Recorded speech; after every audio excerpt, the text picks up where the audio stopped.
so much been experienced that was so deeply disturbing and has such impact as in the last 3 months.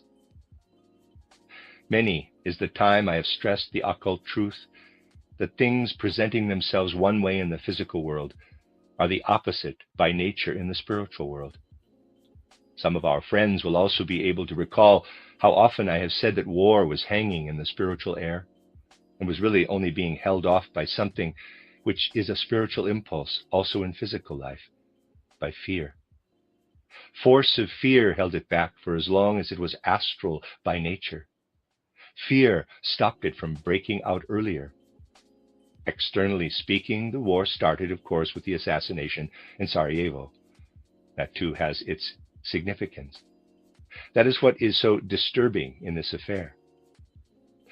We are among ourselves here, and so it must also be possible to say these things. The individual personality who was murdered on that day, Archduke Francis Ferdinand of Austria, assassinated on the 28th of June 1914, and went through the gate of death afterward, presented an appearance I had never before seen myself, nor heard described by others. I have on several occasions described the appearance of souls as they pass through the gate of death. This soul, however, showed a peculiar feature. It was like a center of crystallization, with everything by nature of fear elements crystallizing around it, as it were, until war broke out. Afterward, it showed itself to be something quite different. Where before it had been a great cosmic force attracting all fear, it had then become something that was the opposite. The fear which had prevailed here on the physical plane had held everybody back. But once this soul had ascended to the spiritual plane, it acted in the opposite way, bringing war. It profoundly disturbs the soul to experience such things. And there are many such things that now exist within the heaving swell of the astral impulses that rise up into the spiritual world from the hearts and minds of men. And among ourselves, I am able to say that I have never experienced anything like the things I experienced in these last months, something that stirred up the waves in human souls to such a dreadful extent. From this, it is of course apparent what is going on in the spiritual atmosphere. And if that which has to be in the spiritual atmosphere is indeed to come about, thoughts must enter into that atmosphere that can only arise from souls that have grasped the spiritual world. Pleading with utmost passion, therefore, your souls are asked to conceive ideas. Ideas we try to stimulate with reflections like those of today or of the last occasion. These are ideas arising from spiritual insight, and only souls that have gone through spiritual science are able to send such thoughts up into the spiritual world. The souls will need such thoughts now whilst war is in progress, and even more so afterward, for thoughts are reality. The great wish is to send the most fervent prayer into the spiritual world that whatever arises out of this war and after it may originate not from human maya, but from the truth and from spiritual reality. The more you send such thoughts up into the spiritual world, the more you are doing for what shall be the fruit of these worldwide struggles, and the more you are doing for what is needed for the whole evolution of mankind. This prayer, then, shall be the culmination of all I intended to present to your souls with these thoughts. If the questions we have considered have truly entered into our souls, if our souls, as souls that have now lived in spiritual science, allow to stream up into the spiritual world that which brings peace to man, then our spiritual science has stood the test in these fateful times. It will have stood the test to the effect that our fighters out there have not in vain given full rein to their courage, that the blood of battle has not flowed in vain. Then the suffering of those who mourn, the sacrifices which have been made, will not have been in vain in the world. Then spirit fruit will grow out of these fateful days, all the more so to the extent human beings are able to send thoughts like those I have indicated up into the spiritual world. I want to make it clear that the words I am about to speak form a sevenfold structure, making a kind of mantram. Please note that in the last but one line, the words, quote, lenken Seelen, close quote, should be taken to mean, quote, wenn Seelen lenken, close quote, in parentheses, if souls turn. This is what I wanted to put before you, that these events which speak so much of reality appear in the right light to us if we rise above Maya and to the true reality. Oh, the souls will be found that are able to see our present time in that way. Souls will be found if they are found also in the sense Krishna was teaching with regard to warrior souls.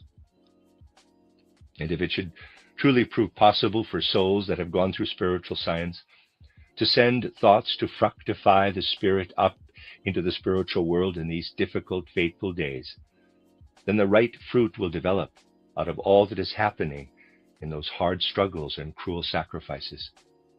And so, I am able to let the things I wanted to put before your souls today to culminate in what I would so much like to see as the state of consciousness, the innermost consciousness of souls that have gone through spiritual science. Quote, out of courage shown in battle, out of the blood shed in war, out of the grief of those who are left, out of the people's deeds of sacrifice, spirit fruits will come to grow, if souls with knowledge of the Spirit turn their minds to spirit realms. The end of Lecture 2. You are listening to RudolfSteinerAudio.com. As well, you can hear these podcasts at RudolfSteiner.podbean.com. Please consider becoming a patron. There are two publishing houses, SteinerBooks.org in America and RudolfSteinerPress.com in England, which are the sole publishers of Steiner into English and have given me permission to do these recordings. Please consider patronizing them as well. This is a reading of Collected Works, Volume 157 by Rudolf Steiner, entitled The Destinies of Individuals and of Nations. 14 lectures translated by Anna Moyse. This is Lecture 3, given in Berlin on the 28th of November, 1914. Our first thoughts must once again be directed to the guardian spirits who are guiding those who are at the front where the events of our day are taking place. We address ourselves to the spirits protecting those who are with us in this movement, but are now out there and have to stand up with their life and the whole of their physical being in response to what the time is asking of them. And in a wider sense, we are also turning toward the spirits who protect all who have to offer life and limb out there in the field, even though they are not part of our community. Quote, spirits of your souls, guardian guides, on your wings let there be borne the prayer of love from our souls to those whom you guard here on earth. Thus united with your might, a ray of help our prayer shall be, for the souls it seeks out there in love. Close quote. And for those who have already gone through the gate of death, we say, quote, spirits of your souls, guardian guides, on your wings let there be borne the prayer of love from our souls to those whom you guard in the spheres. Thus, united with your might, a ray of help our prayer shall be, for the souls it seeks out there in love. Close quote. May the spirit we are seeking in our movement, the spirit we have been seeking in coming together through the years, rule over you and spread his wings over you, so that you shall be able to complete your task according to your karma. Dear friends, I do not know how many of our friends were able to sense that it is much harder than usual to speak in public lectures in the present day. Lectures like those given yesterday and the day before, especially in public lectures of the type given yesterday. The reason is that the things which have to be said may only too easily be subject to misunderstanding. It is particularly when we are within our movement, with heart and mind, that we need to let a thought I also made reference to the last time I was able to speak to you here, enter more and more profoundly into our souls. It is the thought that, fundamentally speaking, external life on the physical plane as man normally encounters it, not in its reality, is Maya, a kind of ghostly dream, and that the truth, the reality, lies only behind this.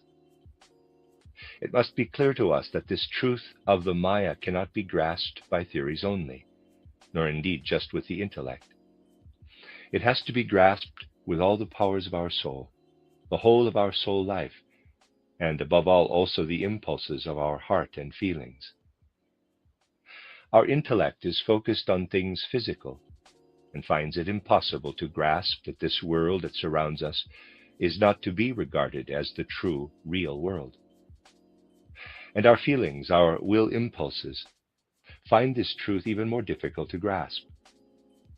Entering into the life of spiritual science, we not only have to learn to think differently, but also to feel differently and go down to the well springs of our will activity in a different way. It is difficult to find adequate expression for these things, for no words exist for what pertains to the spiritual world. It is therefore only too easy for the things I said yesterday to be taken to show a certain bias, a certain sympathy or antipathy in the characterization of one folk soul or another, in these days when human thoughts and feelings are so strongly tinged with the sympathies and antipathies that arise out of the mood of the time. And yet, when spiritual science is spoken of in the right frame of mind, it will have to be believed that things like the characterization of folk souls, in fact, cannot be presented in sympathy or antipathy in the usual sense, even if it is necessary to characterize them sharply. If they were presented in sympathy or antipathy, that could not be true. They would have to be untrue, a lie. Why is this so? It is very easy to think that someone developing his soul life in a certain way to attain to perception of the spiritual worlds, to an objective view of these spiritual worlds, might dry up in his inner feelings and will impulses. That definitely is not possible, however. It would be quite impossible for someone to attain to an objective vision of the spiritual world if he first allowed himself to dry up in the sphere of his living will and feelings, dry up in the inner fire of the impulses that are normally arising in the world of human feelings, sentiments, and passions. On the contrary, all the inner feelings there are, all the inner will activity must be firmly taken hold of, must become as fiery as possible. But they need to be transformed in the soul. They cannot remain the way they are in ordinary life. They need to be transformed to such effect that through this life of feeling and will impulses, the person achieves something of a new synthesis in the sphere of his will and feelings. It is exactly in this way that something must evolve which we may call the inner eye, E-Y-E, the inner ear. It is impossible to become inwardly dried up when seeking the spiritual world. Yet once that world is perceived, once it has been reached after all the inner struggles, all inner victories, then it does present itself in such a way that, for example, it may still evoke sympathy and antipathy in us, but that any characterization given of it has as little in it of budding sympathy and antipathy as you would find of budding sympathy in a rose you are looking at. We are able to experience sympathy with it and antipathy, but it is there before our eyes as an objective presence. And if we wish to grasp its nature, we are merely able to characterize. For a person who is forced, as it were, to characterize the spiritual world, it is in every single case an impossibility to speak in either sympathy or antipathy. Yesterday the attempt was made to characterize the Italian, the French, the British, and the German folk souls. There will, of course, have been some people in the audience who felt that what was presented was not objective characterization, but sympathy and antipathy. Yet if sympathy and antipathy were to come to expression, the characterization itself would have to be a lying one. It could never be reliable. You will be able to understand this very well in this individual instance if I tell you the following. You all know that man is not merely the entity that stands before us when we look at him with our everyday eyes. There he is, living in his physical body by his very nature. There he looks at us, as it were, through his physical body. Yet he has another reality, one he is not conscious of in ordinary life on earth, for reasons you are aware of. This reality essentially lies within his ego and astral body, and he lives and passes through it quite independent of his physical and etheric body between going to sleep and waking up. The spiritual scientist obtains the results of his researches by illuminating for himself what normally remains unconscious between going to sleep and waking up. This gives him inner experiences of things that normally remain hidden behind the outer impressions of the world, the ghostly dreams of the world. One thing I said in yesterday's lecture was that the folk spirit, the folk soul, lives specifically in the etheric body of man, and we are within this body from the moment we wake until we go to sleep. On waking, we become immersed in the folk soul as we enter into the body. When asleep, we are not in the folk soul, only between the moments of waking and going to sleep. The question is, if the spiritual scientist brings inner life and light, particularly, into the aspects that are not within the physical body, what is the situation with regard to his life in the folk soul when separate from the body? There, the folk soul has a divisive effect. The spiritual scientist cannot live within the folk soul when consciously going through the things man goes through in his sleep. The peculiar thing is that at any time, at any particular moment, a certain number of folk souls may be said to be reigning. The way these folk souls behave toward one another actually makes up the whole earth life of mankind, insofar as it is on the physical plane. Entering into the physical body, we also enter into our folk soul. Coming out of the physical body and having conscious experience outside it, we also enter into the folk soul element. This is one of many experiences one has, but not into our own folk soul. We enter into the other folk souls and never our own. That is the one we live in during the day in our physical bodies. Accept the full weight of these words. On going to sleep, we do not enter into one particular folk soul, but into the concerted action, the dance, as it were, of the other folk souls. The one soul which does not contribute to the dance is the one we enter into on returning to the physical body. In doing his researches, the spiritual scientist actually joins those other folk souls which are acting in concert, and with them lives through the same things we normally experience on the physical plane in relation to our own folk soul, the soul belonging to the nation within which we ordinarily find ourselves. Let me ask you then, if a spiritual scientist really knows of life, not only in his own folk soul, but also in those other folk souls, if he has to go through this, would he then have any real reason to describe his own folk soul with a different kind of objectivity than other folk souls? he does not. Here the potential is given to rise above the prejudices of sympathies and antipathies and be objective. Of course, it is not only the spiritual scientist who goes through this, and he does it consciously, but all human beings go through it.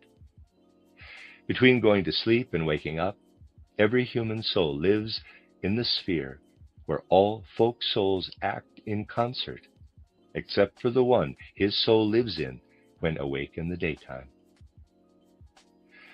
This is something spiritual science offers, so that the horizon of our feelings and sentiments can be truly widened. We often say that spiritual science is able to provide for genuine love, with no distinction of race, nation, class, and so forth, because of the nature of the insights it makes possible. This statement is so profound that anyone who clearly sees himself as a human being in that part of himself that is of the Spirit simply cannot shut himself away in hatred and antipathy from that which is humanity. He will have to say to himself that it is really senseless not to love. Yet in order to be able to say, quote, "it is really senseless not to love," close quote, spiritual science simply must come to us as something we live, not something we merely know. That is also why we pursue spiritual science, not merely as knowledge, but in such a way that in living together for years in our branches, it truly becomes one with us, a spiritual nourishment that we take in and digest. I have said that between going to sleep and waking, man usually lives in the interplay of folk souls, other than the one which is his own folk soul at the time. That is the usual way. There is a way, however, of living one-sidedly, as it were, in just one particular folk soul. There is a way in which one is forced, in this state between going to sleep and waking, to live not within the whole interplay of those other folk souls, within their dance, as it were.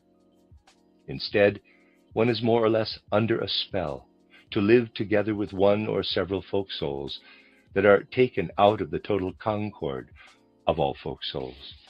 There is such a way. It consists in our feeling a particular hatred for one or several folk souls or nations. This hatred we produce lends the special power that forces us in our sleep state to live with the folk soul we hate most, or even hate altogether. There is no better way of preparing ourselves for entering completely into one particular folk soul when, in the unconscious state, between going to sleep and waking, and having to live with it the way we live with the folk soul we know when in our physical bodies, than to hate it, but to hate it sincerely, at the level of our feelings, not merely persuading ourselves that we hate it. When such things are said, we become aware how the reality of Maya has to be taken with profound seriousness. It is not only that our intellect, being what it is, does not want to see that things are different in their depths than in the outer ghostly dream they present, but our feelings, our will, also rise in protest against something which holds true for the spiritual world. If we consider such truths as the one of having to live in other folk souls, and particularly in the one we hate, we have to say to ourselves that the vast majority of people reject spiritual truth, not only because it is not accessible to the intellect, but also because they simply do not want it, because it upsets them also in the sentiments they ordinarily live with on earth. As soon as one enters more deeply and seriously into the realities of the spiritual world, they are not the least bit comfortable. They are not in the least the kind of thing man really likes when he desires to live on the physical plane only. They are uncomfortable. They shake us up and shake us through, and the more profound they are, the more they demand of us, really at every single moment. that we must be different from the way we usually are on the physical plane. As a living inner entity, it demands something different from us than we are on the physical plane. And that is usually one of the reasons why people reject spiritual reality. We cannot do other than see ourselves linked, not with just one part of the world or of mankind, but linked with the whole world and the whole of mankind. Fundamentally speaking, our physical existence is merely the swing of the pendulum to one side. The swing of the pendulum in the other direction is in many respects the opposite, only we do not know of it in our ordinary life. It can be said that things are getting serious as soon as we consider the deeper truths of spiritual life. These deeper truths can become infinitely important in pointing the way for what human evolution, progress for mankind, demands of us at this very time. Let us take a particular example from spiritual science that can be of special importance for the present time. Things being the way I have just described to you, so that in entering into physical body and ether body, we join in experience what is normally called the folk spirit, the folk soul, you will easily understand how sharing in the experience of the fate of the individual folk spirit is one of the things we will gradually shed after death. Many things have been spoken of that man will shed after death, and one of these things is the link with the folk spirit. The folk spirit is active in the progress of Earth evolution. It is active in the way mankind develops on Earth from generation to generation. After death, between death and rebirth, we have to come free of the folk spirit. In the same way, we also grow out of other things. This, at the same time, lends significance to the hero's death, on the field of battle, for instance, a significance that is felt. Any who feel it in the right way, and those going through such a death in the right frame of mind, surely will feel this, will know that this death is a death of love. It is not suffered for personal reasons, not for the things one can keep with one for the whole period between death and rebirth. It is suffered for the folk soul, in that this physical and ether body is given up selflessly.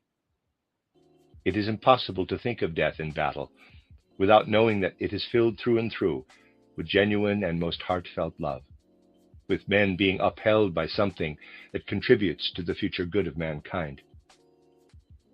That is what is so great, so utterly tremendous in this death on the field of battle, if it is experienced in the right frame of mind. For it is impossible to conceive of it except in conjunction with love. The association with our particular folk spirit has to be cast off between death and rebirth. It has to fall away from us. We have to reach a region where we do not live with the individual folk spirit as such. We shall not, however, be able to enter immediately into other folk spirits.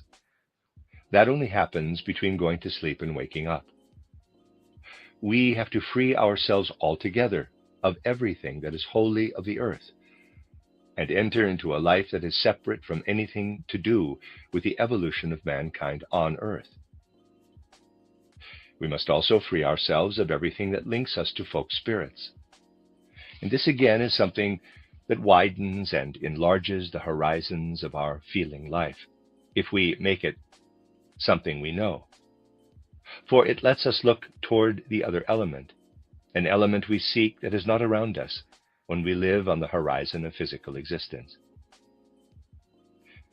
As you were able to see from the characterization of individual folk spirits given yesterday, it is so that in conscious awareness one of them may be more inclined toward the individual personality of man, to what man is as an individual personality, whilst another is less inclined that way.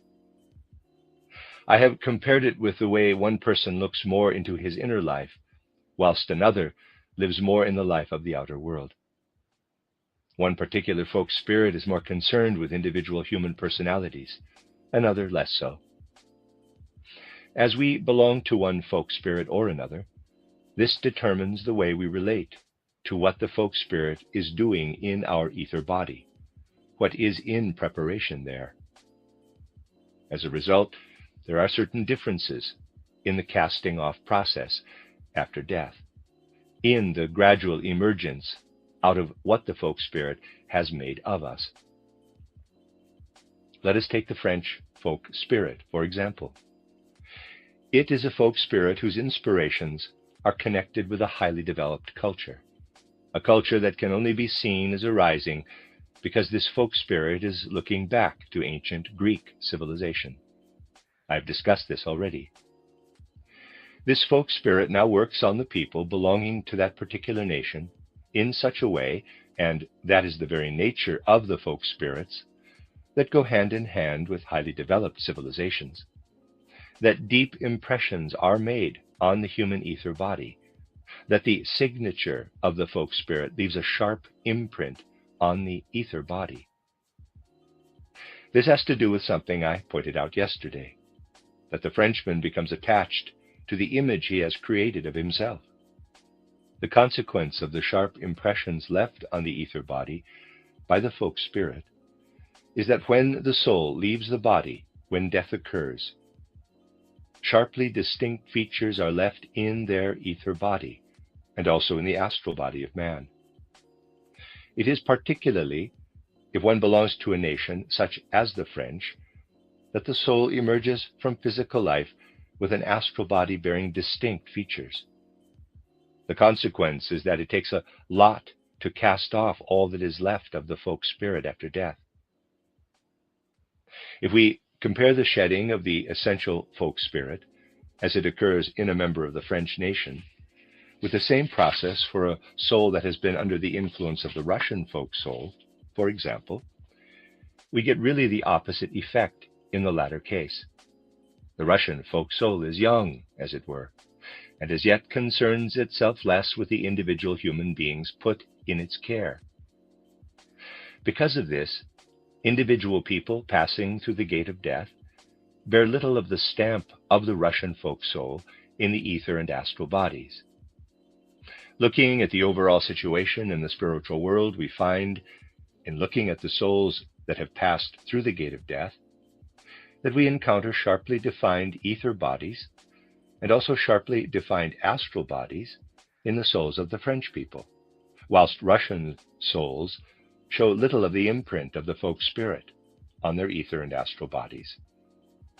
Because of this, the different souls can be used for different purposes by the guiding spirits that have the task of furthering the evolution of mankind. We are now in an age that truly cannot progress unless a certain sum of spiritual truth reveals itself to mankind.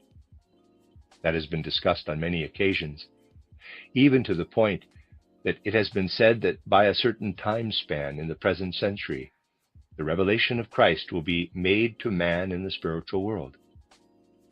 But we can take it in such a way that we say, a spiritual element has to come into the world. This spiritual element entering into human evolution is first of all the fruit of a struggle won by the spirits in the supersensible sphere. Higher spirits, spirits belonging to higher hierarchies, are fighting in this supersensible sphere to enable the spiritual stream to enter into human evolution. In this struggle, they also bring into play forces deriving from human beings who have passed through the gate of death. In the life between death and rebirth, man is always participating in the work that brings about what happens in the world. Being individual in his constitution, he will also contribute in quite a different way, depending on whether he comes from a French body, for example, or a Russian one. That is why the spirits of the different higher hierarchies are able to use these souls in different ways. The future development of mankind does, however, depend on a tremendous struggle taking place in the spiritual world at this moment. A struggle in the spiritual world does have a different meaning from one in the physical world. A struggle in the spiritual world means working together to give form and function to something fruitful. It is a struggle necessary for human evolution. In short, it is a struggle that gets somewhere. It is being fought by certain spirits belonging to the higher hierarchies. They are fighting it by making use of certain young souls coming from the area of Eastern European civilization and certain souls coming from the Western European civilizations. It is a struggle that will go on for a long time yet, a struggle between Russian souls that have gone through the gate of death and French souls that have gone through death. A war waged by spiritual Russia against spiritual France. It is a terrible war, if we use the words belonging to the physical plane. Looking into the spiritual world today, one sees this struggle between spiritual Russia and spiritual France, and the spiritual world is full of it. It is a distressing struggle. And now, in the light of this, let us look at what is happening on the physical plane. An alliance is made. That is the mirror image of the struggle in the spiritual world. Now, this is the kind of problem one has to cope with in spiritual science. Please do not think that it is possible simply to generalize and say, quote, it is easy to arrive at spiritual truths by always thinking the opposite of what is happening on the physical plane, close quote. If that were made the rule, we would get the most silly and erroneous results. For it may hold true in 5 out of 100 cases, but not in the other 95. All spiritual truths are individual and have to be considered individually. They cannot be determined by mere dialectics. But the truth I have spoken of is one of those that make a particular impact today. For it can make us aware once again how very different the world looks when we see behind the veil of Maya, and how the external doings of man may present the opposite of the true reality, of the spiritual. If we take this point of view, it is inevitable that our feelings must change in the contemplation of external happenings. We come to understand that proper discernment must first be used with regard to external events if the truth is to be seen. A cloud formation may look undefined when seen from a distance and quite different from nearby. And that is also true of things that happen on the national scale. And right in the middle, I would say, between the warring parties in East and West, lies the German area in the spirit. And this exists for the purpose of mediating between the two sides, truly to mediate between the two, and also does this. And whilst in the spirit there is mediation between the two sides, we see them hitting out from both directions, and in both directions in the physical world. In a sense, the events we are now experiencing have to do with the deepest impulse in present-day human evolution. I have often said, why do we actually pursue anthroposophy? We pursue it because it is a cosmic mission, a work the spiritual world demands of man. A number of imaginations have to be conveyed to mankind.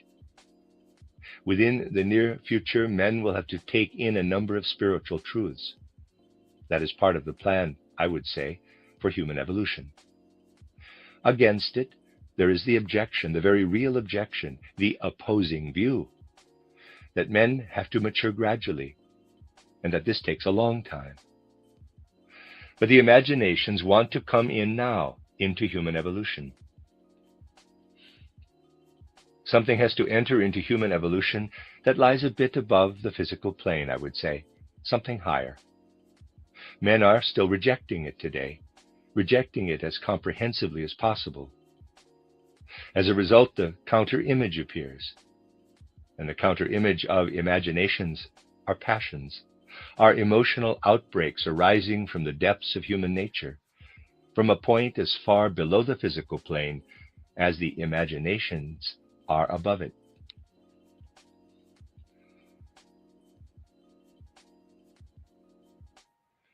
When we see human beings face one another in hatred today, in genuine untruthfulness.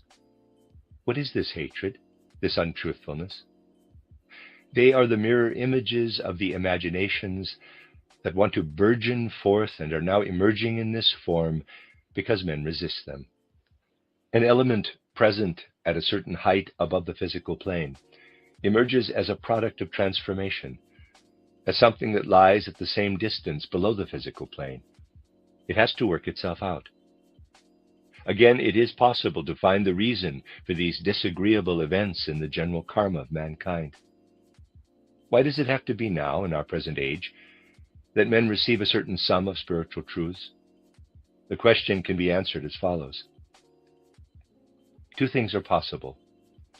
One is that a person has a certain feeling for spiritual truths and does not meet them with deaf ears, but rather takes them into his heart and his soul. That he becomes an anthroposophist, as it were, the way it is possible now to become an anthroposophist.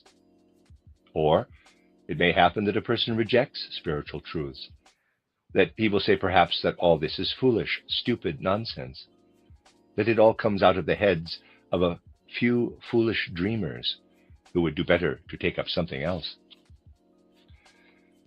When a person passes through the gate of death, he does, of course, enter into the spiritual world. If someone were to say, quote, do we only enter into the spiritual world if we acquire knowledge of that world in the time between birth and death, close quote, we might perhaps say to him, quote, of course, a person who knows nothing of the spiritual world will also enter into it, close quote. But what is the difference between these two types of people? The difference is considerable. I am now always speaking only of our own time, for spiritual truths are individual. And if someone were to say, in relation to what I described earlier, quote, I assume imaginations unable to come through will therefore always be transformed into a war of malice, like the one we have now, close quote, that would be the wrong view. At other times, they may behave quite differently.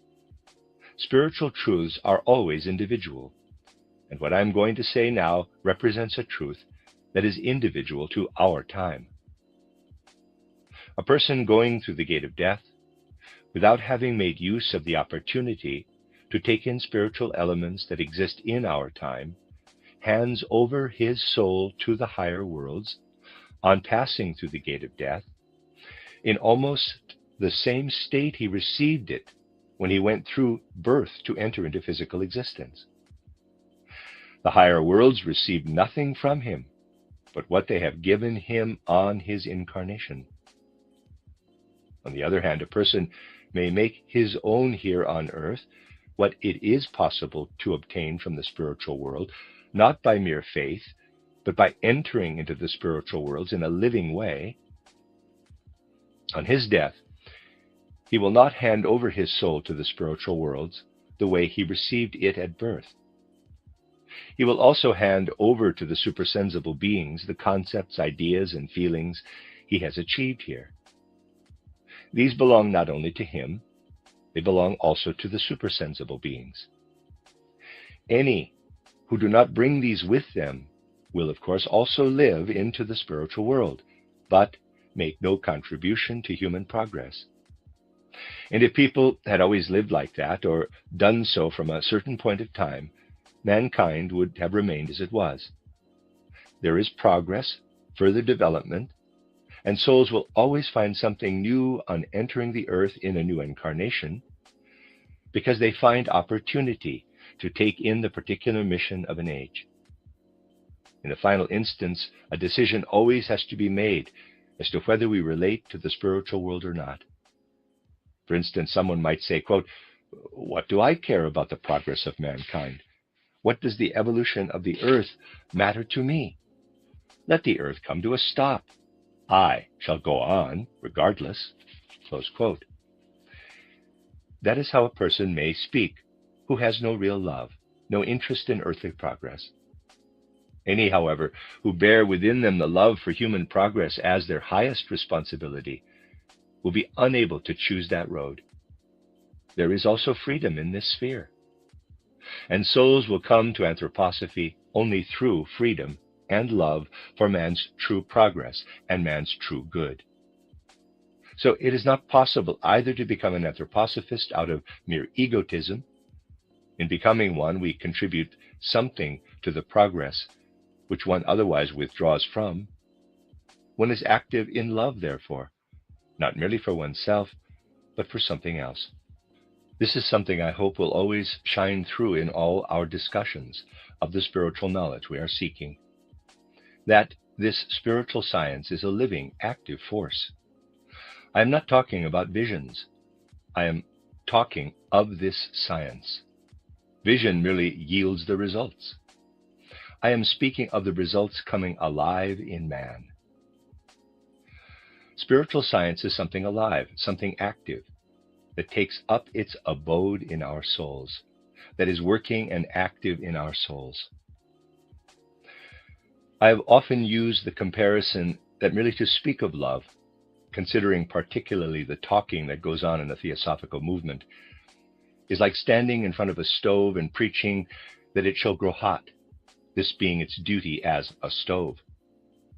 Even the best of sermons concerning its responsibilities as a stove will not make it grow hot. It will grow hot, however, if we put some wood in it and put a match to it. Basically, that is how it is with all preaching of human love, and such preaching will prove hardly more successful when directed at men than a sermon directed at the stove, telling it to grow hot. Such preaching has been done at all times, and the results can be seen. But anything that is not mere knowledge of the spiritual world, not mere idea, mere word, but is instead something alive, something active in the word, that is the wood we give to our soul, and it will burn if it is rightly taken in by the soul. This can be learned particularly from conflicts like the present one. There, knowledge is set aflame. Knowledge becomes love, for man is transformed by the spiritual life he has recognized in his depths, in his foundations.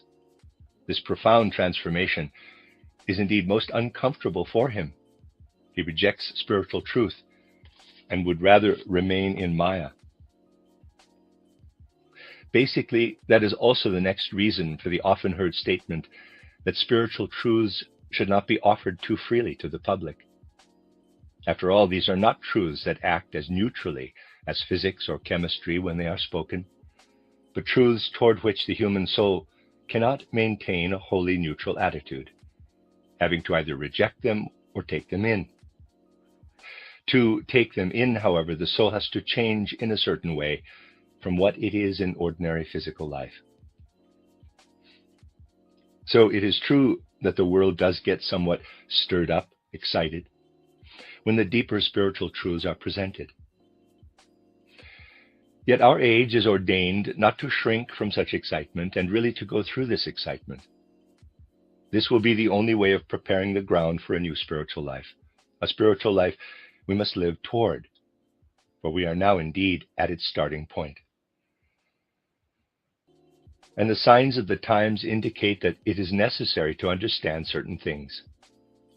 We may find many of the things that are happening in the outside world, particularly in these days, incomprehensible and senseless.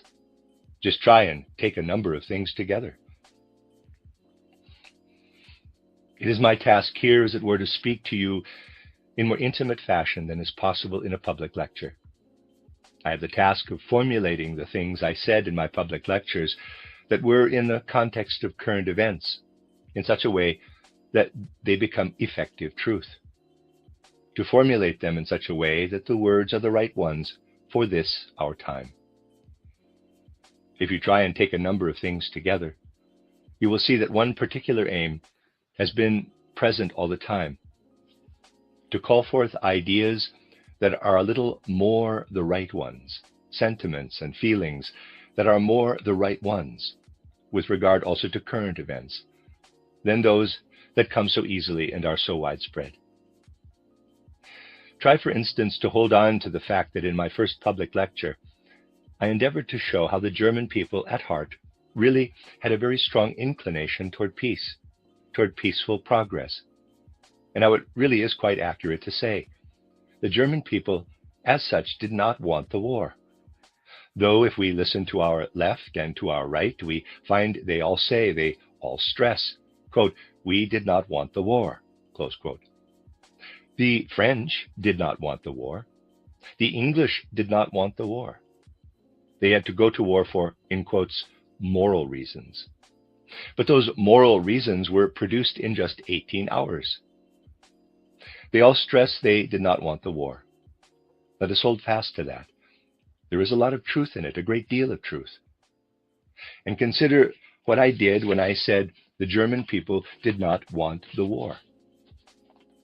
I did not follow this with the conclusion, this means the other side did want it.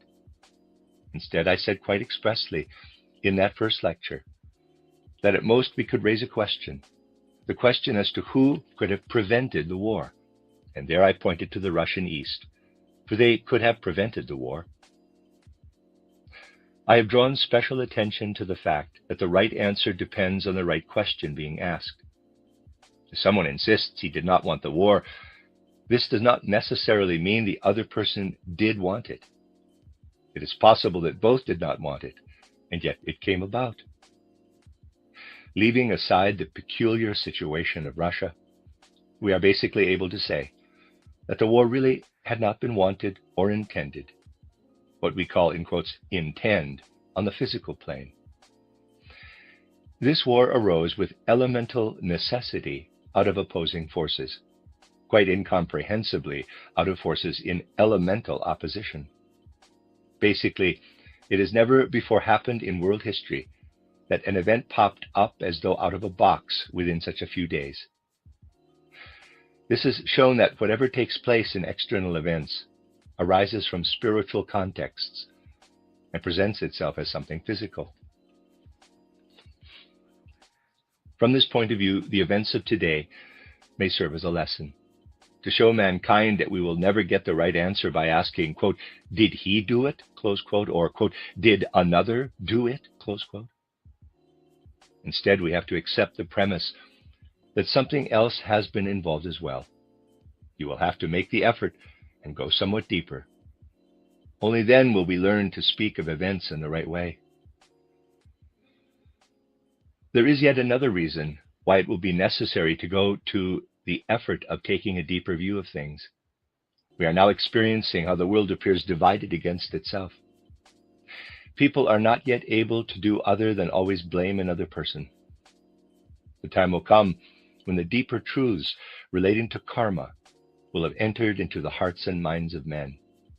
Then this way of blaming the other for whatever has to be lived through will no longer exist.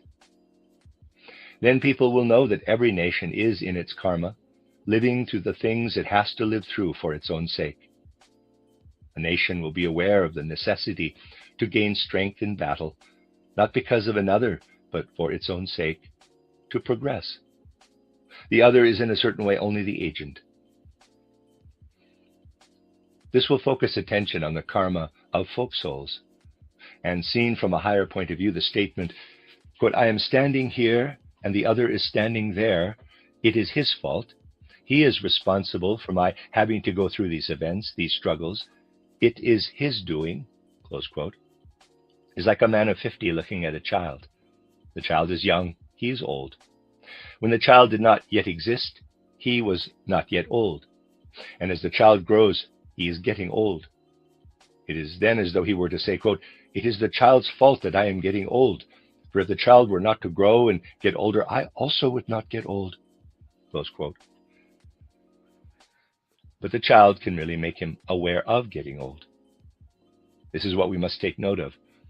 Every nation has to experience whatever it does experience out of its karma, even the most serious of events. Do not say that such a truth, when it enters into the hearts and minds of men, will be something comfortless that enters into their hearts and minds. Instead, it will lead to an heroic view of life, a courageous view of life, a view of life that encompasses evolution. Once men are able to hold such a view of life, it will appear to them as a waste of energy, always to seek the fault in another, and always to carry on to the usual conclusion. They will call upon the energies that can help them onward. They will learn to identify with their destiny in every sphere. We have seen in my public lecture that this destiny, generally seen as something external, can only be properly grasped when we surrender to this destiny. And it is the same with the karma of a nation. When love comes to earth, then this attitude will arise among men. Again, as on former occasions, I would appeal to you, dear friends, who have dedicated yourselves to a spiritual movement, to consider that in future it will be necessary to fill the mental horizon we live in, not merely with the kind of thoughts that existed before, but to fill it with new thoughts. These, however, can only be thoughts arising from the spiritual world. It will not be immaterial whether or not a number of people send up thoughts into the spiritual world, like those deriving from such considerations as have been presented today. In deciding to meditate on these truths, you will help the events that are to happen in the future to happen in the right way, for the good of man. You are anything but inactive with regard to human progress if you meditate on the thoughts the present time calls for in order that man may truly progress. Let us hope that a good many of us succeed in doing spiritual work side by side with the work that is done with blood and death. Spiritual work which consists in filling the world with the right thoughts, with thoughts that relate to the mission of age. We shall then be able to feel that these are the true thoughts of love. Looking for a quotation, many people have been reaching for the popular volume by Beuchmann these days to find the right phrase, and quoted the words of old Heraclitus, according to which war is the, quote, father of all things, close quote. Heraclitus was right in saying this, and those who quote him are also right. Yet a father on his own cannot produce a child. The child has to have a mother. As war is the father, so anything achieved in peace-filled work is the mother. Unless the father is to remain sterile, there has to be a mother, and she in turn will have to come from the hearts and minds of those who understand the mission of our time in the spirit, and know how to come to love out of understanding. That is what I want to put into your souls in today's gathering, so that in keeping with the demands made in the present day, our spiritual science shall not serve merely to satisfy our curiosity or thirst for knowledge, but give us the right living energies that we develop to make them a true comfort in the sorrows our time is bringing. True comfort does not result in weakness, but leads to strength, courage to be active, spiritually active or physically active, but in any case, active. Over and over again, we have to remember how important it is in our time for a number of people to feel the free impulse to enter more deeply into the spirit. For this in itself means that progress is made not by the individual, but by the whole of mankind. And in this attitude of mind, let us in conclusion return once more to the thoughts we are sending forth in the way I have indicated to those who are at the front. Quote, out of courage shown in battle, out of the blood shed in war, out of the grief of those who are left, out of the people's deeds of sacrifice, spirit fruits will come to grow if souls with knowledge of the spirit turn their mind to spirit realms. The end of Lecture 3. You are listening to RudolfSteinerAudio.com. As well, you can hear these podcasts at RudolfSteiner.podbean.com. Please consider becoming a patron. There are two publishing houses, SteinerBooks.org in America and RudolfSteinerPress.com in England, which are the sole publishers of Steiner into English and have given me permission to do these recordings. Please consider patronizing them as well. This is a reading of Collected Works, Volume 157 by Rudolf Steiner, 14 lectures, entitled The Destinies of Individuals and of Nations, translated by Anna Moyse. This is Lecture 4. given in Berlin on the 17th of January, 1915. Dear friends, as on other occasions when I have been able to speak to you, since the serious events of the present time took their beginning, let our thoughts go out at this moment to those who are at the front, offering their souls and their bodies in sacrifice for the tremendous demands made in our time, and having to take up with the whole of their physical existence the challenge of the time. Quote, "Spirits of your souls, guardian guides, on your wings let there be borne the prayer of love from our souls to those whom you guard here on earth. Thus, united with your might, a ray of help our prayer shall be, for the souls it seeks out there in love." Close quote. And the Spirit who has gone through the mystery of Golgotha, the Spirit we have long been seeking in our movement, may he be with you and guide you to the goals that you have to seek.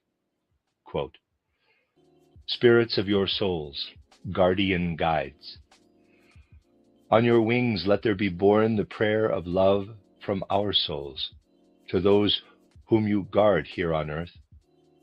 Thus, united with your might, a ray of help our prayer shall be, for the souls it seeks out there in love." Close quote.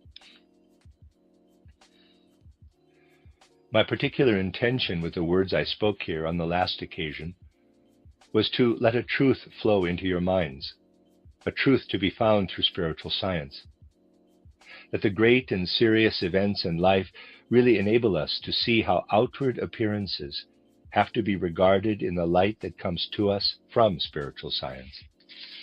It is only then that they will no longer appear to us as Maya, the great illusion, but in their profound truth. This is not to say that these outward appearances in themselves are Maya or illusion. That is an erroneous view people often pick up from a philosophy with a more Oriental orientation. But that our senses and our intellect err in the interpretation, in their comprehension of outer events, unless we illumine those external events with the light that comes to us from an understanding of the spiritual world. Today I want to take certain individual facts that have already been touched on during the years of our anthroposophical work and present them in a perspective that is somehow in accord with our time. We are fully conversant with the thought that since the mystery of Golgotha intervened in events on earth, the impulses, the forces and entities that have gone through this mystery of Golgotha have played an active role as living forces in all that happened in human evolution on earth. In other words, and to put it more concretely, I want to say, in all major events, in all the important and essential things that have happened, the Christ impulse has been active through those who are his servants, his spiritual helpers. At the present time, the term Christianity is generally understood to cover only what men have been able to comprehend. But as I stressed on many occasions, what has come into the world through Christianity is so great, so tremendous, that human reason, the human intellect, is in no position, or has not been in a position to the present moment, really to grasp even the most elementary aspects of the powers of the Christ impulse. If Christ had worked only on the basis of what men have been able to grasp of him, he would have been able to achieve little. But what matters is not what has entered into mankind through human reason and understanding, what concept men have been able to form of the Christ, but rather the fact that he has been present since the mystery of Golgotha, active right among men and in their ways of doing things. It is not a question of how far men have understood him, but that he has been present as a living entity and has entered wholly into all significant events in evolution. Of course, our spiritual science enables us to grasp only a little of the profundity of the Christ impulse even today. Future times will come to understand and see more and more. There is no reason to feel pride in such understanding of the Christ impulse as we have so far achieved. Spiritual science will grasp a little more today than it has been possible to grasp of the Christ in the past. In past times, people were able only to reflect on the Christ by using the means available through external intellect, external reason, external research. Now, we have spiritual science as well. And with this, we see into the supersensible worlds. And out of the supersensible worlds, we are able to provide many answers concerning the significance of the mystery of Golgotha. Immediate comprehension of what the Christ is and what the spiritual powers are that serve him as folk souls and the like has been least possible for the peoples living in regions where the Christ still had to enter, as it were. Yet the Christ impulse had to come in, for instance, in the Roman world. And there is one particular example which we have already considered in another context that will be the best way of demonstrating how the Christ is at work as a living power, directing his spiritual servants when events have to be brought about that are essential in evolution, to bring real progress for mankind. The event I mean is one I should like to mention again. It happened in AD 312 that the man through whom Christianity became the official state religion, Constantine, son of Constantinus Chlorus, entered the field with his army against Maxentius, then the ruler of Rome. Of course, if one considers those two armies facing each other, one would have to say that the situation was the worst possible for Constantine, his army being 5 times smaller than that of Maxentius. It is possible to imagine, however, that considering the state of the art of war at the time, both armies had a number of outstanding generals. Yet what mattered particularly at that time was not the skill of men, but that opportunity was given for the ongoing Christ impulse to influence mankind in a way commensurate with the needs of the time. It is possible to see how much of the Christ impulse could be understood at the time, how much of that Christ impulse human hearts had been able to absorb in the state of consciousness then prevailing, if we consider what happened a few decades later around Rome and out of Rome.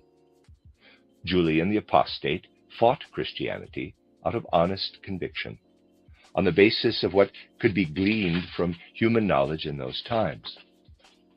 Anyone considering the way Julian and his followers fought Christianity can say to himself, quote, "There is no doubt that as far as human knowledge was concerned, Julian and his followers were very advanced for their time. They were much more enlightened in this respect than the Christians of their day, although they had reverted to worship of the old gods." Close quote. They stood for what might be considered to represent human knowledge at that time. Yet in AD 312, it was not the stand of human knowledge that determined the issue. It was rather that the potential had to be there for the Christ and his servants to intervene in the historical evolution of mankind. However much Maxentius and his army were able to rely on the skills of their generals, and on anything else human knowledge and human wisdom may have achieved at that time, if nothing else had happened, then undoubtedly something destined to emerge at that time would not have emerged. And what did happen? What happened was the following. The continuing Christ impulse flowed into soul activities that were not within men's consciousness, into activities men were not aware of. And it did indeed guide men in such a way that what had to come about did come about. The battle between Constantine and Maxentius was fought by the Red Rock, the Saxa Rubra, on 28 October 312. It was decided not by human skill, but and enlightened minds may refuse to accept this as much as they like, by dreams. That is, by what is generally called, in quotes, dreams, though they are not just dreams to us. For through their dreams there entered into the souls of the two army leaders what could not enter into them out of human reason. Maxentius had a dream before the battle that he would have to leave his city. He consulted the Sibylline oracle and was told that he would achieve what was to happen if he dared to join battle outside the city and not within it. It was the most unwise thing he could have done, particularly as his army was so much more powerful than Constantine's. He should have known that anything received from the higher worlds first had to be interpreted, and that the oracle would mislead him. Constantine, in his turn, was told in a dream that he would win if he led his troops into battle under the sign of Christ. He acted accordingly. What had entered into the souls of these men by the roundabout route of a dream became deed. And as a result, the world was greatly changed at that time. We need only reflect a little to be able to say, what would have become of the Western world if supersensible powers had not taken a hand in events in a way that is indeed perfectly apparent? Let us now look at those events in more detail. At the time, souls had incarnated in the west and south of Europe who were destined to be bearers of Christianity. Even the most enlightened souls were unable to become bearers of the Christ impulse at the time by using their minds, their intellect, because the time for this had not come. They had to find the way to Christianity through what had been created around them externally. We may say they assumed Christianity like a garment. Their deeper nature was not greatly affected by it. They became serving members rather than receiving the Christ impulse into their innermost being. Fundamentally speaking, that was to hold true for the best souls in the western parts of Europe for a long time to come, into the 8th and 9th centuries and beyond. They needed to assume Christianity as a garment, to wear this garment of Christianity in such a way that they wore it in their ether bodies and not in their astral bodies. You can judge what it means when I say they bore Christianity in the ether body. It means they assumed it in such a way that they were Christians when awake, but were unable to take their Christianity with them when outside their physical and ether bodies. The way they went through the gate of death also was such that we can say they were able to look down from the realm through which man has to pass between death and rebirth, look down at what they had been in their last earth life. But one thing that was not immediately possible for them at the time was to take the Christian impulses arising from their former life into their future life. They wore Christianity more as a garment. Because of something I will come to shortly, let us hold on to this way in which the souls accepted Christianity in their outward lives, and the way Christianity was not part of what souls were able to take with them through the spiritual world when passing through the gate of death to prepare for a new life on earth. Let us remember that these souls were only able to enter into a new earth life having forgotten Christianity. For we do not, in a later earth life, remember what we merely wore as a garment in our former life. If it were otherwise, our children would not have to learn Greek again at grammar school, for many of them did once incarnate in Greece. They have no memory of their Greek incarnation, however, and therefore have to learn Greek again. Those souls who had incarnated in the west of Europe were unable to carry their Christianity through the life they had to go through between death and rebirth, because they had not integrated these impulses inwardly with their ego and astral body. That was the particular way in which those souls lived on into later incarnations. Let us remember this, and now move on to another fact, one I have also mentioned before. We know that the time we live in now, the fifth post-Atlantean epoch, began mainly around the 15th, 16th centuries. That was the time when preparation was to be made for the European world for elements that were predominantly to lead to the development of the spiritual soul. That is really what our fifth epoch of civilization is about. Whatever had to be achieved there had to be achieved with regard to the fact that in the external aspect of Earth life too, conditions were arising on Earth that were particularly favorable for the evolution of the spiritual soul.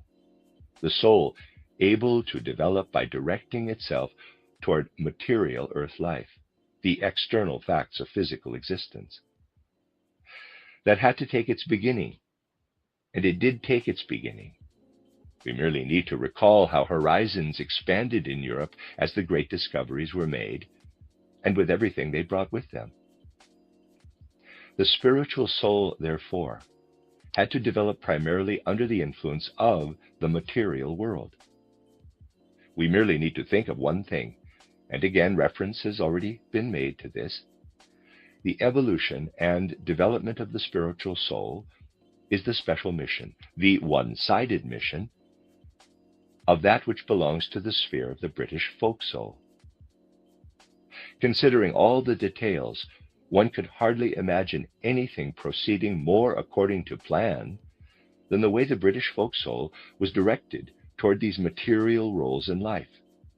This was definitely predestined in the evolution of mankind.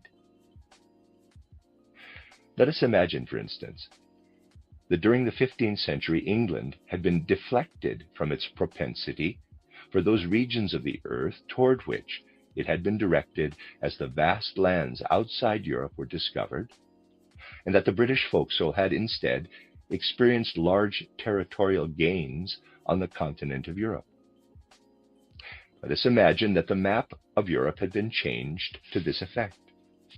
Then it would have been impossible, in the first place, to achieve what had to be achieved in the sphere of material civilization, and secondly, to achieve what had to be achieved in Europe by developing the inner life.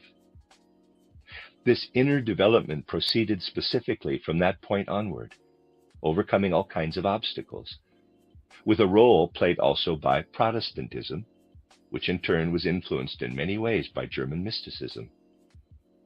Intervening in the process of evolution, the Christ impulse had to ensure that the British Isles were kept away from the region where souls still had to be prepared to become outward, external bearers of the Christ impulse.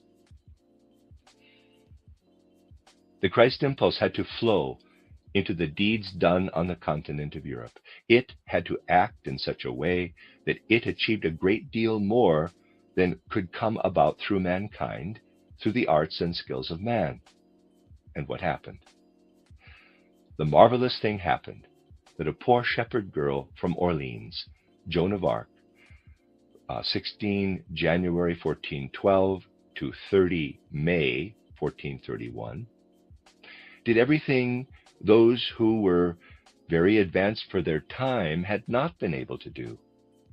At that time, it was indeed the Christ impulse acting in Joan of Arc through its Michaelic servants that prevented a possible merging of France and England, causing England to be forced back onto its island. And this achieved two things. First, France continued to have a free hand in Europe. This can be seen if we study the history of France over the following centuries. The essential element of the French spirit was able to influence European culture entirely without hindrance. The second thing which was achieved was that England was given its domain outside the continent of Europe. This deed, brought in through Joan of Arc, was a blessing not only for the French but also for the English, compelling them to take up their domain. If we consider this in connection with what is implied by the advance of the Christ impulse on earth, the deed of Joan of Arc achieved something about which the following may be said. The degree to which she understood those things in a genuine human intellectual way was as good as zero. compared to the deed which has given the map of Europe its present form. Events had to take that course so that the Christ impulse could spread in the right way. There we see the living Christ erupting into historical events out of the subterranean depths of human nature. That is not the Christ men think they know. For the Christ impulse may be seen in two ways. On the one hand, we may ask ourselves, what did the people of that time understand of the Christ impulse? If we open our history books and study the history of mankind, we find that over the centuries, theologians were in dispute, defending or contending all kinds of theories, attempting to show how human freedom, the Holy Trinity, and other things should be understood. So we see countless theologians fighting each other, acknowledging each other as orthodox theologians, or else accusing each other of heresy. We observe how Christian doctrine spread entirely in accord with the situation as it was at the time. That is one side of it. But it is not the thing that matters, just as now it does not matter what people are able to do with their ordinary intellect. What matters is that the Christ lives among men, unseen but a living entity, and is able to stream up from depths beyond our perception and enter into the deeds of men. And he has done so at a point where there was indeed simply no need for him to come in through the human intellect, through a reasoning mind, but where he was able to come in through the soul of a girl of simple mind, through the soul of the Maid of Orleans. And when he came in like this, what was the attitude of those who were able to grasp Christianity in form of the Orthodox doctrine? Well, they found they had to burn the girl who bore the Christ impulse at the stake. It has taken some time for official doctrine to take a different view. There may have been a point to it where official doctrine is concerned, but canonizing Joan of Arc is not exactly the right response to the events of that time. This is a real example of how the Christ intervened in human evolution through his servants. As I said, he acted through his Michaelic spirit in the case of the Maid of Orleans. He intervened as a living entity, not merely through whatever men were able to understand of him. This particular example also shows something else, however. Christianity did exist. The people who were there around the Maid of Orleans, as it were, did call themselves Christians. Their Christianity did mean something to them. But all we can say about their understanding is, he whom you seek is not here, and the one who is here is not the one you seek, for you do not know him. It must be clearly understood, however, that it was essential for Christ's evolution to proceed within the evolution of Europe, also in the form of an external garment. Souls were part of this development that were able to assume Christianity exactly as such an outer garment, who were able to wear it on the outside, as it were. There were souls trailing behind, souls that had been incarnated there earlier and still did not take the Christ into their ego, merely into the ether body. The great difference between Joan of Arc and the others was that she had taken the Christ impulse into the very depths of her astral body and was acting for the Christ impulse out of the deepest forces of her astral body. This is one of the points where we can gain a clear understanding of something that really must become clear to us: the difference between the progressive evolution of nations and the progressive evolution of individual human personalities. If we consider the French as they are today, for example, it is of course true that a number of individual human personalities exist within the French nation.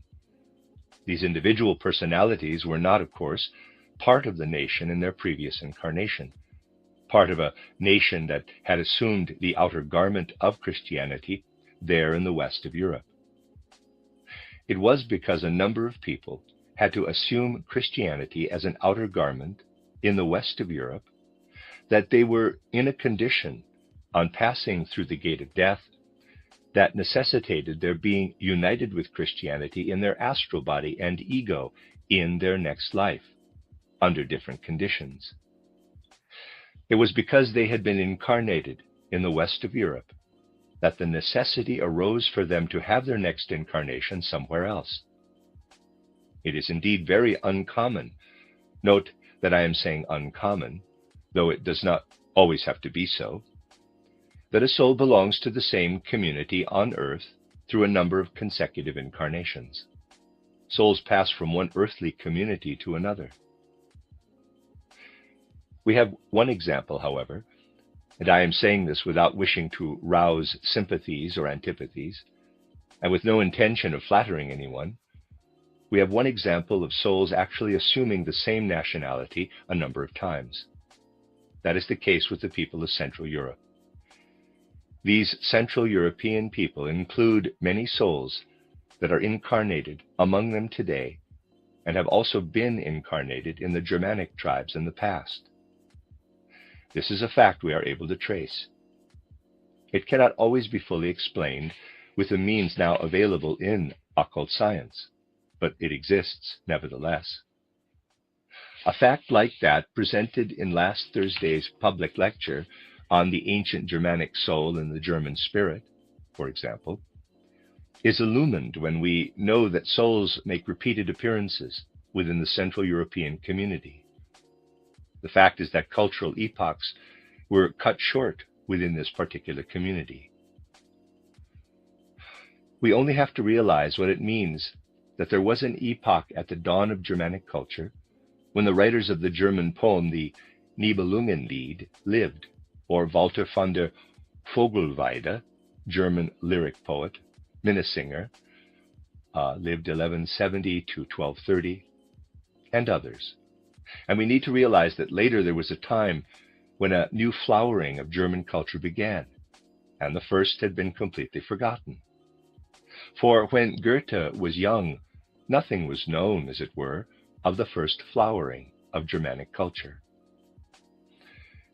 It is because the souls returned to the same community that it was necessary to forget what had gone before, so that the souls would find something new on their return and could not pick up the threads of what remained from earlier times. It has not happened with any other people that a metamorphosis was gone through, as it were, the way it happened in the case of the Central European people. From the height that had been reached in the 10th, 11th, and 12th centuries to that later height that came about the time between the end of the 18th and the beginning of the 19th centuries, and which we may hope will continue. There is no continuous line from the first to the second of these periods, and this can only be explained once we know that souls do return, particularly in this culture. It is possible that another deeply moving fact I have already mentioned to you is also connected with this. The fact that it was noted how the Central European fighters of the present continue the struggle once they have gone through the gate of death. That soon after they have passed through the gate of death, it is possible to see how they continue to join the struggle. This fact can raise wonderful hopes for the future, because one can see how not only the living, in the physical sense living, but also the dead, those who have died, are making their contribution to events. Let us now pose the question: what is the situation with souls that were incarnated in Western Europe at the time when Christianity was assumed like an outer garment, that is, in the 6th, 7th, 8th, and 9th centuries, but accepted Christianity there, or also under the Romans, though they were not yet able to unite it with their astral body and their ego? What is the situation with those souls? Grotesque as it may seem to modern man, with his materialistic thinking, the things spiritual science can teach achieve real meaning for life if the concrete facts are considered. People still think reference to repeated earth lives is a matter of mere fantasies produced by a handful of foolish dreamers. The idea is one that is not accepted, though it is once again considered excusable to make reference to it in view of the fact that in an hour of weakness, even the great Lessing accepted the idea of repeated Earth lives. Yet if we take the findings made in occult research seriously, we cease to be fools begging the forgiveness of greatly enlightened folk. It will be necessary for us to consider some of the things arising from occult research in detail, for that will be the only way of throwing light on something which otherwise has to remain a great illusion. It is a strange thing that a great many souls that lived to the west of us toward the end of the Roman epoch, when Christianity was slowly gaining influence, finally becoming the established church, now come from the east, as souls growing up in the east, souls now among Russia's fighters.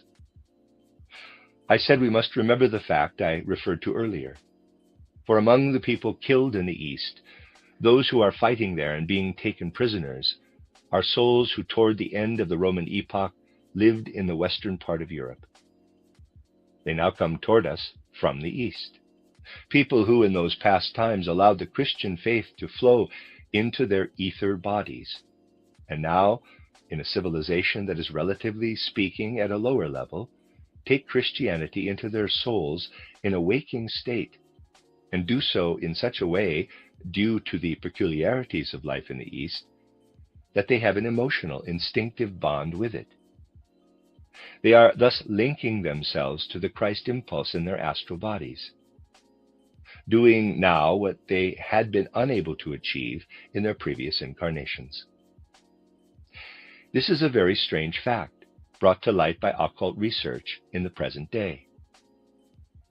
Many facts that deeply move the soul may come within the occult horizon, triggered by the events of our time, and this is one among them. What then can we learn from these facts?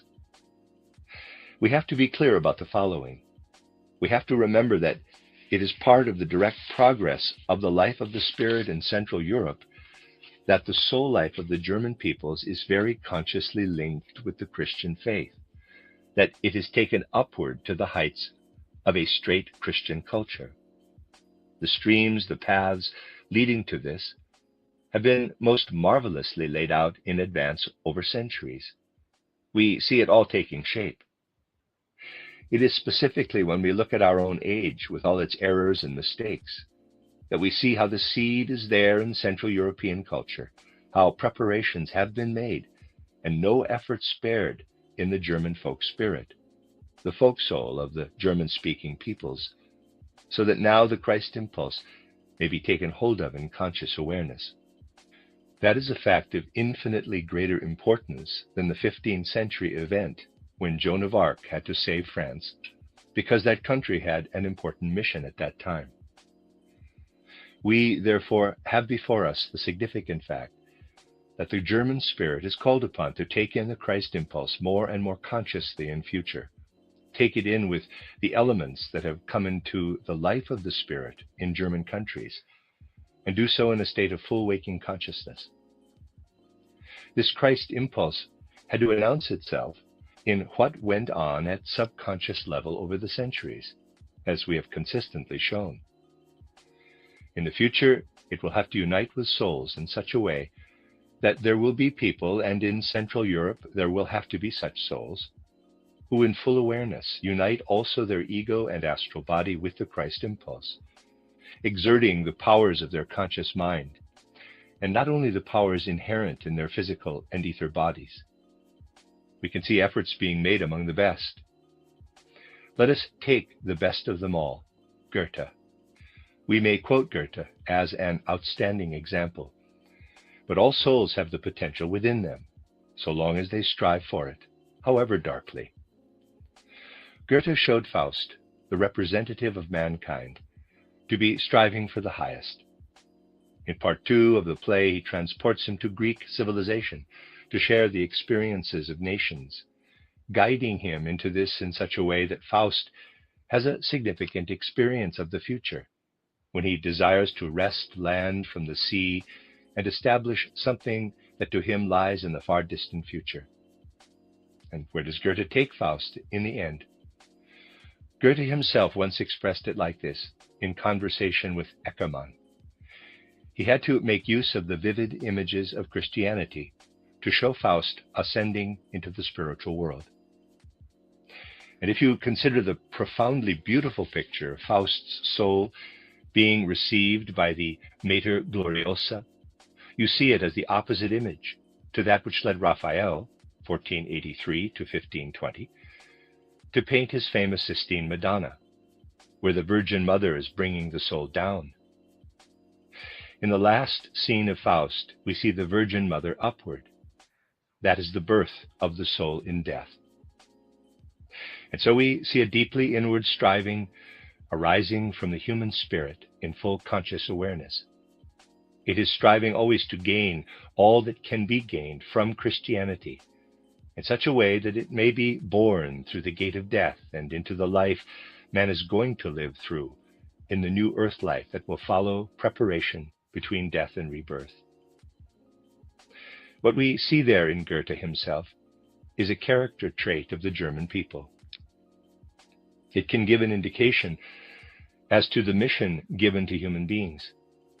The mission is, and we can present this very clearly to our souls, the true benefit for the progress of mankind will arise only if, within a certain group of people, an harmonious relationship is established between Central Europe and Eastern Europe. It is possible to visualize Eastern Europe expanding westward across Central Europe by brute force. It is possible to visualize this happening. That, however, would be equivalent to a situation where Joan of Arc had not done her deed in the 15th century, and England had annexed France in those days. If it had come to that, and I state this emphatically, something would have come about that would not only have brought calamity to France, but would have meant calamity also for England. And if German culture were now to suffer through what may come from the East, this would be to the detriment not only of German culture, but also of the East. The worst that can happen to the East is that it might expand for a time and have an adverse effect on German culture. For as I said, the souls formerly incarnated in Western Europe or on the Italian peninsula, and now growing up in the East, unite with the Christ impulse as though instinctively in the unconscious depths of the astral body. Yet the Christ impulse that is to grow within them can never arise through linear progression of the instinctive element that lives in their souls under the name of Orthodox Catholicism, which on the whole is Byzantine, of course, for this is a name, not an impulse. It is just as impossible for this to evolve into what is predestined to become as it is impossible for a woman without a man to have a child. What is preparing in the East can only come to something if yet Central Europe strongly and consciously, that is, in a state of full awareness, unites the force of the human ego and human powers of insight with the Christ impulse, out of what souls are striving for, out of egoic nature. What has to come about for the civilization and culture of the future will only come about if the German folk spirit finds souls that transplant the Christ impulse into their astral body and ego, the way it can indeed be implanted there in a state of full conscious awareness. It has to come about through harmony being established, by uniting with that which is consciously achieved in Central Europe, more and more consciously. This will need not just 1 or 2 centuries, but a very long time. The time needed will be so long that we may reckon on about 2,000 years, I would say, counting from the year 1400. Adding 2,000 years to 1400, we get the approximate time when something will emerge in the evolution of the earth that has had its seeds in the German life of the Spirit, ever since there has been such a life of the Spirit. We therefore realize that we have to consider a future lying not just centuries ahead, but more than 1,000 years.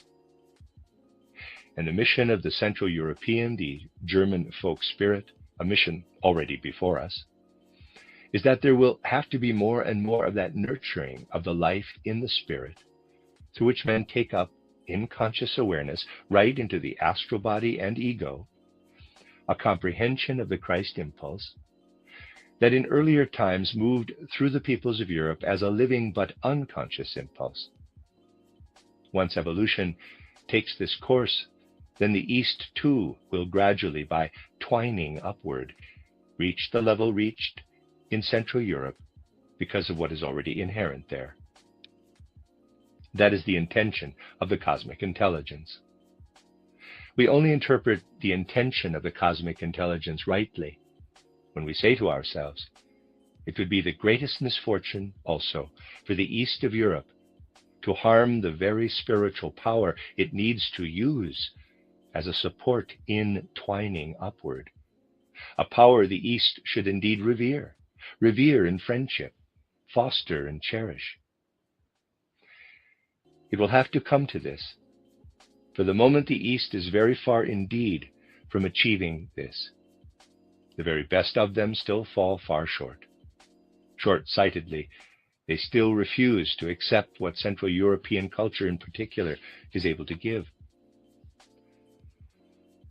I went into this already in my first public lecture here in Berlin.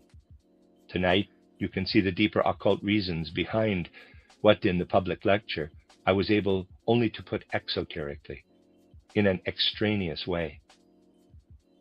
This is, of course, something one always has to be careful about, to speak in terms close to the understanding of one's listeners in public lectures. The real impulse is to say one thing and omit another, looking for the one context or the other, always have their occult reasons.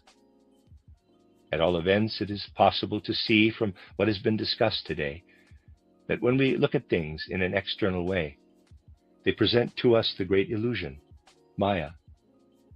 It is not that the outside world in itself is Maya. It is not. But we only gain understanding for it if we illumine it with the truths derived from the spiritual world.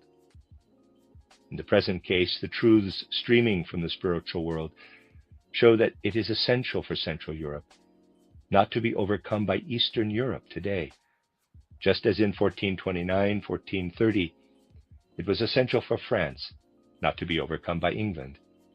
It will, of course, be obvious from what has been said that for those in the east of Europe, it is quite impossible to understand the crux of the matter, and that fundamentally speaking, this can be understood only in Central Europe.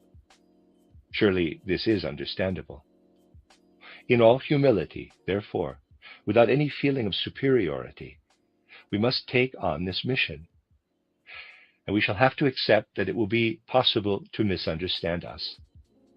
We must find that perfectly understandable. For what is preparing in the East will only be rightly understood in the East itself in time to come.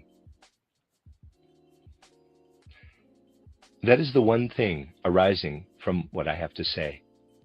The other is that we consider the great transition occurring in human evolution in our time exactly on a basis such as this. On previous occasions, we have considered it from many different aspects.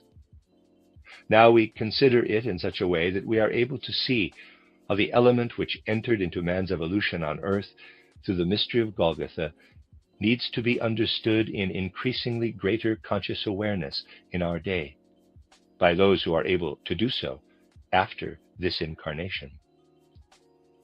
In the days of Constantine or of Joan of Arc, for instance, it would have been impossible for the Christ impulse to bring about at a conscious level what it had to bring about at an unconscious level. But the time will have to come when it will be able to act at a fully conscious level. That is why we receive out of spiritual science what we are able to take into our soul in increasingly greater conscious awareness. Again, it is possible to point to a particular fact, honestly, without getting worried about any sympathies or antipathies that may arise, and with no intention of flattering anyone.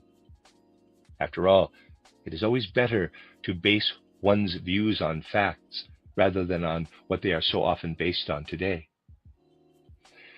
For if we look out into the world a little bit, we shall see that opinions really and truly are not always based on facts, but on passion, on strong national feelings. Yet it is also possible to base the views that determine the attitude of the human mind on facts. Anatole France was a man who considered Joan of Arc from the rationalistic and materialistic point of view now current. In the cultural sphere of Germany, it has been quite natural to understand Joan of Arc out of a supernatural context, since Schiller's great deed. There are people, even in Germany today, who think Schiller made a big mistake. And those are the literary historians, and in their case, that is understandable. After all, it is their function to, in quotes, understand art and literature, which is why they are unable to understand it. No, the essential thing is for us to let arise before our eyes, from the depths of spiritual life as though glorified, the figure of which Schiller said, quote, "The world indeed loves to blacken all that is radiant and drag down into the dust all that is sublime." Close quote. And so it is indeed that acknowledgement of the fact that the Christ impulse intervened in a human individual, in a situation not affecting our own nation, can bring us the confidence to accept what I put forward in my public lecture, that it is possible to perceive in the life of the Spirit in Germany how it tends toward spirituality, the way it has evolved, tends toward spiritual science. We can see that it is its special, though not exclusive, mission to take all that has been achieved and aimed for the life of the Spirit in Germany and carry it upward to perception and understanding of the Spirit in the Spirit. That is the mission of the German people. The other missions, being the same soul mission expressed in bodily form, as it were, have to serve it. What has to come to pass out of cosmic wisdom will come to pass. But as I have said before, it will be necessary for the twilight we live in today to evolve into a true sun age for the future. To make this possible, there will have to be people in the future who have a connection with the spiritual worlds, in order that the soil now being prepared with the blood and suffering of so many will not have been prepared in vain. The existence of souls capable of bearing within them their connection with the spiritual worlds justifies everything that happens, even the most horrific, terrible, and fearsome events, so that the Central European mission in spiritual life may be achieved. This, however, will depend on individual souls being able to get in touch with this spiritual life through their karma and taking it wholly into themselves. Then, when the sun of peace is once again shining over the fields of Central Europe, they shall bear perception of things spiritual, a feeling for things spiritual within them. Then the inclination developed in a few souls that are capable of this in their present incarnation will make it possible for that to happen, which I want to condense in the following words. These words sum up all that I wanted to put to you, so that we write the device into our souls under which souls will be able to grow in the right way toward the potential for the future that may arise out of these difficult times. Quote, "Out of courage shown in battle, out of the blood shed in war, out of the grief of those who are left, out of the people's deeds of sacrifice, spirit fruits will come to grow if souls with knowledge of the Spirit turn their mind to spirit realms." Close quote. The end of Lecture 4. You are listening to RudolfSteinerAudio.com. As well, these podcasts can be heard at RudolfSteiner.podbean.com. Please consider becoming a patron. There are two publishing houses, SteinerBooks.org in America and RudolfSteinerPress.com in England, which are the sole publishers of Steiner into English and have given me permission to do these recordings. Please consider patronizing them as well. This is a reading of Collected Works, Volume 157 by Rudolf Steiner, 14 lectures entitled The Destinies of Individuals and of Nations, translated by Anna Moyse. This is Lecture 5, given in Berlin on the 19th of January, 1915. Once again, let us first of all direct our thoughts to those who are out there at the front, in the arena of present-day events, where they have to stand for what the time demands of them. Quote, "Spirits of your souls, guardian guides, on your wings let there be borne the prayer of love from our souls to those whom you guard here on earth. Thus united with your might, a ray of help our prayer shall be, for the souls it seeks out there in love." Close quote. And for those who have already gone through the gate of death, quote, "Spirits of your souls, guardian guides, on your wings let there be borne the prayer of love from our souls to those whom you guard here on earth. Thus united with your might, a ray of help our prayer shall be, for the souls it seeks out there in love." Close quote. May the Spirit we have been seeking for so many years in our movement, the Spirit who has gone through the mystery of Golgotha, be present above you. May it stream through you and strengthen you for your difficult task. It seems that not everyone is quite clear about the verse I have just spoken, so I am told.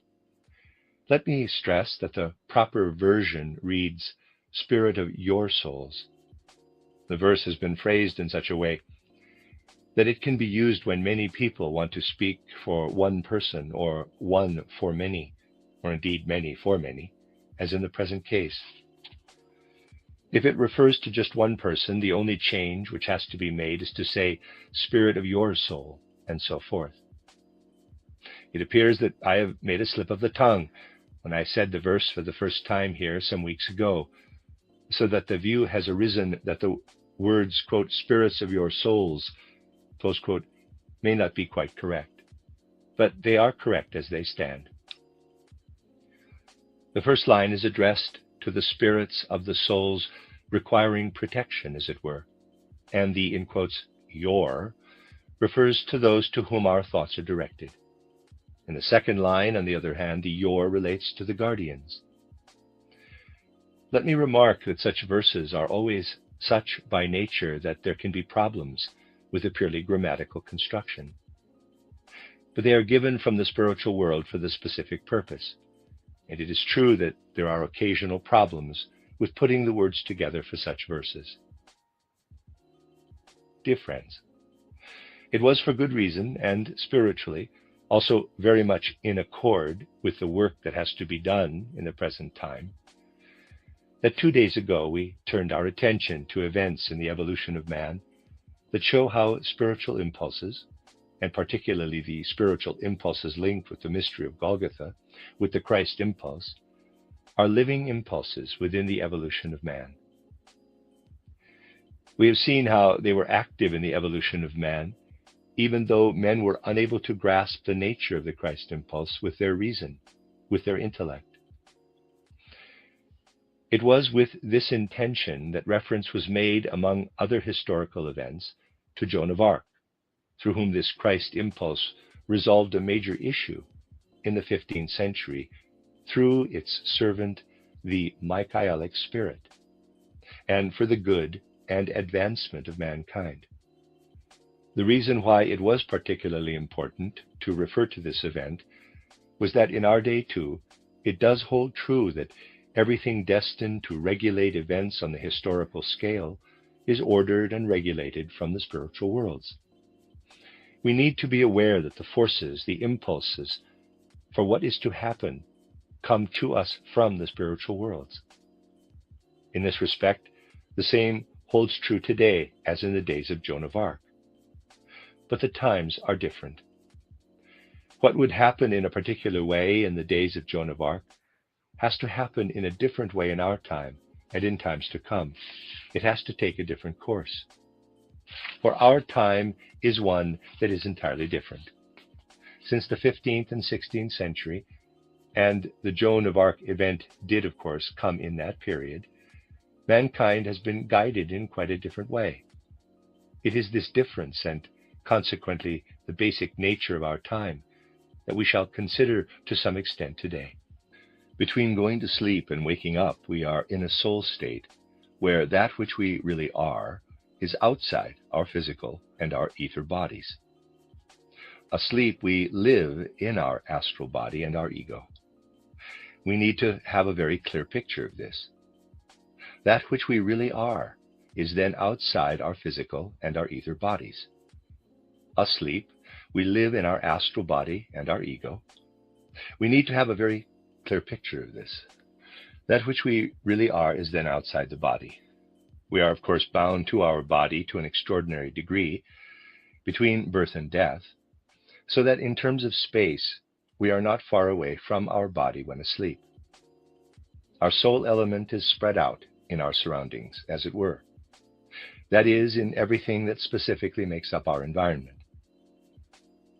Let us get a clear picture of how the environment has changed, specifically over the last centuries, since the 15th and 16th centuries, at least for the great majority of the people whom we have to consider in relation to what fate has decreed for the present age.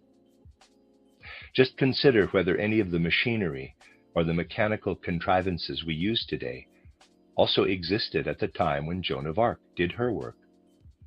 We can certainly say that the world has changed completely since that time as far as mechanical things are concerned. Everything we experience in relation to machines has only come since then. There may be some observant people among you who have taken a sleeper, in quotes, train to travel overnight. They may have had the strange experience of waking up, and this is the kind of occasion when one may wake up quite frequently, and finding that something was still rumbling on that was inherent in the machinery of the train all about them. Something can be perceived, as it were, when one is waking up, but still in a dream state, of the croaking and squealing of the train or boat one happens to be on. This happens because the soul is not really in the body, but in the area around the body, and is placed among those mechanical contrivances. Yet it is not only on such less usual occasions that we live among the hustle and bustle of the present age. And we can certainly say that the mechanized life has also spread to the countryside today. Fundamentally speaking, we are always within the mechanized life of the present age. When asleep, the soul merges into everything that is mechanism. Those are mechanisms, however, which we have constructed ourselves. A mechanism we have built is something quite different from nature outside us, for this has been constructed by the elemental spirits. When we are out in the woods, for instance, where everything has been built up by the spirits of nature, we are in an environment that is totally different from the environment of mechanical contrivances created by ourselves. What are we doing when we take things from nature and put them together to make the machines and appliances we use in our lives? We are, in that case, not merely putting together physical components, for in putting together physical components, we always provide opportunity for a demonic, ahrimanic servant to unite with the machine. We do this with every machine, every mechanism, in everything of this kind that is part of modern civilization, providing a point of attachment for demonic elemental spirits of ahrimanic nature. And living surrounded by machines, we live together with these demonic ahrimanic elementals. We allow them to enter into us. We allow not only the squealing and groaning of machines to enter into us, but also an element that is eminently destructive for our spirit and our soul. Please note, and I have often made a similar comment on similar occasions, what I am saying is not intended to be a criticism of our ahrimanic age. It has to be like this, that we allow demons to stream into everything and allow ourselves to be surrounded by them. It is part of the evolution of mankind. We have to acknowledge the simple necessity for this and understand the real impulse of spiritual science.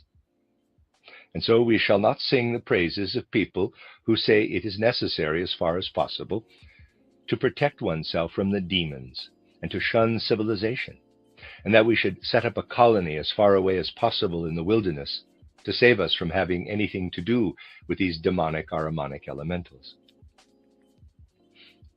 That has never been the tenor of my words. I have always said that we must entirely accept what comes to us out of the necessity of evolution, that we must not let ourselves be induced to flee from the world. We need to take heed, however. We need to understand that conditions are such in our age that we are filling our environment more and more with beings of a demonic nature, that we are more and more involved with the principle that is mechanizing our civilization. An age such as this calls for something quite different from the age out of which Joan of Arc was called to do her work. In the time of Joan of Arc, it was necessary for the impulse out of which she was to act to be born out of the gentlest, the most subtle powers of the human soul. Just consider, she was a shepherd girl, living a very simple natural life, with nature at her most idyllic. She was very young when her visions came to her, and through the imaginations given to her, she had a direct link with the spiritual world. Out of her inner being, she was to bring forth everything that was to be the foundation from which she acted. She was to let it grow forth from her inner being. And not only this, but it was necessary for very special circumstances to be brought about, so that through the most subtle powers inherent in the human soul, her mission could be imprinted in her soul, in her very heart of hearts. We know that everything in the world goes in cycles, that things happen in such a way that important events come up in definite cycles. If we take the year of Joan's birth, 1412, we can ask a specific question relating to this. We are able to say that the year this Maid of Orleans was born, the sun would of course have been in a particular position, astronomical position, coinciding with one of the constellations in the zodiac. The progress of the sun from one sign of the zodiac to the next marks a major time interval. Passing right through the zodiac, the sun will go through all 12 constellations. The time interval needed for the sun to progress from one constellation in the zodiac to the next is approximately 2,160 years, and this is important. Going back approximately 2,160 years from the birth of Joan of Arc, we come to the founding of Rome. In the days when Rome was founded, anyone needing information on major issues concerning the city which was then coming into being would go to see the nymph Egeria. There it was possible to get information from a seeress. But as I said, that was one solar cycle earlier. And so the times are renewed and everything goes in cycles. Let us visualize it like this. At the time when Rome was founded, the sun was at a certain point in the constellation of the Ram, Aries. It then progressed to the fishes, Pisces, so that it had moved through 1/12 of the zodiac. And thus the cycle which inevitably has to be there in the evolution of mankind takes us from the nymph Egeria to the inspired deed of Joan of Arc. In ancient Rome, however, it was a matter of pagan inspiration, of pagan deeds. If we try to think of the same visionary element that operated at the time when Rome was founded, also having to operate in a Christian age, acting from within, through the most tender powers inherent in man, what did have to come about? You can imagine that something had to come about which, again, in some way or other, had to do with the subtlest powers of the Christian faith. Most of you will remember my telling you of the variation we get in the course of the year in the forces that link us with the spiritual world. In summer, at St. John's Tide, when the sun's rays are most powerful externally, one might perhaps achieve an external ecstasy, and as in the old Celtic mysteries, lift oneself up into the spiritual world in some way, but certainly in ecstasy. Yet when the days are shortest, when the sun's rays are least powerful, and the winter night the darkest, around Christmas therefore, The opportunity exists also to win through to the spiritual worlds in our innermost soul life. All who have known of the cycle of the year have always maintained, quite rightly, that those who have the gift for it are able to enter into the most intimate aspect of our connection with the spiritual worlds during the time from the 21st to the 23rd of December to about the 6th of January. During those days, and particularly the nights, there are legends. The title legend of Olaf Astason has been read to you here, which tell of people having their most profound inspirations during those days. This again is connected with the celebration of Christmas at that time, of the birth of the Spirit who went through the mystery of Golgotha, and is connected with the innermost powers in human soul development. So, if the inspiration of pagan Rome of old was to be resurrected one sun cycle later, 2,160 years later, it had to come in through the aspect of man that is most utterly childlike. This means that the soul of Joan of Arc had to be taken hold of at the point where souls are taken hold of most profoundly, where they are weakest in relation to earthly things, and where the Christ impulse is not yet hampered by worldly impressions, the souls not yet having taken up the earthly element, so that the Christ impulse can be the only one to enter into the soul sphere. The most favorable timing for this would have been for the Maid of Orleans to have gone through the time of the 13 nights in her mother's womb, immediately before her birth, before she took her first breath. And indeed she did, for she was born on the 6th of January. Here we perceive the more profound forces at work which enter into the physical world from the spiritual worlds. We see how they find the channels they need, deeply mysterious channels. There can be nothing more marvelous for someone with insight into such things, nothing more open to explanation through spiritual science, than this fact that the Maid of Orleans took her first breath on earth in the time around Christmas, on the 6th of January, with the days of Christmas immediately preceding her entry onto the physical plane. We see how the girl who was to go through death at the age of 19 was taken hold of at the point where the most subtle of human powers lie. And we are therefore looking into a time when it was necessary for the divine spiritual powers to find a channel through the inmost inwardness of the human soul. That, however, was the last time when such a thing was to be.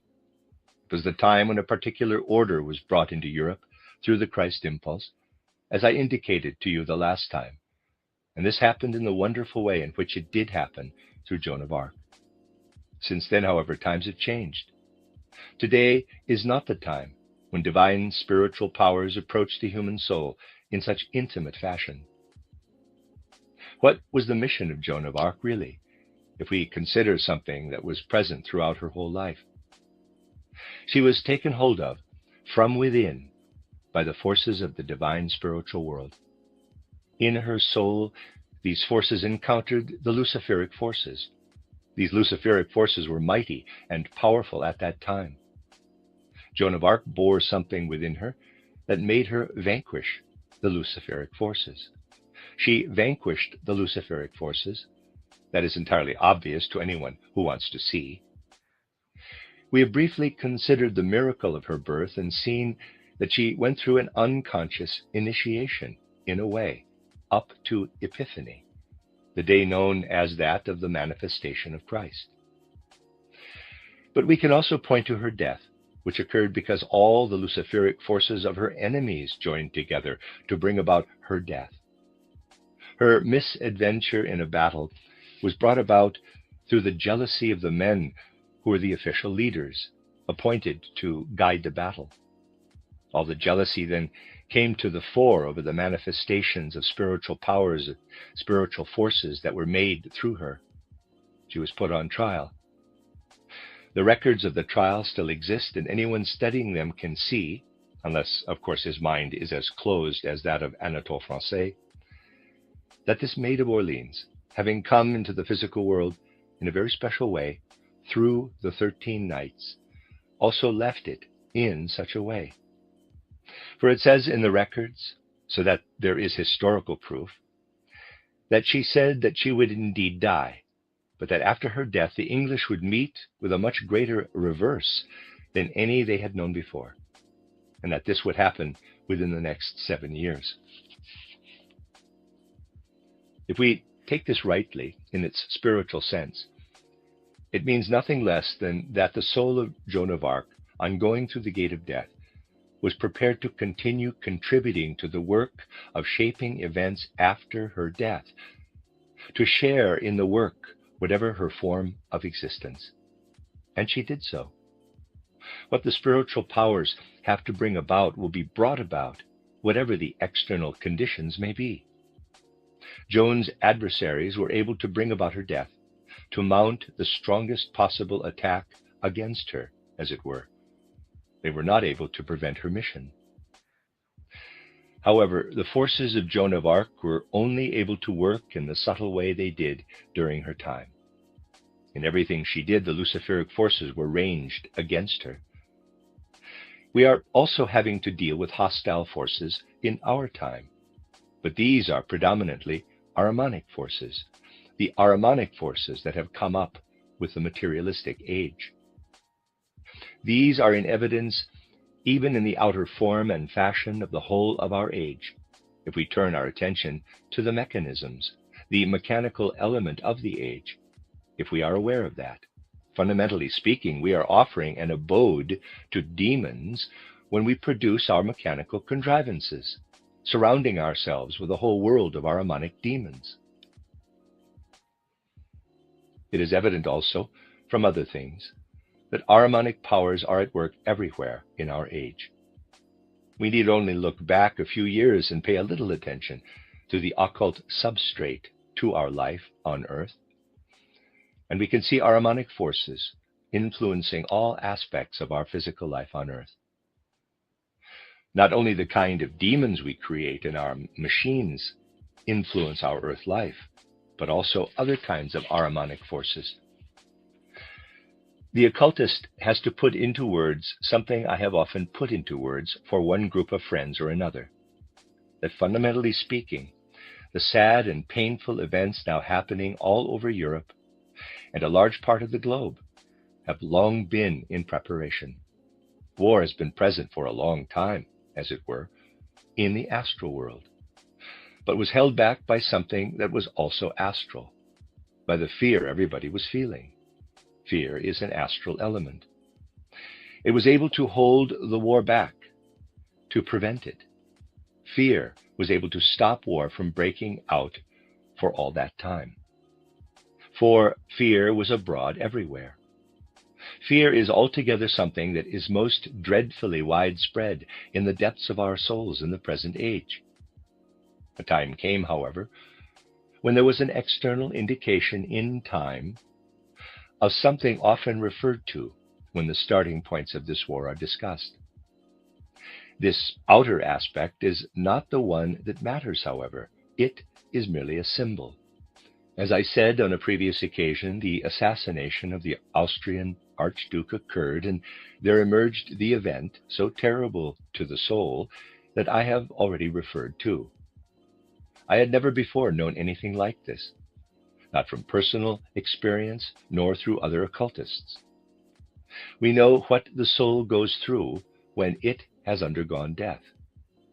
In the case of the soul that went through death at that time, something very specific showed itself. All the elements of fear began to gather around it, as though around a focal point, and something of a cosmic power could now be perceived in it. We know already that anything that has a specific character on the physical plane will have the opposite character in the spiritual world. This also held true in the present case. An element that first had a dispersive effect where war was concerned was now acting in the opposite way, as a spur, an incitement to war. So we see that a metamorphosis, as it were, of the elements of fear, of the Ahrimanic elements, became mixed up with all the things that finally led to the sad and painful events of the present time. Harmonic elements are indeed at work everywhere in our time. We must not rebel against this, nor should we aim to protect ourselves against it. We have to see it as something that is necessary in our time, something that has to be present in our time. The question is, how do we find the right attitude to this? How do we find the one thing that will show us what should be our attitude now in the present age, if we want to make it possible for divine spiritual forces and powers to enter into our actions? Here I must refer to an event in the spiritual world that happened a few decades ago. I've mentioned this on a number of occasions in all kinds of different contexts. It is an event that occurred behind the scenes of our existence in the spiritual world in or about November 1879. We know that there is a different regent of earth life for every epoch, as it were. One regent follows another. Until 1879, the spirit acting out of the spiritual world was the one we call the spirit Gabriel, if a name is to be used.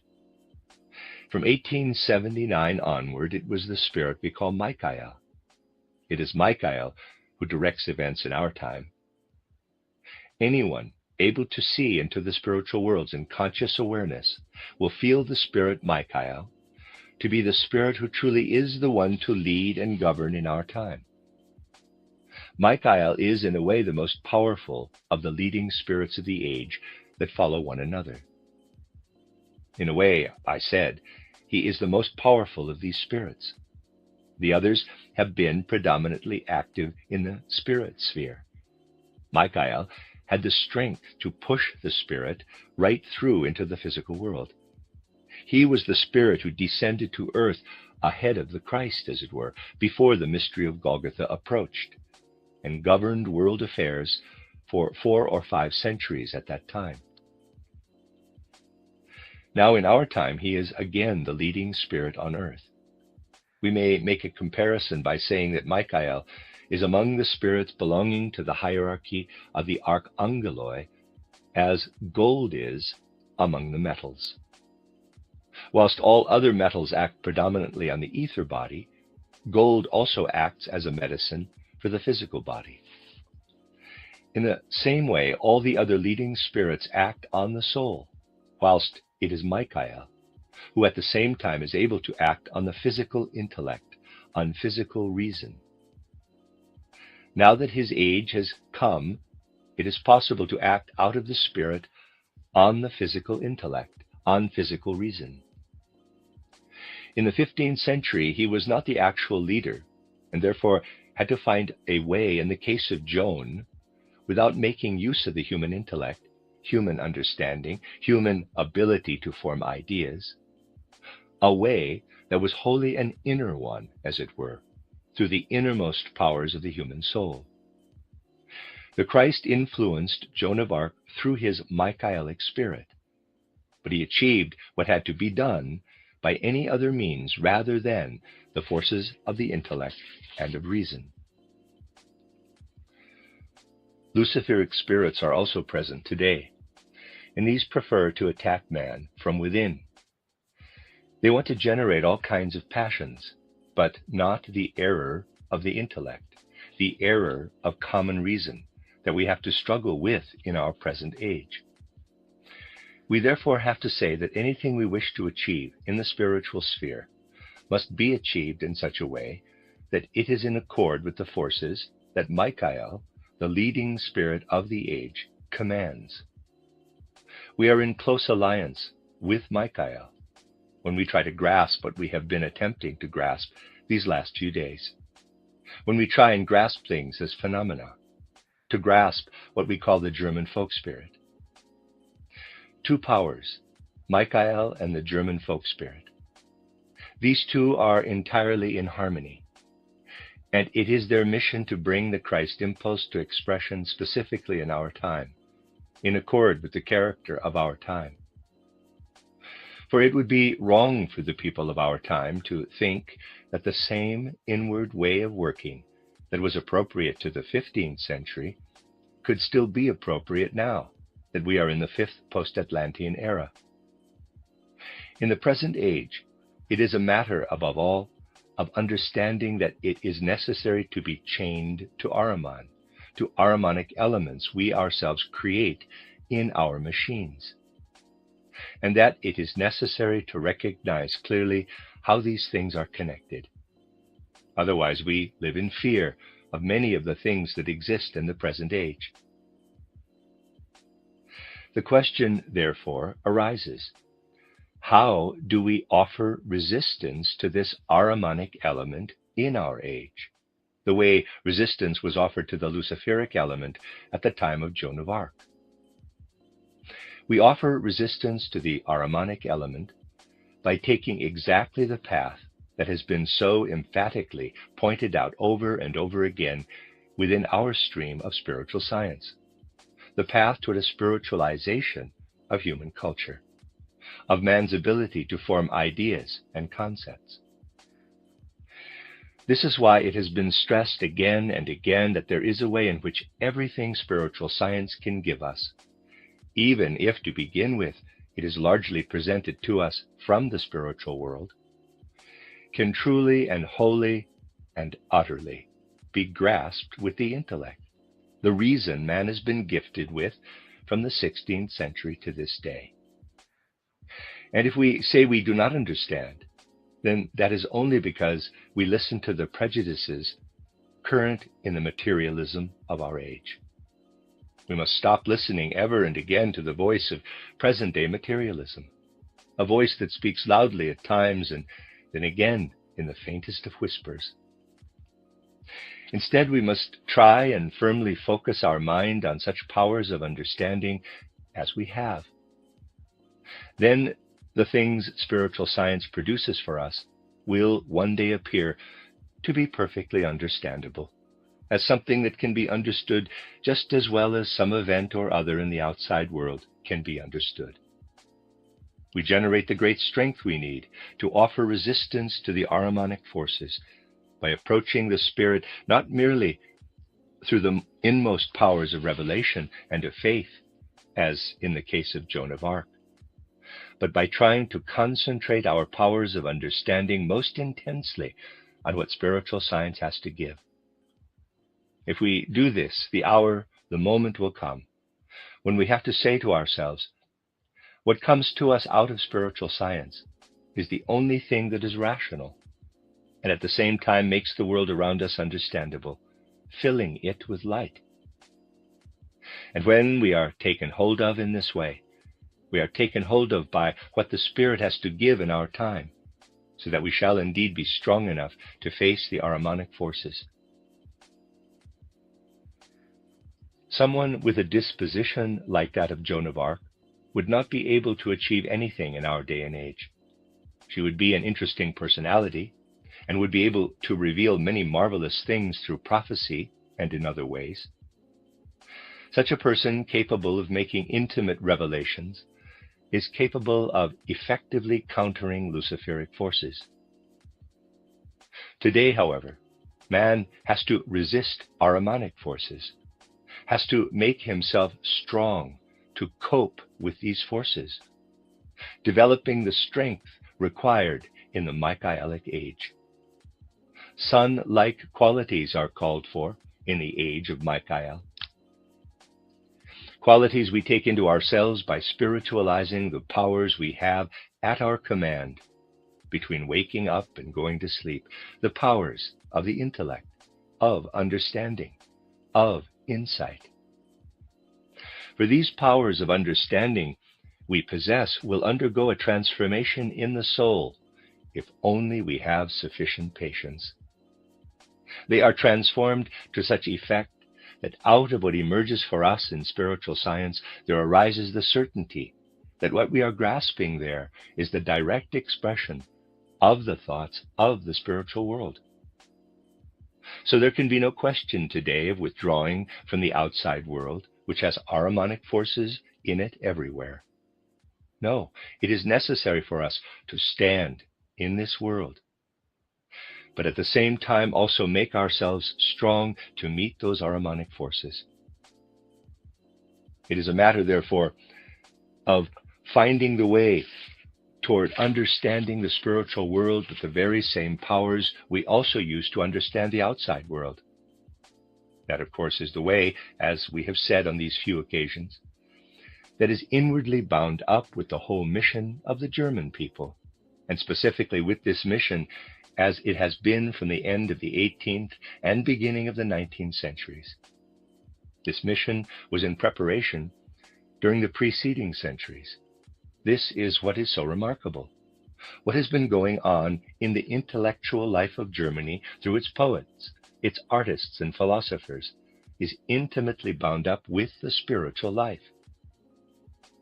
Here it really is a matter of boldly looking the facts in the face, without sympathy or antipathy, and seeing how they were first in preparation and gradually took shape. We have ourselves had the experience of simply having to stress one day that there is this necessity to be active in the life of the intellect and spirit as it continues to progress. Why should that be so? Let us try and take a look at the theosophical movement we had external links with for a time, the theosophical movement in England. Try and build a bridge for yourselves between the general intellectual life in England, including the field of philosophy, and English theosophy. Externally, they stand side by side, are two streams running side by side, and a bridge between the two is something we can only make in a very external way. Try, on the other hand, and consider the life of the mind and spirit that had its preparatory stages in the German mystics, Meister Eckhart and Johannes Tauler, and then evolved further through Jakob Böhme and Angelus Silesius. In Lessing, it brought acceptance of the idea of repeated earth lives, and in Goethe's title Faust, an out-and-out glorification of the ascent to the spiritual worlds. There you have the straight route from the outer worlds to the spiritual world. If you then also include the stream that led from Goethe's title Fairy Tale of the Green Serpent and the Fair Lily to the dramatization of the basic forces of initiation, and take the two streams together, you will have the inner connection. There is an inner connection between that which finally makes its appearance as spiritual science and that which is striven for quite exoterically in the intellectual life of the physical world. The life of the mind and spirit, which unfolds outside of spiritual science, is of course striven for with the powers of the intellect, but it is compelled to move in the direction of what is found outside the body. I should like to put it like this. It is the mission of the German people that they cannot do anything else but let the river of all their endeavors finally enter into spiritual life. In spiritual terms, that really means that the German people are called to unite inwardly with the element that comes into the world because Michael is the leader. Such a union is not achieved by passively, fatalistically allowing oneself to be governed by the powers of destiny. It is achieved by recognizing the challenge of the time. What I am trying to show has been revealed not only inwardly in the evolution of German mysticism, but also outwardly in the whole way German life is developed within the context of European life. In the first of the last two public lectures I have given, titled The Germanic Soul and the German Intellect, I discussed the way the soul quality of the Germanic tribes flowed into the peoples of the West and the South, as it were, through those who became the outposts of those tribes, the Goths, Lombards, Vandals. The Germanic soul element was sacrificed on the altar of mankind. Later, this was to repeat itself, though less obviously so. Consider, first of all, the most eastern part of Austria, and the people known as the Transylvanian Saxons. They had emigrated from the Rhine, from the Siebengebirge, 7 mountains. There is external evidence to prove this. As time went on, they lost their special characteristics. The soul substance gave itself up to merge into that of the other nation, and little will be left of them one day except for some elements from their language. It was as folk substance that they flowed into the other nation. Now let us move on south to the Banat. Swabian immigrants settled there, and the Magyar element overgrew the Swabian element. The same thing has happened in the Carpathian Mountains in Hungary. To all appearances, these immigrant elements have disappeared today. Yet they are still alive everywhere among the present-day population, sometimes emerging in tiny rivulets, like in the fascinating linguistic enclave of the people of Gotche in Crane, Carniola, and elsewhere as well. We see, and it would be possible to pursue this a great deal further, how the Germanic soul element has been sent out into the world, how it has an effect there. This happens out of an inner necessity. It happened like this in earlier ages, and particularly also during the age of Gabriel. It happened throughout the age of Gabriel in that the blood, I would say the blood and the mixing of blood, was active. Everything which, whilst connected with external circumstances in life, yet cannot be grasped externally, but again takes place at a more inward level. Now the Michael age has come, the age when we must grasp how through the whole past development of the life of the mind and intellect, the German spirit is able to take its place within the sun force of Michael, that we simply have to realize. And it can be realized by giving recognition to spiritual science, by gradually, on the basis of what spiritual science is considering, getting an idea and an awareness of the spiritual powers that are at work, of the reality of spiritual powers. Then we shall gradually come to understand how senseless it is for people to say, quote, "There are no spiritual forces. I cannot acknowledge them. And if I have a bar of iron in horseshoe form here, then it is just that, a bar of iron, and I see nothing but iron," close quote. But there may be magnetic forces within it. And in the same way, something else, something quite different from magnetic forces, lies within the whole of the outside world.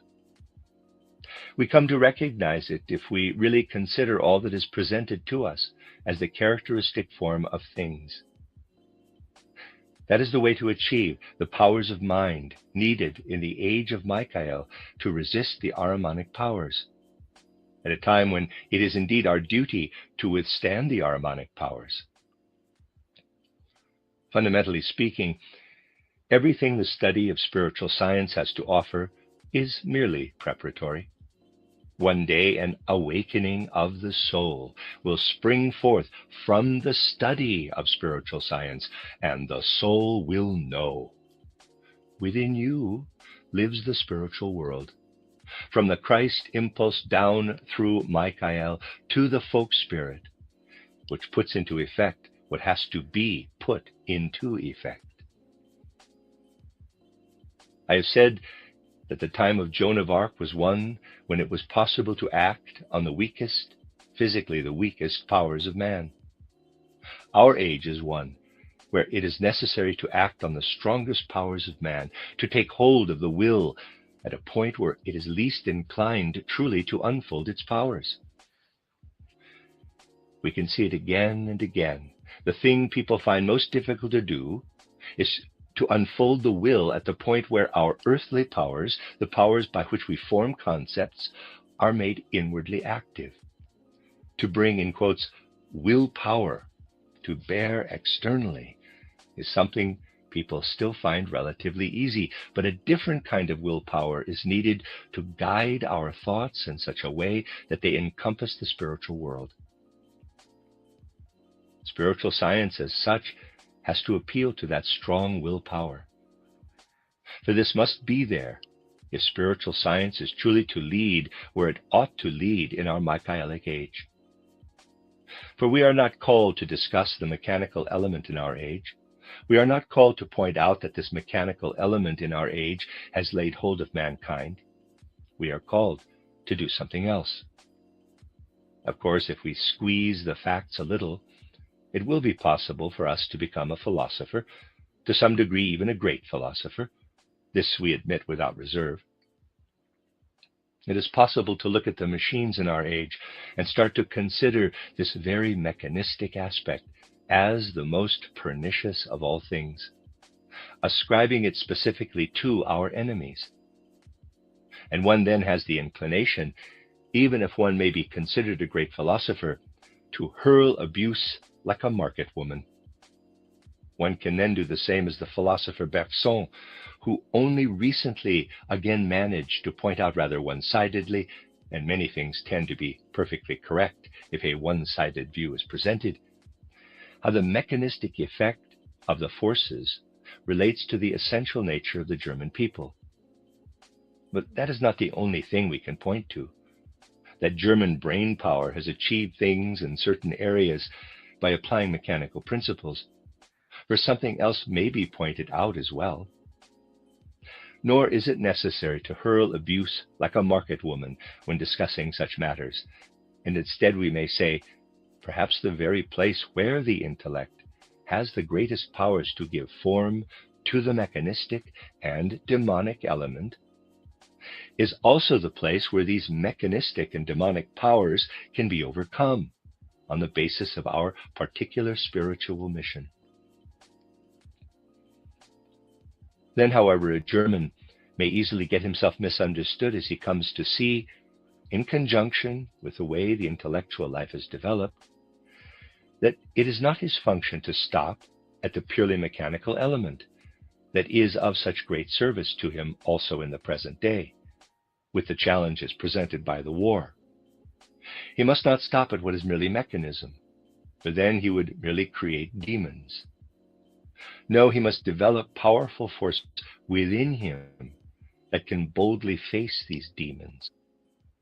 This means that we have to stand in the spiritual world, not blindly, but in a way that arises from and is guided by conviction.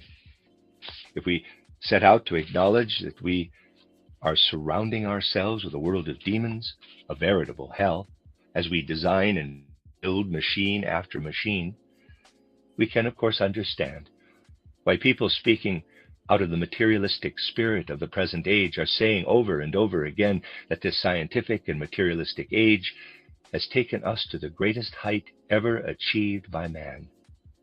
Of course, we can understand this, for it is in line with the materialistic thought of the present time.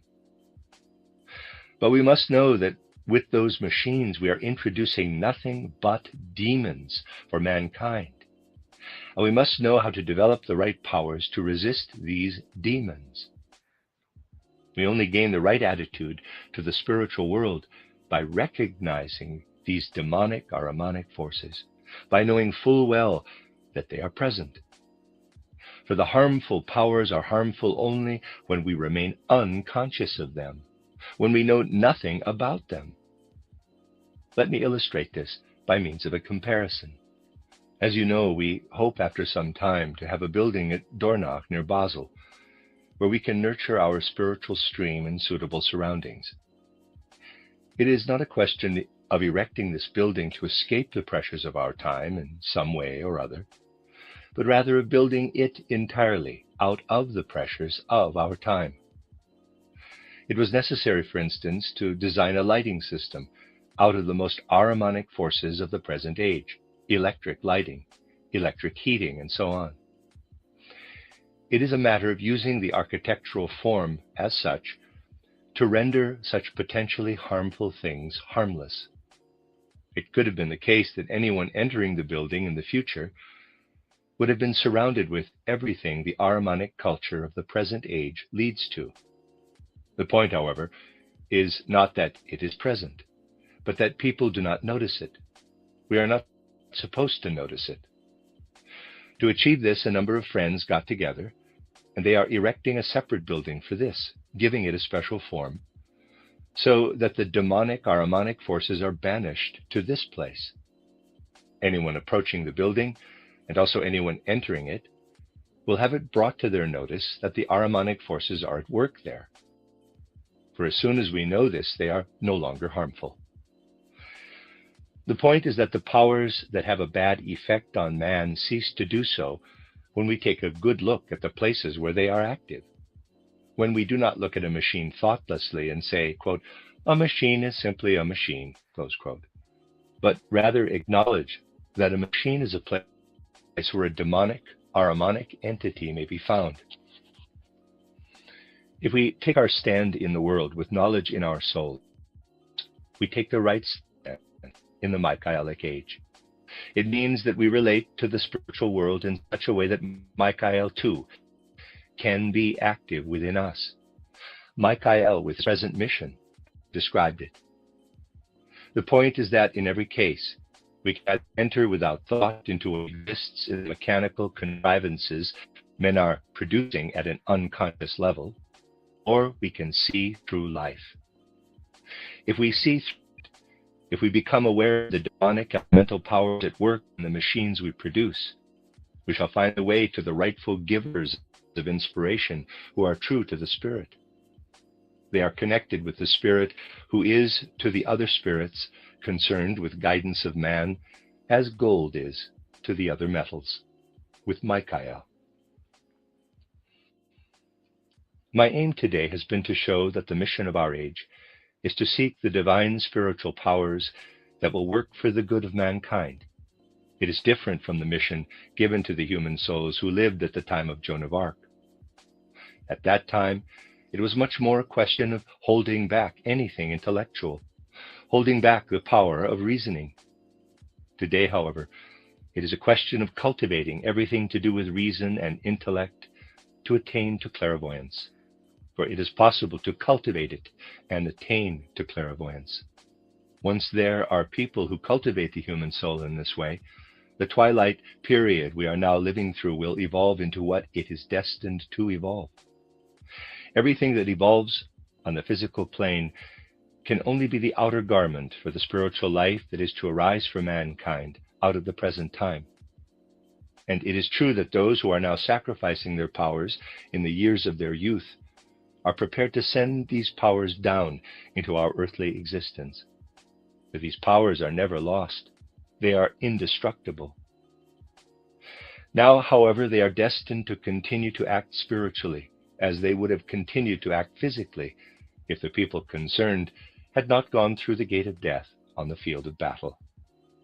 They will continue to send their powers down to earth and into our time, so that we shall know what to do with these powers. These powers need to stream down into a human race that shall use them in such a way, during the time of peace that will follow the war, that spiritual life spreads more and more on earth. As the light of day always arises from the night, so a future filled with light will have to arise out of our present, which so often seems like a dark night to us.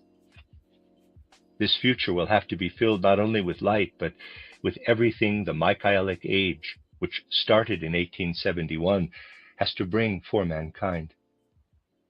Once there are souls capable of establishing as intimate a bond with the spiritual world as has been indicated today, we shall be able to hope that where the events of the present time are concerned, the thought expressed in the 7 lines of the mantram will come to fruition. We may hope that it will all be fulfilled if the first 5 lines are really and truly connected with the last 2.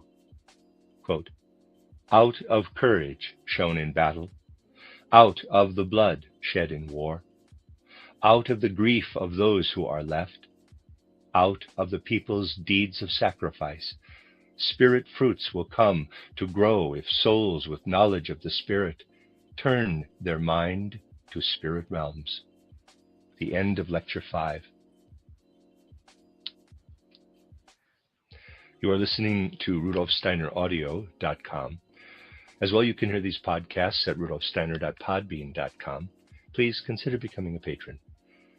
There are 2 publishing houses, SteinerBooks.org in America and RudolfSteinerPress.com in England, which are the sole publishers of Steiner into English and have given me permission to do these recordings. Please consider patronizing them as well. This is a reading of Collected Works, Volume 157 by Rudolf Steiner. 14 lectures translated by Anna Moyse, entitled The Destinies of Individuals and of Nations. This is lecture 6, given in Berlin on the 26th of January, 1915. Due to circumstances, my departure has been postponed till tomorrow, and so we can still have this evening together. As usual, let us first of all direct our thoughts to the souls of those who are out at the front, having to stand up for the momentous events of our time. Quote, "Spirits of your souls, guardian guides, on your wings let there be borne the prayer of love from our souls to those whom you guard here on earth. Thus, united with your might, a ray of help our prayer shall be for the souls it seeks out there in love." Close quote.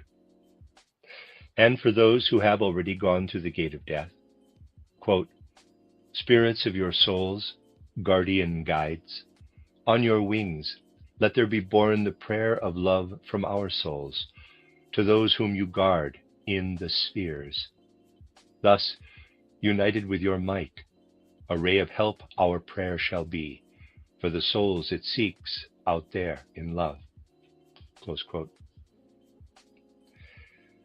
May the Spirit who has gone through the mystery of Golgotha, the Spirit we have been seeking in our spiritual movement over the years, so that he was able to influence our mind deeply, may he be with you and with the hard duties you have to perform. Dear friends, I want to use this extra evening we have been given, as it were, to comment on a number of unrelated points that may be of value to us in one respect or another. First of all, let me point out that in spite of the materialism of the present age, or perhaps exactly because of the materialism of our age, the souls of people doing scientific work in certain fields are guided toward the existence of a spiritual world, even though they do not really intend this. Let me give you a specific example. It would, of course, be possible to pick up a great many threads with regard to what I have just indicated. But I should like to refer to a pamphlet which has appeared quite recently. It is number 12 in a series now being published with reference to the war, written by Professor O. Binswanger, the well-known psychiatrist, under the title Die seelischen Wirkungen des Krieges, the psychological effects of war. It is not my intention to take up the more detailed points made by Binswanger concerning the psychological effects of war, but merely certain comments he made in this pamphlet. A scientist like Binswanger now feels compelled, as it were, to do more than just hint at the existence of a spiritual life. Yet he also feels obliged to apologize for this, pointing out that the present age is not inclined, where the enlightened are concerned, to believe in any such thing as a life of the spirit or of the soul. In his pamphlet, Binswanger refers to the more than well-known fact that there has been a major increase in nervous diseases in our day. He discusses a number of contributory causes, and on page 10 makes the significant statement, quote, "It may seem strange to some of you that I put such great emphasis on the psychological element in these nervous conditions." Close quote. He is a psychiatrist entirely in the materialistic way, yet finds it necessary to speak of the psychological element, the soul element, as one of the causes of the diseases he is particularly interested in. Quote, "What does the psychological element have to do with a nervous stomach, with a nervous heart, nervous pain in the back, arms, and legs? All I can say is that it is the general medical opinion that in the final instance, pathological nervous reactions in many different organs and parts of the body are largely due to disorders in the psychological sphere." Close quote.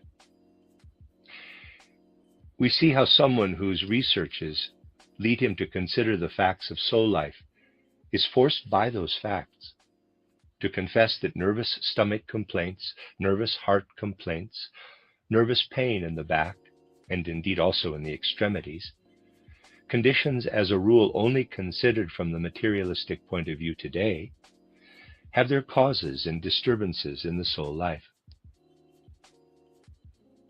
The modern scientist will, however, tend to go no further than making this admission. He will go no further, not one step further.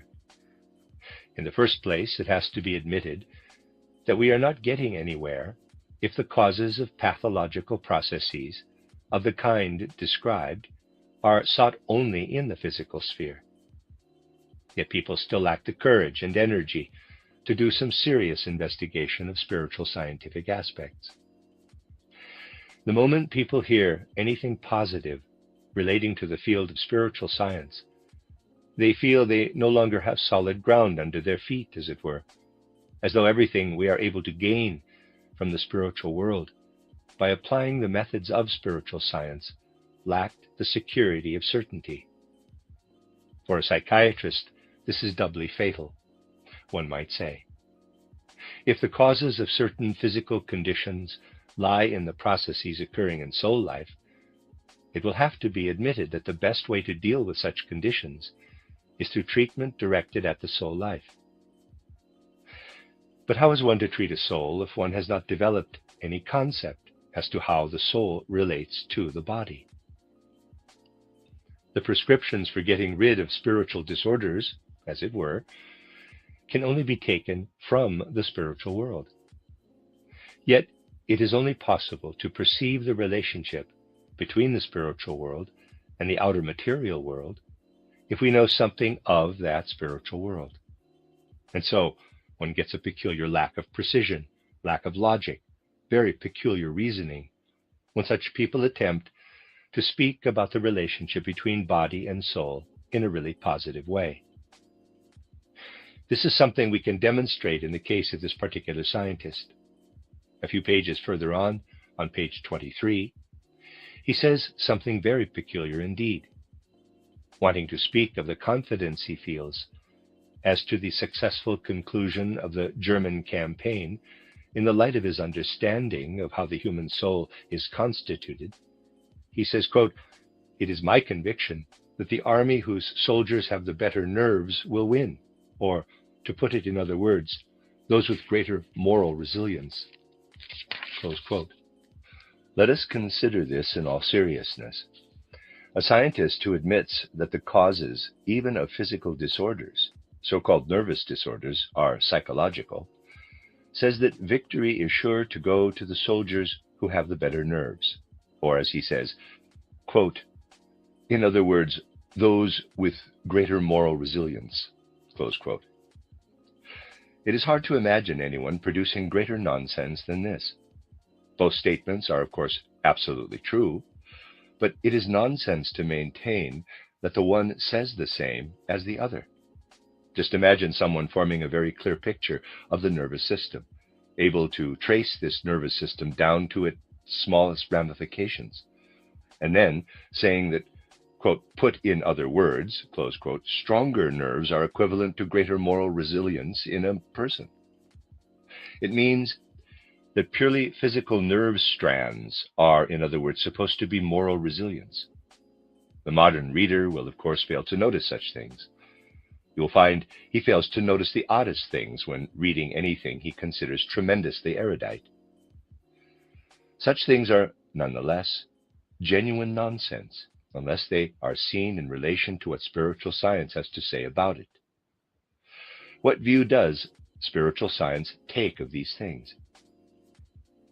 If we consider the moral power of a person, the moral element that ensouls him and fills the whole of his soul, it is in the first instance something entirely spiritual, non-physical, something that has nothing to do with anything material. What we call the moral power of a soul is a spiritual power within it, insofar as this soul belongs to the spiritual world. When the soul returns to its body on waking up, as it always does, it uses the body as a tool for the physical world from the moment of waking until going to sleep. Between going to sleep and waking up, the soul is living in the purely spiritual world, separate from its physical tool, the body. and it also gathers its moral power there. In the physical world, however, moral powers can be active only by using the physical body as their tool. They are, in that case, also active as spiritual powers. In the ego and astral body of man, the element we call his moral power is active. It is something purely spiritual in them. But what does this purely spiritual element of moral power in the astral body and ego of man have to do with his nervous system? Let me make a comparison. The moral power of a person has exactly as much to do with his nervous system as I have to do with the floor on which my feet are now standing. If the floor were not there, nor the ground on which it rests beneath it, I would be unable to stand here, being a physical human being. The floor has to be there, but it has nothing to do physically with anything within me. The floor or the ground has to be there for me to stand on. In the same way, the nerves have to be there in the physical body merely to provide the physical resistance which the moral powers of the astral body and the ego must encounter in the physical world in order to make their presence felt. There is another comparison I can make, one that really goes to the heart of the matter, though it will be necessary to think it through in some detail before one can really see what lies behind it. I'm going to use a comparison that again comes up in physical life. Consider the process of digestion. It consists in some of the food stock becoming part of the organism, whilst the rest is eliminated. If it were not possible for a certain part of our food to be eliminated, digestion would be impossible.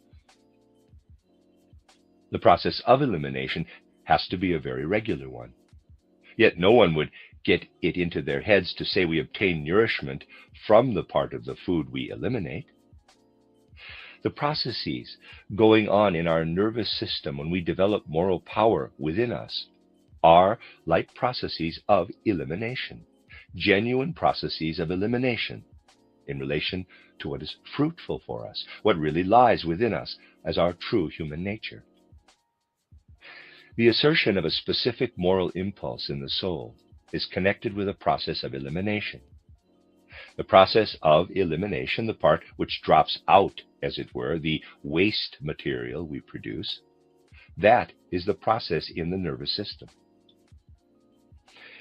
This relates to what we are actually doing in the same way as the process of elimination relates to the process by which foods are assimilated in our digestion. People who refer to the spiritual process in which moral impulses are formed as a process in nervous system are really saying, with reference to another sphere, that human nutrition consists in elimination. And they then examine the products of elimination in order to establish what is particularly beneficial to man. That then is the back-to-front method used by materialistic science. The principle which the spirit has to eliminate in order to unfold is considered the real thing. In their efforts to get at the truth about the spirit, modern scientists investigate exactly the things the spirit has no use for. The method is more or less like that used by someone examining the intestinal contents in order to find out what kind of substances man takes up into his muscles.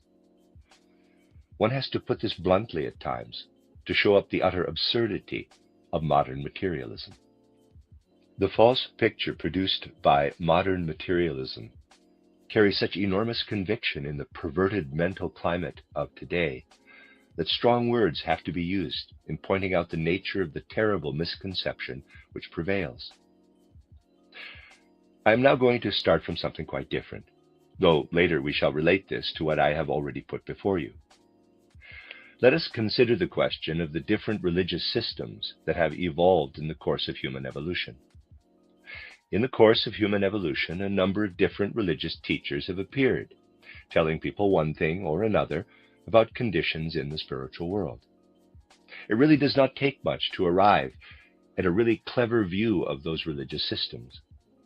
Parenthesis, it is not really difficult to be clever in the present age, as we have seen with regard to a number of opinions held today. You know how this should be taken and that it does not imply criticism of the present age. Close parenthesis. Someone who may be considered clever can so easily point to the fact that different religious teachers have taught different things and draw the conclusion that none of it could, therefore, be true. For if it were to be true, then surely they must all have taught the same. This in turn would lead to the conclusion that all the talk of higher worlds has been shown to be so full of contradictions that it cannot be considered to be based on anything that comes to mankind out of truth. The only way of finding the right answer to the above question is to form an idea of how much of what man has lived through here on earth goes with him through the gate of death. You can easily form an idea of what we take with us if you consider the following. As soon as you close your eyes and put your hands over your ears, you will see or hear nothing of the physical world around you. And now ask yourselves, how much of the impressions the soul takes into itself from morning to night, and how much of the ideas and concepts it holds within it is in actual fact owed to the eyes and ears? If we had no eyes and ears, by far the greatest part of human soul content would simply not be there. Now, after death, the human being quite definitely has neither eyes nor ears. Anything taken in through the eyes and ears can only be carried through the gate of death as memory. The same applies to all the ideas we have formed on the basis of sensory impressions. And now you merely need consider how much has to be left behind when we enter into the spiritual world. Everything which has come to man through external impressions is left behind. What quality should an idea have if we are to take it with us through the gate of death? It most certainly cannot derive from any form of external impression. And one quality it must possess is that anyone thinking in materialistic terms will be able to say, quote, "What you have before your mind's eye, EYE, simply does not exist, for you are not able to see it with your eyes, nor hear it with your ears." Close quote. The nature of such an idea or concept must be such, therefore, that its subject is not perceptible to the outer senses. For anything we are able to perceive with the outer senses cannot go through the gate of death as an idea. My comment is that materialism is seduced into raising such objections because it is all the time talking of being and non-being without really understanding the ins and outs of being and non-being. It is sufficient for our present purpose to consider just the German language. The verb sein, to be, derives from sehen, to see. Anything said to be in being, therefore, is said to be no more than, quote, "something I have actually seen," close quote. All the rest of the talk about being is really nothing more than communication about that what has been seen. The conclusion to be drawn from this is that we should not speak of the things we take with us through the gate of death in terms of being, for that would imply that we must have seen them with our physical eyes. What did the founders of religions want to give to people in the ideas they presented? They wanted to present ideas to people that would strengthen the spirit within them, endow it with the power of inner light. On passing through the gate of death and entering into the supersensible world, man would then carry his own light, being able to illumine what he finds there out of his own power. People find it very easy to say, quote, "When I get you to tell me of the supersensible worlds, how can I know that all these ideas are really correct?" Close quote. Let us imagine someone was spreading ideas about the supersensible worlds, ideas accepted by a number of people, and these were in fact wrong, or one-sided, or did not turn out to be correct in the sense we speak of things being correct in the outer physical world. In such a case, it would still have been better for people to have taken up the wrong ideas than to have taken up no ideas at all concerning the supersensible world. Why? It would have been better because the soul has to make an effort in accepting any kind of idea about the supersensible world. You may take up correct ideas or incorrect ideas, but you have to make an effort. And it is this effort which counts in the spiritual world when we go through the gate of death. It is this effort that will benefit us after death, or indeed benefits us altogether when we enter into the spiritual world. Let us assume we had made our own what is a completely wrong view of the spiritual world. By taking it up, we have developed our soul forces just as a gymnast develops his limbs. And whatever we have developed will be ours, and we carry it with us into the spiritual world. By taking it with us into the spiritual world, we then have something there that is similar to our having eyes here on earth. We shall no longer be blind in the spiritual world. Even if it were to be the case that everything we have taken up was wrong, and the only thing we have done is to make an effort, this means we shall have developed the eye, E-Y-E, of the soul, so that we are now able to see what is there in the spiritual world. Now, the situation is that the teachings of the different religious teachers are in no way completely wrong. It is rather that the truth concerning the supersensible world has been presented from different points of view and only appears to be contradictory. The one must be taken to complement the other.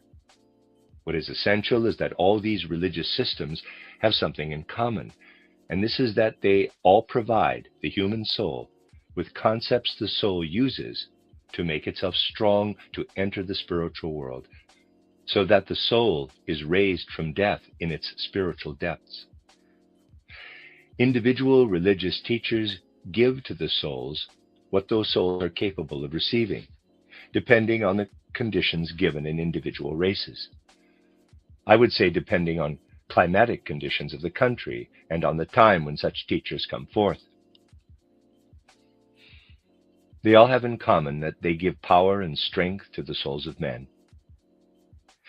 We may also say they make them radiant within, so that the souls may be real, not only in the physical world, but also in the spiritual world. Food to strengthen the soul is the universal truth that has been given to men in all religious systems, depending on the given situation. Our own age is now faced with the necessity, gradually, to accept a different view of the spiritual world compared to what people of past ages were able to take in. Certain ideas which have evolved with the flowering of modern science need to be strengthened inwardly in our age, to grow in inward power, so that these very ideas enable the soul to be alive in the spiritual world and not dead. It is through this that something more profound, more demanding, but also more profound, than anything achieved in the various religions arises for the soul of its own accord. I have given a number of reasons over the years as to why our age is the one called to spiritual science. What I'd like to say is the following. For anyone close to spiritual life, it is evident wherever we go, and that is what is so deeply moving for us today, that one of the elements that is to come into the life of the present age, one form of leaven, is spiritual science. Many, many souls have gone through the gate of death these last months, gone through the gate of death in the full vigor of youth. I have already told you that in the normal course of events, the human beings whose souls have now gone through the gate of death could have expected to live longer on earth. When a human being goes through the gate of death, we know that first of all he lays aside his physical body, and then after a relatively short time his ether body. This ether body then belongs to the outer ether world, and the astral body and the ego continue to belong to the person concerned. It is usually said that the ether body dissolves in the spiritual world, but the time it takes to dissolve differs greatly. When a person has grown very old, that is, has reached what we may call a normal lifespan, he will have used up the forces of his ether body, so that it dissolves quickly. But when a person goes through the gate of death in the vigor of youth, his ether body could still have served him for many years. This ether body is a cohesive, structured whole. It will not dissolve immediately in the second case. It will separate from the astral body and the ego, and these will go their own ways in the spiritual world. The ether body will separate from them, but it will not dissolve immediately.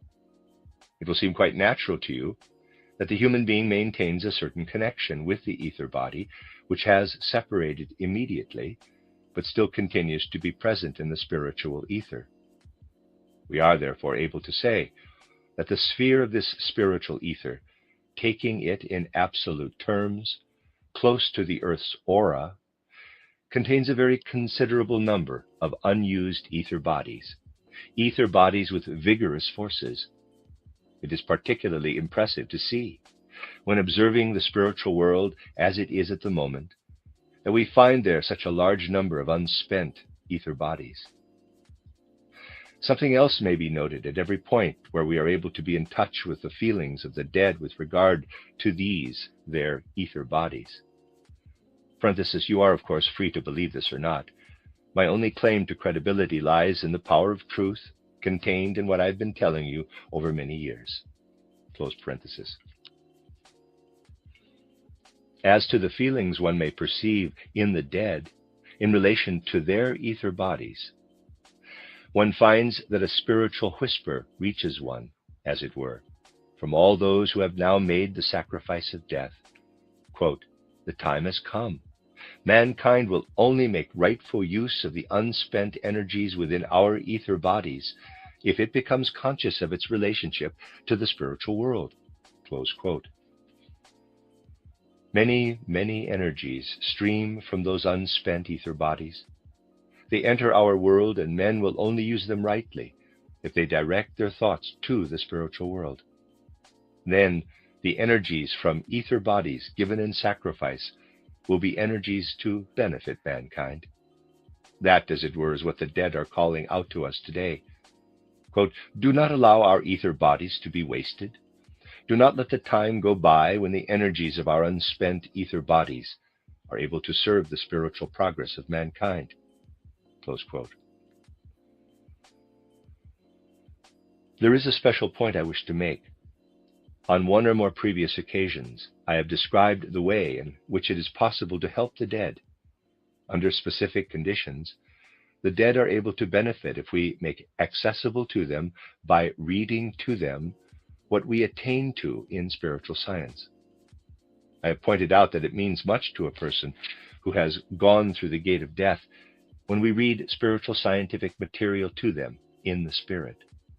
When we form a vivid picture of that person in our mind and read a chapter of spiritual science to them, not aloud, of course, but in our thoughts.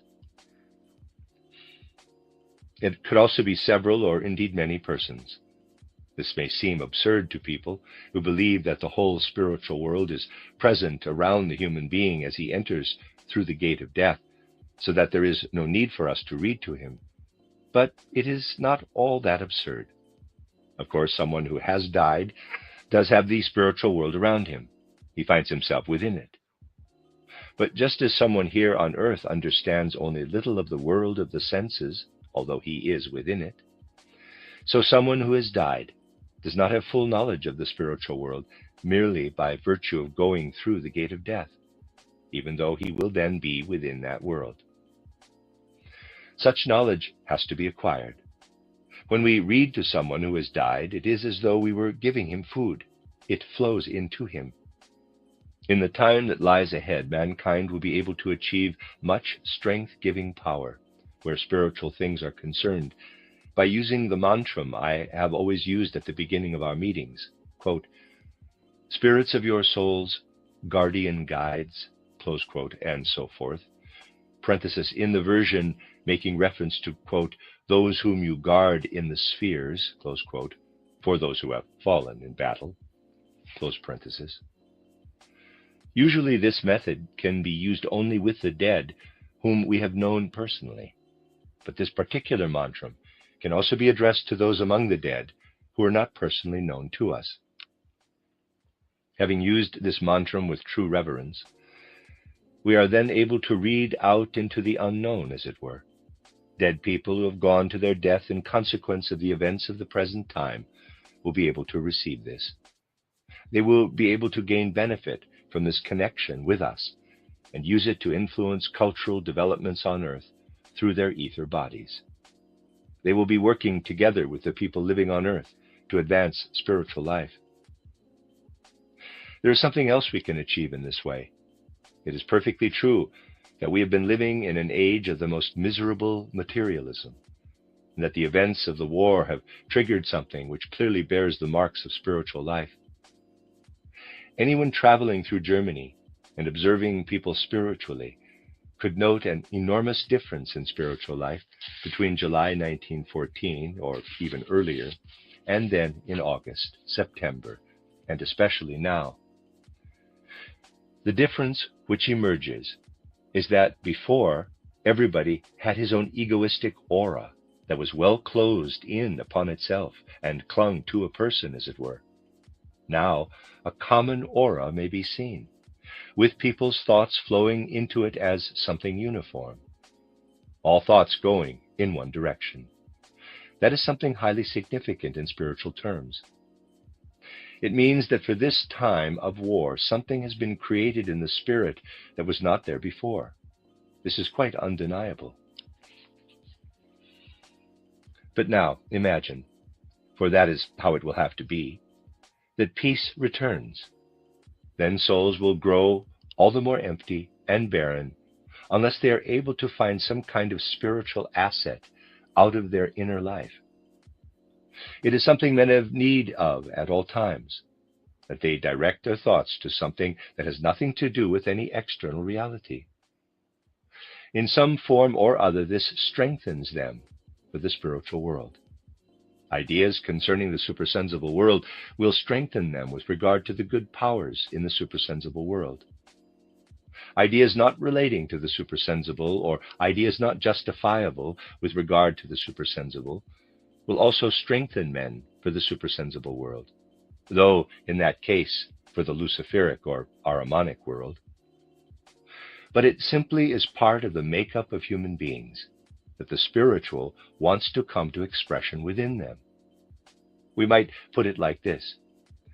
Man has to have something that does not hold true for the external world. If he has refused for a long time to take anything into his soul that does not hold true for the external world, then there will be a reaction to the effect that he will have to believe in something that does not hold true for the external world. Such beliefs may then take hold of human souls in the strangest way. Certain souls completely subject to materialism may nevertheless be religious in an external sense. And such souls may experience that reaction in a particular way. They may, for instance, how shall I put it, all be in accord in believing that some people, some race with its own culture, were a race of barbarians, and they may make this an article of faith.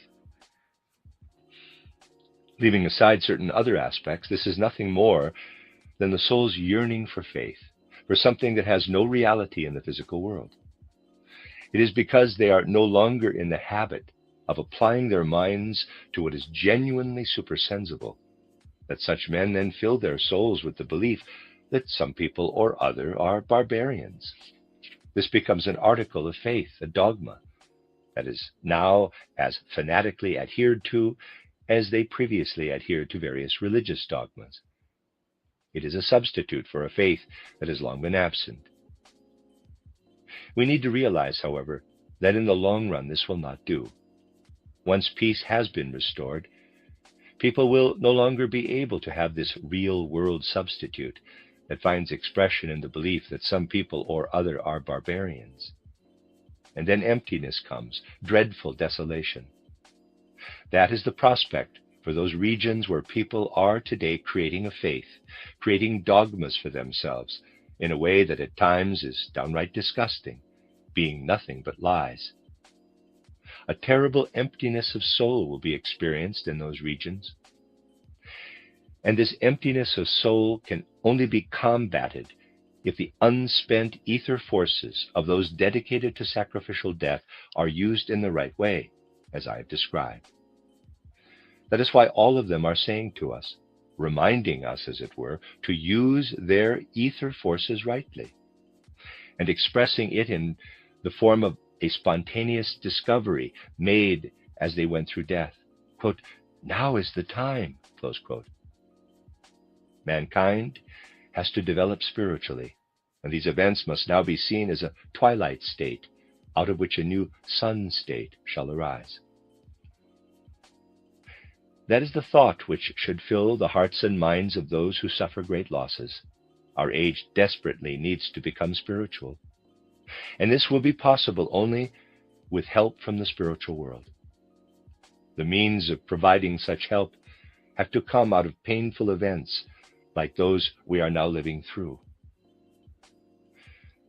To the spiritual scientist, it is immediately obvious that these events should not be considered from a materialistic point of view only.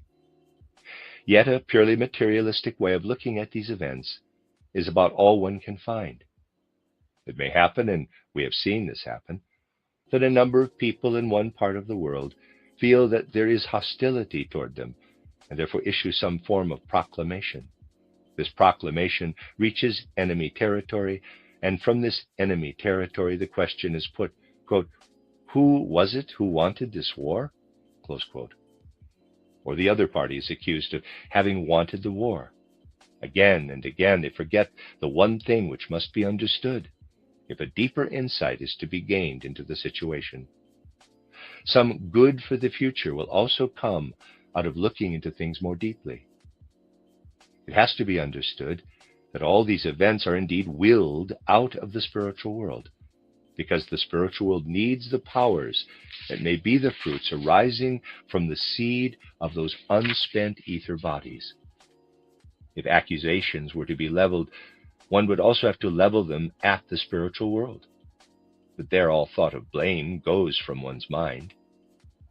There we become aware of the iron necessity which exists, the iron necessity which, from the point of view of the spiritual worlds, has to regard our earth world in about the same way as we have to regard a situation where it is necessary to consume so and so much, kill it, take it out of its natural context by force in order to build up something else. We cannot build a house unless we destroy so and so many rock formations.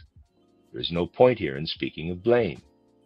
We have to speak of necessity in this case. And in the same way, it is necessary in the spiritual world to demand the sacrifices that are now being demanded because seed is needed. This seed consists in the unspent ether bodies, which will then be present in all that develops for humanity. And these have to be available if evolution is to proceed. Otherwise, mankind would lack the energies it needs to progress. Today's events have their outward significance, but in addition, we must also take these facts fully into account if we want to understand their true inward meaning. Taking this point of view, we say to ourselves, I may not be able to know from the beginning if everything I am receiving from the spiritual world is correct, as they say. One thing is true, however, and that is that by uniting these revelations from the spiritual world with my own soul, I am exerting my soul. And in this way I am giving it powers so that my soul grows luminous for the spiritual world, is given eyes for the spiritual world. Conditions are, however, different in the spiritual world than they are in the physical world. In the physical world, we can be satisfied once we have formed a thought and recognized its truth. It is sufficient for the practical life of the physical world to have perceived the truth of a thought just once. What I mean is this. If a body of judges wants to establish whether a person is guilty in a particular case, the matter is settled once the conclusion has been reached that the person is guilty. Everything that is necessary has then been done. In the spiritual world, however, everything has not been done once a conclusion has been reached or a thought has been formed. It is necessary for the thought to recur over and over again. What matters in spiritual terms is the repetition. It is not just a matter of knowing something about things, but of ever and again making that thought present in the soul. This is also what meditative life is based on, that we have the content of the meditation present in the soul by constant repetition. Anything made constantly present in this way will truly have the power to act like the drops falling on a stone that will finally make a hollow. A single drop falling onto a stone will leave no impression, nor will it do so if it falls 10 times or 100 times. But in the end, it will make a hollow. When we take such things into our soul just once, it might appear that they make no impression at all, nor will they if taken in 10 times. But if we are patient, we can get to the point where we perceive the essential core that is eternal in man. It is the power we develop in the process that matters. People tend to run away from this power. They do not want it. Why is it that they do not want this power? The question as to why people do not want this power, why they fight shy of spiritual science even today, can be answered if we briefly look again at the significance of the images for life after death presented in spiritual science. The images which are most important after death are those which do not depict anything belonging to the outer world, do not relate to external existence, and are such that a crude materialist will say they are of no significance in life. Yet in these images, which are the most important after death, to form such images calls for such a great power of reflection, of deliberation and attunement, that it will make the soul strong, letting it experience itself, perceive itself in the spiritual world. Those are the images the soul needs on going through the gate of death. How can we gain such images? We know the answer. We do so by exerting the soul to a greater degree than it normally exerts itself.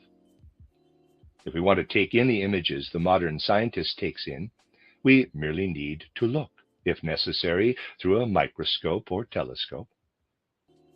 We can stay nice and passive as we receive impressions of the world and record them.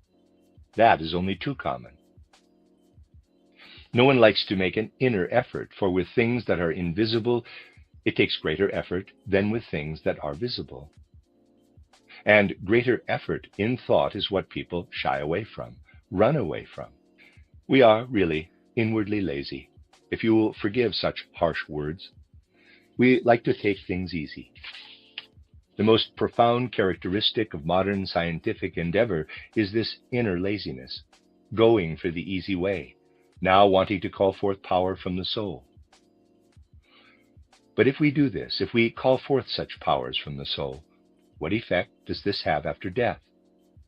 Well, we do gain something for life after death out of these powers we have called forth. But it is something we usually do not like at all, because we tend to live with a certain illusion. Let me tell you why we usually do not like it.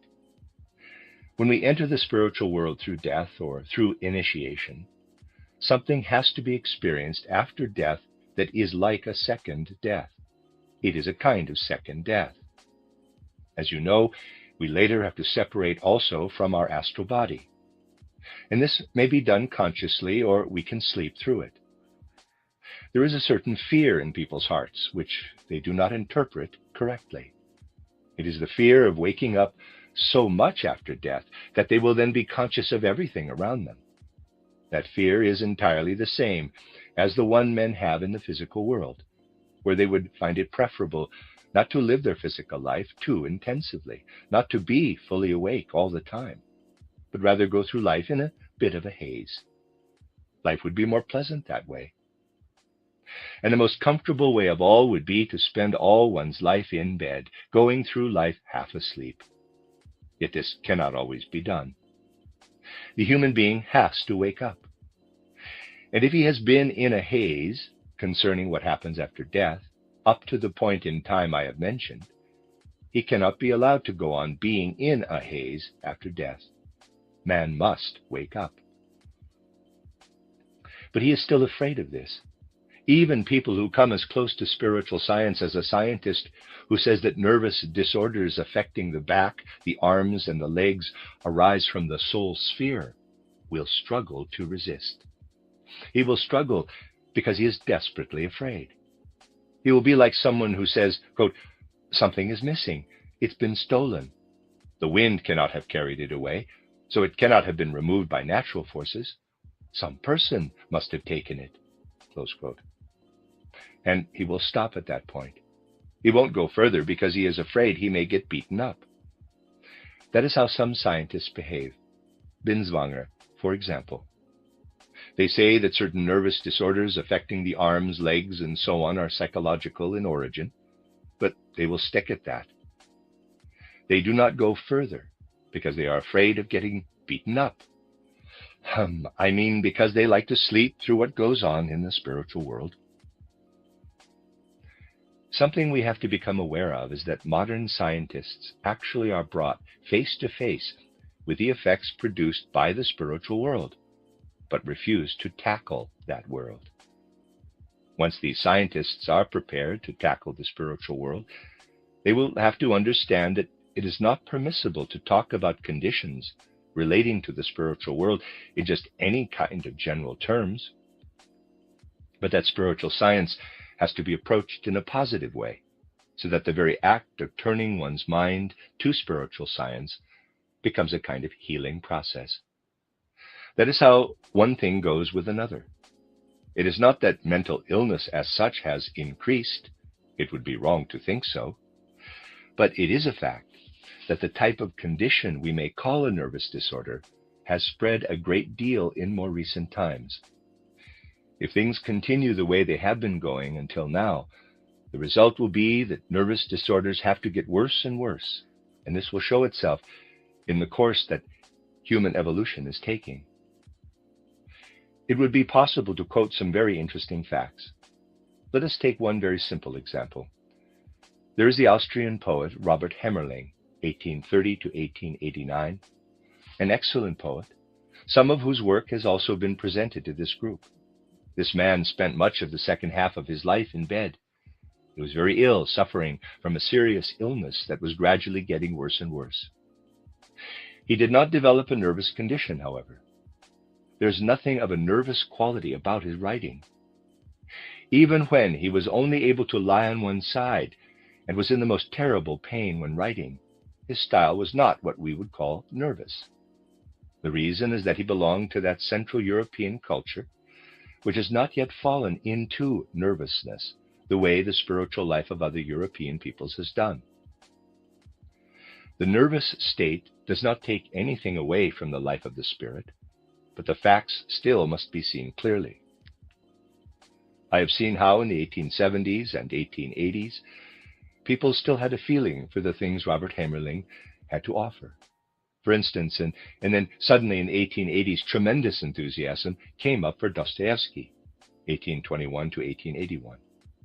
Of course, I do not want to take anything away from Dostoevsky, but what he mainly has to offer is a very nervy, twitchy art, however great. Such nervy art would develop if the stream of materialism were to go on and on. For Dostoevsky's art is materialistic, even if it is, in quotes, psychology. If this is not to happen, it will be necessary to develop the great powers which the human soul has to come up with to enter into lines of thought like the one that says Saturn, Sun, and Moon are earlier stages of Earth evolution. Just try and present ideas like Saturn evolution, Sun evolution, and so on to a proper modern man, expecting him to exert his mind to the point where such things seem absolutely natural.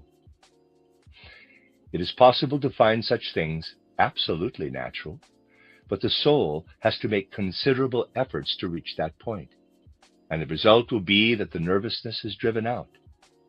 It does require patience, but the nervousness will be driven out. The general nervousness which would otherwise affect the whole of human civilization will be cured if men take up what arises from spiritual science through the widening of the spiritual stream. In a situation where mankind is in danger of going all twitchy, spiritual science comes from the other side to offer a cure. A psychiatrist who has not yet entered into spiritual science will have to admit to himself that nervous symptoms are on the increase. On the basis of spiritual science, however, he may then perhaps be forced to admit that the best cure for nervous conditions is to tell his patients, quote, take a book on spiritual science for 3/4 of an hour every day and try to think it through. This will make your nerves much stronger, close quote. They will definitely get stronger.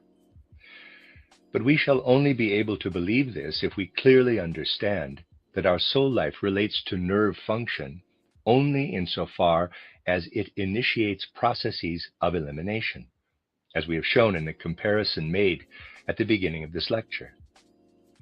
The soul life cannot be cured by putting particular emphasis on eliminatory processes, but only by strengthening from within the aspect which has nothing to do with the eliminatory processes.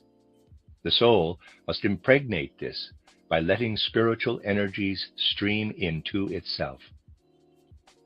A time will come when prescriptions are written on the basis of spiritual science, prescriptions making use of one thing or another that can only be found through spiritual science, and this will apply particularly to the diseases of more recent times. Of course, we are not anywhere near it yet. For a long time to come, it will be thought that there is sufficient evidence to show that any kind of therapy that could be labeled mystical is claptrap. The label mysticism will be all the more freely applied the less people know what mysticism really is. We are the ones who use the term mysticism least often. We use it only as a technical term. On the other hand, it is used most of all by people who have no idea as to the nature of mysticism. In getting a clear idea of these things, we cannot hide from the fact that we are living in a significant time of crisis. I have said on a number of occasions that I am not in the habit of saying we live in a time of transition. Every period has something that went before and something that is to follow. The point is to recognize the concrete nature of the transition, the specific sense in which a time is one of transition. In our own time, the concrete part of it is that everything that is now happening points to one thing. Men must find the way to comprehend the spiritual worlds. They will find calm inner firmness and inner certainty in those spiritual worlds.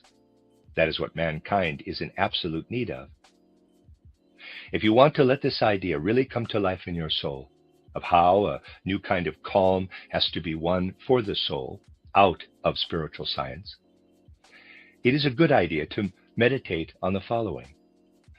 It is truly significant that for the last 3 or 4 centuries, people gradually had to accept the idea that they are rushing through space, genuinely rushing through space. Of course, anybody can say they know this, but people do not usually reflect on this, a fact they already learned at school, that they are rushing through space at tremendous speed. This more or less brings to mind the story of the man lying in a ditch, who was very comfortable as he lay there, and yet felt highly dissatisfied. Asked as to the reason for his dissatisfaction, seeing that he did not have to do anything, he replied that after all he had to revolve around the sun with the earth, but would find it more convenient to stay behind. That was a man who had taken the notion of that revolution seriously. As a rule, people do not think about this, for there is an element in man which he does not normally keep in mind. To continue in our line of thought, over the last 300 or 400 years, people have got used to the thought of being part of the earth as it rushes through space. Resistance has to be put up against this, resistance coming from cosmic space. It really is true that there was a feeling of security in the old thought that the earth stood still and the sun was moving. Now it will be a long time yet before people come to realize that the Copernican view is not correct. Things are not the way they are taught today. It will, however, be possible to reach a point where life is brought into the concepts of non-physical science, to the effect that a person may be sitting in a railway carriage or traveling by boat and make such inner efforts to counteract the rumbling noises that he will cease to hear them, being wholly contained within himself. That can only be done today with the help of spiritual science.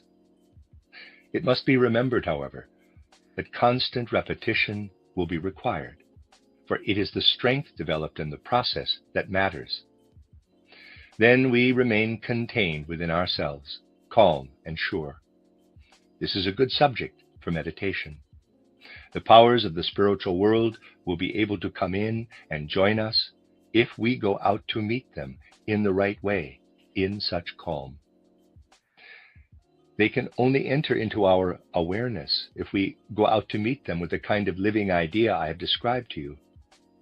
That characterizes the period of transition we live in. That is the transition in which we really find ourselves. A longing for the spiritual world is definitely present in human souls, though most people do not yet know it.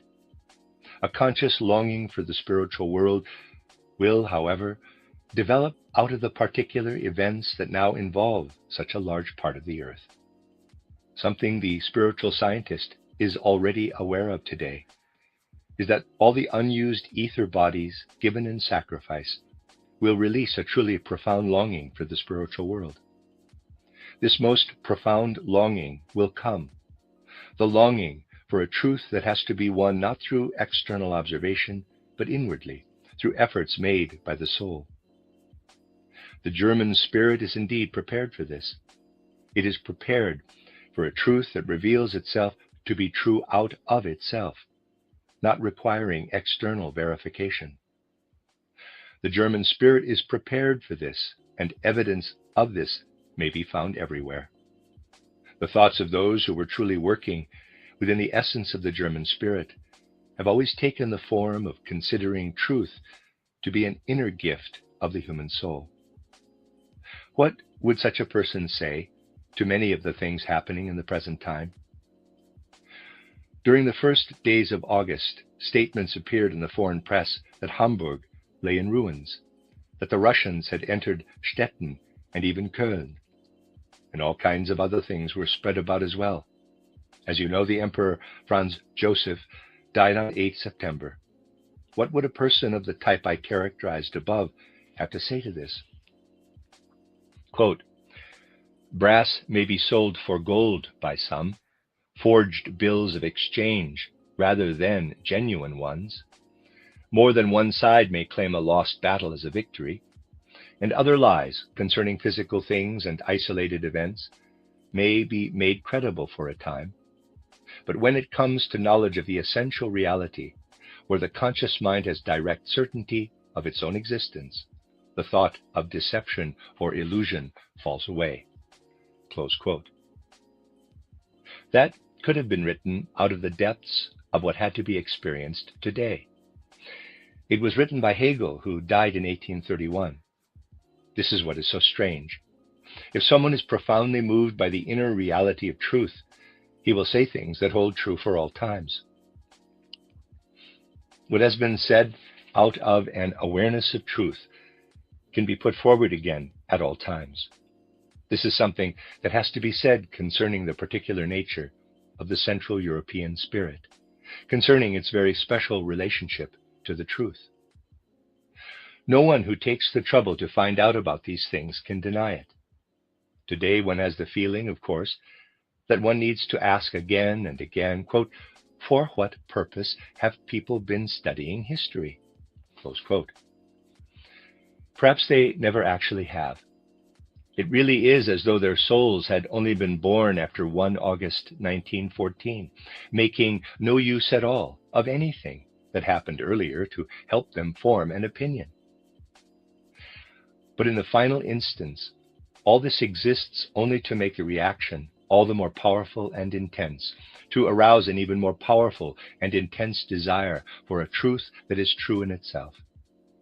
That is the nature of the transition we are going through now, at a time when this inner bond with the truth is often lacking and shows itself to be lacking.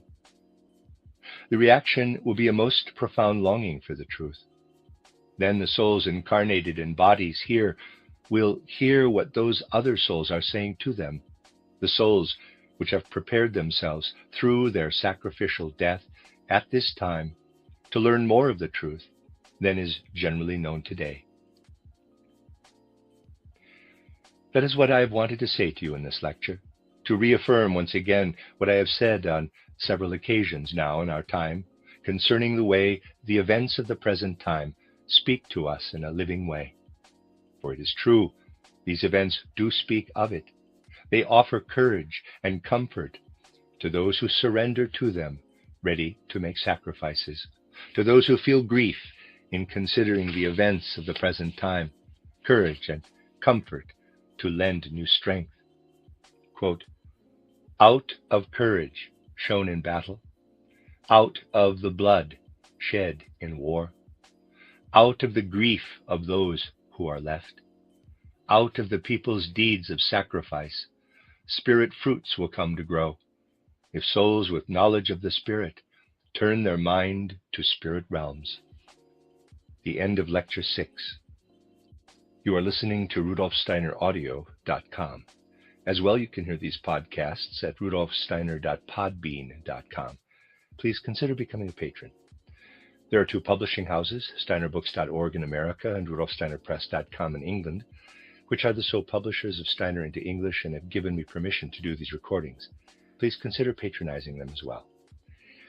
This is a reading of Collected Works, Volume 157 by Rudolf Steiner, 14 lectures, translated by Anna Moyse, entitled The Destinies of Individuals and of Nations. This is Lecture 7, given in Berlin on the 22nd of February, 1915.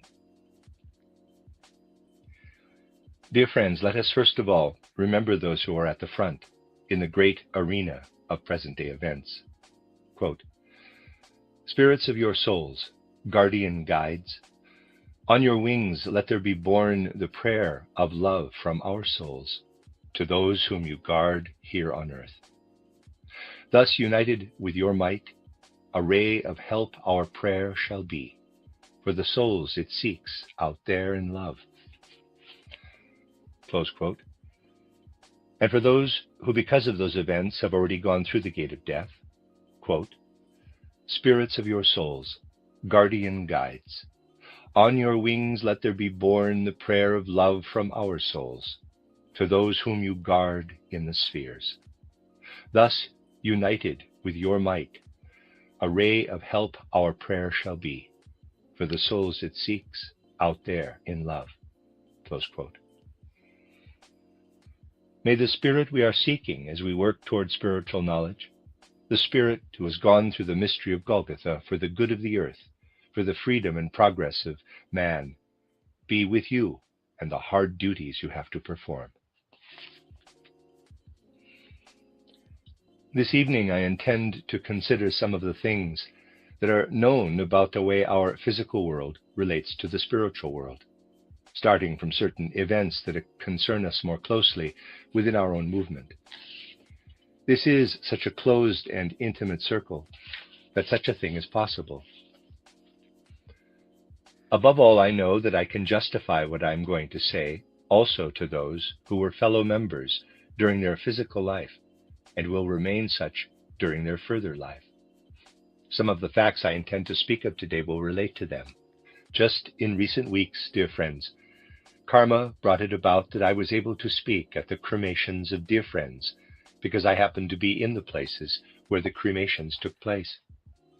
No doubt something else also played a role.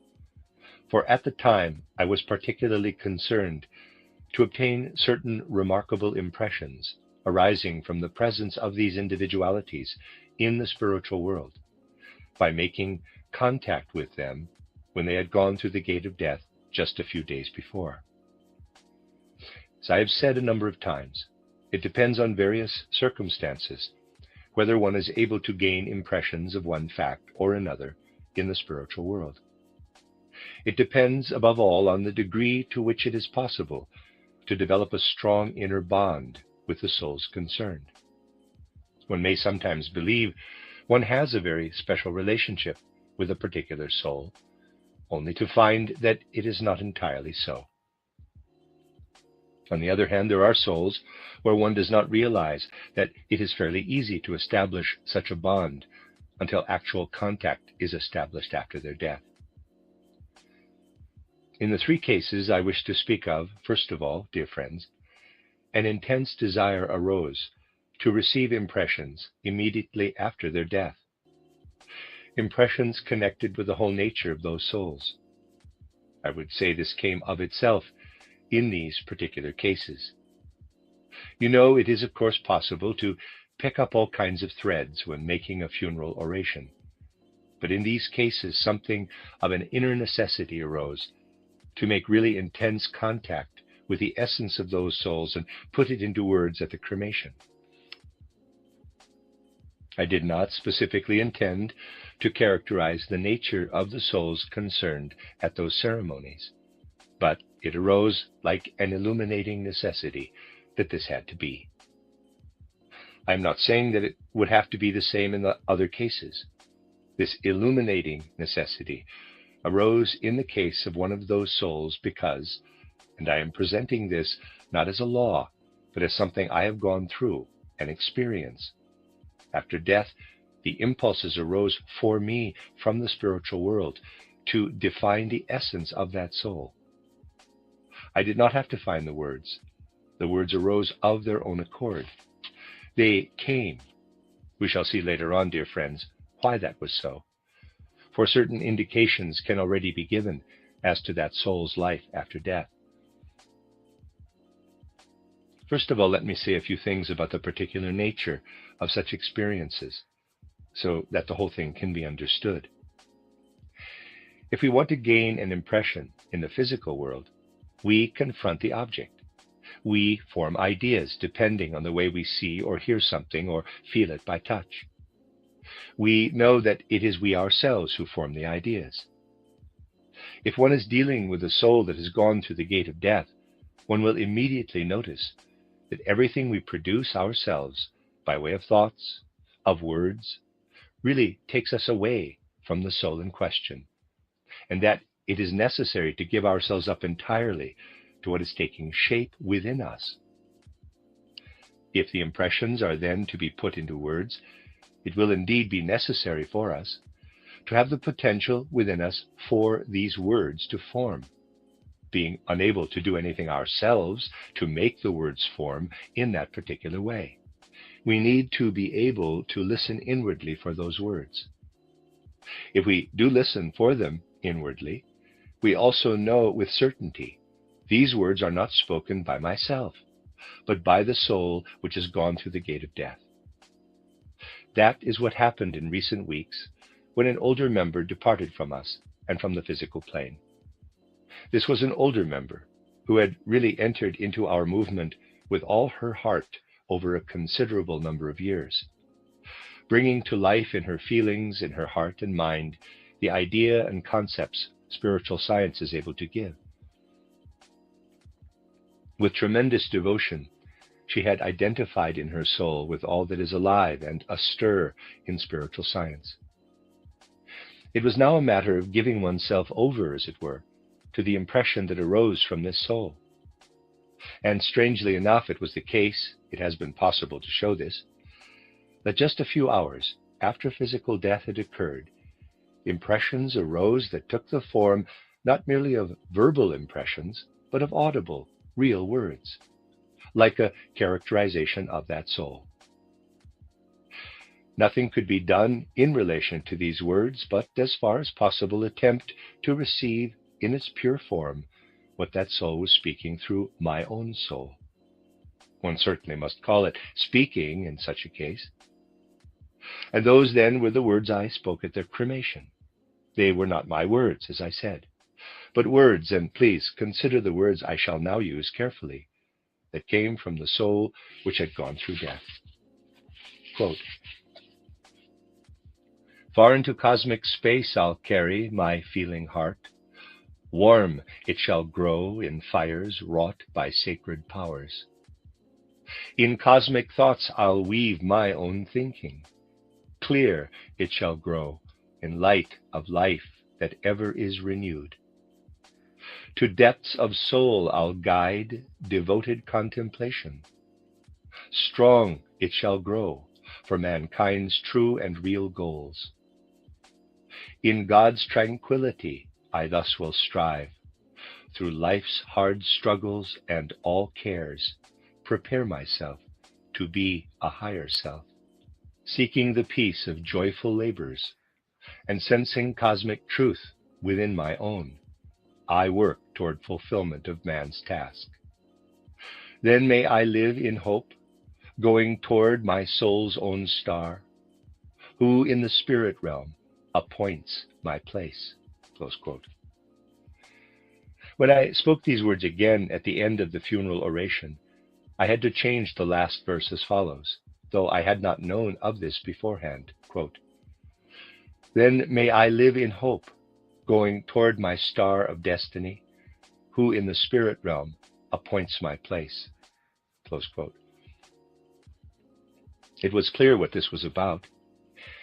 The individual concerned was endeavoring to impress into her very being that now had gone through death the thoughts, ideas, feelings, and experiences she had received through spiritual science over the years, impress them in such a way that these ideas and experiences became forces that would mold this individual after death, leaving their imprint.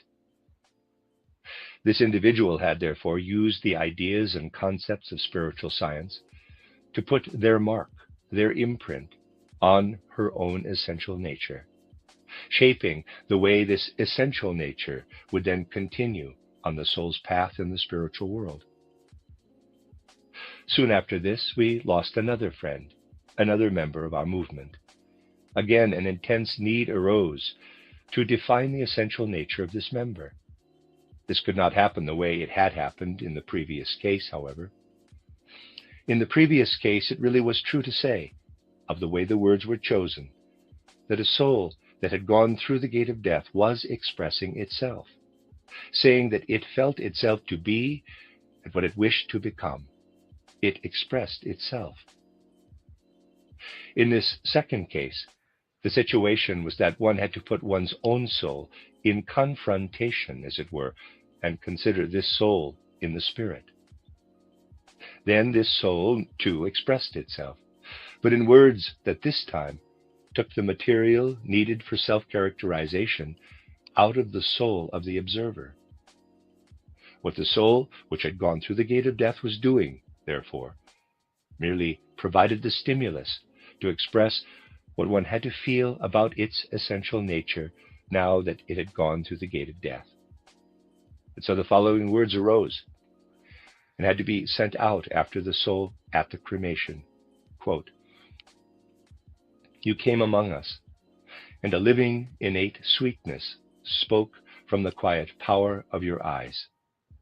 Calmness, full of life and soul, flowed in the waves that from your eyes would let your inward weaving go out to things and human beings. This inner nature was the soul within your voice, with eloquence more by the nature of the word than in the word itself, revealing what lay hidden within the beauty of your soul, to the devoted love of hearts in sympathy. It would, without words, be revealed. Sublimest beauty, silent, calm, of world, soul, creation, this being could reveal to the perceptive heart. Close quote. These words were spoken at the beginning and the end of the funeral oration, after which the cremation began. And it was possible to observe, dear friends, that this moment, please note, not the moment when the words were spoken, but the moment when the heat of the furnace took hold of the body, was the time when something of a first conscious moment after death occurred. I shall go into this in more detail later on. What I mean by, in quotes, conscious moment, is this. Immediately after death, a review of life presents itself in the form of a tableau in the ether body. This goes away after a few days. Now, at the time, it proved necessary to have a fairly long interval between death and cremation. Death had occurred at 6 p.m. on the Wednesday. The cremation took place the following Monday at 11 a.m. At that point, the time had already been reached when the life tableau was disappearing. The first moment when there was some degree of consciousness after the life tableau therefore came when the heat of the furnace took hold of the body. It then became clearly apparent that such a nature become spirit has a different way of seeing things, a different way of regarding the world, from a human soul that still remains in its physical body. When we are in our physical bodies, our perception of things in space is that they remain where they are when we move away from them. So if there is a chair standing here and I see it, and I then go a bit further away and look back, the chair is still there. I look back at it. As I continue on my way, the chair is still there. It stays where it is. It is not the same for events taking place in time whilst we are within our physical bodies. The events we have let go past us in time do not remain stationary. An event that is past has passed, and we are only able to look back on it in memory. The only thing that links us to the event is our past. It is not like this for a spiritual entity, for this sees events as stationary. The way we see objects remain stationary in space here on earth. And the first impression received by the soul I spoke of was of the funeral and everything that was done and said at the ceremony. This had happened 5 or 10 minutes earlier, but for the dead person it was still there, still stood there the way objects stand in space for physical man. The first impression was one of looking back on the words that had been spoken. That is, above all, the words now sounding for her, the words I have just read to you. It really is the way Richard Wagner once put it out of a profound intuition. Quote, time turns into space, close quote. What has passed has not in fact passed where spiritual experience is concerned. It stands there the way objects stand in space for physical man. So that was the first impression gained after death, the funeral and the words spoken at it. In this case, the situation was such that this look back in time and the vision, as it were, of what had happened at the funeral cannot be said to mean that consciousness lit up and then remained. The twilight state, I shall discuss later, returned, and it was some time before consciousness lit up again. Once more, slowly and gradually, consciousness comes to shine forth again. It takes months until it is so complete that we can say the dead individual has the whole of the spiritual world all around him. But at a later time, exactly through consciousness lighting up at a later time, this particular individual showed a tremendous need to look to this moment again and again, to this particular moment, and to get a clear picture of this moment. This fully agrees with what we are able to know about the whole behavior of the human being after death, as I intend to show presently. There is a third case, one that will also deeply concern our Berlin members. It is the case of our dear friend and member Fritz Mitscher, who died recently. Fritz Mitscher went through the gate of death just before he had completed his 30th year. He would have been 30 on 26th February, which lies just ahead. In the case of Fritz Mitscher, when my thoughts were directed toward him after his death, it was above all the impulses arising from his intense devotion to our spiritual movement that entered into my own soul, the soul of the observer. He had been a truly exemplary personality in this respect, an exemplary personality in that he, being by nature inclined toward erudition, more and more felt the inner necessity, a deep inner need, to move in a direction where he placed the whole of his erudition, all the knowledge he might acquire, at the service of the spiritual scientific movement. This made him one of the people who are so essential to the progress of our philosophy based on spiritual science. What is needed in the present time is that external science, external scientific endeavor, is used in such a way by the soul that this external scientific endeavor joins into the stream of knowledge obtained out of the spiritual world toward which we wish to direct our efforts. And that was the inspiration in the young soul of Fritz Mitscher. One could not help feeling, even in looking upon him in physical life, that he was very much on the right path as far as our movement was concerned. Our friends will recall something I said when another death had occurred many years ago. Individuals who have taken in, as it were, what physical science has to offer to the present time are the very individuals who make important contributions to our movement after an early death. Our movement depends not only on souls that are incarnated on earth. If we did not have the energies of souls that have gone through the gate of death with earthly knowledge, and there remain connected with the will that must flow through our movement, we certainly would not be able, in our materialistic age, to maintain the hope which we must maintain so strongly to enable us to progress. Something, therefore, came to me from Fritz Mitscher's soul that may be epitomized in words I found I could only bring to expression in the way I shall now read to you. These are also the words spoken at his cremation. Quote, "Happy prospect come before us.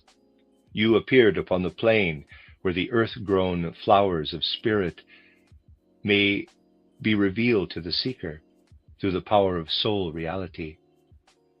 Lay the purest love of truth, and to work in light of spirit was your life's profound intent.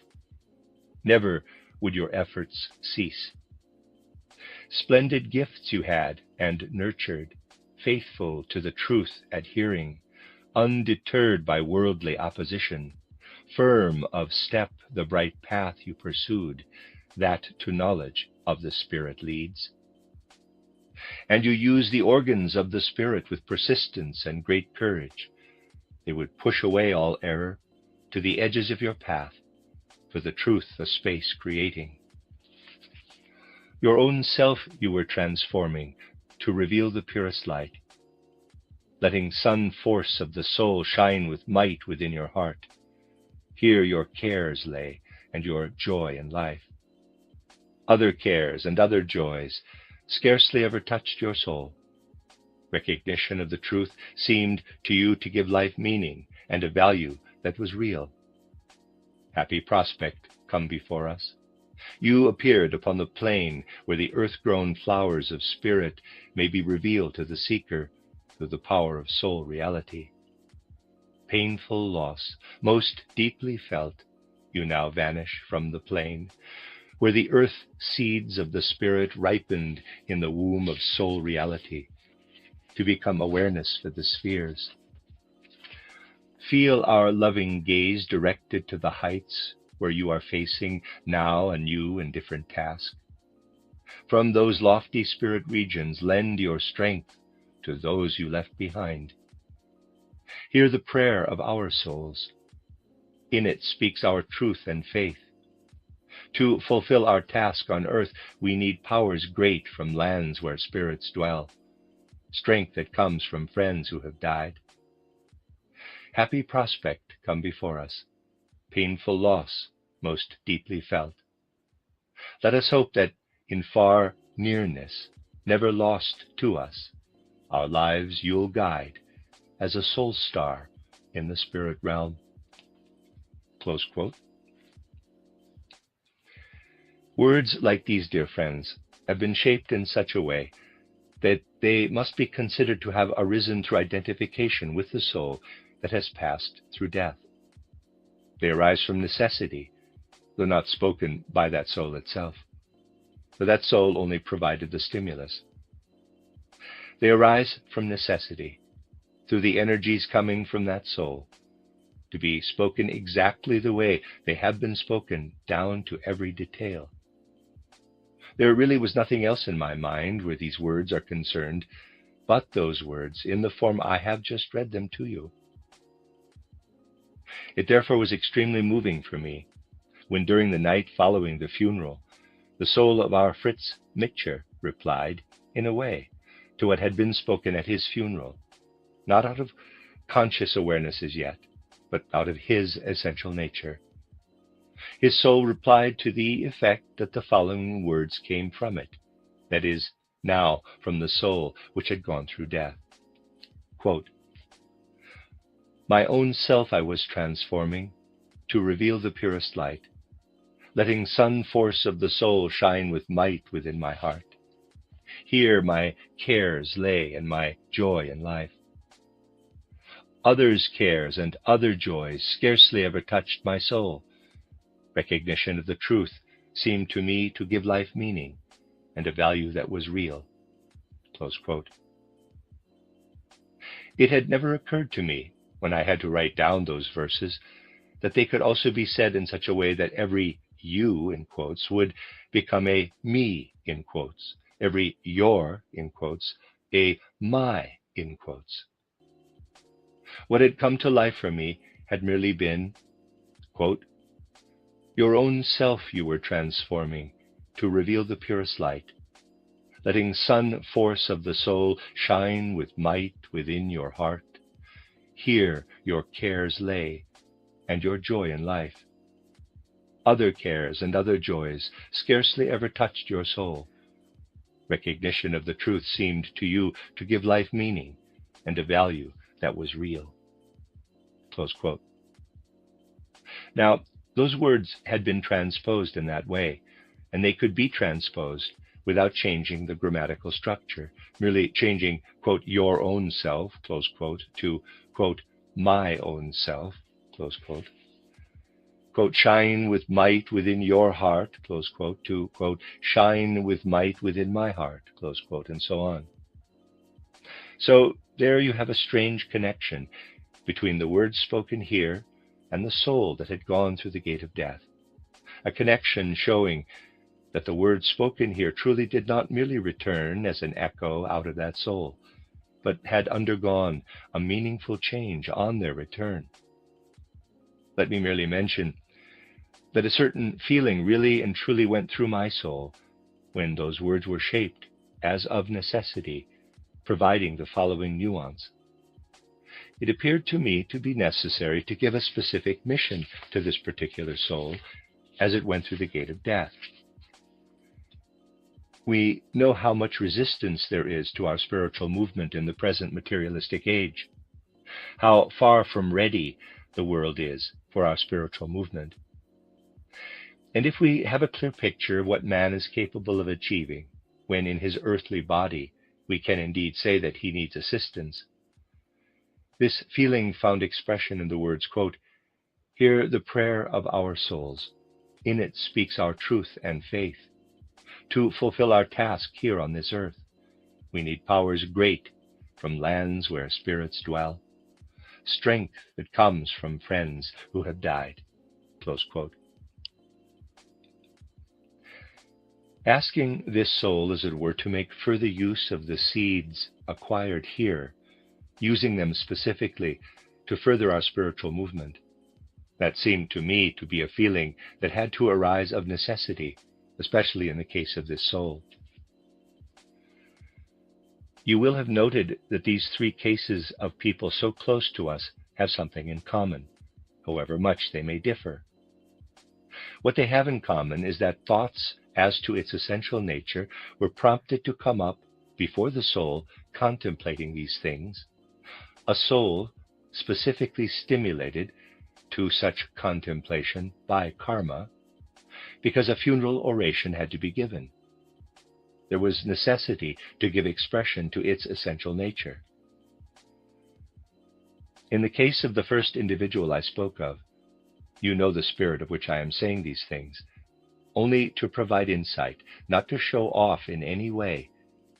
The situation was that I had also got to know that individual on the physical plane when she had joined the society. You get to know a few things that happen when people are within our society. But our friends will know that it is not my way to make special inquiries into the circumstances and so on of anyone, nor ask about one thing or another these persons have lived through here in their physical life and so on. So it was not personal satisfaction I gained, but rather the satisfaction arising from insight when I also characterized this individual according to the nature of her soul, the way it had lived through this life on earth. The only thing I had before me was the soul after death. It was not that it spoke the words I read to you first, but I had the soul before me, the way it was now after death, in its peculiar nature after death. I really knew practically nothing of what had happened to her before she had joined our society, nor of her life insofar as it did not have to do with meetings and so on, or the kind of occasions where one meets our members now and then. Yet it was specifically in this case that I found myself induced, as though of necessity, to speak of certain aspects of her life, aspects relating to her whole life, of the relationship of the individual who had died, and she had reached a great age, to her children and the work she did in her life. And as I said, it was not a matter of personal satisfaction, but rather of satisfaction in having gained insight when the family then told me they really were able to recognize the person in question on the basis of what was said there, with every word intensely characteristic of her. The right picture had therefore also been presented of her personal life during her time on earth, and the only possibility of this had been in perceiving the fruits of this life now that it had concentrated in the soul. The specific insight we gain from this is that in the case of this particular soul, we perceive an intense need after death to direct the I, EYE, of the spirit to her own life. It definitely was through no merit of my own that I was able to characterize the personal life of this individual. What happened was that this individuality, though not conscious at the time, directed her soul essence to her own life, preparing for the conscious life after death that was to come. She directed powers that later were to become conscious to her own life, to what she herself had experienced. The things I was made to say could then be seen in thought pictures that arose as her soul was directed toward her own experiences. What I had to describe, therefore, was what this individual was unconsciously thinking of herself after death. And the important thing, the thing to be emphasized, is the fact that after death, this individual felt an intense need unconsciously to direct her gaze to her own essential nature. In the case of the second person who woke, as it were, when the flames took hold of her body, it later showed itself, in a further spontaneous awakening of this kind, from her attitude to the very characteristic of her essential nature, that she had need to reach back, as it were, to go back to this essential nature, to the words that characterized her essential nature. And indeed, in the language, if you can call language what finds expression in the relationship between souls, whether they are incarnated or else not incarnated, and already spiritual entities, already dead, in the way one is able to speak of such intercourse, it really had to be said, when at a later point I was able to perceive a further awakening in the case of this individual, I was conscious of a deep joy because I had been able to find those particular words. For it became apparent that there had really been good collaboration with the dead person. It could be concluded that the soul of this person, you know I am speaking in analogies, expressed itself more or less as follows, quote, "It is good that it is there. It is good that it is there in that place," close quote. Such a feeling was revealed on the second awakening. as though the dead woman were showing that something had been enhanced, as it were, in the spiritual world, because it had also been put in human words here on the physical earth, and that this was something she needed. And it was good that it had become more fixed through the physical words on earth than she herself had been able to fix it. There was a need there for her to fix this, and it was a help to her that it had been reinforced in this way. In the case of our dear friend Fritz Mitscher, you can of course see quite clearly that the night following the cremation he picked up the thread immediately and made use of the words spoken here to get a clear picture of his own essential nature, to be clear about himself. In all three cases, therefore, there has been a looking toward one's own essential nature. These, of course, are the things that first of all touch our souls, our hearts, because of their purely human quality, their purely human aspect. But spiritual insights can only be gained from the world that is at hand if they are ready to come to us as a boon. You cannot force it. Such insights must be waited for. And it is particularly in this context that we can perceive the strange ways of karma. The day after the second of the people I have mentioned had died in Zurich, I was in Zurich myself. We were walking past a bookshop, and in that bookshop I saw a book I had read years before. The way it is with the life I lead, I would not have found it easy to lay hands on that book in what is supposed to be my library, for that is in a peculiar state due to my living in many places. Years ago, as I said, I had read a book by the Viennese philosopher Dr. Ernst Mach, and this bookshop was offering it secondhand. I felt I wanted to read it again, or at least look at it again. When I reached the third page, something presented itself to my eyes that I had long since lost sight of. An interesting comment Ernst Mach had made about man acquiring self-knowledge, about the difficulty man had in getting to know himself. I am quoting almost word for word what it says on page 3 in the book written by Ernst Mach, a university professor, on analyzing one's feelings. Quote, "As a young man, I was walking along a street one day, and there encountered a person who aroused the feeling in me that he had a most unpleasant, disagreeable face. And it gave me quite a fright to discover that it was my own face I had encountered, my own face, meeting me in a mirror." Close quote. So he was walking in the streets, and mirrors inclined toward each other reflected his own mirror image to him. And when he saw himself, he said, "That is someone with an unpleasant, disagreeable face I am coming up against there." Immediately afterward, the author adds another such comment concerning lack of self-knowledge. He says, quote, "One day I returned home, tired from a journey, and got on a bus. I saw another man getting on from the opposite side, and thought to myself, what kind of down-at-heel schoolmaster is that getting on there? And lo and behold, it was I myself. The mirror on the bus had shown me my own reflection." Close quote. Professor Mach adds, quote, "I therefore knew the style and bearing of my profession better than I did my own." Close quote. Here we have something of a pointer to show how difficult it is for man to recognize himself, even when it comes to his purely external appearance. We do not even know what we look like in three-dimensional space, not even if we are university professors.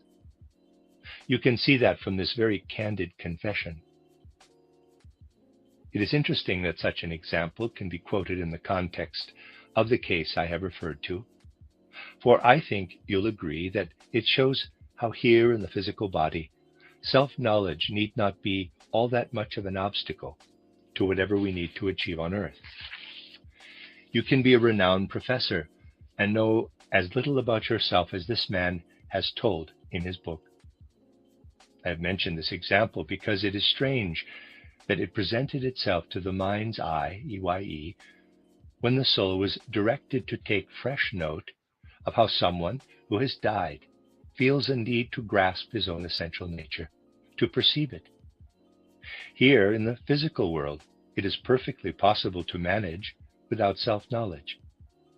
I'd say, with regard to anything concerning the purely material aspects of our lives.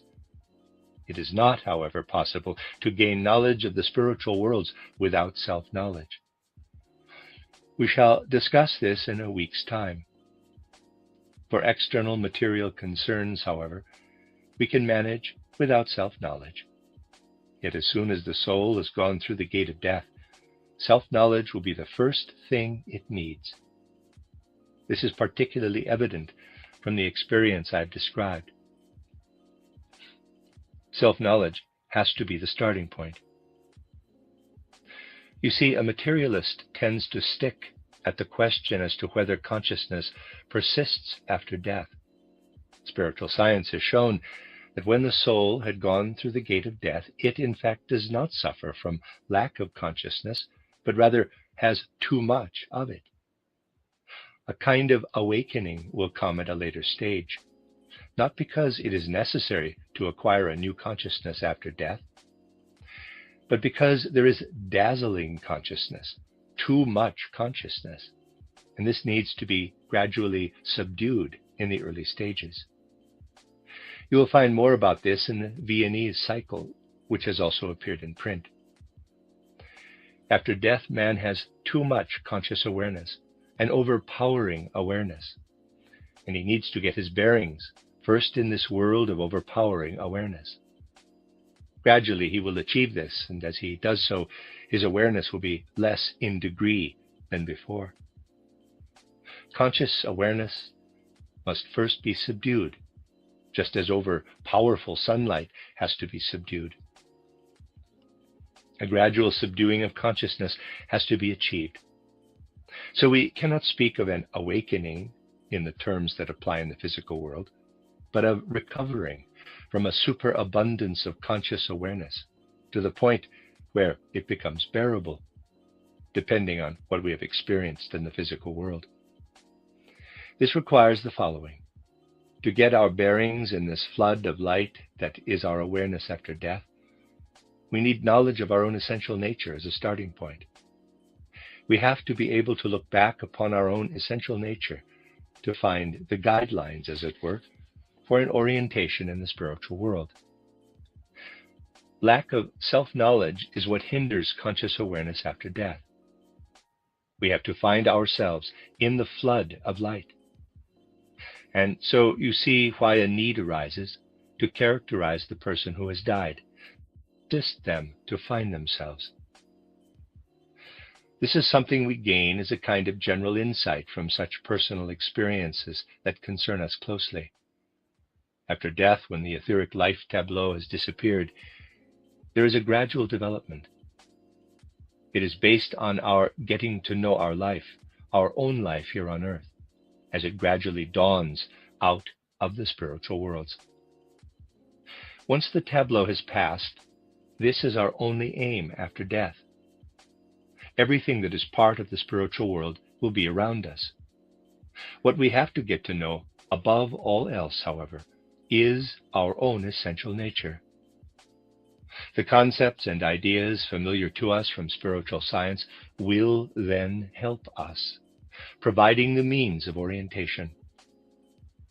As you can see in the first case, the self-criticism which showed itself had been possible only through the spiritual science she had taken in, so that it was possible to look at her own essential nature, and the words could come, quote, "To depths of soul I'll guide devoted contemplation.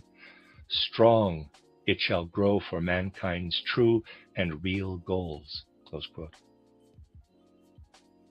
The real intention with all this is to lift our spiritual scientific movement out of mere theory and gradually make it into something that the soul is able to take hold of in a living way, into a stream within which we are truly alive, active and present. We shall then know what goes on in the spiritual world around us, just as in the physical world we know that around us is the air we breathe, however much the ignorant may and indeed will deny this. That is the future destiny of man, to know something of the fact that just as the air is there for and around the physical body, so the spiritual world is present all around and can be experienced by the soul. This spiritual world relates more to the soul, as it were, the way the air does to the body, and it shapes and fashions the soul, filling it with its essence. We are also able to give certain details of the fate of the soul after death in individual cases. The reason why such things are discussed in more intimate detail at the present time is that in the momentous but also painful events of our time, death is letting its breath pass through the world, and our age is demanding countless deaths in sacrifice. We are especially challenged, therefore, to concern ourselves with this occurrence of death in the present age. We know, dear friends, that when the human being goes through the gate of death, he is handed over his physical body to the earth, to the elements of the earth. The ego and astral body have then departed from the physical body. Now, in the second case today, we saw that the ether body had already been cast off when cremation took place. The ether body goes away within a few days. There is one particular question that really comes to the fore in the present time. So many people are going through the gate of death in the very flower of their youth these days, transferring a purely physical concept to the spiritual sphere, where it has even greater validity than in physical life. We may ask the question, quote, what happens with the ether bodies of these people who have gone through the gate of death, the ether bodies that separate off after a number of days? What happens with such a youthful ether body? Close quote. Such a person who goes through the gate of death in his 20th, 25th, 30th, 35th year, or even earlier, puts his ether body aside. This, however, is an ether body that could still have done work here in physical life, would have had energies still for many years. It was karma that this ether body could not use its energies, yet those energies are still within it. They could have continued to be effective here in physical life for many years to come. Physicists are right in saying that energies are never lost. Here on earth, they are transformed. This applies even more so in the spiritual world. These energies relating to someone fallen in battle when still young, energies that could still have supported physical life for many years, do not convert to anything else. They are just there. And we are already able to say, particularly in view of the events of our time, that these energies become part of the essential being of the folk soul. Bob's just opened its 200th store, which means you have even more places to shop everyday low prices on must-have designs, like Bob's real marble dining sets starting at just $5.99, feature-packed power reclining sofas with charging ports and cup holders starting at $7.99, and the 5-star Consumer Reports recommended Treasure mattress for only $7.99. So stop into your local store or visit mybobs.com for everyday low prices delivered on time. Oh my Bob! Of the people concerned. This receives those energies so that they are then active everywhere within the folk soul. Those are true spiritual energies, energies from the human being which are present in addition to his ego and his astral body, his individual personality which he carries through the period between death and rebirth. For the future, it will be important to understand as far as possible that these energies are also present in the folk soul, that they are present within it in the general activity this folk soul is going to unfold, present as energies, not entities. There they will be the most fruitful, I could say, the most sun-like, radiant energies. There is another instance I would like to refer to, one that is very close to our hearts. It has no direct bearing on present events, but the way it happened and what has become of it can all the same cast some light for us on all the cases where an unspent ether body is put aside when death has occurred at an early age. In the autumn, we experienced the death of a member's child, a child 7 years of age. The death of this child occurred in a strange way. He was a good boy, mentally very much alive already within the limits set for a 7-year-old, a good, well-behaved, and mentally very active child. He came to die because he happened to be on the very spot where a furniture van overturned, crushing the boy so that he died of suffocation. This was a spot where probably no van went past before, nor will go past again, but one did pass just that moment. It is also possible to show in an outer way that all kinds of circumstances caused the child to be in that place at the time the van overturned, circumstances considered chance if the materialistic view is taken. He was getting some food supplies for his mother and left a bit later that particular evening, having been held up. If he had gone 5 minutes earlier, he would have been well past the place where the van overturned. He had also left by another door than usual, just on this one occasion, by another door. Leaving by the other door, he would have passed to the right of the van overturned to the left. Studying the case in the light of spiritual science and of karma, it will be seen to demonstrate very clearly that external logic, quite properly used in external life, proves flimsy in this case and does not apply. One example I have quoted a number of times is that of a person who was walking by a river and fell into the water at a point where a stone was lying. Superficially, it may indeed appear the man stumbled over the stone, fell into the water, and thus came to his death. The obvious conclusion will be that he drowned. A post-mortem examination would, however, have shown that he suffered a stroke and therefore died and fell into the water. Thus he fell into the water because he was dead and did not die because he fell into the water. Cause and effect have been confused. Things that seem perfectly logical in external life may be completely wrong. Superficially, the death of young Theodor Weiss could also be described as a most unfortunate accident. In reality, however, the karma of this child was such that the ego, to put it bluntly, had ordered the van, and the van overturned to fulfill the child's karma. So there we have a particularly young ether body. The child could have grown up and reached the age of 70. The energies in the ether body would have been enough for 70 years, but they went through the gate of death after 7 years. The whole event took place in Dornach, as you know. The father had been drafted into the German army and was not there at the time. He died quite soon after, having been wounded at the front. The whole thing happened in the immediate neighborhood of the building, and from that time the aura of the building at Dornach contains the energies from the ether body of this child.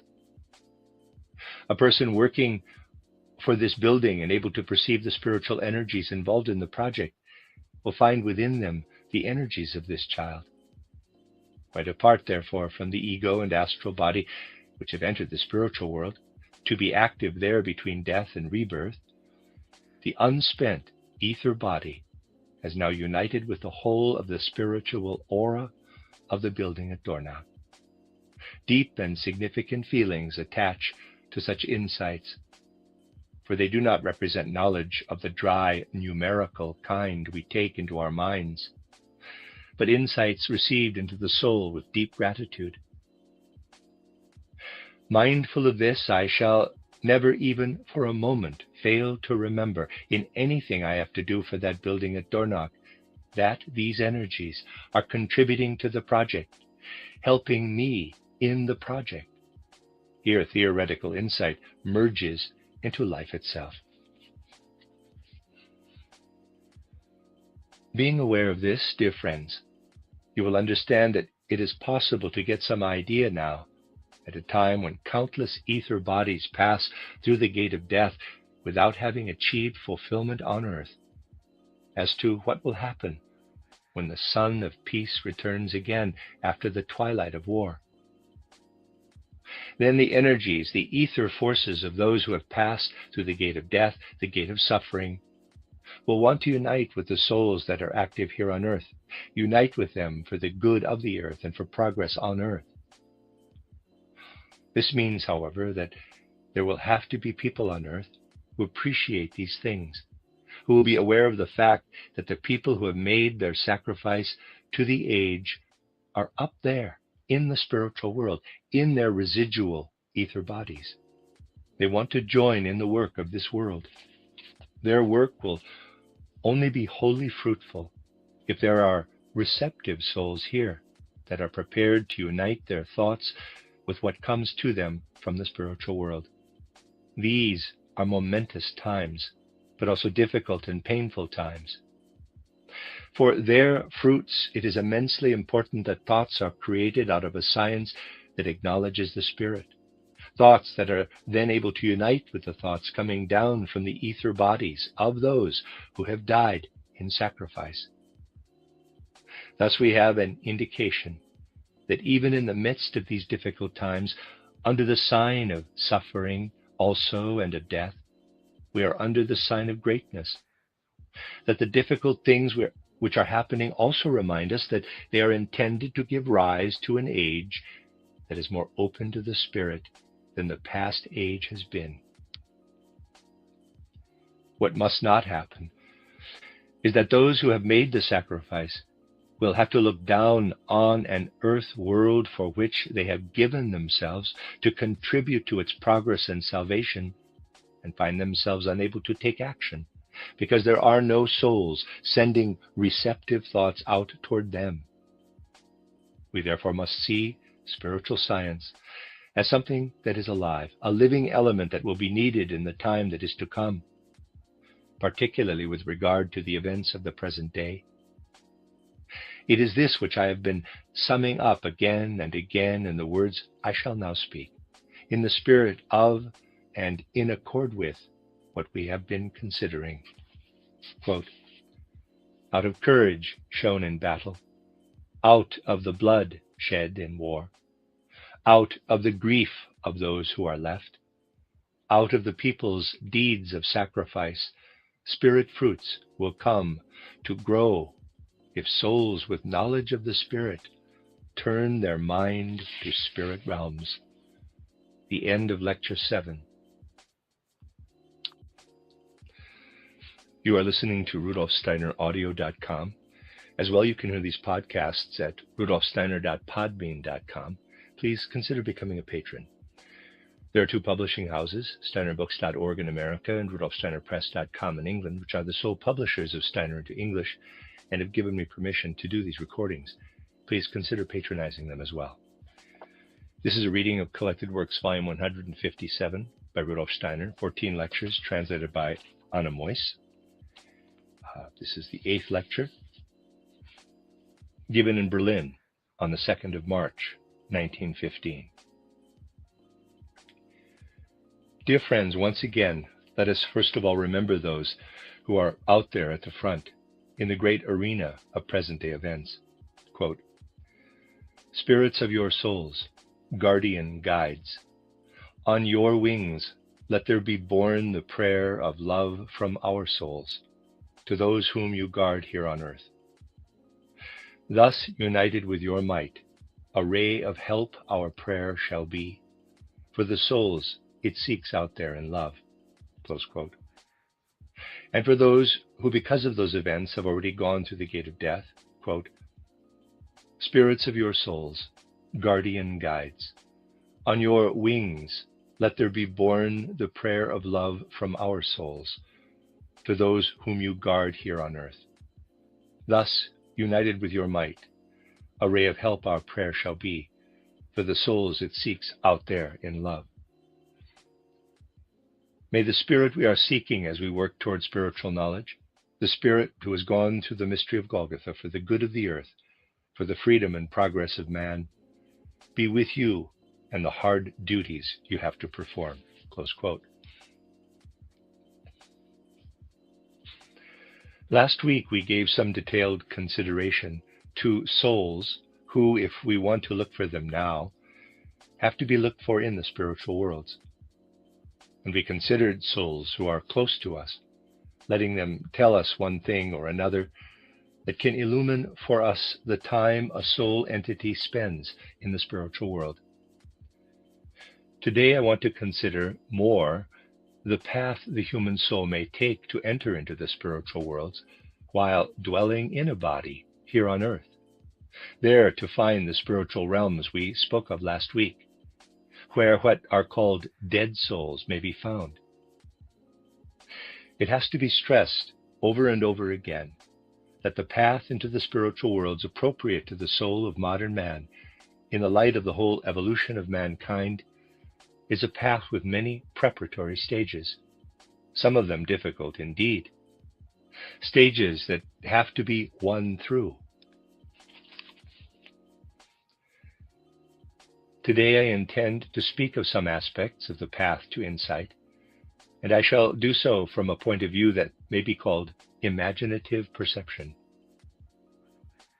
Dear friends, you know very well already that in the spiritual world, the human soul is really and truly able to learn and observe only in a way that does not make use of the body as an instrument. Everything we are able to gain by using the body as our instrument can only provide knowledge and experience relating to the physical world. To experience the spiritual worlds, we must find a way of doing so outside the physical body. That way is indeed open to modern man, though it is not easy to achieve observation of the spiritual world by going outside the body. Another point is that anyone not able to make such observations himself will be able to evaluate observations achieved in the spiritual world once they have been achieved on the basis of a genuinely sound common sense. That is not just the common sense generally called sound, but a genuinely sound common sense. Today, however, our subject will be the path as such, the way the human soul, on the one hand, comes out of the physical body, as we might put it, and on the other enters into the spiritual world. As I said, I want to use the approach of imaginative perception today. Last week, we took another approach. Many things will have to be presented in the form of images, and it will be up to you to pursue these further in meditation. In doing so, you will find that this path is one of very special significance. It is possible to enter into the spiritual world through three doors, as it were. The first may be called the door of death, the second, the door of the elements, and the third, the door of the sun, S-U-N. Anyone wishing to follow the path to knowledge in its entirety will have to take the road to knowledge through all three doors. The door of death has always been very fully considered wherever the mysteries were taught. This door of death cannot be reached unless we seek to reach it through meditation, a term by now thoroughly familiar, which means by giving ourselves up to certain thoughts or feelings that are exactly the right ones at the time for our individual personality. We make them the absolute center of our conscious minds, identifying with them completely. It is very easy for human effort to flag when this path is taken, for lack of ease and the overcoming of obstacles are part of this and are essential. So it will be necessary again and again to make those quiet, deeply personal efforts, endeavoring to give ourselves up to those thought contents, those feelings, in such a way that we forget the whole world and live only in those thoughts, those feelings. When we learn to achieve this over and over again, we shall finally be in a position where we perceive something that is like a kind of independent life within the thought on which our conscious mind is focused. We shall get the feeling that until then, we had merely been thinking that thought, making it the focus of our conscious mind. Now, however, this thought will be felt to be developing a life of its own, an inner activity of its own. It is as though we found ourselves in a position where we are truly able to produce a distinct entity within us. The thought begins to take shape as an inner structure. That is an important moment, for we realize that this thought, this feeling, has a life of its own, and we feel ourselves to be the enveloping form holding this thought, this feeling. We are then able to say to ourselves that our efforts have made us the arena where something has been able to develop that is now achieving a life of its own through us. It is an important moment in the life of a person practicing meditation when he awakens to himself and the thought held in meditation comes to life. He will then realize that spiritual objectivity has come to him, that the spiritual world is paying attention to him, that it has drawn close. Of course, it is not easy to reach this level of experience, for before it is reached, we have to live through feelings and sensations for which the human being has a natural aversion. A certain feeling of isolation has to be experienced. For example, a feeling of loneliness, an experience of being abandoned by the physical world, as it were. The feeling that this physical world does many things that wear us down, threatening to crush us. It is through this feeling of isolation that we finally reach the point where we are able to bear the strong inner life to which our thought awakens, into which it is born, as I should like to put it.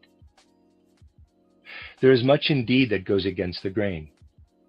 There is much in man that goes against him, and this can lead to a real experience of thought coming to life within him.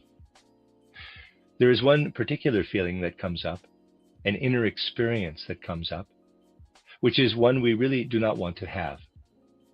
At the same time, we will not admit to ourselves that we do not want to have it, saying instead, quote, "Oh, I'll never do it. I'll go to sleep in the process.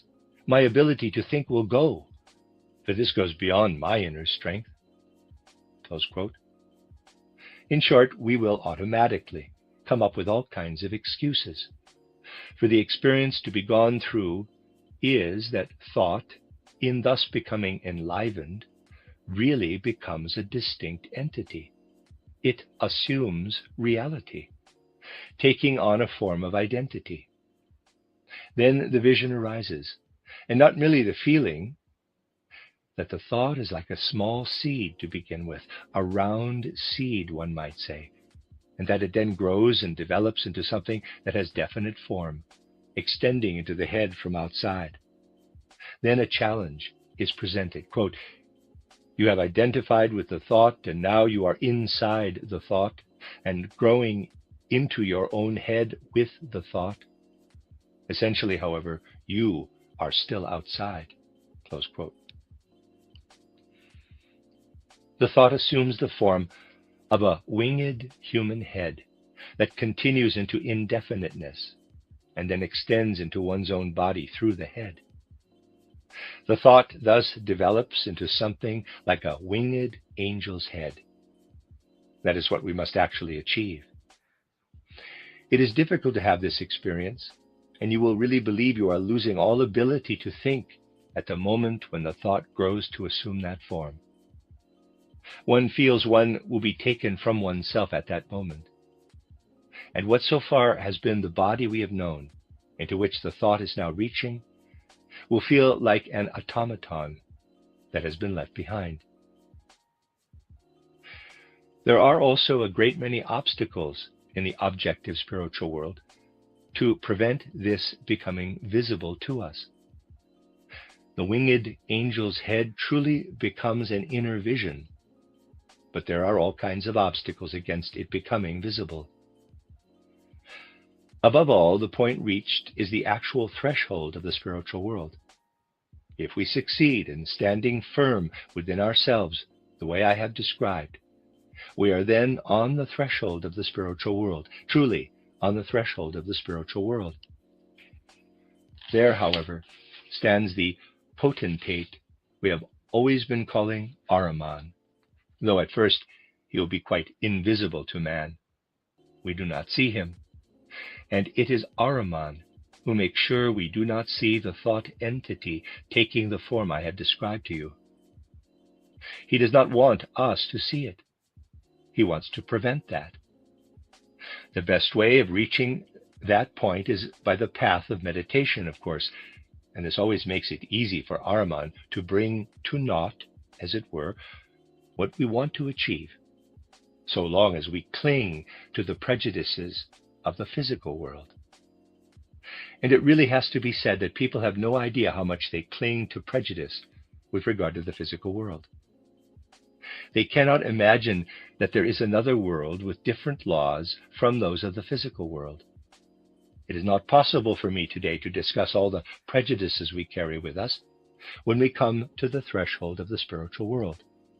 But let me present one very major prejudice, one of a fairly subtle nature. You see, speaking of the physical world, people speak of monist philosophy, of there being only one ultimate substance or principle, frequently saying to themselves, quote, "I can only understand the world if I see the whole of it as a unity," close quote. We have had some strange experiences, particularly in this respect.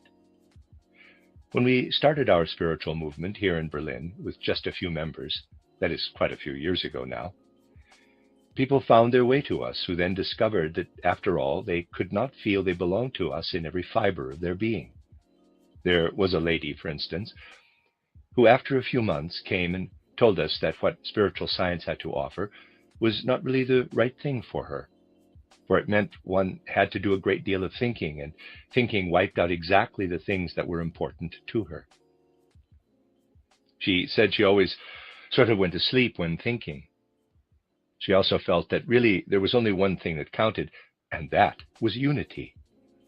It became evident that in her case, the unity of the world, which monists look for in all kinds of spheres, and not only the materialists among monists, had become a fixed idea. Unity, unity, unity. She wanted to look only for unity. In the intellectual life of Germany, one particular philosopher, Leibniz, was very much a monadologist. He sought not but the many monads, which for him were ensouled entities. He therefore knew quite clearly that as soon as one enters into the spiritual world, it can be a matter only of plurality, not of unity. And so there are monists and pluralists. These views are considered philosophies. The monists fight the pluralists who are speaking in terms of plurality. They themselves only speak of unity. For you see, it is like this. Unity and plurality are concepts that only apply to the physical world. And now people are thinking these things must also apply to the spiritual world. But there they do not apply. There we have to be prepared to see a unity at one moment and then having to overcome this unity the next moment, and that it will show itself to be a plurality. It is unity and plurality at one and the same time. Nor is it possible to transfer ordinary arithmetic, physical mathematics, to the spiritual world. It is one of the most powerful and at the same time also most profound Ahrimanic prejudices, wanting to apply concepts we have acquired in the physical world just as they are to the spiritual world. We really must arrive on its threshold without bag and baggage, unencumbered with all we have learned in the physical world. We have to be prepared to leave things behind on the threshold. All concepts and ideas, and indeed especially the concepts we have made great effort to achieve, have to be left behind. We have to be prepared to accept that in the spiritual world something quite new is given. Man has an enormous tendency to cling to what is given in the physical world. He wants to take his achievements from the physical world into the spiritual world. Yet it must be possible for him to face a clean slate, face utter emptiness, where his only guide will be the thought that is beginning to assume life. This entry into the spiritual world has been called the door of death, because it is really much more of a death even than physical death. In physical death, people are convinced they put aside their physical body. On entry into the spiritual world, we must resolve, really, to put aside our concepts and ideas, and to allow our essential nature to be rebuilt. Now we come to stand before the winged thought entity that I have spoken of. We shall come to stand before it if we really make every effort to live within a thought. All we need to know then is that when the moment that lies ahead makes different demands on us from those we have envisaged, we must truly stand fast. We must not turn back, as it were. The turning back tends to be an unconscious reaction. We flag, but our flagging merely indicates that we are not willing to leave behind bag and baggage. We are not prepared to do this because it means that the soul has to die, in a way, with all it has acquired on the physical plane, before it can enter into the spiritual world. This door, therefore, has to be called the door of death, such being its nature. Then we shall be able to use the winged thought as a spiritual eye, EYE, we have acquired, or also a spiritual ear. For it is exactly through this thought entity that we hear, sense, perceive what is there in the spiritual world. Dear friends, it is possible to speak of specific experiences we may gain that allow us the entry into the spiritual world. Nothing else is required if we wish to gain these experiences, but to persist in meditation using the prescribed method. Above all, it must be clearly understood that certain feelings with which we approach the threshold of the spiritual world will have to be put aside beforehand. These feelings arise because we usually want the spiritual world to be different from the way it presents itself to us. This, then, is the first door, the door of death. The second door is the door of the elements. It is the second door to be gone through by all who practice meditation with true devotion. It is, of course, also possible for people to have the benefit of a constitution that lets them reach the second door without having gone through the first. This is not a good thing from the point of view of true insight, but it is possible to get to that point without having gone through the first door. Full and proper insight will be gained only by going through the first door and then approaching the second in conscious awareness. This second door comes about in the following way.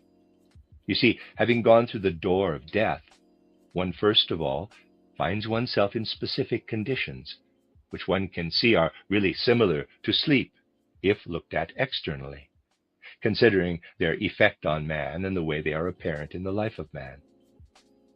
Inwardly, however, they are quite different. Externally, man is as though in a sleep state when in these conditions.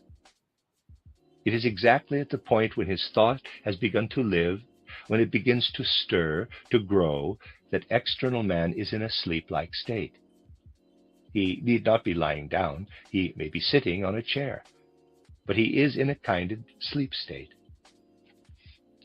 Outwardly, this state cannot really be distinguished from the ordinary sleep state. Inwardly, however, it is very different. Returning to the normal state we have in life, we then realize that we were not asleep, but within the life of thought. Just as we are now in a condition where we have woken to the physical world, as usual, and are looking through our own eyes at things which are luminous. Yet we also know that now when we are awake, we are thinking, producing thoughts, putting them together.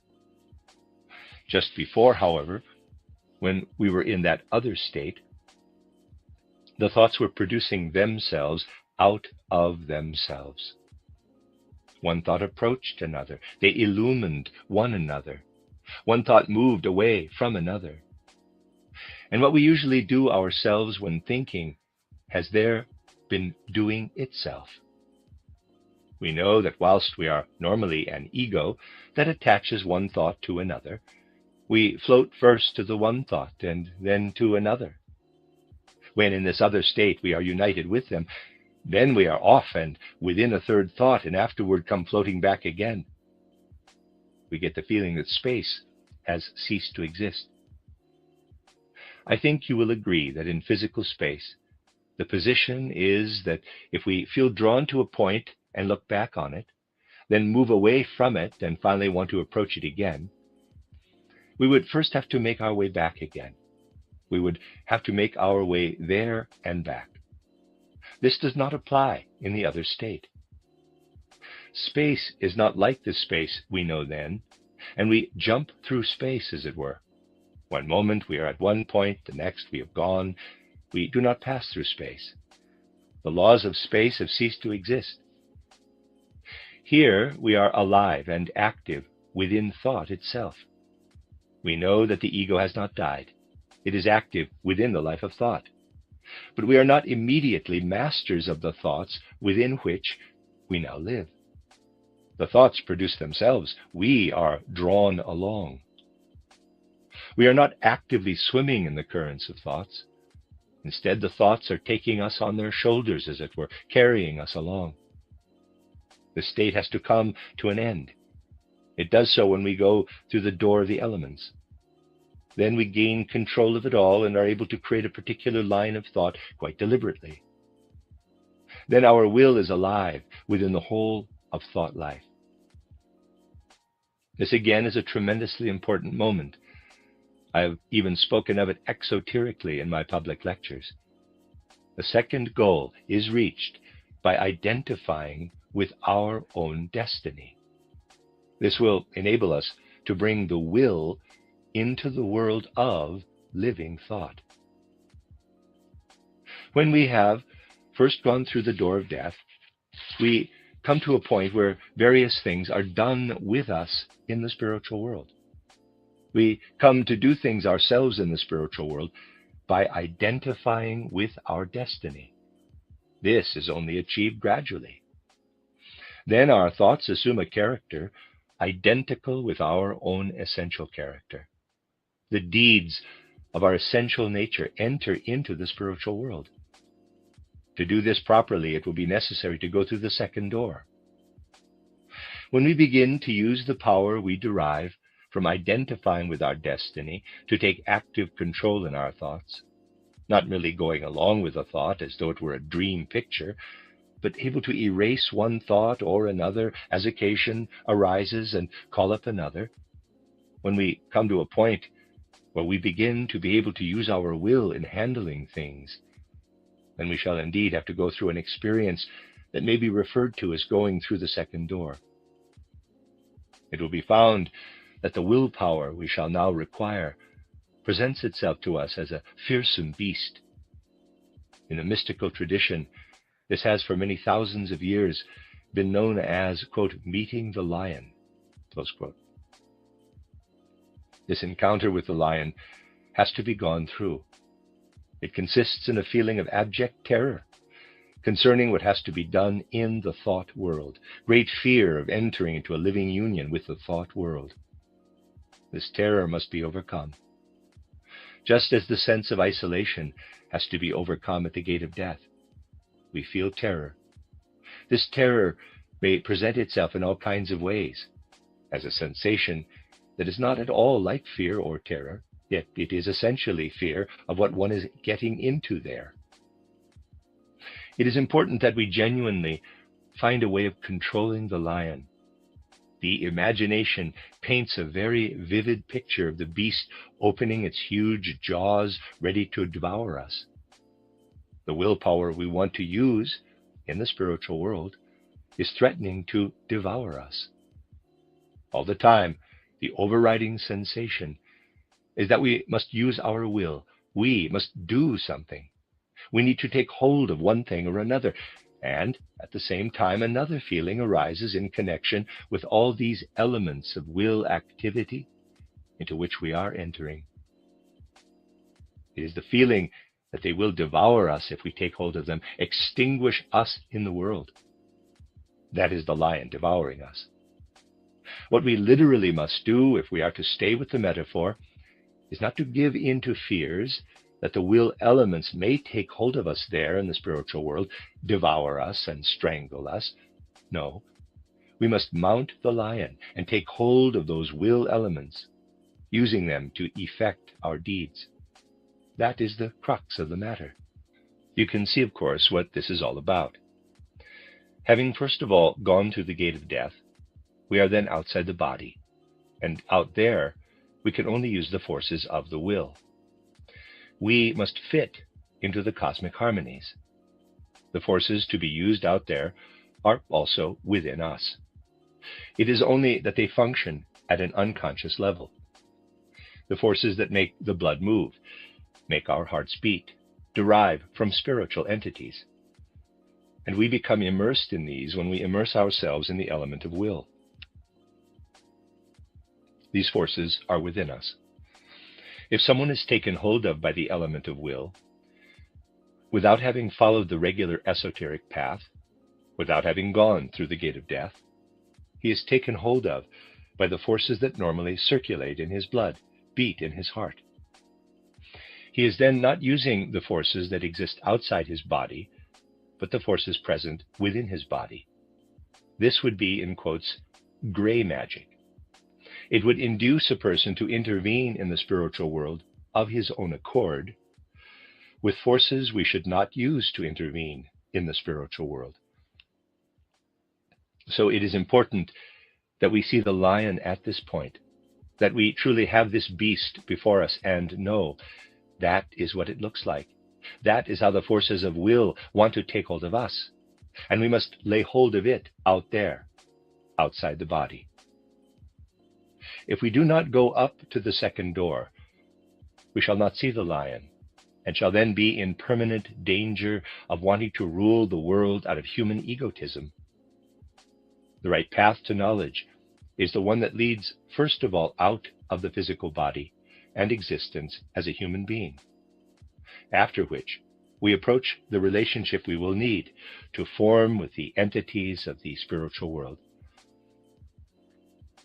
Now, of course, most people are inclined to look for an easier way to the spiritual world than through genuine meditation. It is possible, for instance, to avoid the door of death and approach the second door if one's inner constitution permits this. This is achieved by giving oneself up to specific mental pictures, particularly of the fervent type, that are supposed to suggest general surrender to the whole universe. Mental pictures suggested by some mystic or other with only partial knowledge, suggested in good faith, but they mean we pass over thought effort as though in a dream, with feelings being stimulated directly. Feeling is whipped up. The emotions are enthusiastified. It will indeed be possible to reach the second door by this method, and one will also be given over to the will forces. But instead of controlling the lion, the person is devoured by it, and the lion will do as it likes with him. This means that things will occur that, fundamentally speaking, are occult, but in the main are egotistical. Despite a certain inherent risk, it is therefore necessary, from the point of view of the true esoteric teaching of today, again and again not to draw attention to any kind of mysticism that merely whips up feelings and emotions. Such an appeal to elements that whip up the inner life of man, cracking the whip to drive him out of his physical body, whilst keeping him in the context of his blood and heart forces, the physical forces active in the blood and the heart, will lead him to perceive the spiritual world in a way. This cannot be denied, and may indeed have much to be said for it that is good. but it makes man feel his way about in uncertainty in the spiritual world, so that he is not the least able to differentiate between egotism and altruism. One finds oneself in a difficult situation, having to stress this, for present-day minds are still very apt to go to sleep during proper meditation and anything relating to it. They prefer not to tighten up their thinking to the point where it is possible to identify oneself with the thinking process. They much prefer to be told, "Give yourself up to all loving devotion, to the universal spirit," or something like that. The result is that thinking is avoided and the emotions are whipped up. People are indeed guided to spiritual perception in that way, but they are not in full conscious awareness and are unable to tell if the things they experience there, things they experience for themselves, arise from egotism or do not arise from egotism. Yes, parallel to selfless meditation, there has to be enthusiasm brought into all our feelings. But the point is that this must run parallel to thought. Thought must not be excluded. Certain mystics are, however, seeking to achieve something exactly by the method of suppressing thought and giving themselves up entirely to the glow of whipped-up emotions. This is a difficult point, for it does work, and people who whip up their feelings like that do progress much faster. They do enter the spiritual world, and they have all kinds of experiences there, and that is what most people want. For most people, it is not a question of entering the spiritual world in the right way, but rather of getting there altogether. The uncertainty arises because if we do not first go through the door of death, and instead approach the door of the elements directly, Lucifer will prevent us from actually perceiving the lion. We are then devoured by it before we see it, as it were. The problem is that we are no longer able to tell what relates to us and what is part of the world out there. We come to know spiritual entities, elemental spirits. It is possible to get to know quite an extensive spiritual world without going through the door of death. But on the whole, these are spiritual entities whose function it is to maintain the human circulation and human heart action. Such entities are, of course, always present in the spiritual, the elemental world around us. These are spirits whose sphere of life is the air, the warmth flowing around us, and also light.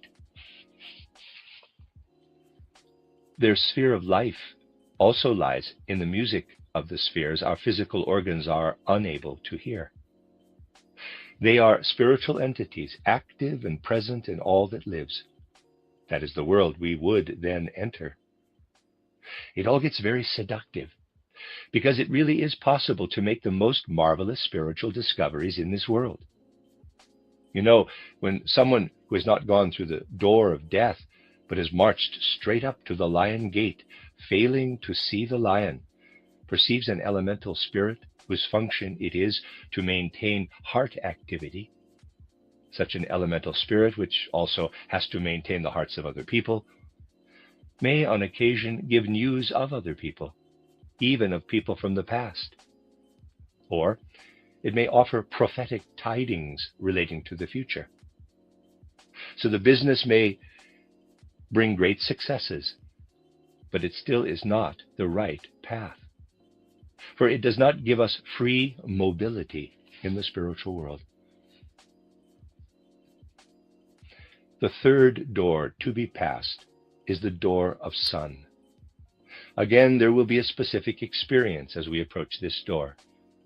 At the door of death, we must perceive a winged angel's head.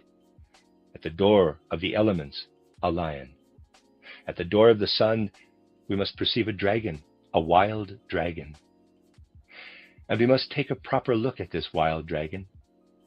But now Lucifer and Ahriman will together make every effort to make the dragon invisible, to hide it from our spiritual vision. If we do perceive it, we shall find that, fundamentally speaking, This wild dragon has above all to do with ourselves. It is the tissue of the instincts and feelings fundamentally relating to what in ordinary life we call our lowest nature. The dragon has within it all the forces we need for the process of digestion and many other things, if you'll forgive my reference to such base functions. The principle within us that enables us to digest food and perform a number of other functions linked to what, strictly speaking, is our lowest nature, appears to us in the form of a dragon. We must look at it as it emerges from its coil upon coil. It is far from beautiful, that dragon. And this makes it easy for Lucifer and Ahriman to influence our unconscious soul life and get us to a point where unconsciously we do not want to know about seeing the dragon. It is a tissue also of all our idiocies, all our vanities, our pride and self-seeking, and also of our basest instincts. The door of the sun is given that name because it is the forces dwelling in the sun that also weave the very tissue of which the dragon is composed. Sun forces make it possible for us to digest our food and perform those other organic functions. This truly comes about through living with the sun. If we do not perceive the dragon at the door of the sun, the dragon will devour us, and we shall become one with it in the spiritual world. We shall then no longer be different from the dragon. We shall actually be the dragon, going through experiences in the spiritual world. And the dragon can experience things of great significance. It can learn magnificent things, as it were. Those are experiences more enticing, I'd say, than those made at the door of death or after passing the door of death. The experiences made at the door of death are colorless to begin with, shadowy and subtle, so slight and subtle that they easily escape us, and we are not much inclined to develop the degree of attention needed to take hold of them. And again, a certain pitch must be reached in order that something so delicately coming to life in our thought may be able to expand. In the end, it will expand into a world. But it calls for long-term active effort and endeavor to reach the point where it shows itself as a reality full of color, sound, and life. We must let those forms that are without sound or color take on life from all corners of infinity, as it were. If, for example, we want to use what may be called, quote, head clairvoyance, close quote, meaning the type of clairvoyance that arises when thought is enlivened, to detect the simplest spirit of the air or of water, this spirit of the air or the water will initially be something so slight and shadowy as it flits across the horizon that it will not catch our interest. If it is to assume color or to sound forth, color has to come to it from the whole periphery of the cosmos. That, however, will only happen after a long period of inner effort. It will only happen if we wait for this to be given to us. Just think, if you have such a small spirit of the air, metaphorically speaking, and it is to come out in color, to appear in color, then the color has to radiate in from a mighty part of the cosmos. It will be necessary to have the strength to make it radiate in. Such strength, however, can only be achieved through devotion. The radiant forces have to come in from out there through devotion.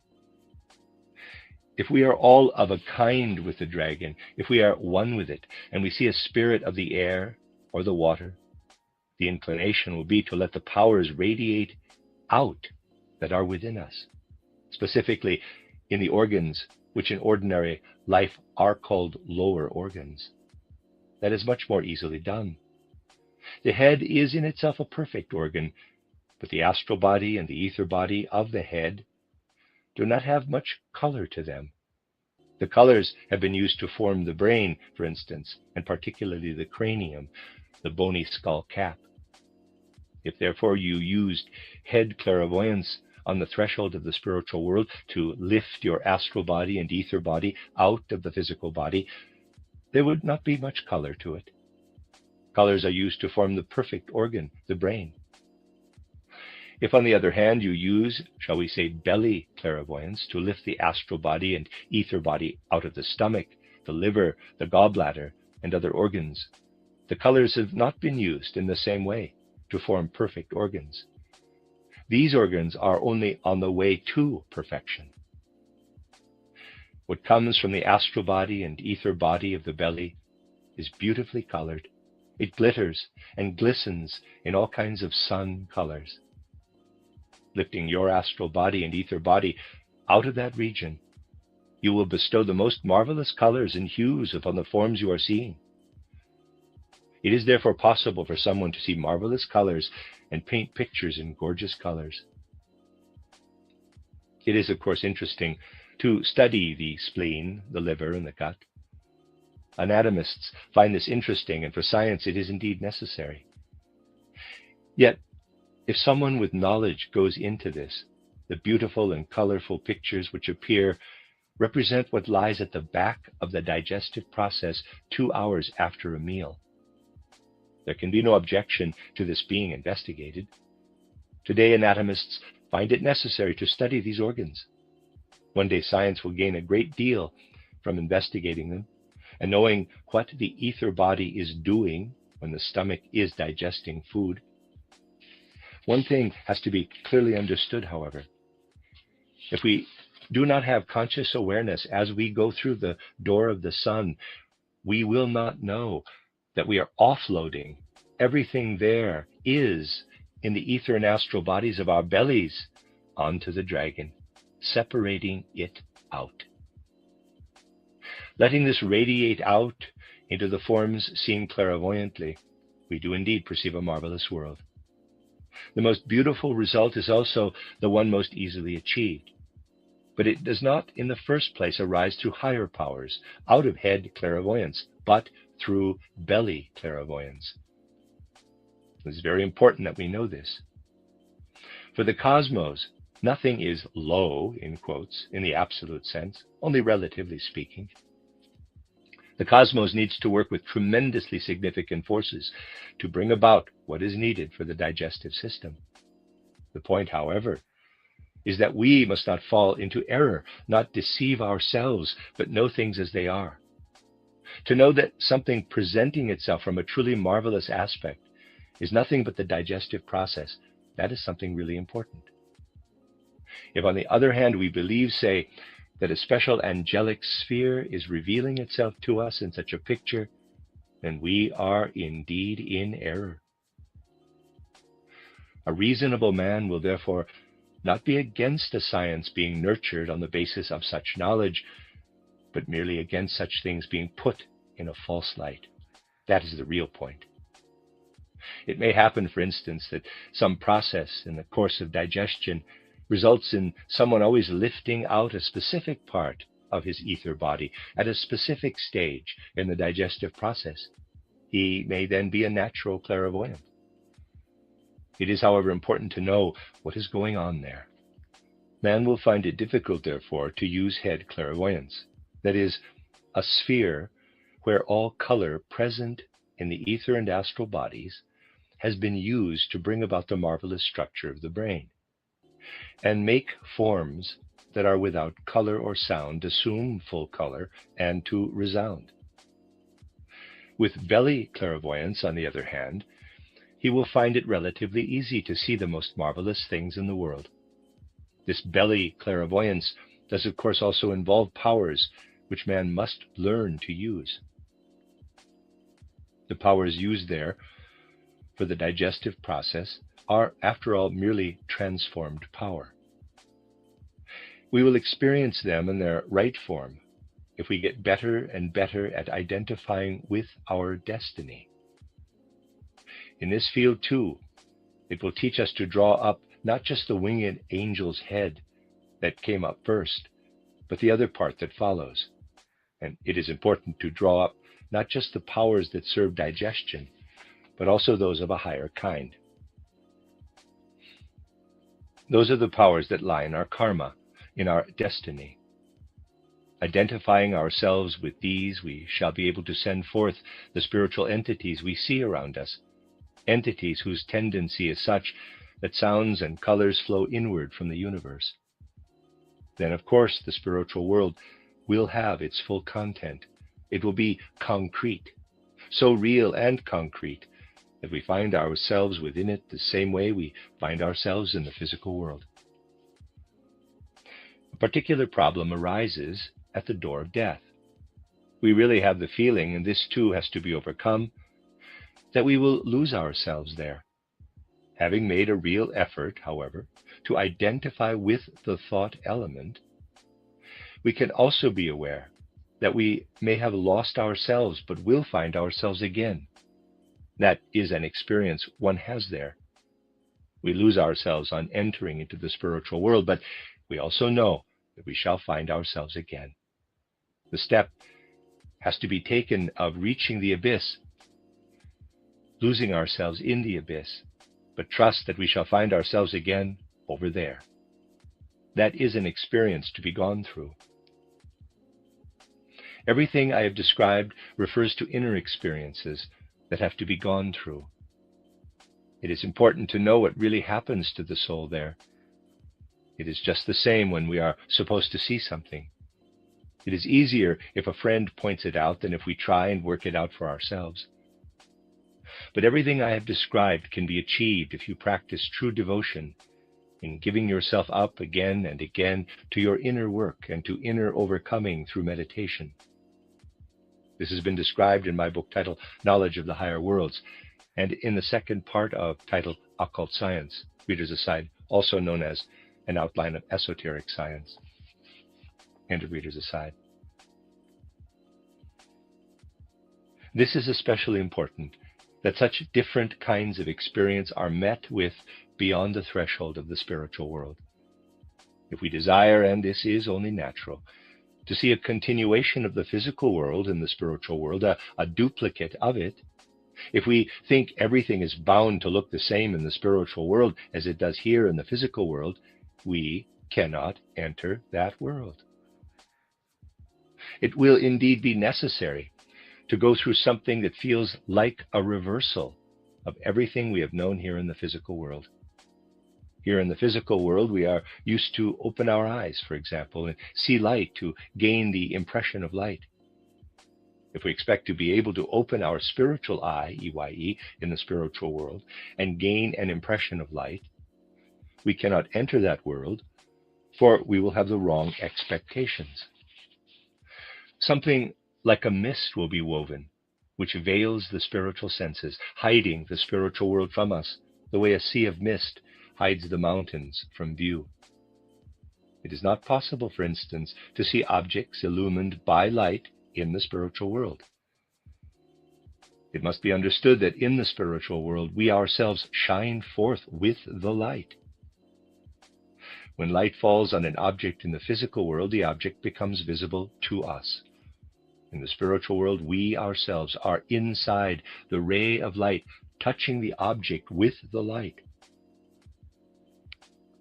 One therefore knows one is swimming with the ray of light in the spiritual world. One knows oneself to be within the radiant light.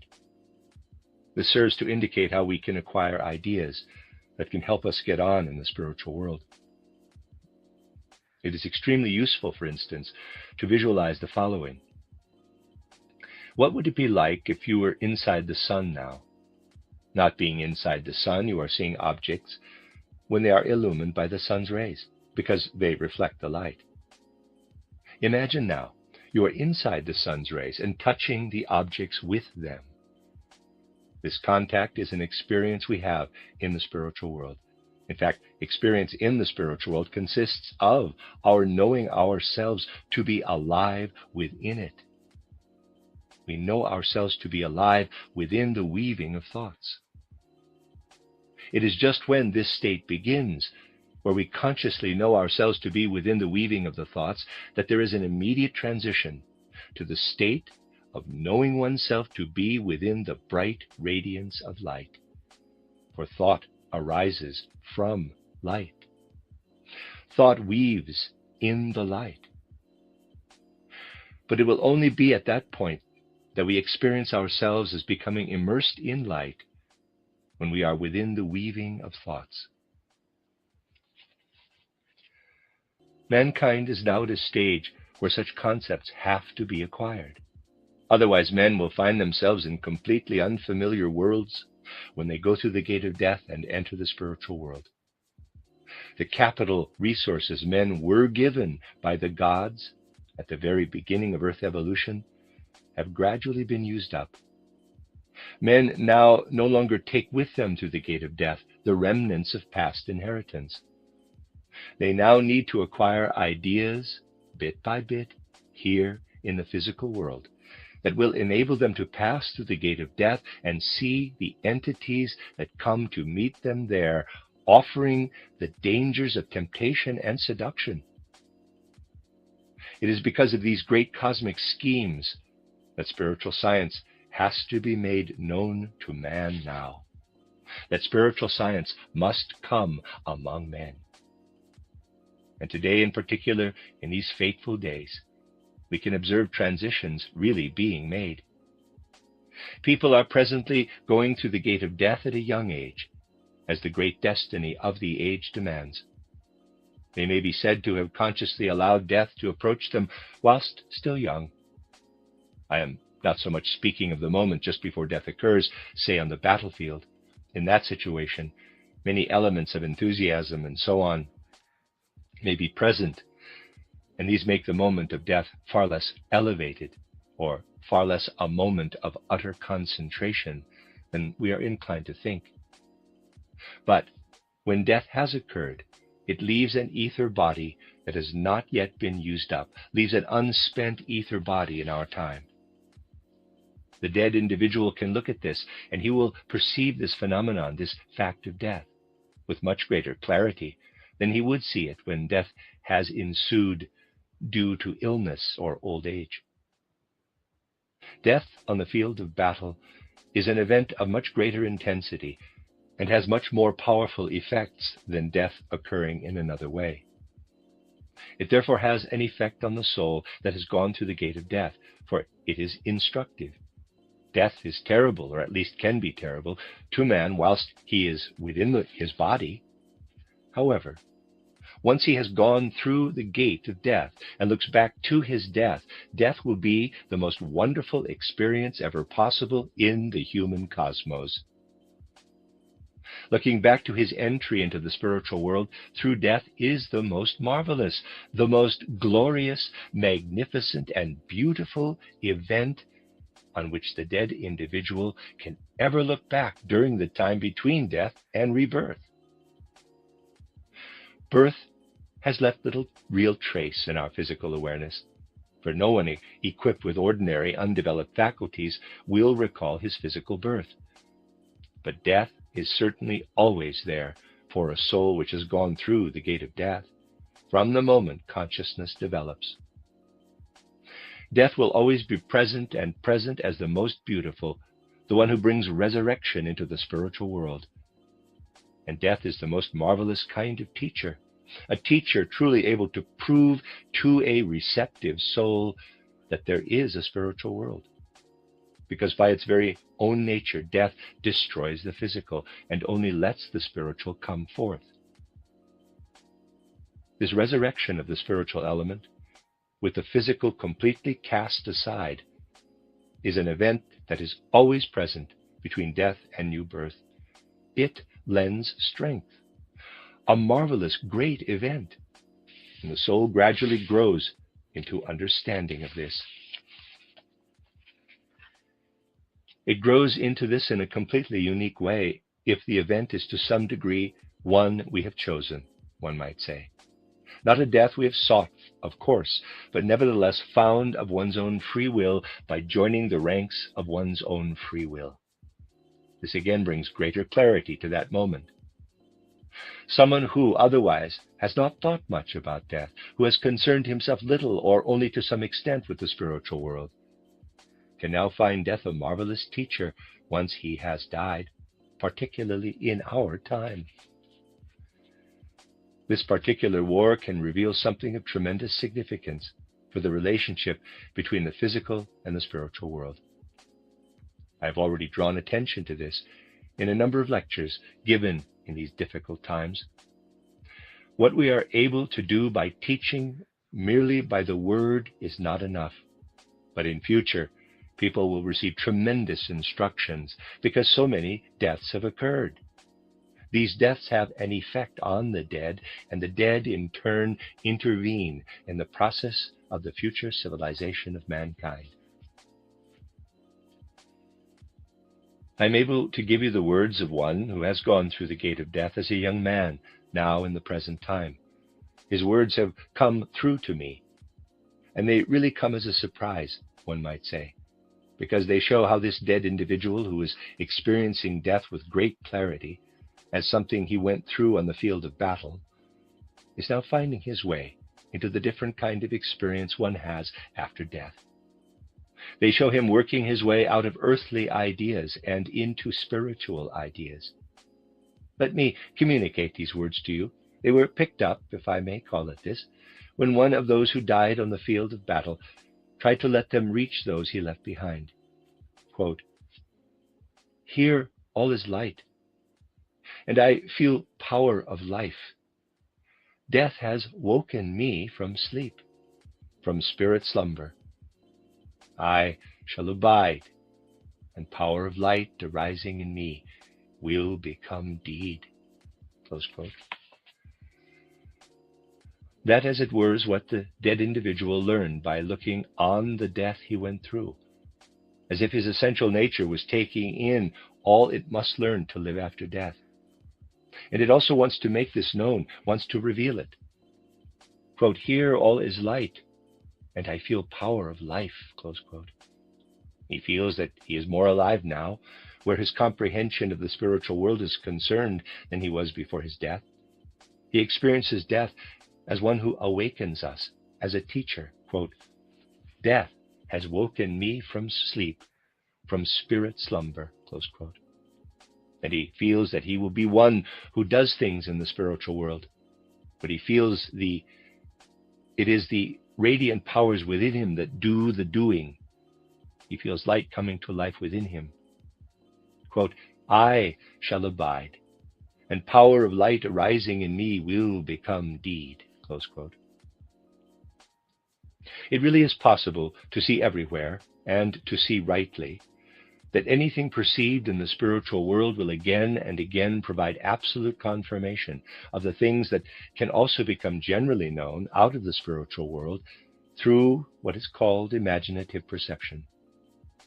And it is this one so much wants to see come to life through our spiritual movement, that we do not merely have knowledge of the spiritual world, but that this knowledge really comes to life in us so strongly that we learn new ways of feeling with the world, share in the experience of the world, as the ideas of spiritual science come to life within us. As I have said so often, fundamentally we are asked to bring inward life into the thoughts of spiritual science. This is the contribution we are asked to make to the further development of the world, that the spiritual thoughts born out of spiritual science may stream together and soar up into the spiritual world as powers of illumination that are given back to the radiant universe, that the universe may unite with the element which those who have gone through the gate of death in these fateful times are making part of the movement of spiritual culture for mankind. Then the words will come true, which again shall conclude our talk today. Quote, "Out of courage shown in battle, out of the blood shed in war, out of the grief of those who are left, out of the people's deeds of sacrifice, spirit fruits will come to grow if souls with knowledge of the Spirit turn their mind to spirit realms." The end of Lecture 8. You are listening to RudolfSteinerAudio.com. As well, you can hear these podcasts at RudolfSteiner.podbean.com. Please consider becoming a patron.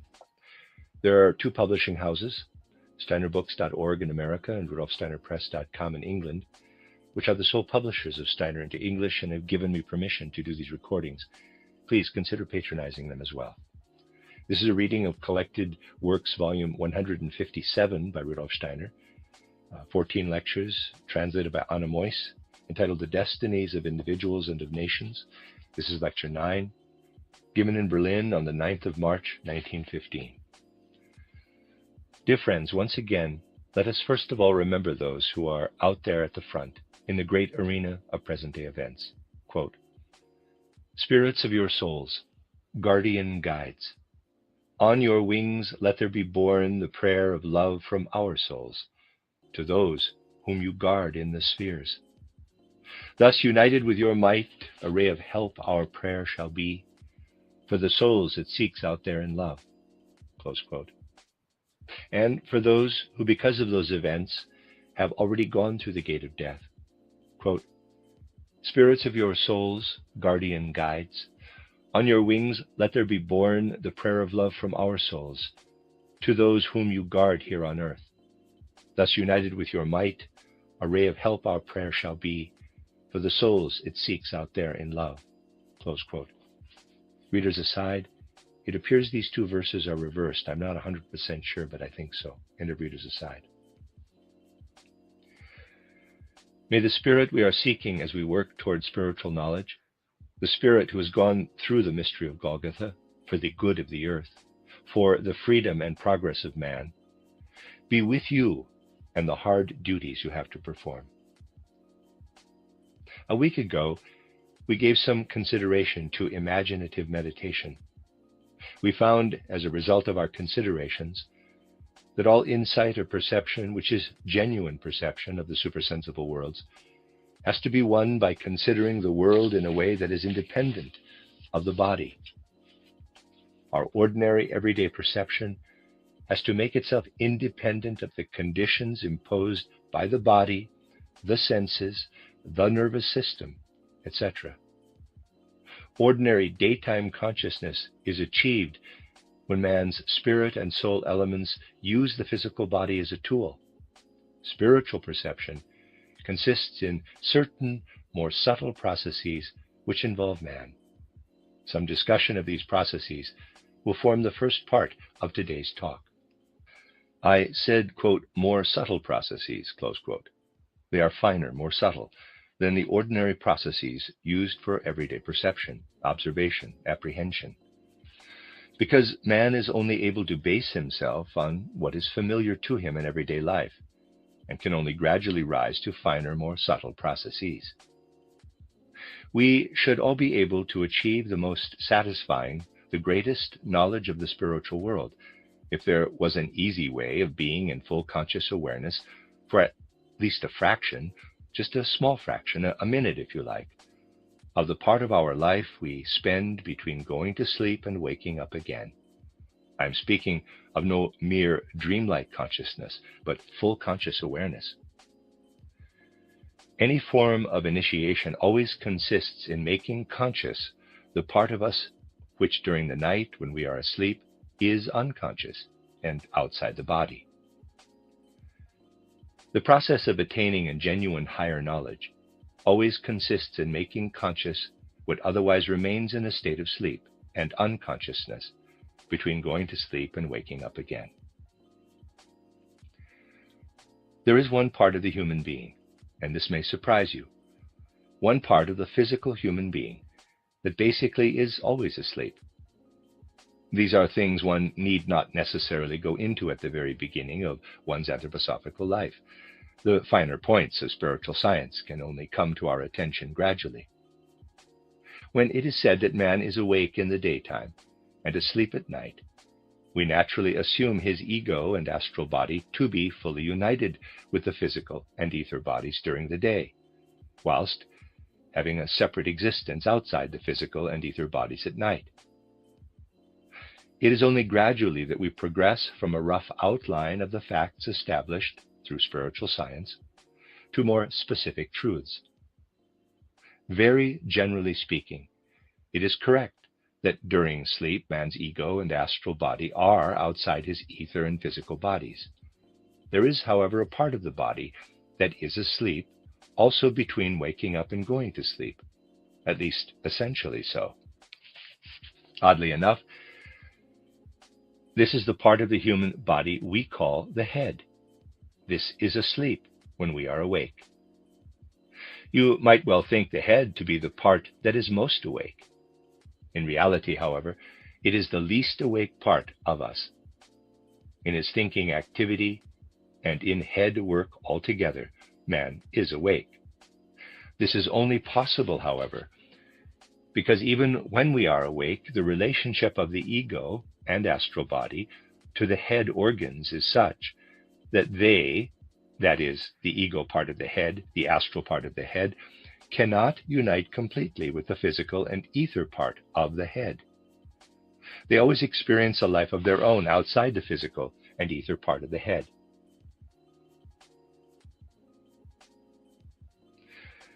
A close union between the astral and the physical parts of the head occurs only when we have a headache. If we have a powerful headache, the astral, physical, and ether parts of the head are very much united. We are at least able to think when we have a headache. The reason is that the bond between the astral, physical, and ether parts of the head is too strong. Our thinking, in which we are awake, and all other waking soul life bases on the fact that the ego and the astral body of the head are in a way outside the head, and therefore reflected, mirrored in the physical and ether body of the head. Similarly, we are only able to see ourselves in a mirror because we are outside it. It is this mirroring effect that provides the images for everyday consciousness. Those are mirror images we experience and take note of in everyday life. Living thus outside the head, with the head asleep and ego and astral activity reflected back by the hard skull, we are able to feel the inner ego and the inner astral body to be our own. In the other parts of the body, ego and astral activity are still influencing the activity of the physical and ether bodies to a much greater extent. If the same held true for the head, we would be conscious of the activity of digestive organs, and perhaps also rhythmical activity like that of the heart in our heads, or perhaps not be conscious of them, and there could be no question of thinking activity. Thinking depends on activity being reflected, thrown back, and absorbed. The heart and other organs with the ability to absorb take in ego and astral body activity. The organs of the head do not absorb it, but rather reflect it. The result is that it can be experienced in the inner soul. During the night, between going to sleep and waking up, the whole ego and the whole astral body, again, this is not entirely accurate, but merely an approximation, but by far the greater part of the ego and astral body is outside the physical and ether bodies. Between going to sleep and waking up, man is able to relate to a far greater part of his ego and astral body the way he relates to his head when awake. But the rest of the organism has not yet progressed as far as the head. It has not yet reached a point where it reflects the way the head is able to reflect. Because of this, there can be no conscious awareness during sleep. Considering the way we move our hands, we have to say to ourselves, quote, these hands, insofar as we are able to move them, have, of course, 4 elements to them: ego, astral body, ether body, and physical body. All of these are present and active when we move our hands, close quote. Now, imagine someone found himself in a position where his hands were tied to his body, tied in such a way that he could never move them, where they would be firmly attached to his body.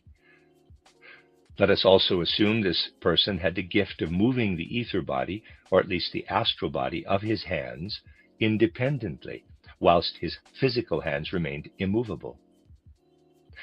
This would have a highly significant result. He would be extending his astral or ether hands beyond his physical hands, which are tied and immovable. We'll never go to the effort of actually executing this maneuver. When we move any of the astral or etheric parts of our hands, we simply move our physical hands as well. This is something we would find difficult to do in a natural way whilst on Earth. Yet in the course of evolution, it will be achieved, though in a less crude fashion than just described. It will be achieved as mankind develops further in the course of Earth evolution and grows toward Jupiter. Then his hands, his physical hands, will in fact become immovable. On Jupiter, human beings will no longer have physical hands that are mobile organs, for they will be fixed. On the other hand, their astral and ether hands will in part be able to move outside those physical hands. Only a trace of the physical hands will be left on Jupiter, and they will be immobile. The astral or ether hands, on the other hand, will be able to move freely, like wings. As a result, Jupiter man will not merely think with his brain, for his fixed hands will enable him to reflect into the elements now united with his physical hands. His thinking will be much more alive, much more all-embracing.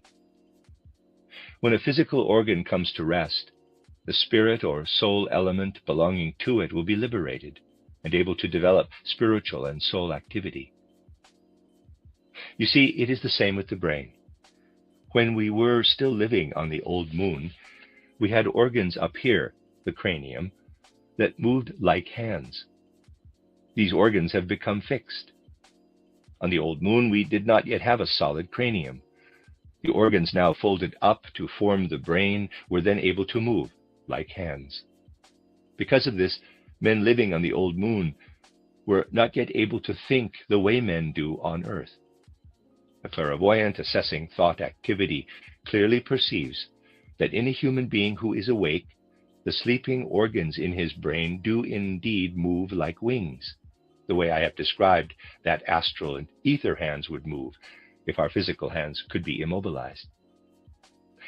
It really happened that with the transition from the old moon to the Earth state, hands were brought under control up here.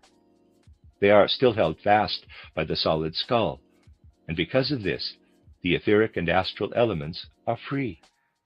Our organs need to be developed further. These hands cannot remain as they are when we develop to the Jupiter state. They will undergo a physical change, just as our brain underwent the change that made it an organ of reflection. This is a process we may consider one of natural evolution. The initiation process is a different one. Here we take some mantric meditation or other and make it the center of our thoughts, entering into it completely. When we do this, it is really important that we do not make use of our physical organs in forming and holding the thought. We must withdraw from the physical body, the sphere of our physical senses, with this thought. We must hold on to this thought and have no help from the physical world as we meditate. In our ordinary everyday thinking activity, we have the help of the physical body, of the physical world. We think when impressions reach us through the senses. This makes thinking a comfortable process. The world makes both a physical and an etheric impression on us, and this provides support for our thinking. When we meditate, we must go apart from all that is physical, and that includes all ideas or concepts. Entirely of our own free will, we have to make a thought the center of our conscious mind. As a result, something very specific occurs, a process more subtle than the process of perception. We have to reach a point where we forget the rest of the world, as though the rest of the world were not there, and nothing really existed in space and time except for the one thought. When we have reached the point where we are indifferent to the whole world, living only in that meditative thought, something occurs which physical science will never be able to demonstrate. This subtle process of meditation causes heat consumption. A very small amount of heat is taken away. It is a process we cannot demonstrate by physical methods, but consumption does take place. We may return to the subject on some other occasion. We shall see then that it is possible to prove to ordinary scientists, on the basis of processes everyone will be able to observe, that the process of meditation involves a subtle heat process and also a subtle light process. We use up some of the light we have taken in. We consume light. There is something else we consume, but let us for the moment just consider the fact that we use up heat and light. These things we take in make happen what I spoke of a week ago, that something evolves which is very delicate and alive.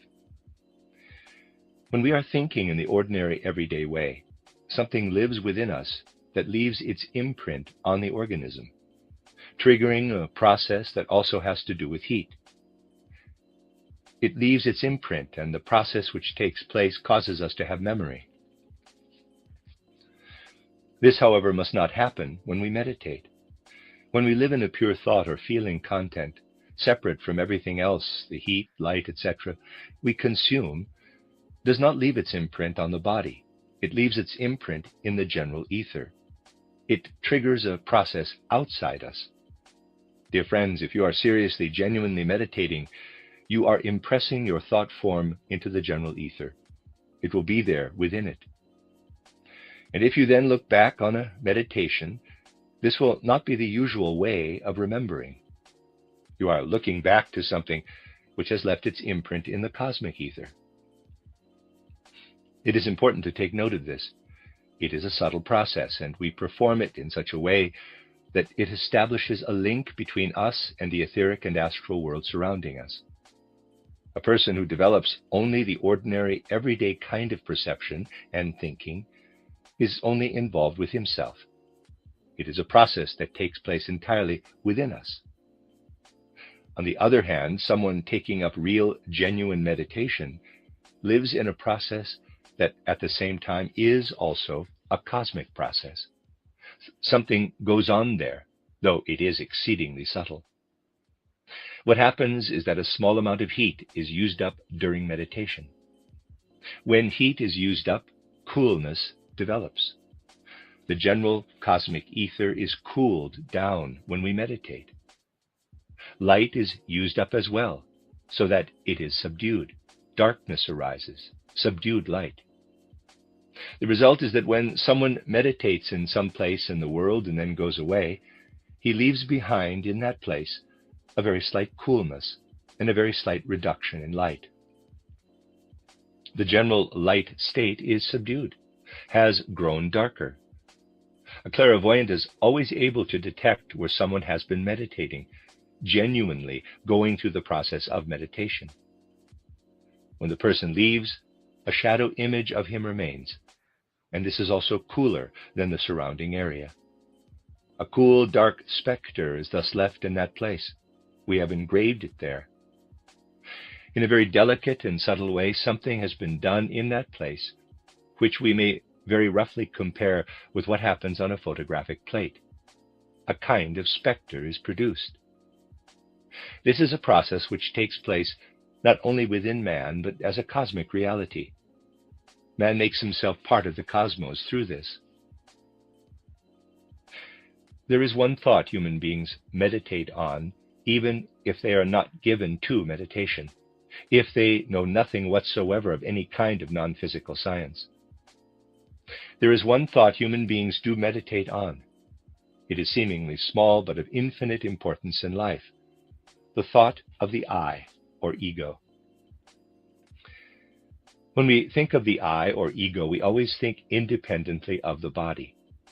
Insofar as we have a relationship to the cosmos through our ego, certain things connected with the ego, even if people are not aware of this in life, are thought in such a way that they are like the branches of a tree, if I may put it like this. Certain thoughts, feelings, will impulses become like branches, or else like feelers, mobile feelers. These will be grouped around the ego. All his life, therefore, the human being has trailing behind him what he is thinking as an ego, and this stretches out mobile feelers or tentacles in all directions. Man is always leaving a specter-like jellyfish behind him all through his life. This is a very real thing, for at one and the same time it contains everything a person has lived through, insofar as he has thought and felt it with his ego. This remains, and when the human being has gone through the gate of death, he will gradually learn to look back on what he has left behind.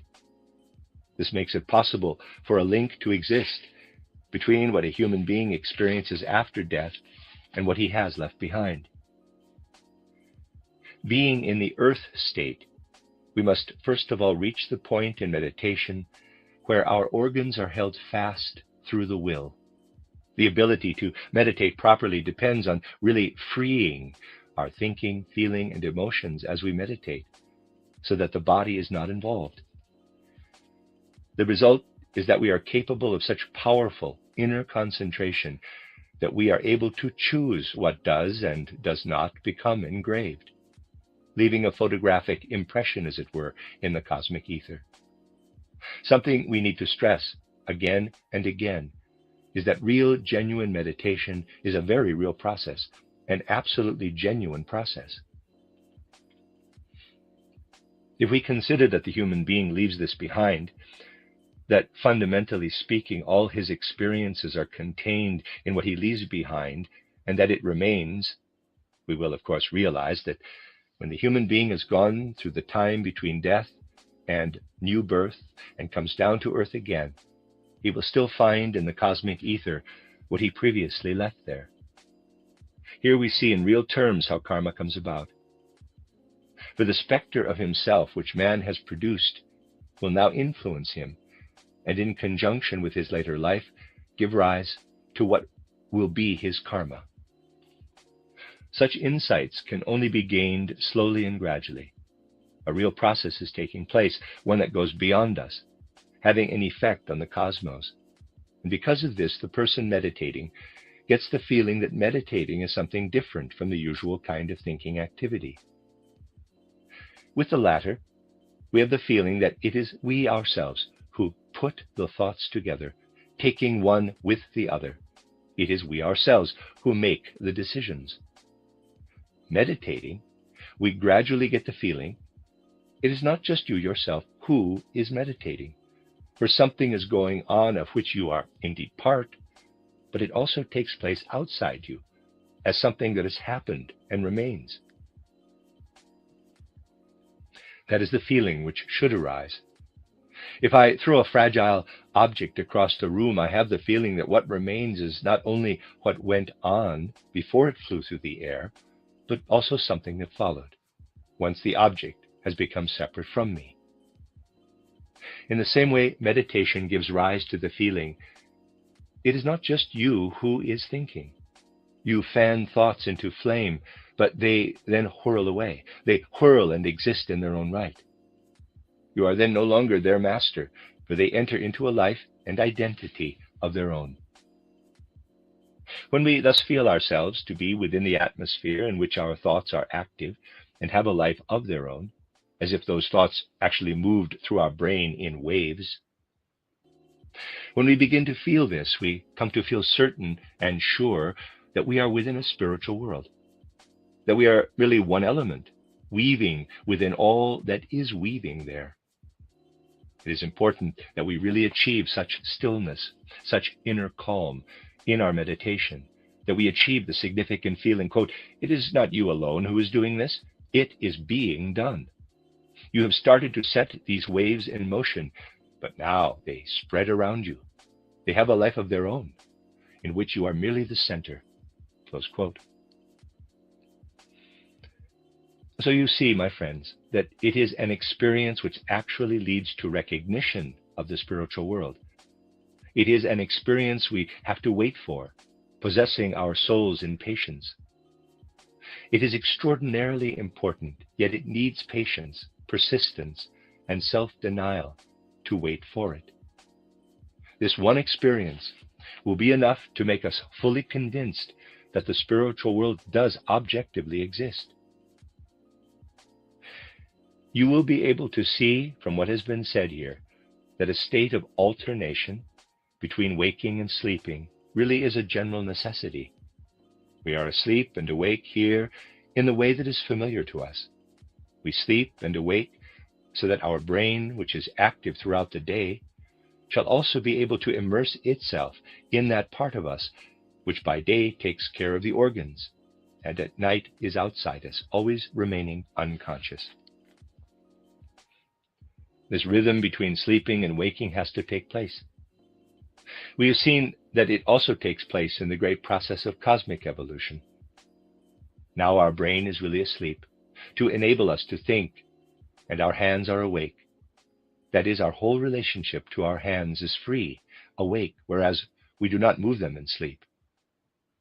On the old moon, we were quite awake as far as the brain is concerned, but we have since learned to sleep. We have been able to evolve into thinkers on earth because we have learned to let the brain sleep. On the old moon, the brain was still awake, but here it has achieved the ability to sleep. Because of this, man is able to think. The mid-body will learn to sleep on Jupiter, and thinking will then become a wider experience. That is how the state of alternation between sleep and waking undergoes its evolution. It is, however, quite a general state, which may be found in all kinds of different areas.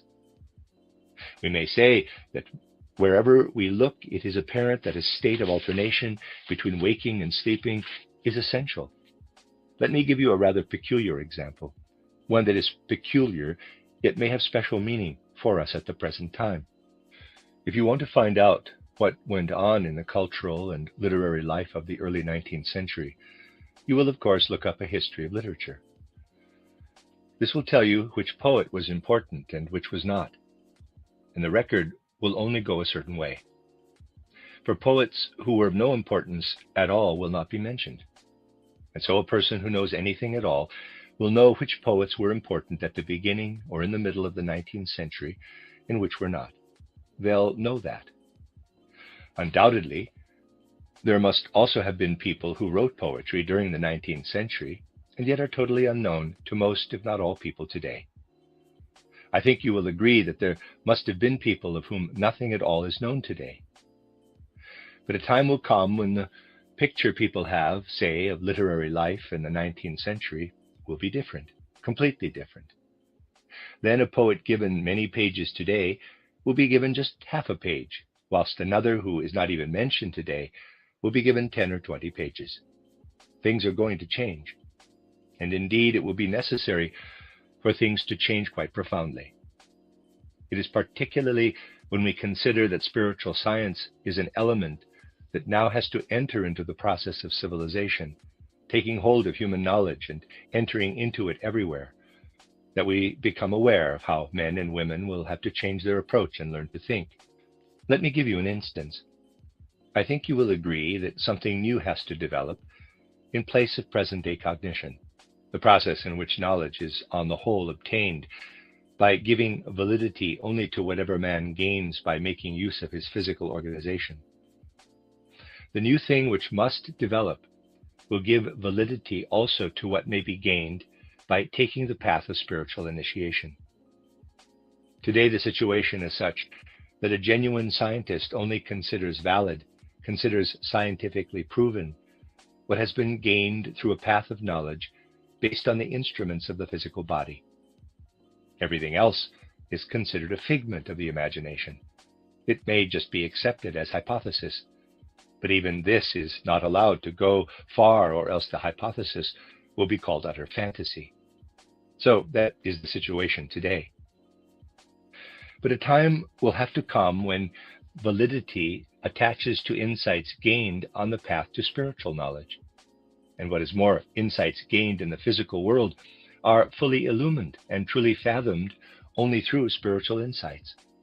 That is how it will have to be. Well, we are not merely speaking metaphorically, but in completely real terms if we say we are now living in an age when men are asleep as far as the gaining of insight is concerned, or at least the majority of people are. Courtesy comes easy here, for we can exclude anyone with an interest in spiritual science. They are, of course, awake when it comes to the gaining of spiritual knowledge. The rest of mankind, then, is asleep when it comes to spiritual insight. They are sleepyheads, and our most highly esteemed science arises because they are really asleep. We are in an age when this genuine reality is being missed by a human race that is utterly and completely asleep. This has been in preparation for a long time. And we might say that just as there is the going to sleep stage before we sleep, so we are able to observe a kind of dream state and a struggle against sleep when it comes to gaining spiritual insight. It slumbers sweetly. But it has not been easy to achieve this full sleep state, and a struggle against sleep is apparent in certain major events in the first half of the 19th century, when some individuals still have a certain intuition and inner experience dawning of spiritual truths, of conditions in the spiritual world. As it progressed, the 19th century really could do no other in its desire to achieve those sweet slumbers, but forget poets who still had special knowledge of the spiritual world. They do not fit into this state of spiritual slumber. I have once before spoken of the poet Julius Mosen, whose title Ritterwahn, Sir Illusion, and also Ahasver, clearly showed that Julius Mosen had a living relationship with the spiritual world. This knight called Ritterwahn, taken from an earlier legend, but given qualities by Julius Mosen, which reveal his connection with the spiritual world, this Ritterwahn is looking for the man on this earth who could tell him about conquering death. The main theme of Julius Mosen's poetic work, titled Ritterwahn, is that Sir Illusion, that is, a man in the ordinary state of knowledge, knowledge based on illusion, is looking for someone who is able to tell him how to get beyond the state of illusion connected with physical life. He holds the man able to give him that information in very high regard.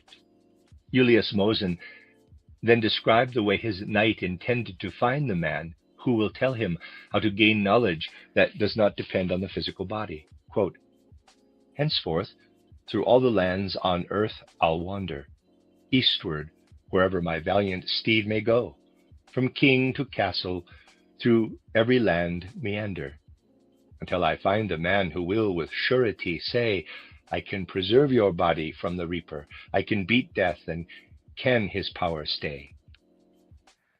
He is the one whom through eternity I'll serve. These hands grown strong in war shall work for him, and wrestle mightily." Close quote. Sir Illusion thus wants to learn how knowledge can be attained that is not overcome by the body, but itself overcomes the body, continuing through eternities. The longing for this was already there, and the knight then first of all fought the old man Erd, as Julius Mosen called him. Reader's aside spelled I-R-D, and a reader's aside. This is something people did not understand, this word Erd. But if they could have read it in the original, they would not have interpreted Erd as death, the way Rudolf von Gottschall did, who was a professor of literature at Leipzig. It should have been interpreted as earth or world. So Sir Illusion, first of all, fought the old man Erd. He overcame him. We spoke of the spirit overcoming the earthly on the last occasion, of the spirit vanquishing earth, time, and space. After this, the knight overcame the old man Space and arrived at the gates of heaven, that is, the spiritual world. He then developed a longing to return to earth because he had not lived life to the full. The whole of this beautiful poetic work tells us that there has been a man once before who wrestled with the problem of initiation, who knew something of the existence of such a problem of initiation. And in his title, Ahasver, Julius Mosen presented a similar theme. Another German poet who is quite frequently mentioned is Wilhelm Jordan, 1819 to 1904. Very little mention is made, however, of the work in which he presented himself at his most spiritual, titled Demiurgos. This appeared in the 1850s It is quite a significant work, for in Demiurgos, it is really shown how spiritual entities, spiritual powers that may be good or evil, approach man, enter into his soul, and manifest here on earth with the help of human beings. So if we see a human being before us, we have to remember, quote, this person does of course consist of everything we know about, but something acts into him that comes from higher spiritual entities, close quote. Demiurgos basically consists in a description of how man is connected with the spiritual world. In 3 handsome volumes, Jordan shows how spiritual entities are influencing the soul of man. That was the struggle against sleep, and after this, sleep took over completely. Those were people who still found in their dreams what mankind now has to strive for in spiritual science, emerging from the sweet slumber of purely external positivist cognition. We must really see this as a process, the way human beings enter into spiritual dreams to end up in a state of idleness, in the sleep of idleness. We may ask ourselves why there still was such a person as Julius Mosen, a man able to describe spiritual progress and depicting something of an initiation process in the travels of his night. Where did such things come from? The answer is very strange. Julius Mosen fell ill, and for much of his life was almost totally paralyzed. What is the significance of such a paralysis? It means that the physical body dried up, as it were, separating from the astral and ether bodies. Because of the paralysis, the astral and the ether bodies were more free. In this case, a disease process had brought about what we have to struggle for in the process of initiation. Such a disease process should not, of course, be seen as one of genuine cognition, nor as something desirable to be brought on deliberately. Yet in an age that may be said to have been entering into a state of idleness, the cosmic order caused a man to be born on earth who had been given that particular relationship between his physical and his soul and spirit elements. So there he lay, paralyzed and unable to move his limbs, but with a soul and spirit that were alive and active. It was his paralysis that made them free and able to enter into the spiritual world. Something initiation seeks to achieve in a healthy way was here brought about through illness. A man had to spend much of his life paralyzed and unable to leave his bed. But his soul and spirit triumphed over his physical paralysis and rose in freedom. This is why that man was actually able to write works that strike us as being spiritual by nature. The same could also be achieved in a healthier way than in the case of Julius Mosen, though perhaps it would not have the same depth. It was possible to achieve it in a healthier way. During the first half of the 19th century, it was still possible for a poet to reveal the process of the culture and civilization of man in the course of history by letting shine through everywhere into the figures he describes the connection which exists between the spiritual worlds and man as he walks about on this earth.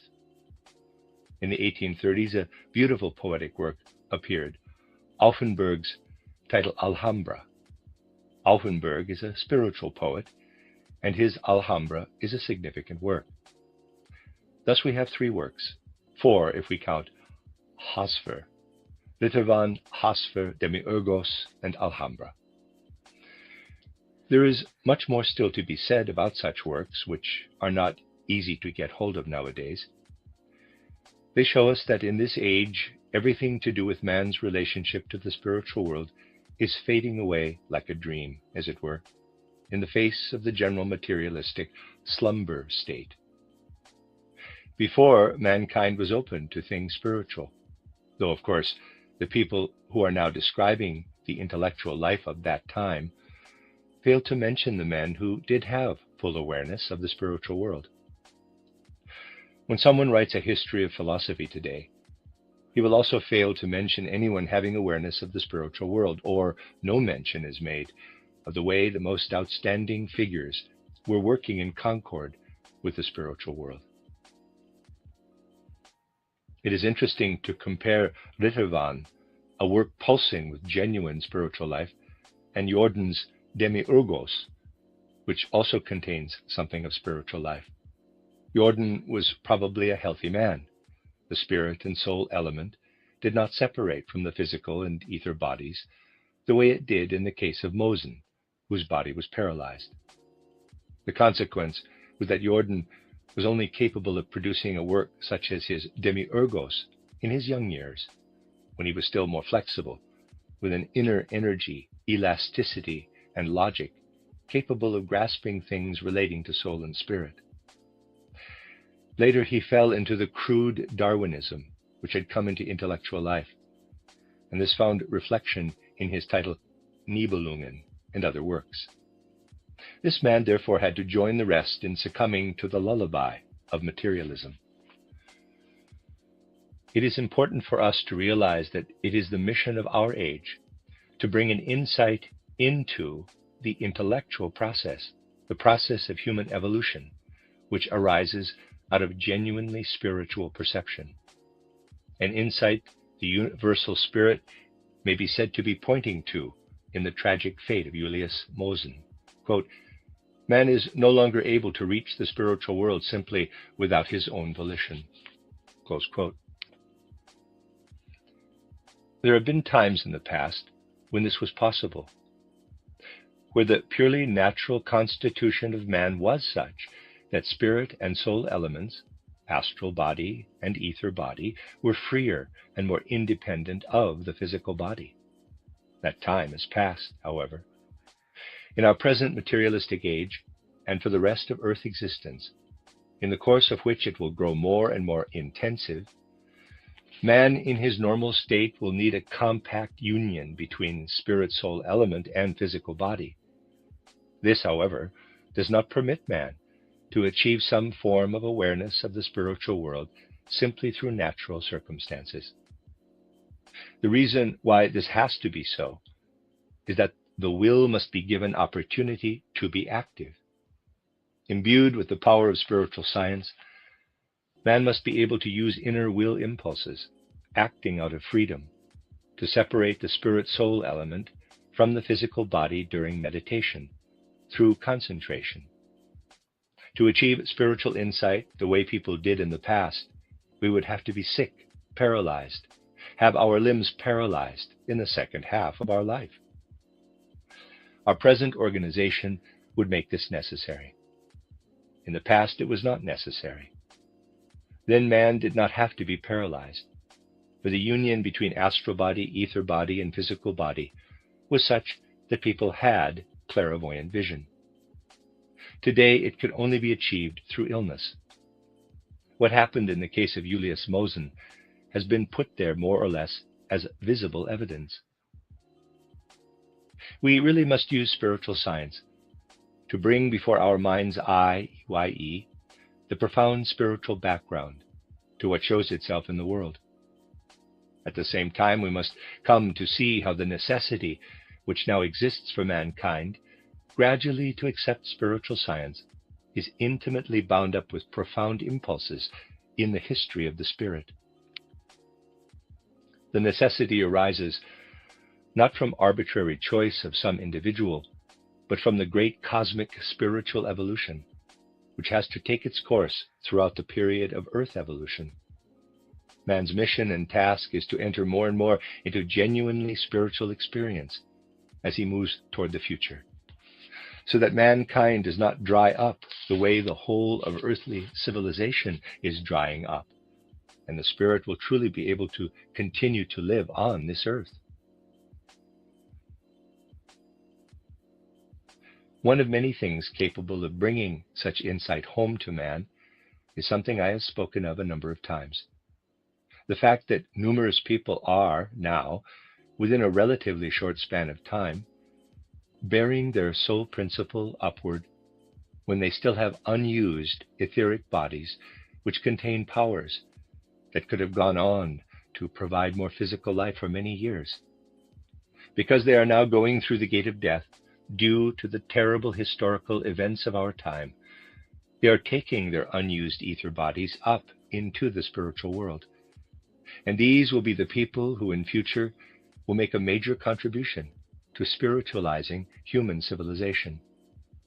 Apart from all else, these major events of our time are profoundly significant in human evolution, because the creation of unused ether bodies can yield forces that stream out into Earth evolution, forces that will be able to prove that the spiritual world is real. We know, however, that it would not help, dear friends, to have any number of suns in this world if men were unable to receive the light of the sun through their eyes. It is true, as Goethe has said, that if the eye were not of like kind with the sun, it could never see the sun. Just as the sun would be shining in vain if there were no eyes to take in its light, so organs will have to come to life out of the souls of men, which will really be able to take in the spiritual life, which is streaming down from the cosmos and the world where men live between death and a new birth, a world which also contains those unused ether bodies. Thus the great sacrifice, brought in war, must join into the spiritual cosmic sphere. It has to be taken up by human souls receptive for things of the spirit. And it would be a dreadful thing if the only science to survive were to be the one that now considers itself to be the one and only one, a science which does nothing but record the facts perceptible to the outer senses, using them to make intellectual judgments. If science merely repeats what is also there without science, it cannot form a link with divine and spiritual reality. This is something only possible for elements awakening in the human soul that truly go beyond sensory perception. These will be able to unite with the spiritual reality, so that the process of Earth evolution itself will remain spiritual, alive in the spirit. Any progress for mankind depends on the spiritual entering into the process of human soul development, and the decision as to whether something is true or false can only be made out of the spirit. Today, people think they can decide one thing or another, prove one thing or another without the spirit. Yet the final authority, when it comes to making decisions relating also to sense-perceptible truths, is living spiritual experience. When the old experience of the spirit vanished during the first half of the 19th century, evidence was again given, one might say, of what the spirit could bring about in certain people, to demonstrate the non-nature of scientific argumentation concerned only with external sense-perceptible things.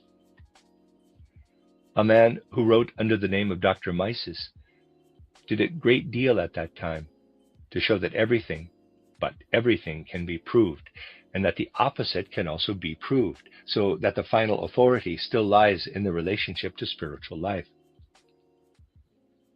This man had seen many things happen in science, in medical science. He was a member of the medical profession.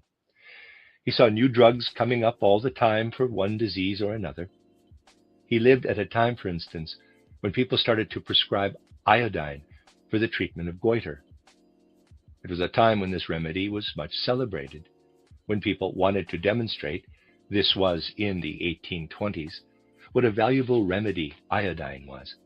So one day Dr. Mises sat down and demonstrated that one could easily prove, using all the scientific principles, that iodine was an excellent thing. The reason being that the moon consisted of iodine, as could be clearly proven.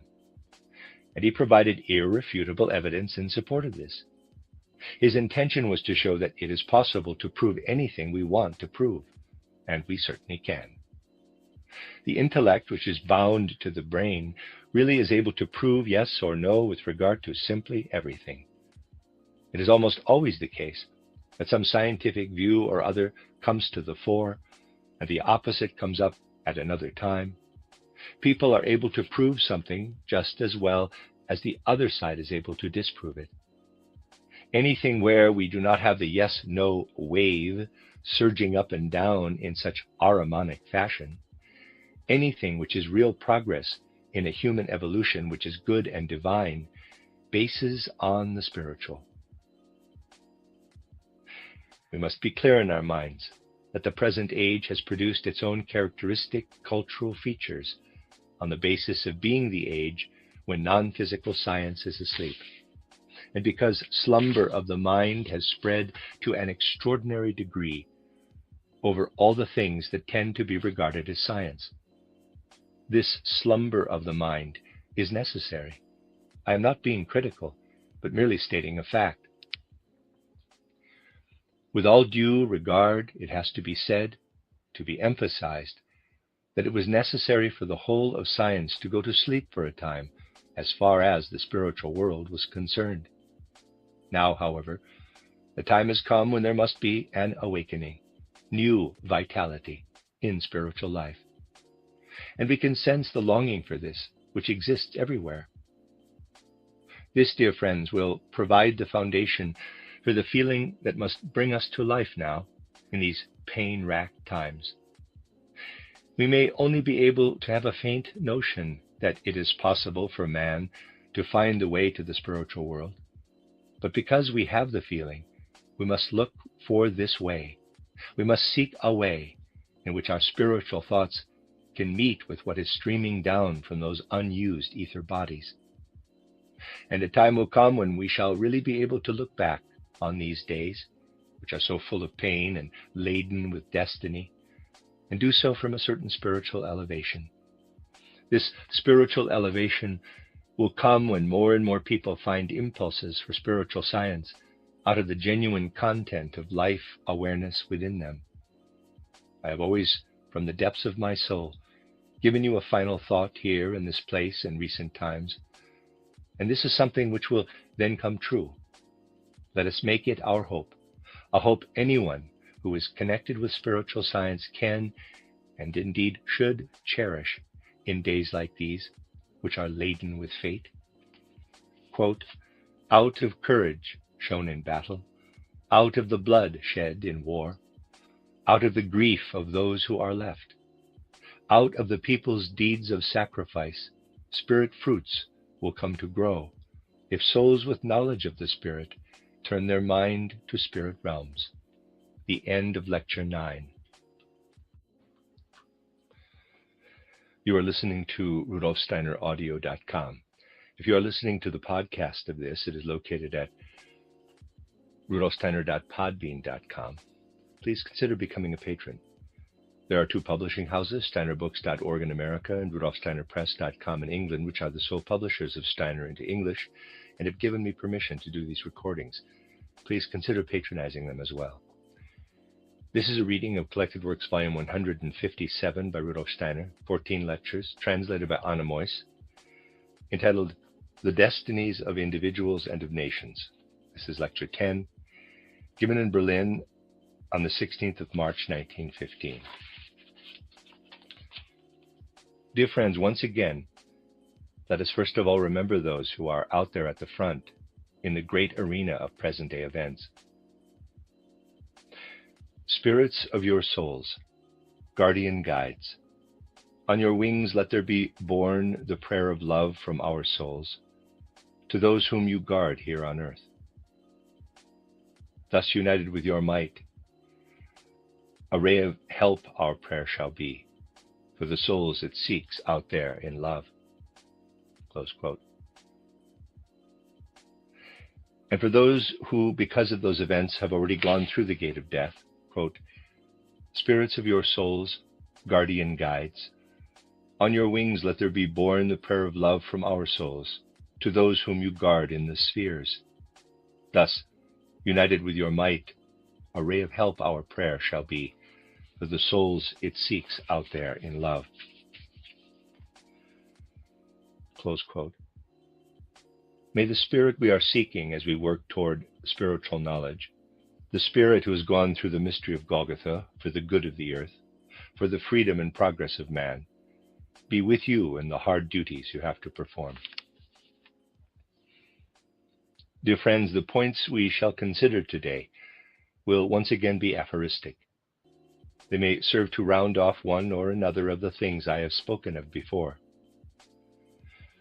The first point I want to refer to is the way we find the facts, the real nature of the spiritual worlds, when we ascend to those spiritual worlds and have taken the first steps within them. Let me start by considering the problems we meet in our efforts to attain to the spiritual worlds. They are indeed considerable. And although it is certain that the path we take when we meditate, with all the work we do in the inner soul, must lead to the spiritual world, certain as this may be, it is also very easy to fail to recognize the particular kind of soul experience that takes the soul up into the spiritual worlds. First of all, there is the problem that we are in the habit of judging everything our soul comes upon on the basis of experiences we have gained in the world accessible to the outer senses.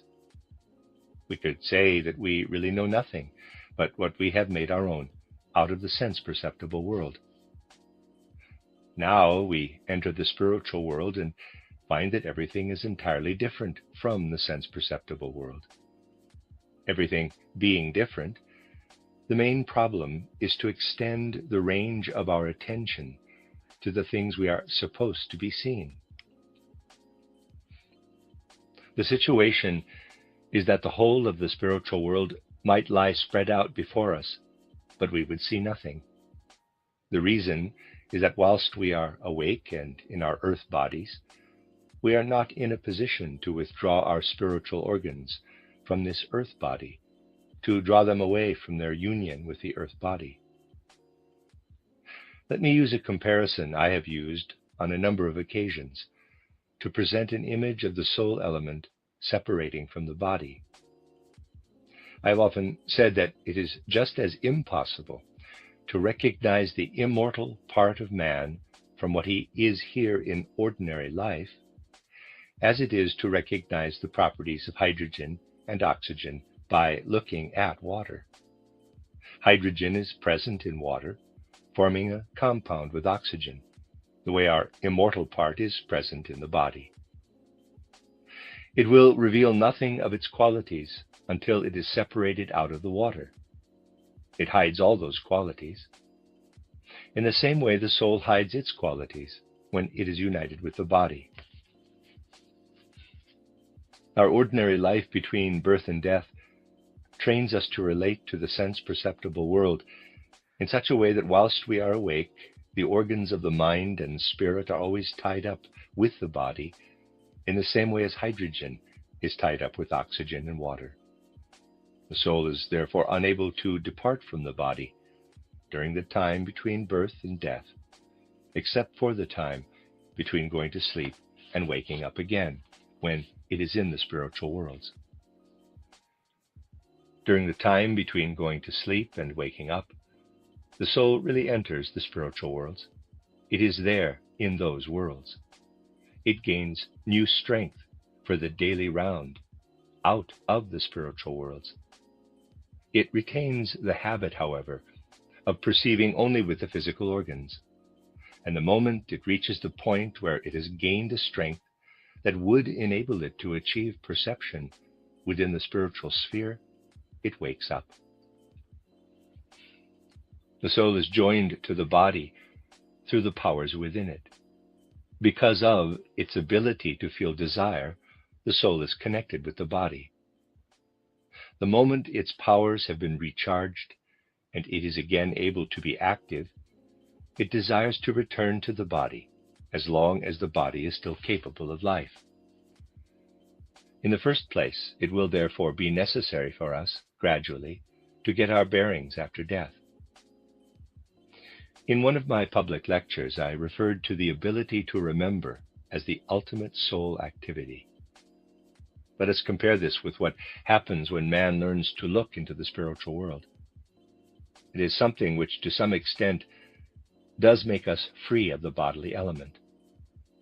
Modern science, as it continues to develop, will actually show that looking back to an earlier experience is a process occurring in mind and spirit. This process is, however, given enormous assistance provided by the body. It happens like this. When our soul dwells in the body, anything we entrust to our power of memory has the nature of an image to begin with. It is very similar to what we call imaginative perception. In ordinary life, however, we proceed to imprint everything that is to be memory into the bodily element. When we have an experience, we first of all encounter the experience with our senses. We form an image of it. This image, first of all, imprints itself in the body.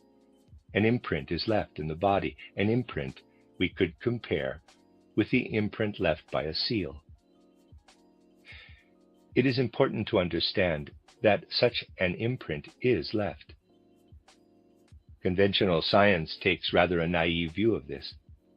According to some authors, one idea is recorded in one part of the brain, another idea in another, and so on.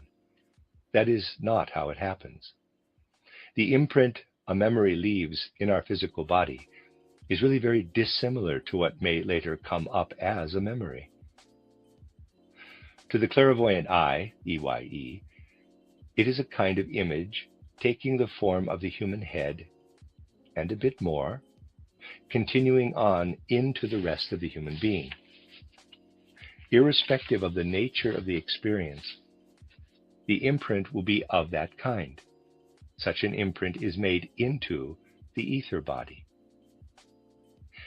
If we were able to take this imprint out, we would indeed have a thin, shadowy specter of the head and its continuation.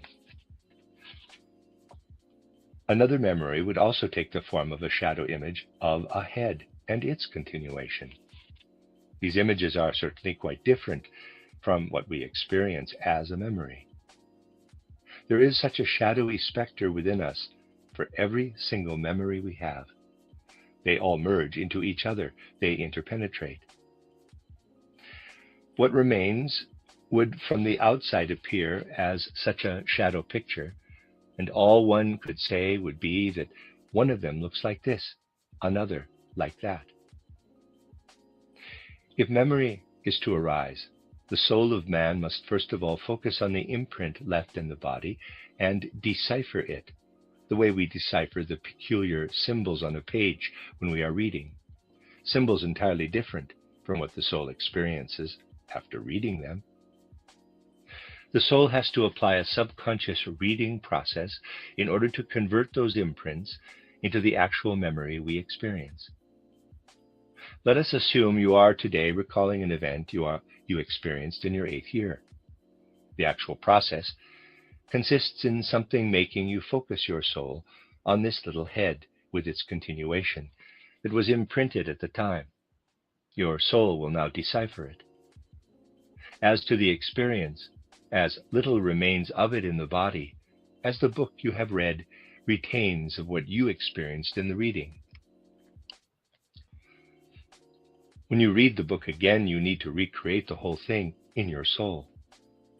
All this happens without our noticing it. But someone who has not learned to read will be unable to tell from the symbols what they represent. The same applies to the memory process. It is an inner reading process. There is much that goes on below the threshold of consciousness in the human soul and is never considered by man. When we give ourselves up to memory, an infinitely complex process takes place in the human being. All the time, etheric seal imprints rise up from the dim twilight where all else in life is darkness, and the inner process man experiences as memory consists in these imprints arising and being deciphered. I am not telling you something I have thought up, but a genuine fact discovered through occult investigation. When we begin to strengthen the inner powers of the soul through meditation and concentration, the process I have already mentioned will come about. The process which develops is not the one we have to call memory. We develop inner powers, but an imprint also forms and is left upon the ether that is alive and present everywhere in the world outside us. It is objectively imprinted into the world. As we meditate, as we concentrate, we leave an imprint in the objective cosmic process. Basically, the same thing happens when we devote our studies to what spiritual science has to give. For spiritual science has to do with supersensible, non-physical things. When we really take hold of the thoughts coming to us from spiritual science, we are already coming away from ourselves to such an extent that our mental effort has us working with the cosmic ether. When we think ordinary thoughts, we merely imprint them within ourselves. You realize, of course, that it is important for anyone wishing to make progress in soul development to put enormous emphasis on what we must call repetition of the same thought process. If we concentrate just once on some thought or other, it will merely leave a fleeting impression within the world ether. If, however, we nurture the same thought in our soul day after day, over and over again, the impression will also be made over and over again. Here, we must ask ourselves the following question. If we repeatedly make an impression in the world ether, repeating a meditation over and over again, what actually happens? Where is the impression made? To answer this question, something else has to be considered first. If someone is genuinely looking for the way to the spiritual world and begins to be clairvoyant, he will find that his clairvoyant experiences take a very strange form.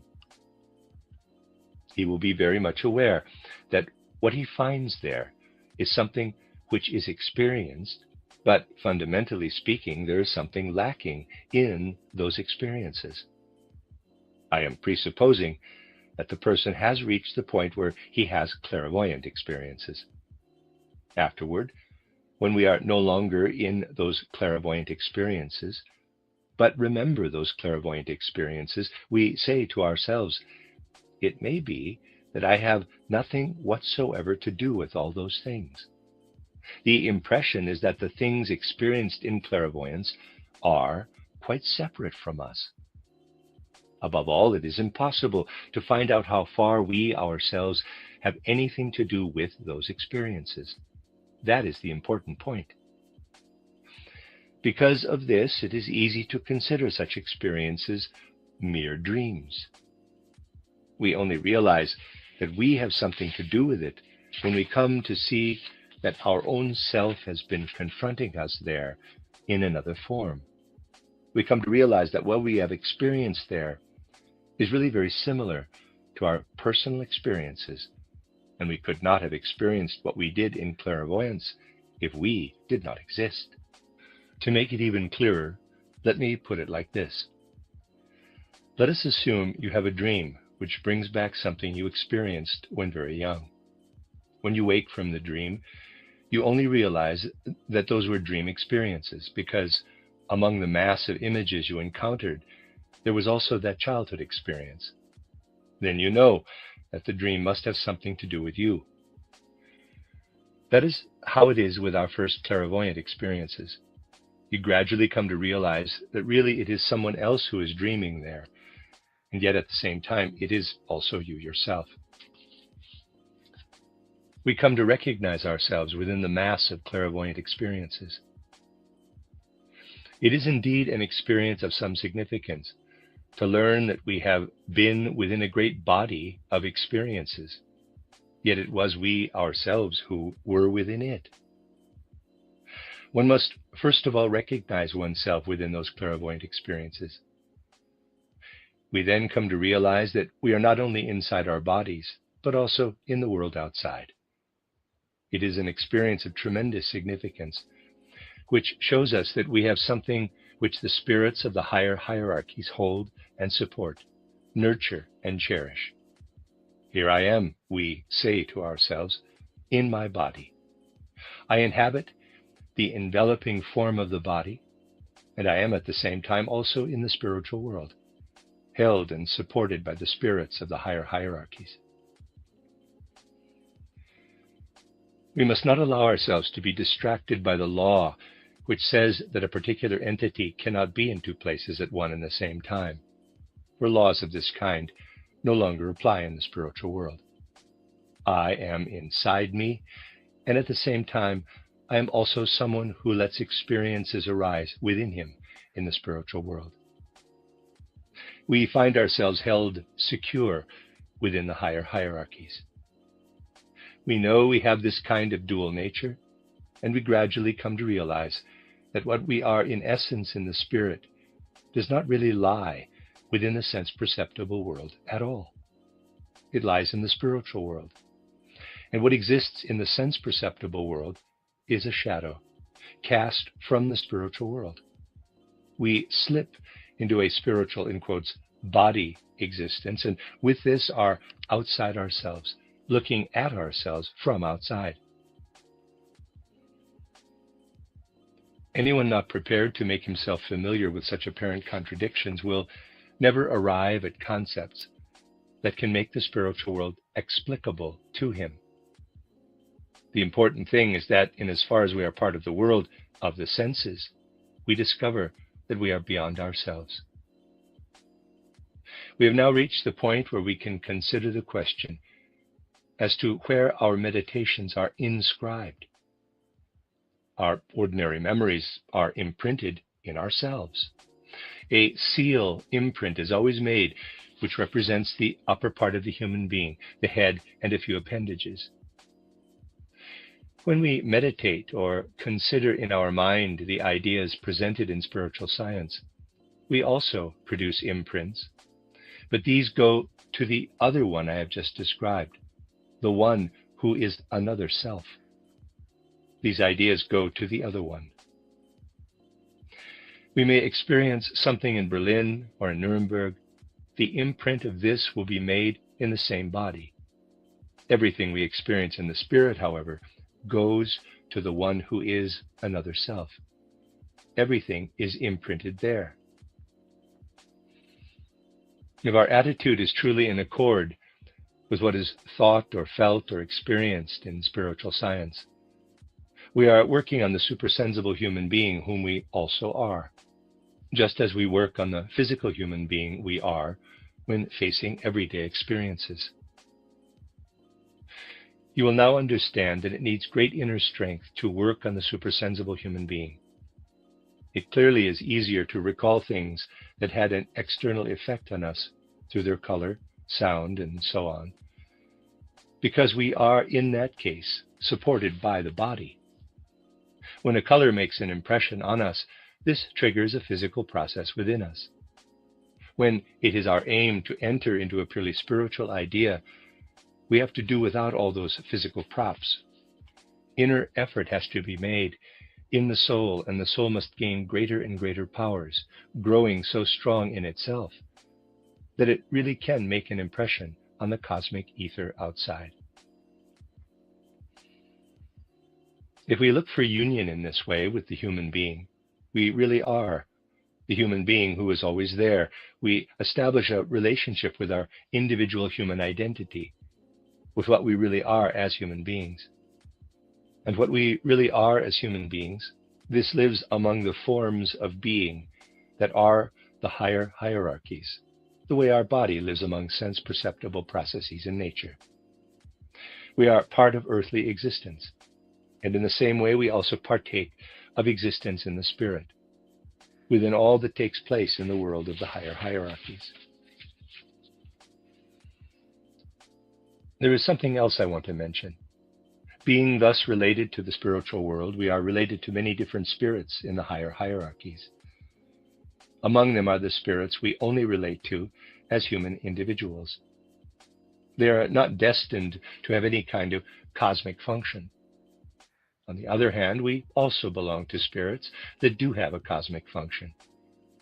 We all belong to a folk spirit, for instance. In the processes that belong entirely to the world of the senses, we are connected with sense-perceptible nature.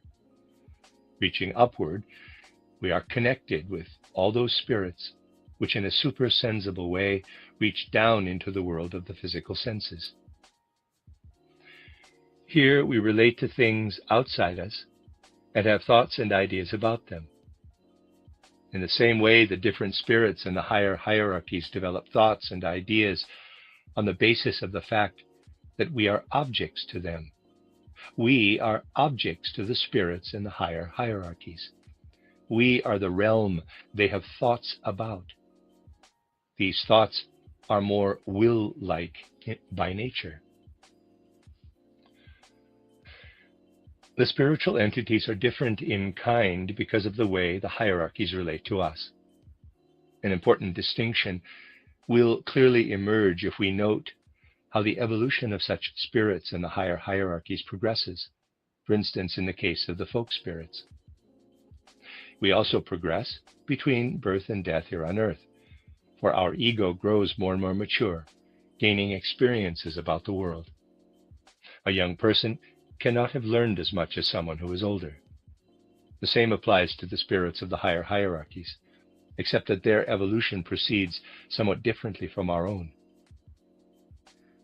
We are referring to a spirit belonging to the higher hierarchies when we speak of the Italian folk spirit. This Italian folk spirit goes through its evolution, and we are actually able to pinpoint a particular time when this folk spirit passed a major stage in evolution. We know the relationship between the Italian folk spirit and individual Italians to be such that the Italian folk spirit acts through the sentient soul of individual Italians. The way this happens is that, to begin with, the folk spirit is, as it were, only acting on the soul element. It is only later in the course of its further development that the folk spirit, using its will, intervenes more and more in the way the soul comes to expression through the element of the physical body. If you consider Italian history, you come to a very important year, around 1530. That is the year when the Italian folk spirit grew so powerful that it was then able to begin to work also on the physical body. From that time, it started to develop very specific national characteristics. In occult terms, this means that the folk spirit developed a much more powerful will. It began to engrave itself also into the physical element, developing national characteristics even at the physical level. Whilst our ego is becoming more and more independent of the body, the folk spirit is evolving in the opposite direction. Having influenced the soul element for a time, it is now beginning to influence the physical. We find the same thing happened with the French folk spirit around the year 1600 and about 1650 for the English folk spirit. Before, the folk spirit had more or less only taken hold of the soul element, but from then on, it also intervened in the physical. Its will grew more powerful, and the soul was less able to put up resistance against being given a configuration that had national characteristics. It was therefore at this time that national characteristics began to emerge more clearly. This happened because the folk spirit descended. It is higher up when it acts more on the soul sphere. It descends to act more on the physical aspect. The folk soul of the Italian peninsula therefore descended around the year 1530. In France, this happened at the beginning of the 17th century, and in England in the middle of the 17th century. Shakespeare wrote his works before the folk spirit had passed this stage. This is what is so significant. It is the reason for the strange rupture which occurred in the way the English regard Shakespeare, with the result that Shakespeare is actually more appreciated in Germany than in England. We are speaking of the way the folk spirit descends more and more into individual human beings. If we now come to consider the evolution of the German folk spirit, we can see something similar happening during the period between about 1750 and 1850. Yet, oddly enough, we have to say that in this case, the folk spirit descended but then ascended again. This is what is so significant. We are able to observe a process in which the folk spirits of Western European peoples descended and took hold of those peoples. In the case of the German people, we can also observe the folk spirit descending around the middle of the 18th century. But we then find it ascending again around the middle of the 19th century. The situation is therefore quite a different one. A beginning was made to develop the German character into an eminently national one, but it was only done for a while. When some of this had been done, the folk spirit ascended again, once again to act only on the soul element. German cultural life had its flowering period at the time when the folk spirit had descended to the lowest level. The folk spirit will, of course, always remain with these people, but it is now again in spiritual heights. That is the peculiar thing about the German folk spirit.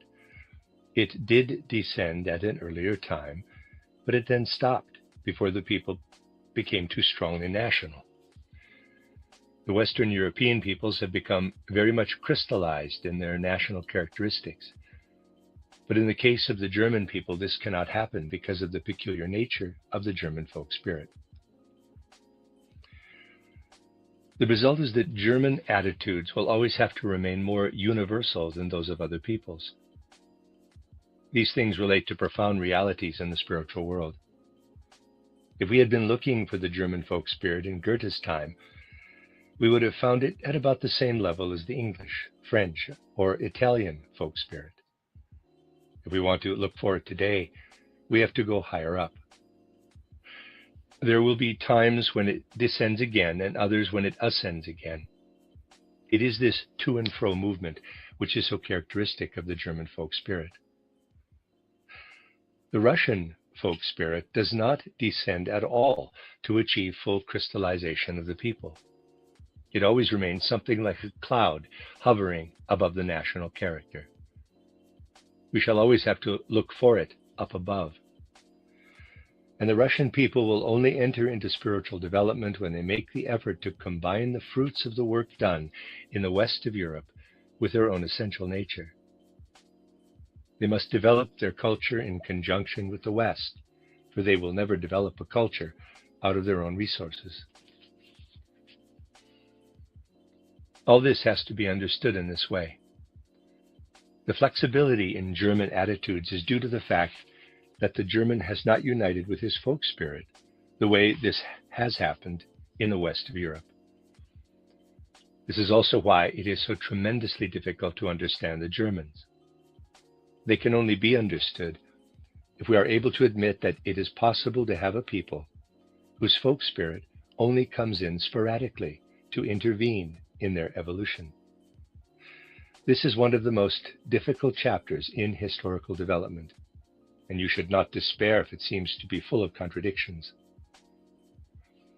We are, however, living in an age when we must try and really understand the origins of the enmity which shows itself so clearly now during these fateful days within Europe. With anything we experience, if you look more closely, you'll always find that there is something coming in which might indeed be called incomprehensible, and only becomes clear when we look more closely. Yes, of course, the Germans will be aware that fundamentally there is a tremendous hatred felt toward them. Looking at it more closely, we shall find that this hatred is directed toward what in fact are the best qualities of the Germans. No particular hatred is directed toward their less desirable qualities. Anyone wishing to penetrate these mysteries will have to consider these things more in their context. You might say that it is a case of German chauvinism if someone says such things now in Germany. Why should a German speak with appreciation and in praise of the German character? Yet if that were the case, these lectures would not be given, and I would not speak in this way about the German people. It really does not need German chauvinism to characterize the nature of the German people in such a way that it is evident that it differs from the nature of other European peoples and not to its disadvantage. To demonstrate this, let me read to you a characterization of the nature of the German people given in a letter Ernest Renan wrote to David Friedrich Strauss. Quote, "It was around 1843, when I was in the St. Sulpice Seminary, that I started to learn something about Germany through the works of Goethe and Herder. I felt I was entering a temple.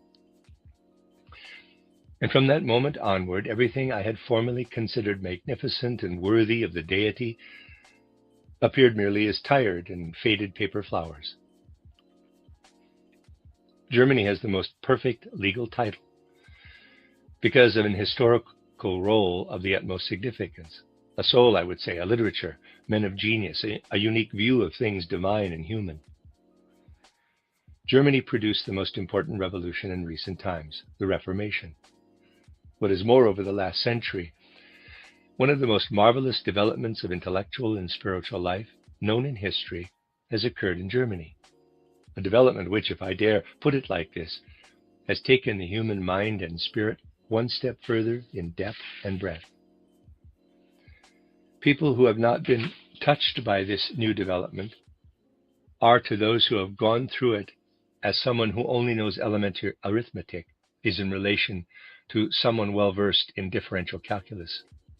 So that is what Ernest Renan wrote to David Friedrich Strauss in 1870. I'm not going to go into the details of their correspondence, but let me just mention that Renan also wrote that there were only two alternatives. The first would be to take away French territory. The outcome would be revenge unto death against all that is German and alliance with all kinds of confederates.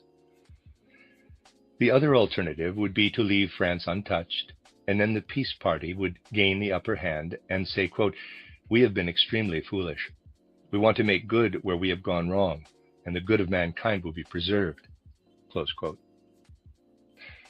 I mention this in order to show you that when Renan wrote the letter, part of which I have just read to you, his mood was not exactly a conciliatory one with regard to the German character which had evolved in the course of human evolution. On the other hand, he was prepared to represent the qualities mankind had gained through the German character in relation to everything else as being like higher mathematics in comparison to elementary arithmetic. There is no question, then, of being a chauvinist. One merely has to repeat what Renan wrote in 1870. In thus speaking of man's relationship to the higher worlds, we must realize that in concrete terms, in reality, man is able to have these relations because he bears this other one within him, because this other one is alive in him, who has the same relationship to the higher world of the spirit as we have to the sense-perceptible world here in our body.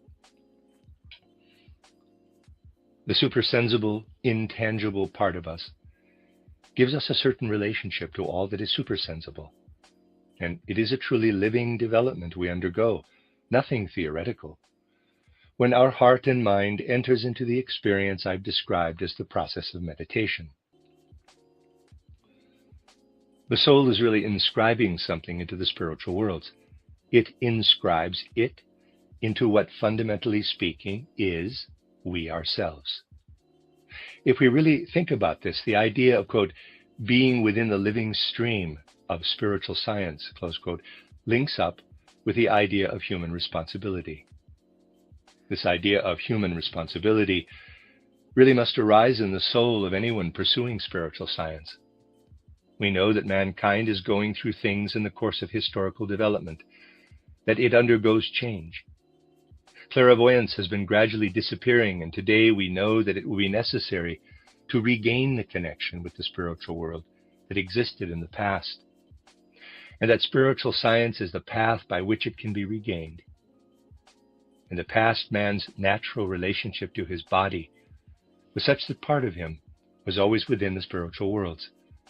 Today, he is so much more closely bound up with his body that he must see to it that he gains understanding of the spiritual world independent of his body. We may say that man had an hereditary trait that gradually grew weaker and weaker and disappeared altogether in the present age. It is in our time, therefore, that work has to start that will take the soul up into the spiritual world. Can you envisage the way the German folk spirit is again and again coming down to the German peoples, and then going up again into the higher world? Why does it do this with just one particular people? It is because it is intended to evoke in this particular culture the powers that will lead to spiritual science in the truest sense of the word. When the folk spirit descends, it firmly establishes the folk characteristics. When it recedes again, leaving the national characteristics in a state of fluidity, the people will have to go through that upsurge and regression of the folk spirit again and again in their own bodies, and they will learn how all, in quotes, beingness is a state of flux between the sense-perceptible and the supersensible world.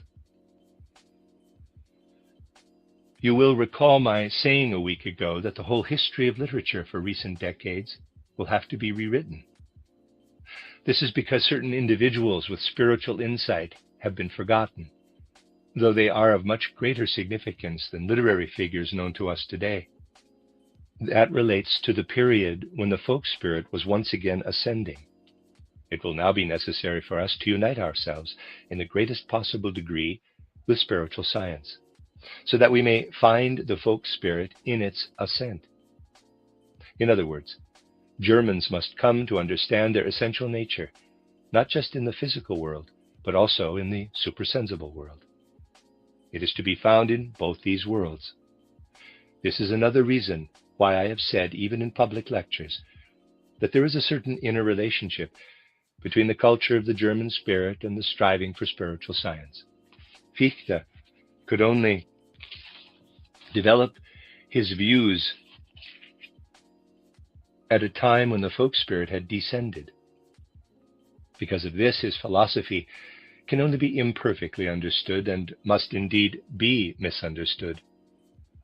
All that busy activity and concepts and ideas where egoic nature had entered the way it had in Fichte's philosophy was possible only at a time when the folk spirit had descended to a lower level.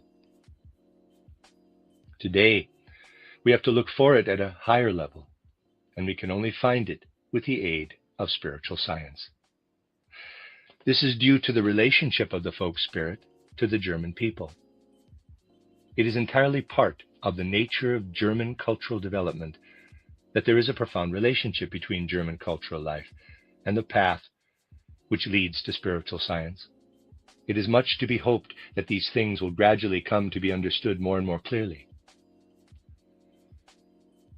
It really has to be said that if you consider the events of the present time, the enormous sacrifices that have to be made, all the difficulties people have to live through because of present events, it should be obvious that what is coming to expression here is something far, far beyond anything we are able to comprehend by taking an external view.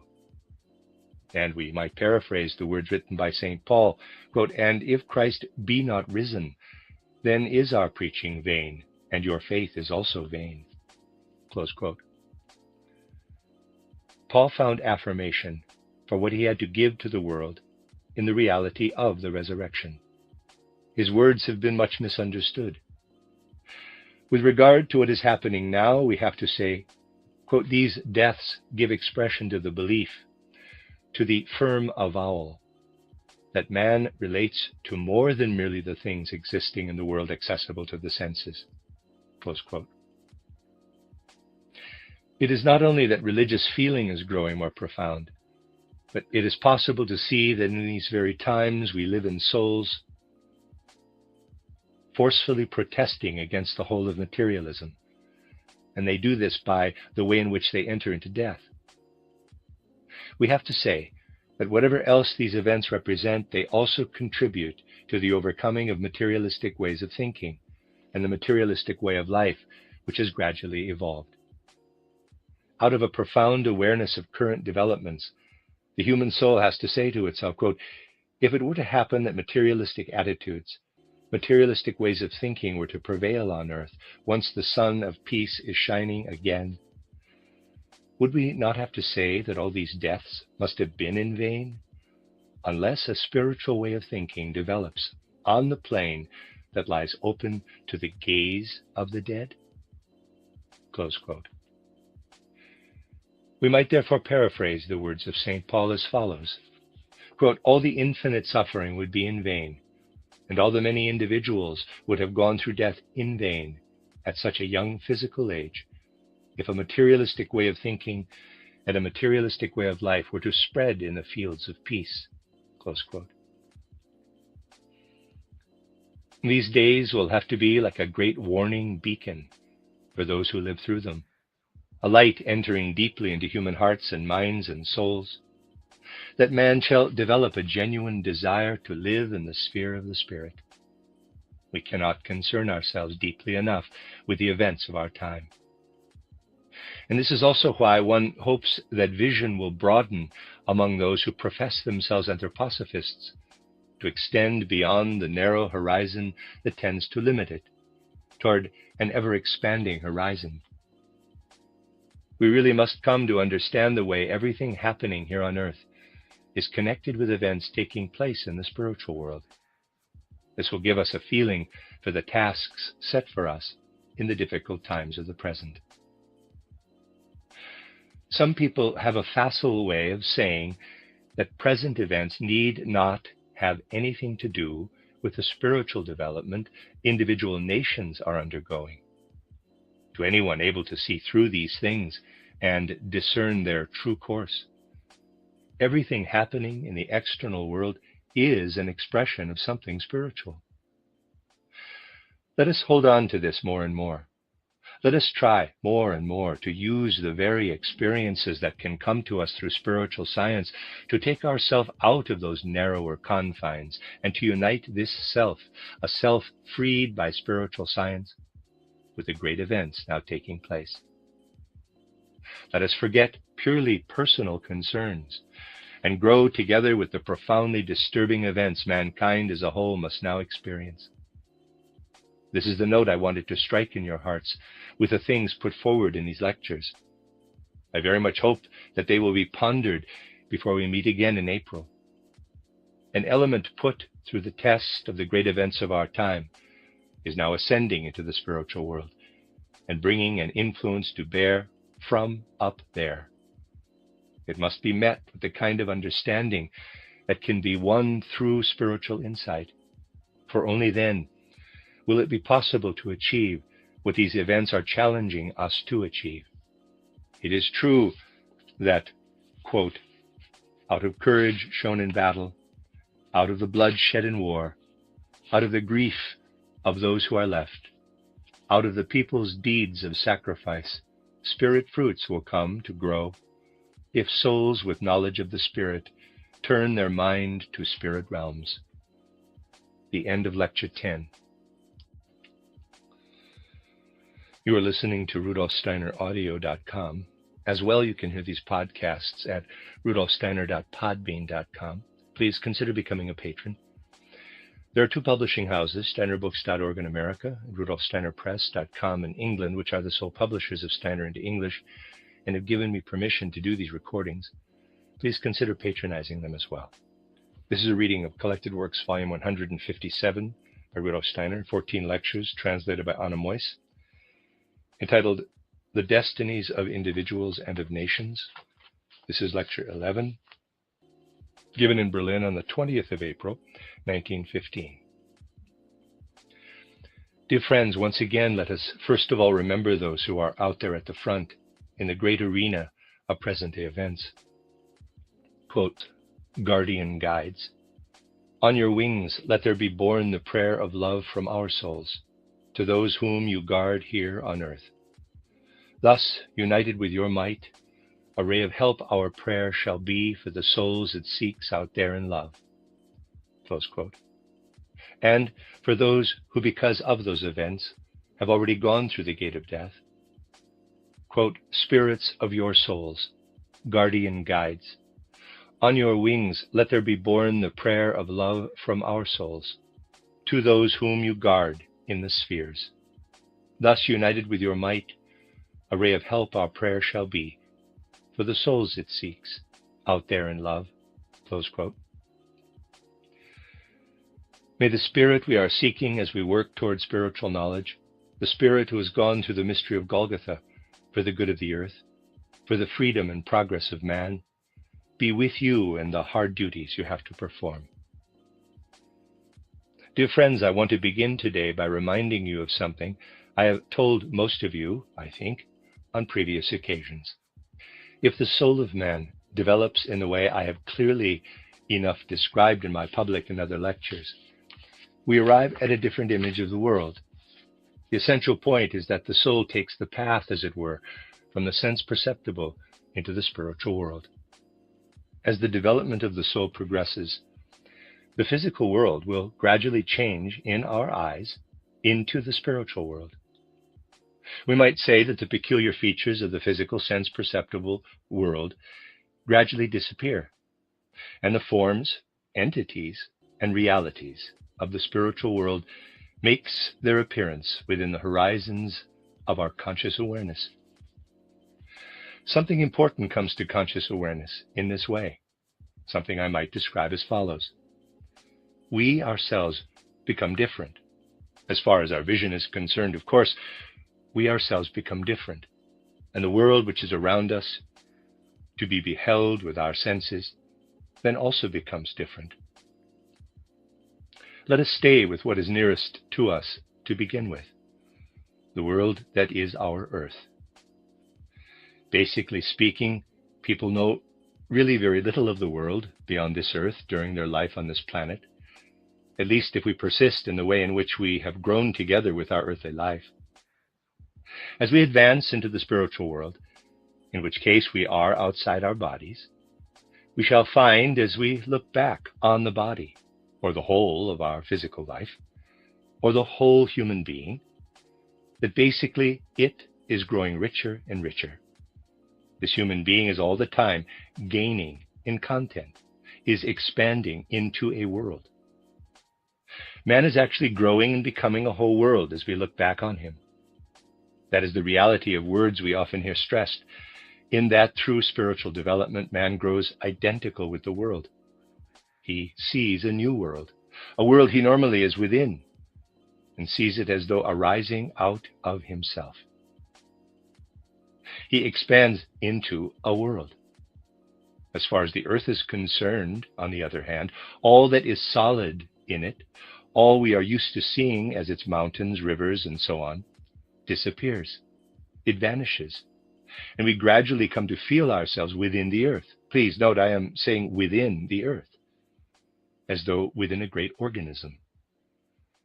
We have left our own world, and this inner world, this inner reality, becomes a wide world, whilst the earthly world that was spread out around us now becomes an entity, a being.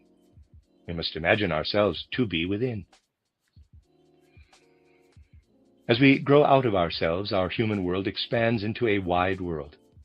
At the same time, we grow into the earth organism and feel ourselves to be within it, just as our fingers, say, would feel itself to be part of the organism if it were to have conscious awareness. That is the experience human beings will have, an experience quite frequently brought to expression by more poetic natures. It is very common, for instance, for people to compare their awakening in the morning with the awakening of nature around them, their life in the course of the day with the ascent of the sun, and dusk with the need for sleep that develops as we get tired. Such comparisons arise with the feeling men have of being part of earthly nature. They are not worth much, however, for they do not touch on what really matters. As I have said on a number of previous occasions, if we want to choose a comparison that is really in accord with the facts, we cannot compare what goes on when we go to sleep and wake up with the processes occurring in nature outside. Instead, we must compare 24 hours in our life with the seasonal cycle of the year. We must take the whole cycle of the seasons to make a fair comparison with what happens in us in a single waking and sleeping cycle of 24 hours. And this is quite wrong to compare the period during which a person is awake, between waking up and going to sleep, to summer, for instance. This waking state has to be compared to winter, in outside nature, whilst summer has to be compared to the sleeping state in man. Making the comparison, we would therefore say the human being goes to sleep, and this means he enters into the summer of his personal existence. And in waking up, he progresses into the winter of his personal existence. The waking state would approximately correspond to late autumn, winter, and early spring. Why would this be in accord with the facts? Because in evolving into part of the whole earth organism, in the way I have indicated, we would indeed have to note that the spirit of the earth is asleep in summer. The earth is then truly asleep. The great conscious awareness of the earth's spirit is dimming. As spring comes, the earth's spirit begins to go to sleep. It wakes up again in autumn when the first frosts come. Then it is thinking. It is awake and thinking. That is how a day for the earth's spirit corresponds to the cycle of a year. Looking back upon a sleeping person, we can indeed see how his going to sleep means that ego and astral body are leaving the body. A kind of plant-type activity does actually develop in the organism when astral body and ego have departed from it. Their departure initiates a particular activity in the inner man. We really experience the first stages of sleep as the onset of a vegetative process. And sleep progresses in such a way that to the clairvoyant eye, EYE, the body is pervaded with vegetative growth processes that are genuinely apparent to imaginative perception. This vegetation has a different way of growing from that of the earth's vegetation, however. These things can be told and they can be much meditated on.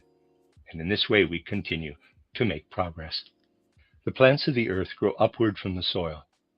It is different when we observe this plant growth in man. The plants have their roots outside and grow into the human being. This means that we have to look for the flowers inside the human being. The human being is very beautiful when seen asleep by someone who has grown clairvoyant. He is like a whole earth shooting and sprouting, with vegetation growing into it. The picture is to some extent marred, however, for we get the impression at the same time that the astral body is gnawing away at the roots. That is how the progress of sleep presents itself.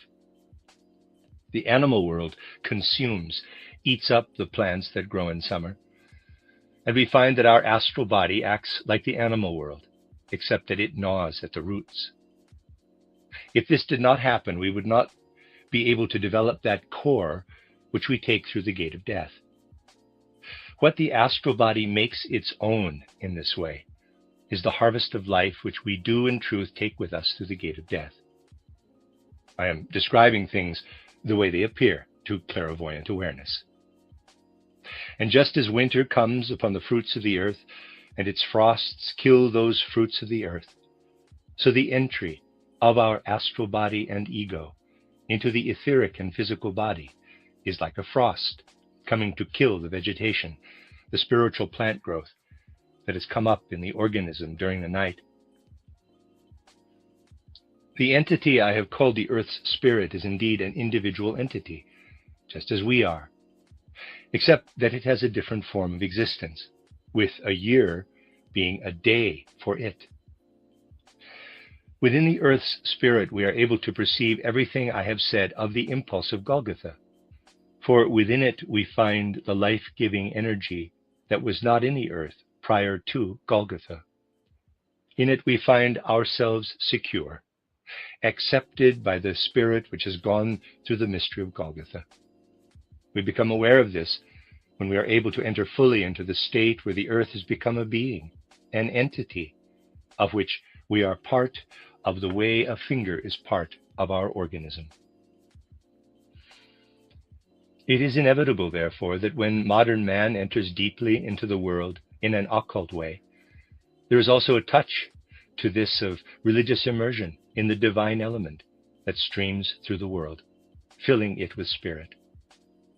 It is a fact that genuine perception of the spiritual world will never deprive man of religious feeling, would rather make such feeling more profound. I wanted to give an indication of what it really looks like when we enter into the world of images of spiritual reality. What we seem to be to ourselves in our ordinary, everyday physical awareness is mere semblance, is only an inner core. Yet at the same time, it has to be said that this is not correct, for it is not easy to find the words for these significant truths. What we seem to be to ourselves is always at our periphery, when we are outside the body with our soul element. It is therefore not correct to say it is a core, for a fruit has its shell or peel on the outside and its valuable part inside. But many things are the other way round when it comes to the spirit, and the valuable part of man is outside, and the shell or peel equivalent is inside. The inner part is shell-like by nature, and the spiritual part is what may be called the shell-like part in terms of space. We come to see when we take the path into the spiritual world that the human being is far from simple and indeed very complex. Something we have already made our own to quite an extent is the knowledge that man bears within him something through which he takes part in all the worlds that are accessible to him. Through our physical body, we are part of the physical world. Through the soul element within us, we are part of the soul world. And through our spirit, of the spiritual world. We extend into these three worlds. We know that when a human being takes the path into the spiritual world, he will in fact experience himself in a kind of multiple reproduction. This is what causes anxiety. Our comfortable feeling of being of one piece is broken up, and one does indeed get the feeling of belonging to several worlds. This may be presented from many different points of view. Today I shall take one particular point of view, drawing your attention again to what has been the basis of my recent lectures. Considering the life of man in its inner aspects, we must think of it as based on a number of principles, and when we step outside the body, man will indeed be found to be divided into four principles. First of all, there is the power on which our memory is based. Through memory, we raise into consciousness the things we experienced earlier on in life. Memory creates a context for our life, making this life between birth and death a whole. A second principle is the one we call thinking, the forming of ideas. I cannot define it in detail here, for that is not the point, but the activity of forming ideas takes place in the present. And moving further ahead, we come to feeling, and yet further on to will activity. Looking into ourselves, our own inner life appears in the activities of remembering, thinking, feeling, and exerting our will. Now we may ask, quote, what is the essential difference between these four functions of the soul? Psychologists will merely list these functions as a rule, making no further distinction between them. We shall arrive at the truth only by going into the essential nature of these four functions of the soul. We shall then find that will activity is more or less the baby among our soul functions. Feeling activity is older, thinking still older, and the activity performed in remembering is the, in quotes, old man, the oldest of our soul functions. You will understand this more clearly if I present the matter to you from the following point of view.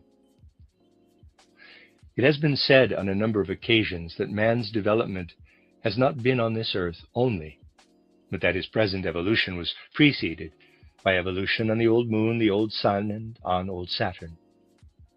Man did not just come into being on this earth. To become what he is now, he needed to go through evolution on Saturn, sun, and moon. Now, you see, any will activity we develop is a product of man's earth life.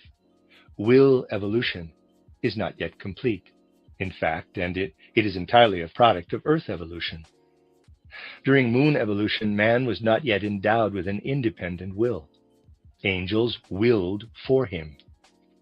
Will activity may be said to have radiated in only with Earth evolution. Feeling, on the other hand, was already acquired during Moon evolution, thinking during Sun evolution, and remembering during Saturn evolution. If you now take this together with the thoughts expressed in my title, Cosmic Memory, and title, Occult Science, you will discover an important connection. During Saturn evolution, the first beginnings of man's physical body arose. During Sun evolution, those of man's ether body.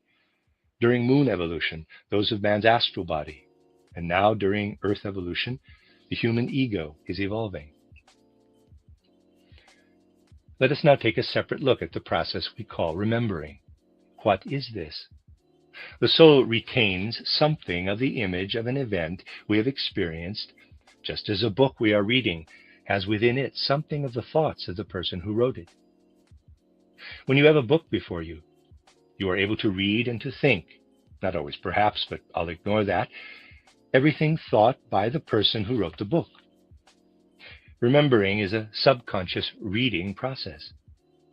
The record consists in signs the ether body has engraved into the physical body. If something happened to you years ago, you went through the experiences to be gained from that event. What remains of this are impressions made by the ether body in the physical body. When you recall the event now, the act of remembering is a subconscious reading process. The hidden processes in the organism, which enable the ether body to engrave the signs on which memory depends, were informed into it during old Saturn evolution. It is a fact that our organism holds within it this hidden Saturn organism. This may be perceived as a genuine entity into which the ether body is able to enter the signs which record the experiences that come from outside, to recall them again in the process of remembering. Essentially, man owes this subconscious recording faculty to the fact that his body, and specifically the element within the physical body, which is to receive those imprints, is still pliable during the first 7 years of life. It is therefore important not to subject children to forced memory training. I have drawn attention to this entitled The Education of the Child. During the first 7 years, the still pliable organism should be left to its own elementary powers, and we should not use coercion. We should tell children as much as we can, but not attach too much value to artificial memory development. Rather, leaving the child to itself, where memory development is concerned. This is a point where spiritual science is of tremendous importance in educational life. The ability to remember is thus one of the oldest elements in human nature. The activity on which thinking is based is part of what may be said to have evolved on the sun. It too is relatively ancient. The sun forces contain a principle which organizes man's ether body in such a way that it is able to perform this specific function of thinking, of forming ideas. So you see that it is necessary to go far, far back in the cosmos in order to answer the question, why is man able to remember? And why is he able to think? It is necessary to go back as far as the Saturn and the Sun stages of evolution. To consider man's ability to feel, we need only go back as far as the Moon, and for will activity to Earth evolution. This will make many things clear to you. Certain individuals bear a particularly strong imprint of earlier incarnations.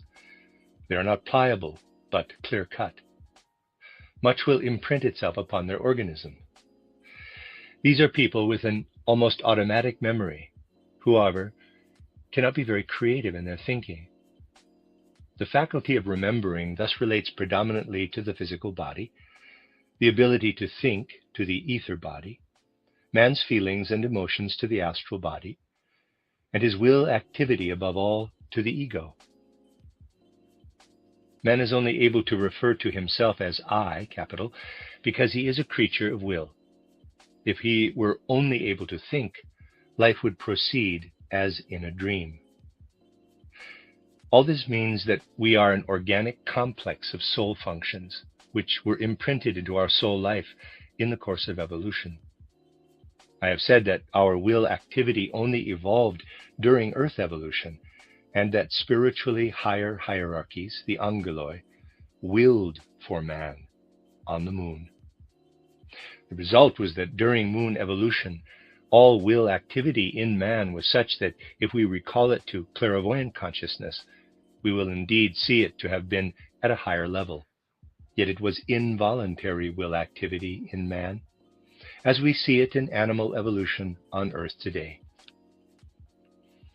Animals will of necessity follow whatever seethes and boils up within them, for they live within the common will of the species. During moon evolution, therefore, spiritual entities of a higher kind, the angeloi, did our willing for us. Now, the spiritual entities of a higher kind are active in determining our karma from one incarnation to the next. The angeloi are no longer active in our will, but in the ongoing stream of our karma. During moon evolution, man did not feel his will to be his own. In the same way, we do not, living on Earth, believe that we make our own karma. It is controlled by spirits from the higher hierarchies. Only at times when our will is for once able to be still, as it were, will it be possible to have a glimmer of the progress of karma, even for non-clairvoyant consciousness, a progress that normally stays hidden. Please hold on to the fact I have stated, that a core forms in man, which enters into the spiritual realm through the gate of death. This core is the vehicle for our karma. Karma has, today, already determined what each of us will be doing tomorrow. We would be able to see through our karma if it were not our mission on Earth to develop the will. We would be able to see through it to the effect that we could, under certain circumstances, foresee our immediate future. But the will erupts into the karmic stream, and this obscures the prospect, say, of what will happen to us tomorrow. The will has to be completely silent. Only then will it be possible for something to come through of what will happen, not through us, but to us. As an example, let me give you a story told of Erasmus Francisi. This is based on the truth. As a young man, Erasmus Francisi lived with his aunt. On one occasion, he dreamt that a man whose name was shouted out to him in his dream was going to take a shot at him, but that he would not be killed, for his aunt would save his life. That was his dream. The next day, before anything had actually happened, he told the dream to his aunt. She got rather worried, telling him that someone had been shot dead quite recently in the neighborhood. She strongly advised her nephew to stay at home so that nothing might happen to him. She gave him the key to the apple loft so that he might go up at any time and get himself some apples. The young man went up to his room and sat at his desk to read something. Yet what he had been reading was of less interest to him at the moment than the key to the apple loft, which his aunt had given and which was in his pocket. He decided to go up there. Hardly had he got up from his chair when a shot rang out, and the bullet went exactly to the place where his head had been. If he had not got up, the bullet would have gone straight through him. A servant in the house next door, whose name was indeed the one called out to Erasmus Francisi in his dream, a name not known to him before, this servant had not known that the 2 guns he was supposed to clean were loaded, and the gun went off as he started to handle it. If Francisi had not got up to go to the apple loft at that very moment, his aunt having given him the key, he would without doubt have lost his life. His dream, therefore, had shown exactly what was to happen the following day. An event occurred of which we are able to say that the will was in no way involved, for Francisi would not achieve anything with his will. He could in no way protect himself. Something erupted into the karma of this individual to the effect that this life was to continue. The spirit controlling his karma had already had the idea that would save his life. The dream represented the prevision of the spirit guiding the young man's karma, perceiving what was to happen the next day. Francisi's state of soul was such that a certain depth had already been achieved through natural meditation, as it were, and as a result something occurred which I might also compare with something in external life. I think you will agree that man's gift of prophecy with regard to external life on earth is rather limited. In a certain sense, we are all prophets, for we all know that dawn will come at a certain time tomorrow, and so on, or someone walking across a field today will be able to say what that field is going to look like tomorrow. He will not be able to foretell whether rain is going to fall on that field the next day, and so on. It is the same with regard to the inner life. Man lives according to his will, and his karma lies within that will. It is possible to develop a certain sense for what is coming next, and in the same way there are certain people whose inner soul has been deepened, and for whom an inner point of light may arise for events where the will has to fall silent.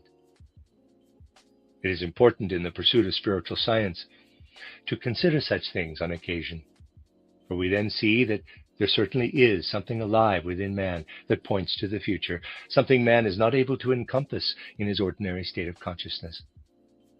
Karma emerges through a will that has fallen silent.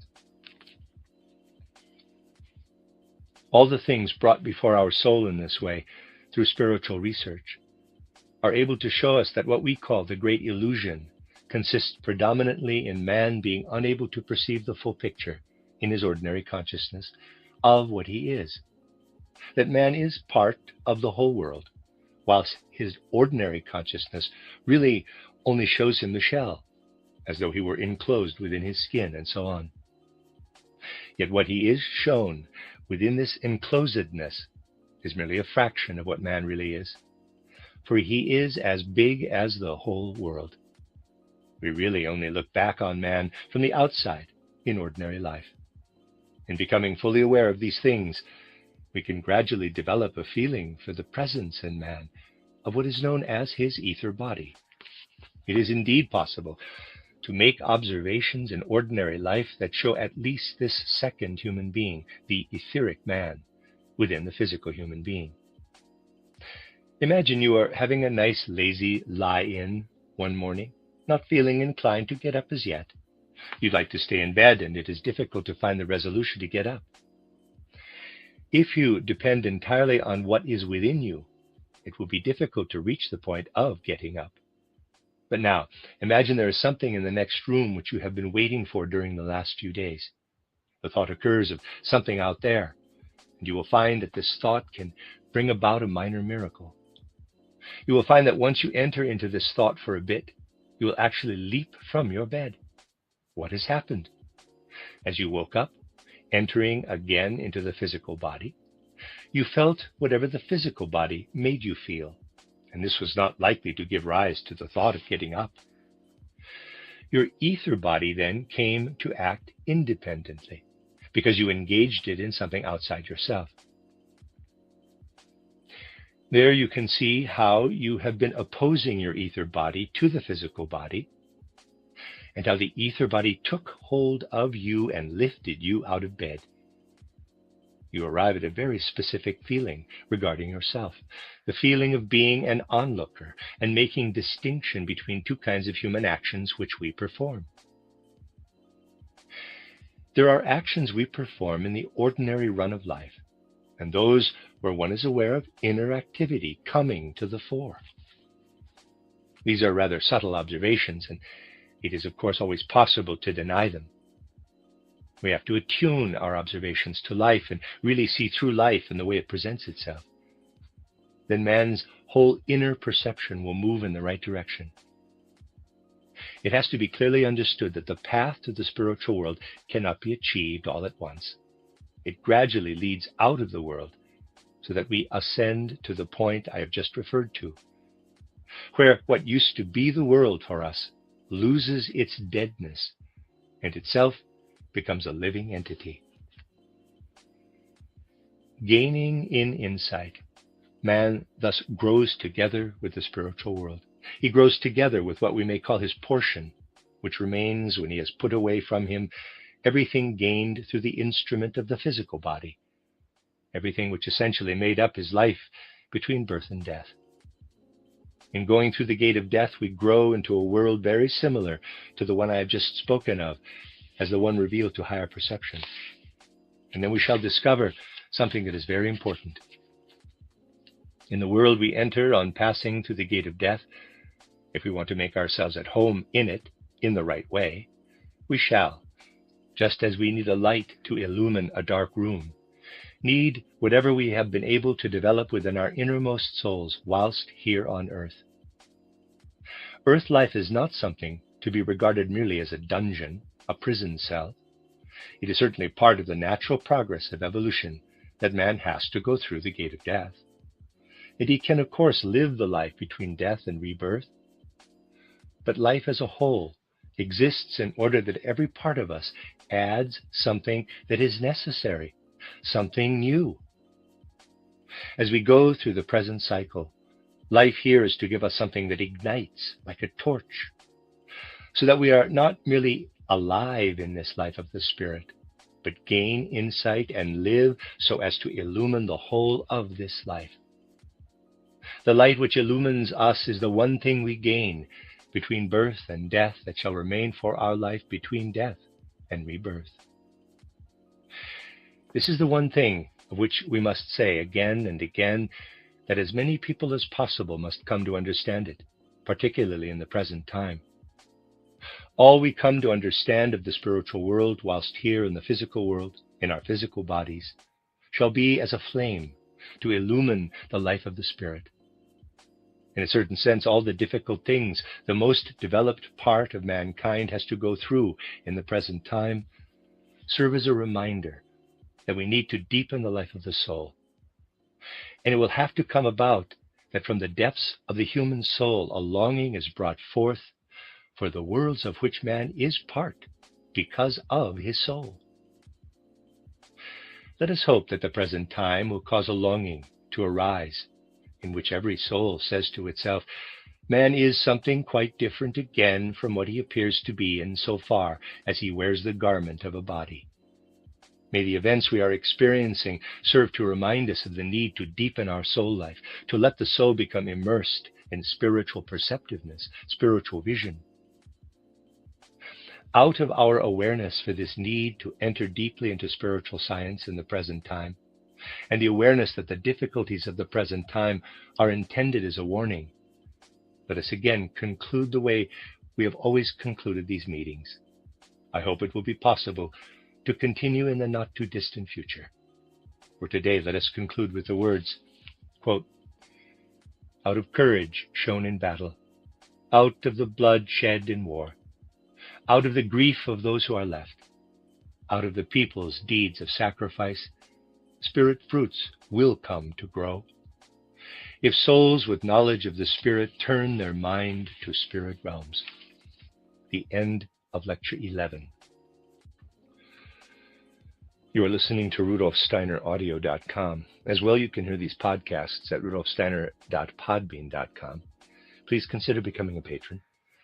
There are two publishing houses, SteinerBooks.org in America and RudolfSteinerPress.com in England, which are the sole publishers of Steiner into English and have given me permission to do these recordings. Please consider patronizing them as well. This is a reading of Collected Works, Volume 157 by Rudolf Steiner, 14 lectures translated by Anna Moyes. This is Lecture 12, given in Berlin on the 10th of June, 1915. Dear friends, once again, let us first of all remember those who are out there at the front, in the great arena of present-day events. Quote, spirits of your souls, guardian guides, on your wings let there be borne the prayer of love from our souls to those whom you guard here on earth. Thus, united with your might, a ray of help our prayer shall be for the souls it seeks out there in love. Close quote. And for those who, because of those events, have already gone through the gate of death, quote, spirits of your souls, guardian guides, On your wings let there be borne the prayer of love from our souls to those whom you guard in the spheres. Thus united with your might, a ray of help our prayer shall be for the souls it seeks out there in love. Close quote. May the spirit we are seeking as we work towards spiritual knowledge, the spirit who has gone through the mystery of Golgotha for the good of the earth, for the freedom and progress of man, be with you in the hard duties you have to perform. Dear friends, it is to be hoped that the karma of the age, the karma of our movement, will one day permit the completion of the building at Dornach, which is to further our movement. A group carved in wood will be given an important place in that building, in the part of it which goes to the east. The aim is to bring to artistic expression, artistic in terms of spiritual science, and to put there before our physical eyes in that building the substance and content of our spiritual movement, and above all to represent what our movement is intended to signify for the present age and for the further cultural and spiritual development of mankind. Every detail is to be arranged in such a way that it may be seen as part not only of a spiritual scientific whole, but also of artistic forms and indeed artistic installations and furnishings. That is, for example, how we are trying to solve the problem of acoustics in the building. I'm sure these problems cannot be solved at a first attempt. But orientation will be given by showing that calculations based on geometry and the usual rules applied in the external art of architecture cannot solve the acoustics problem. The solution will only be found by applying spiritual science. The roof structure will be a double cupola, functioning like the resonance board of a violin. This will partly bring to expression the acoustic concept of the interior space. Many details would have to be taken into account in elucidating the design, specifically with regard to the way words and sounds are to be given their proper value, quite distinct from the way they are commonly treated in the present time. One does not normally design circular buildings, specifically for their acoustics. Most buildings are designed in such a way that an individual note cannot be given proper value, distinct from those that come before and after it. For at certain points, one note will always flow over into another.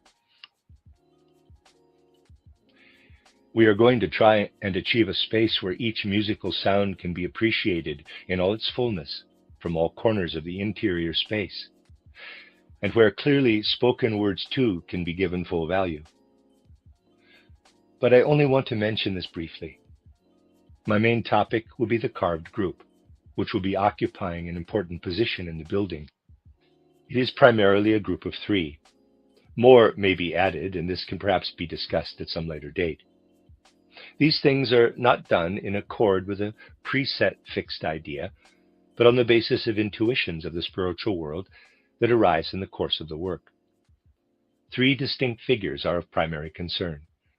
One stands erect, expressing the true essential being of man, not in symbolic form, the way attempts have been made to interpret it even among us, but in a genuinely artistic way. Of course, it will be apparent in the figure that earthly humanity found expression in its most concentrated form in the figure in which the Christ dwelt for 3 years. It will be possible to see the figure as an expression of the Christ, but the issue should not be forced. We must not approach the group with the thought, I am now going to look upon the Christ. If someone arrives at the idea out of their own feelings and out of artistic intuition, that will be good. But it would be wrong to approach the group with the preconceived idea that that is the Christ. The point is not immediately to introduce symbolism again, saying that is the Christ. The figure stands by a small rock slope. Behind it, the rock rises up high. Its feet stand upon a projection of the rock, and within this there is a deep cave. Another figure is sitting in the cave. I would say it is crouching there. This figure is intended to give the expression to something that relates to the figure standing above it. This appears to be letting some kind of forces radiate, stream forth from its hand. We see how those forces radiate into the cave and the rock. The hand is within the cave. Forces radiate from it, creating the impression of a hand in the rock. We see the hand, yet it is not a hand. The forces are present, creating the imprint of a hand. Only the head of this figure really has a form reminiscent of man, resembling man. Apart from this, it has huge bat-like wings, and the body is that of a dragon or worm. Something may be seen to be winding itself around this figure, with the figure itself writhing beneath it. And you will see that this has to do with the erect figure, that it is connected with the outstretched hand of that figure. Forces radiate in from this hand, and these cause the winding and binding. If we allow the picture to act on our soul for a while, we may come to feel that this is the gold flowing within the clefts of the earth, and that the figure in the cave is held fast in the clefts of the earth by the gold. The other hand points upward, and up there on the rock is yet another figure. Again, the head appears human. The wings are not those of a bat, but hang down to the ground. The form of the body is such that we may get an inkling, well, what does this body represent? This body gives the impression that the whole person has become a face, as though a face has been stretched, drawn out like elastic, and body contours have arisen from this. This figure is on the highest pinnacle of rock, and it is falling down. As it falls, the wings are broken. We see the hand reaching up from the main figure, leaving its imprint in the wing. And so we have three figures: man in his essence. Beneath him, no doubt you have an inkling who it is, Ahriman, banned to the clefts of the earth by the power emanating from the outstretched hand of the principal figure, held fast by the gold in those clefts, because he makes his own fetters of this. The other hand reaches upward, breaking the wings of Lucifer and causing him to fall to the depths. The point is that in the present time, no one can produce such a work by simply applying the rules of the art of sculpture. There's actually been some sort of an attempt at this when the idea has been put forward in a lecture. It is not a question of expressing the idea in symbols. For every single trait in those three entities, down to the smallest detail, has to be created out of insight gained through spiritual science. The countenances of Ahriman and Lucifer, both resembling the human countenance, will have to be given a form that reveals the contrast between them. In the case of Lucifer, this will involve the peculiar way the upper part of the head is shaped, so that it is merely reminiscent of the human. All is movement here within the spirit. Nothing can force us to keep the various elements that make up the brow in the confines prescribed for the human brow. Every single element of the upper head is as mobile as the hands and fingers on our arms are mobile. It can, of course, only be represented like this if those movements are the genuine movements found in Lucifer. Something else to be noted is that this figure also contains an element which has remained with Lucifer from the moon. This projects above a deeply receding countenance. It will be evident to you from my description that we are dealing with something very different from the ordinary human countenance. It is as though the skull had an existence of its own, with the part which in man is the countenance pushed in beneath it. Another thing is that particularly in Lucifer, there is a certain connection between ear and larynx. These two organs have only been cut apart in man since he started to live on earth. On the moon, they were a single organ. The small wing-like structures on the larynx were tremendously expanded at that time and then formed the lower part of the auricle, external ear. Huge auricles developed more or less in that region, with the upper ear, which now extends outward, developing out of the brow. Today these organs are separate, and when we speak or sing, those activities are directed outward, and it is only the ear which listens. On the moon they went in an inward direction, and from there into the music of the spheres. Man was one great ear. The reason for this is that the wings were the ear. And so you have the ear, the larynx, and the wing-like structures moving in melody and in harmony with the sound waves of the cosmic ether. And these give rise to the peculiar appearance of Lucifer. They introduce something that is macrocosmic, for Lucifer really shows in localized form something that in reality is entirely cosmic. You will realize that concessions have to be made so that people do not get a shock on seeing a face that does not have human form. You will also realize that it has to be an elongated face. Lucifer has to look like an elongated face, for he is all ear. The wings are all ear, a long drawn-out oracle.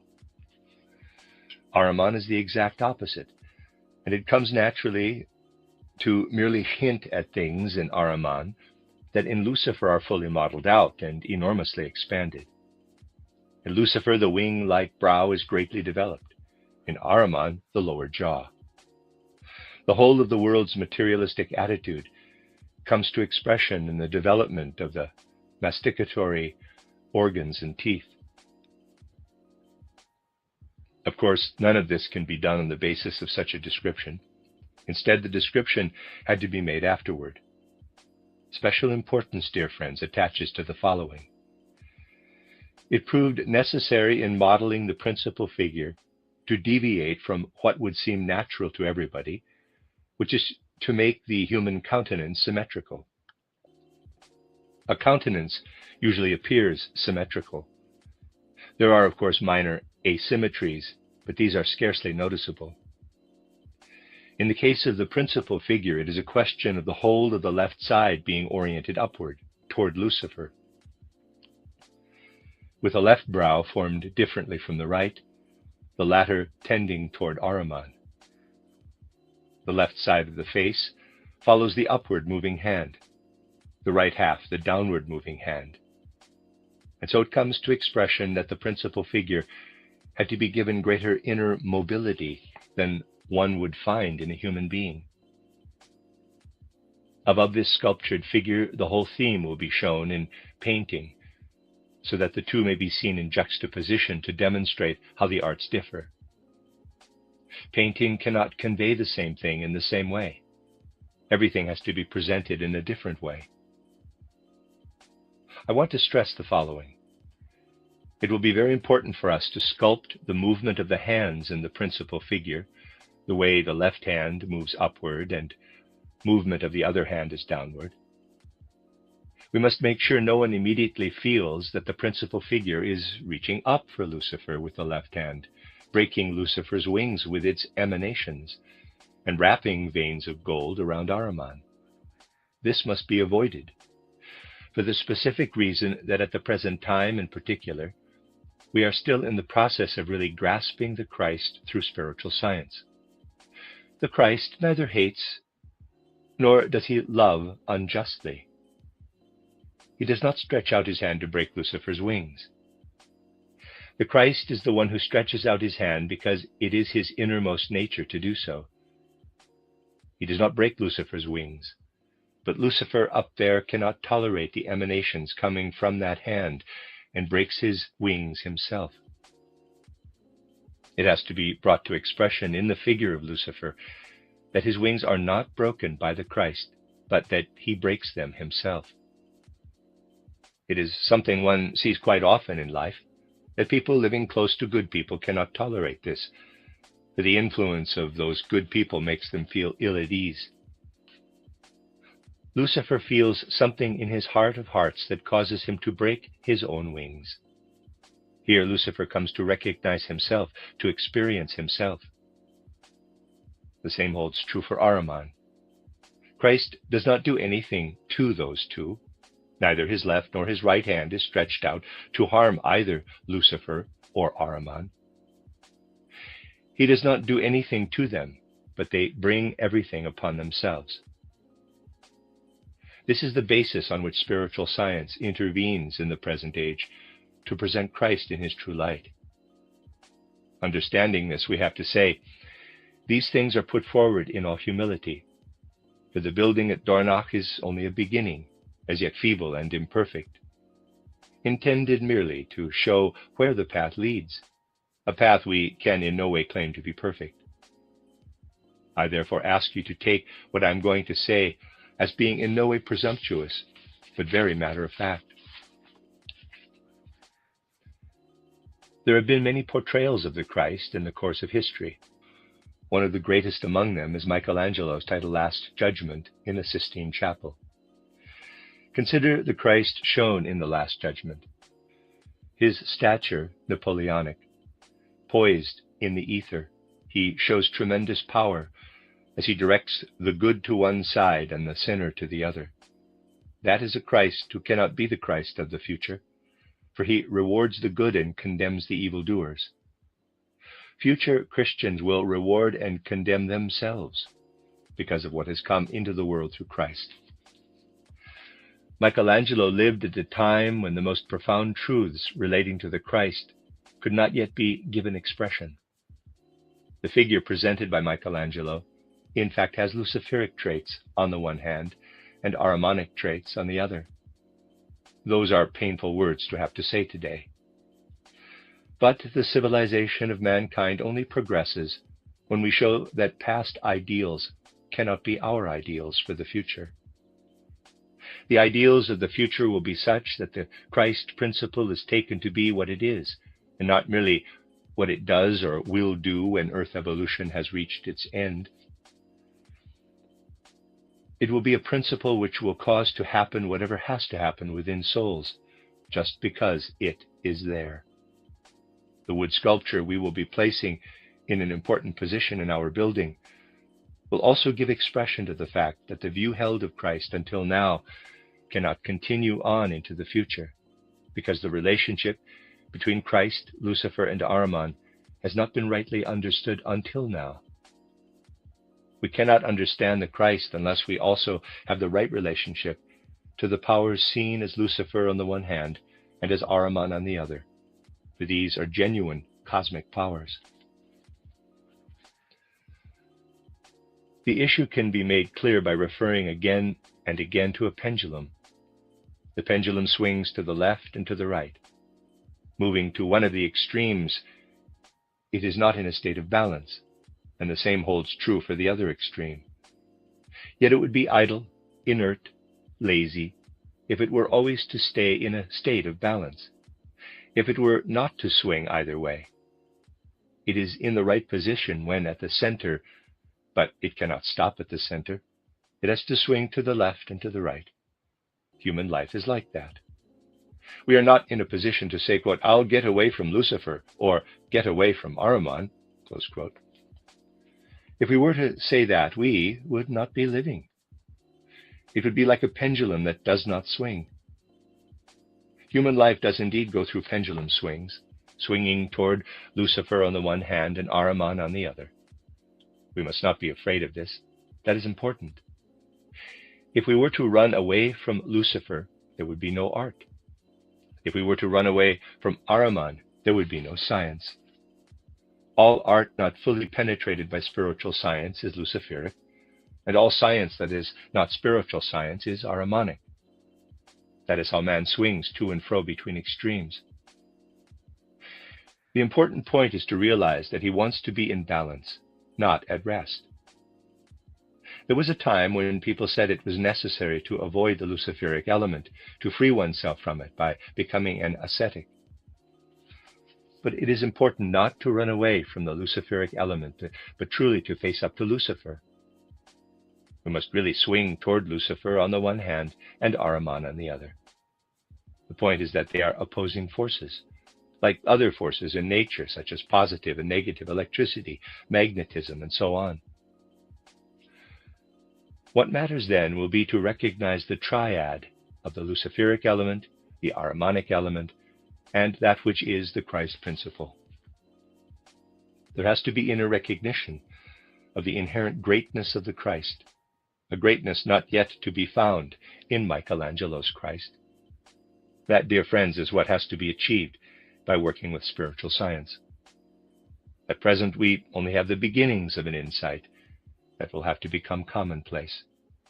You see, I have also said here during these last weeks that from certain points of view, Goethe's Faust has to be considered the greatest poetic work there is. It is one of the greatest works ever produced by man, because Goethe was able to give such tremendous depth to the human element. Goethe attempted to make Faust a genuine representative of mankind.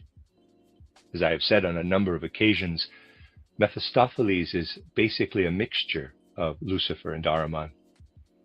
What was the situation where Goethe was concerned? The situation was that he was not aware of there being two principles, Lucifer and Ahriman, and his Mephistopheles is hodgepodge of Ahriman and Lucifer. They are both contained in his Mephistopheles, and that is the reason why the whole great work of Goethe's Faust did not turn out to be what it might have been if Goethe had been in a position to show Lucifer on one side of Faust and Ahriman to the other. Then the threefold nature always present in mankind would have been apparent. That indeed was the problem Goethe had with his Faust. You see, when he started to write the work, he could only take it as far as he himself had got by the 1770s. He was aware that the four disciplines representing science, philosophy, jurisprudence, medicine, and as he put it, theology too, alas, were inadequate. These Ahrimanic disciplines could not satisfy Faust. They merely gave him an Ahrimanic intellectual relationship to the workings of the universe. He wanted access to the reality of the universe, to go to the sources of life and experience something living, not thought up. Something living, the earth spirit, appears on the scene. Yet Faust cannot endure his presence. And then, this is in Goethe's very first draft, the door opens and in comes Wagner. So many people keep talking about Faust today, and one has the feeling that one hears Wagner talking about Wagner. People generally talk in quotes Wagner style about Faust as he appears on the stage. What exactly does Wagner represent? And what is coming in with the earth's spirit? We know that all knowledge gained of the universe is knowledge gained of oneself.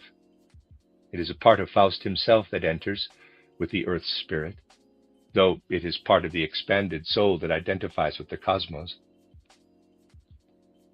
Faust, however, is as yet unable to understand it. He cannot yet reach out to that element which is also part of himself. It is shown in the play how far he has developed.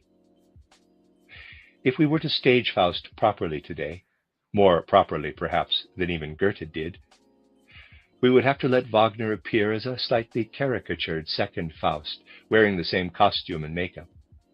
For it is another aspect, another part of Faust, that enters with Wagner. Faust himself says later he was, quote, a worm, cringing with fear, close quote. Then he understands himself. The earth's spirit has called out to him, quote, you are like the spirit you understand, and not like me, close quote. And now comes the spirit he understands, Wagner. And so one might say it goes on. The earth's spirit has not been grasped, and the figure which appears next is really only the earth's spirit in another form, Mephistopheles. He appears as Lucifer, guiding Faust through everything the human being is capable of experiencing by following only his passions. Lower passions in Auerbach's cellar, and also more noble passions, though these are taken as far as witchcraft and black magic. In part 2, Ahriman should really be taking Lucifer's place. All this is apparent if one reads Faust with real understanding. And there's also plenty of external evidence. I have already said on an earlier occasion that among the material later cut out by Goethe was a passage where Mephistopheles was referred to as Lucifer. Goethe always felt uncomfortable in presenting this figure, which really is two figures. The Luciferic element emerges particularly when Faust's religious feelings come to the fore, made to sound peculiarly high-flown in his conversations with Wagner. Catechized by Margaret in their conversation about God, Faust says, quote, "Feeling is all that matters. The name is but an empty sound, smoke to obscure the warming glow of heaven." Close quote. And this is considered the highest form of presenting the divine, as the highest form of presenting the religious element. No need to think, quote, "feeling is all that matters," close quote. This suggests that all we are able to have by way of a religious element is whatever the Margarets of this world are able to grasp, forgetting that Faust is giving instruction to a girl of 16, giving her only as much as she is able to understand.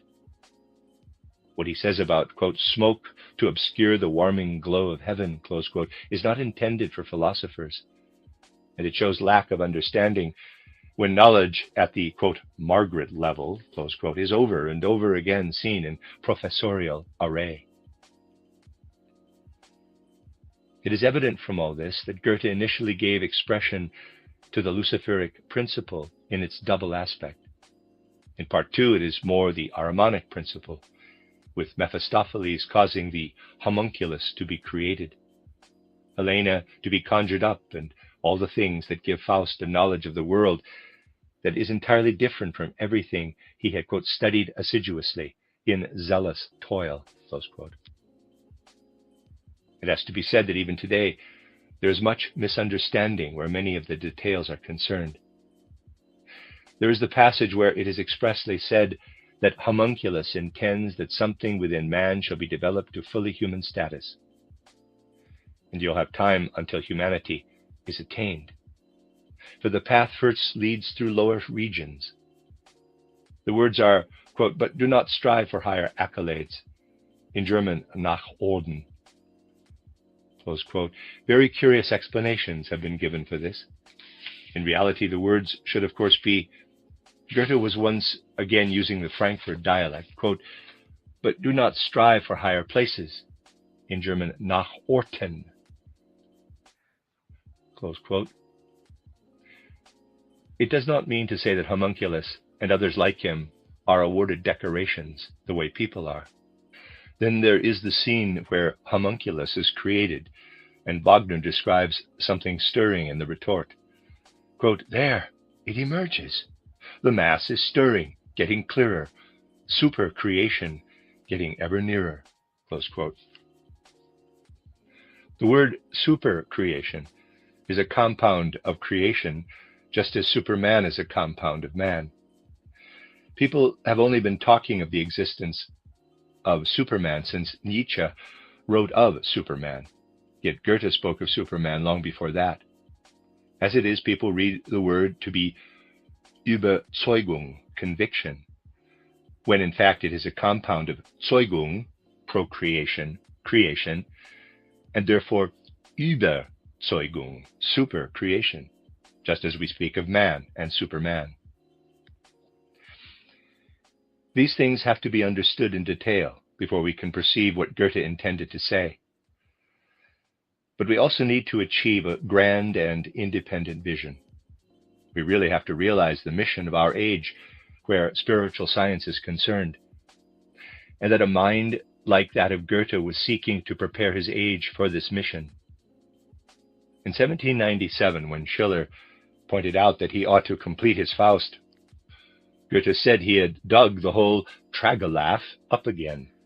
A Tragelaph being a creature half animal and half human. Readers aside, Tragelaph is spelled Tragelaph, Tragelaph, and a reader's aside. Goethe called it an old Tragelaph, and at the end of the 18th century, he called it a barbaric composition. This is something we must take very seriously, for Goethe knew well how good and how bad his Faust was. All these are things spiritual science should bring out so that we achieve independent vision where these things are concerned. Goethe wanted to show the spiritual self, the immortal part of man, working to attain to higher things. This is evident from an outline he wrote around the turn of the 18th century as to what he intended his Faust to be. First he wrote, quote, pleasures of life for the individual seen from outside, close quote. Then, quote, pleasure of creation seen from within, close quote. Finally, when he had followed Faust's path all the way, he wrote, quote, epilogue, in the chaos on the road to hell, close quote. Oh, the discussions I have had to listen to on the subject. They are enough to cause the deepest surprise.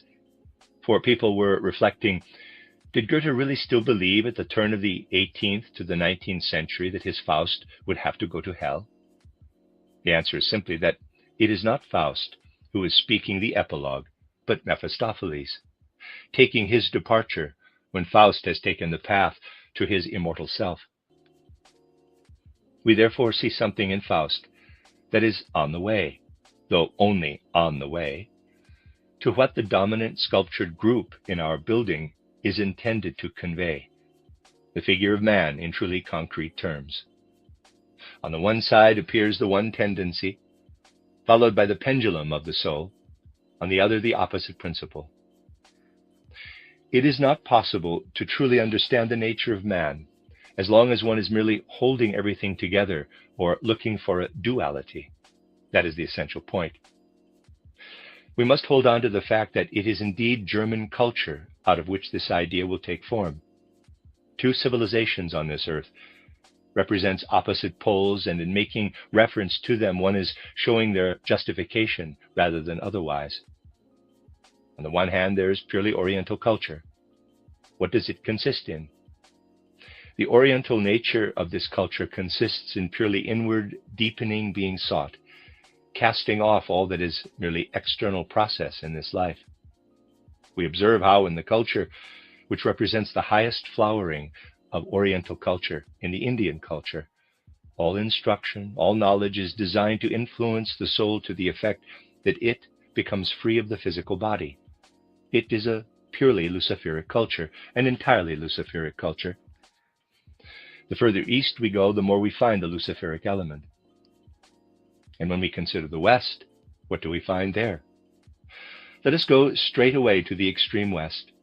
It is natural for us, particularly if we have learned something of spiritual science, and I want to illustrate this with an example.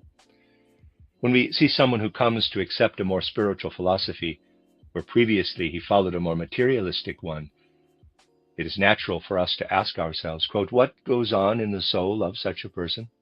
Close quote. It is particularly when we see such a major change in the soul of a person that we have to enter into the heart and mind of this person to share in the experience his soul has gone through. Nothing appears more significant to us than to share such an experience with another human being. You see, in America, people have also been seen to go through what is known as conversion. That is a change from a materialistic to a spiritual point of view. And what does one do? One sits down. I am presenting rather a radical picture, but it does happen like this. One sits down and writes to these people, asking them to give the reasons why they underwent such a change of heart. And then, one then makes a table, establishing categories, like this, for instance. Category 1, fear of death and of hell, making a pile of those letters. Category 2, altruistic reasons, selflessness. Category 3, egocentric motives. Category 4, striving for a moral ideal. Category 5, bad conscience and awareness of sinfulness, 1, 2, 3 letters. Category 6, obedience to teaching, 1, 2, 3 letters. Category 7, people have reached a certain age, 1, 2, 3 letters. And then category 8, imitation, 1, 2, 3 letters. Again, a category of people who have seen others believing in God and have imitated them. Then category 9, getting a hiding, 14% fear of hell, 6% other motives, 7% striving for an ideal, 8% awareness of sin, 13% imitation and example, 19% a hiding. And so you have, in quotes, conversion. This then is the opposite. In Indian culture, there is no regard for what goes on externally. It would seem quite wrong to an Indian, he would call it mad, to work out the percentages of the converted in such an external way, classifying the motives that led to their conversion. In the West, no heed is paid to the inner life. All trace of the inner life is wiped out. The most external aspect of all that is external is here compiled in tables, purely Ahrimanic. If we go to the East, innermost inwardness, purely Luciferic. Thus the globe may be said to show us the contrast between Ahrimanic and Luciferic trends. And between those two, we are not at rest, but in balance. It is not a question of simply rejecting the one or the other of them. We have to be aware that a culture that really extends into the future consists in finding the right measure for both, knowing how to give each its proper due. The whole of Earth destiny is brought to expression, I feel, in the sculptured group. It is the mission of Europe to establish the balance between East and West. In the East, the pendulum swings to one side, in the West to the other. It is not for us Europeans merely to ape the East or to ape the West. It is our mission to stand our own ground quite independently and give full recognition to the rightful existence of the one as well as the other. It comes to expression in the sculptured group. The work put in a particular position within our building therefore also relates geographically to our mission. It is placed to the east, but with its back to the east, facing west. It is in a state of balance, holding within it the fruits of a long sojourn in the east. And it will not be satisfied with the purely Ahrimanic culture, which is what the West has to offer mankind. Dear friends, if our age can come to understand these things, doing so in a thinking way, with feeling, and bringing perceptiveness into it, there is no reason here for pride. It will become clear to our age that even the very painful and profoundly saddening events happening now only serve to make mankind aware of the mission it will have to fulfill in the immediate future. It is only to be hoped that the tremendous and painful experiences mankind now has to go through will truly serve to deepen human hearts and minds. Unfortunately, it is true that nothing of the great seriousness the present age demands of us is to be found in what is currently brought to expression in the spoken word and also in literature. Much will still have to come upon human hearts and minds before they are really filled with the great seriousness of purpose. And it is a comforting seriousness that man will be supported in the tasks set before him. Seriousness is demanded of us, but on the other hand, it is a comforting seriousness, a bringer of hope and confidence. We really have to realize that we are living in an age when great things are asked of us, and that we are also capable of doing these great things.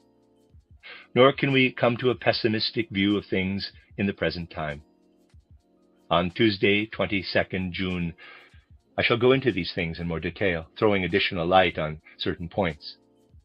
I also intend to speak of man's immediate task for the future and the way spiritual science will help to achieve this. The end of Lecture 12. You are listening to RudolfSteinerAudio.com. As well, these podcasts can be heard at RudolfSteiner.podbean.com. Please consider becoming a patron. There are two publishing houses, SteinerBooks.org in America and RudolfSteinerPress.com in England, which are the sole publishers of Steiner into English and have given me permission to do these recordings. Please consider patronizing them as well. This is a reading of Collected Works, Volume 157 by Rudolf Steiner, 14 lectures translated by Anna Moyse. This is Lecture 13, given in Berlin on the 22nd of June, 1915. Dear friends, once again, let us first of all remember those who are out there at the front in the great arena of present-day events. Quote, "Spirits of your souls, guardian guides, on your wings let there be borne the prayer of love from our souls to those whom you guard here on earth. Thus united with your might, a ray of help our prayer shall be for the souls it seeks out there in love. Close quote. And for those who, because of those events, have already gone through the gate of death, quote, spirits of your souls, guardian guides, on your wings let there be borne the prayer of love from our souls to those whom you guard in the spheres. Thus united with your might, a ray of help our prayer shall be, for the souls it seeks out there in love. Close quote. May the spirit we are seeking as we work toward spiritual knowledge, the spirit who has gone through the mystery of Golgotha for the good of the earth, for the freedom and progress of man, be with you and the hard duties you have to perform. Today it will be my task to sum up some of the things we may know already, though it is good to review them again and again, for they may serve as guidelines for our work in spiritual science. Above all, we must every now and again return to the thought that our present life on earth, between birth and death, really is an interlude between our many past earth lives and the many lives we have already lived between death and rebirth on the one hand, and the many earth lives and lives between death and rebirth that lie ahead in the future on the other. An interlude is what I have called this life of ours. We may therefore expect to find something in our present life that may, as it were, be considered to have arisen out of what has gone before, and also something that may be seen to point us toward the future. Some of the things we shall discuss today will relate particularly to the latter. A person could easily believe, in considering his life, that there is really nothing in this life to indicate that the germs, the seeds of our future life are already within us. Yet that is the case. It really is the case that what is to happen with us in the future is already in preparation. We merely have to interpret our lives correctly, and we shall find out that something already lies hidden within us, just as the plant now before us holds within it the hidden seed of the future plant, for a plant that is still to come into being. One element in our present life, which often tends to be incomprehensible, is our dream life, a subject only too well known to us all. Our dream life does, of course, have aspects that we may consider to be, to some extent, comprehensible. We dream about things which remind us of something or other we have gone through in life. It does, of course, often happen that things we have gone through the day before or some time ago appear changed in our dreams, that they have undergone some kind of transformation. But still, it will often be fairly obvious that part of the life we have behind us comes up in what we are dreaming, even if it has changed. On the other hand, I think no one who pays at least some attention to himself and the world of his dreams can deny that there are dreams which show us such strange things that we cannot really say they derive from something or other we have gone through in our lives. It really is a fact that a person only needs to reflect a little on his dreams, and he will be perfectly aware that things come up in his dreams which he could never have thought of, could never have had an idea of, at least as far as he is aware from what he remembers. We shall understand how all this fits together if we take a closer look at what really happens when we dream. As you know, when we are asleep, we are outside the physical and ether bodies with our astral body and ego. The physical and ether bodies are lying on the couch. With our astral body and ego, we are outside them. Under present conditions on earth, it is not possible for anyone to have conscious awareness of what the astral body and the ego go through whilst they are asleep, unless they somehow acquire special faculties. These things are at a subconscious level. However, clairvoyant perception shows that what the astral body and ego live through outside the physical body is just as rich and varied, just as clearly defined as what the physical body experiences. It is just as rich and varied, showing just as great a variety of form as many of the things we experience here on the physical plane. Our consciousness cannot take it in, but it is there, and it is experienced. The astral body and the ego are normally so far away from the physical and ether bodies during sleep that these are not aware of anything that goes on in the astral body and the ego. Dreams arise when the astral body and the ego come so close to the physical and ether bodies that the ether body is able to receive impressions of what goes on in the astral body and ego. When you wake up knowing that you have been dreaming, it strictly speaking means that the contents of your dream have become conscious because the astral body and the ego were re-entering. And before the physical body was able to become conscious of having the astral body and the ego within itself again, the ether body became conscious of this.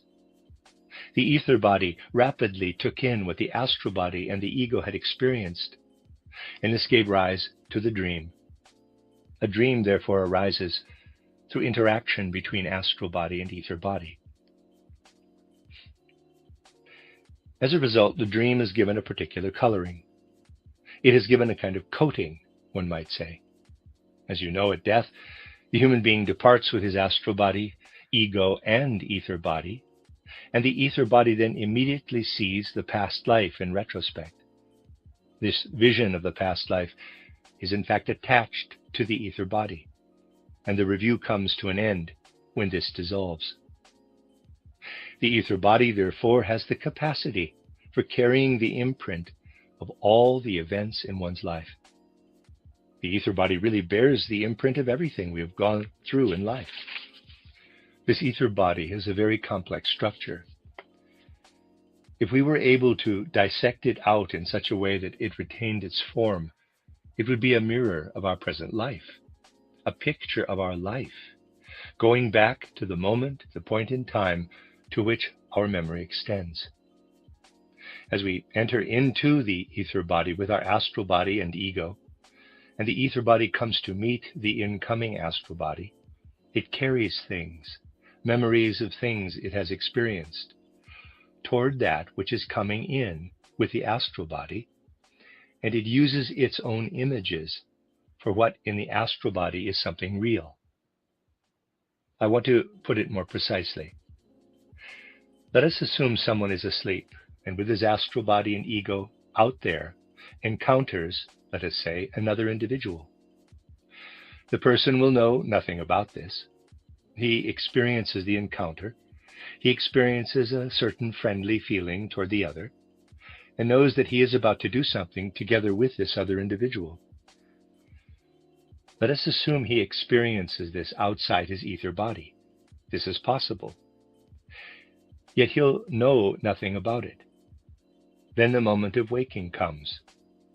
The astral body and the ego return to the ether body, bringing toward the ether body whatever has been experienced.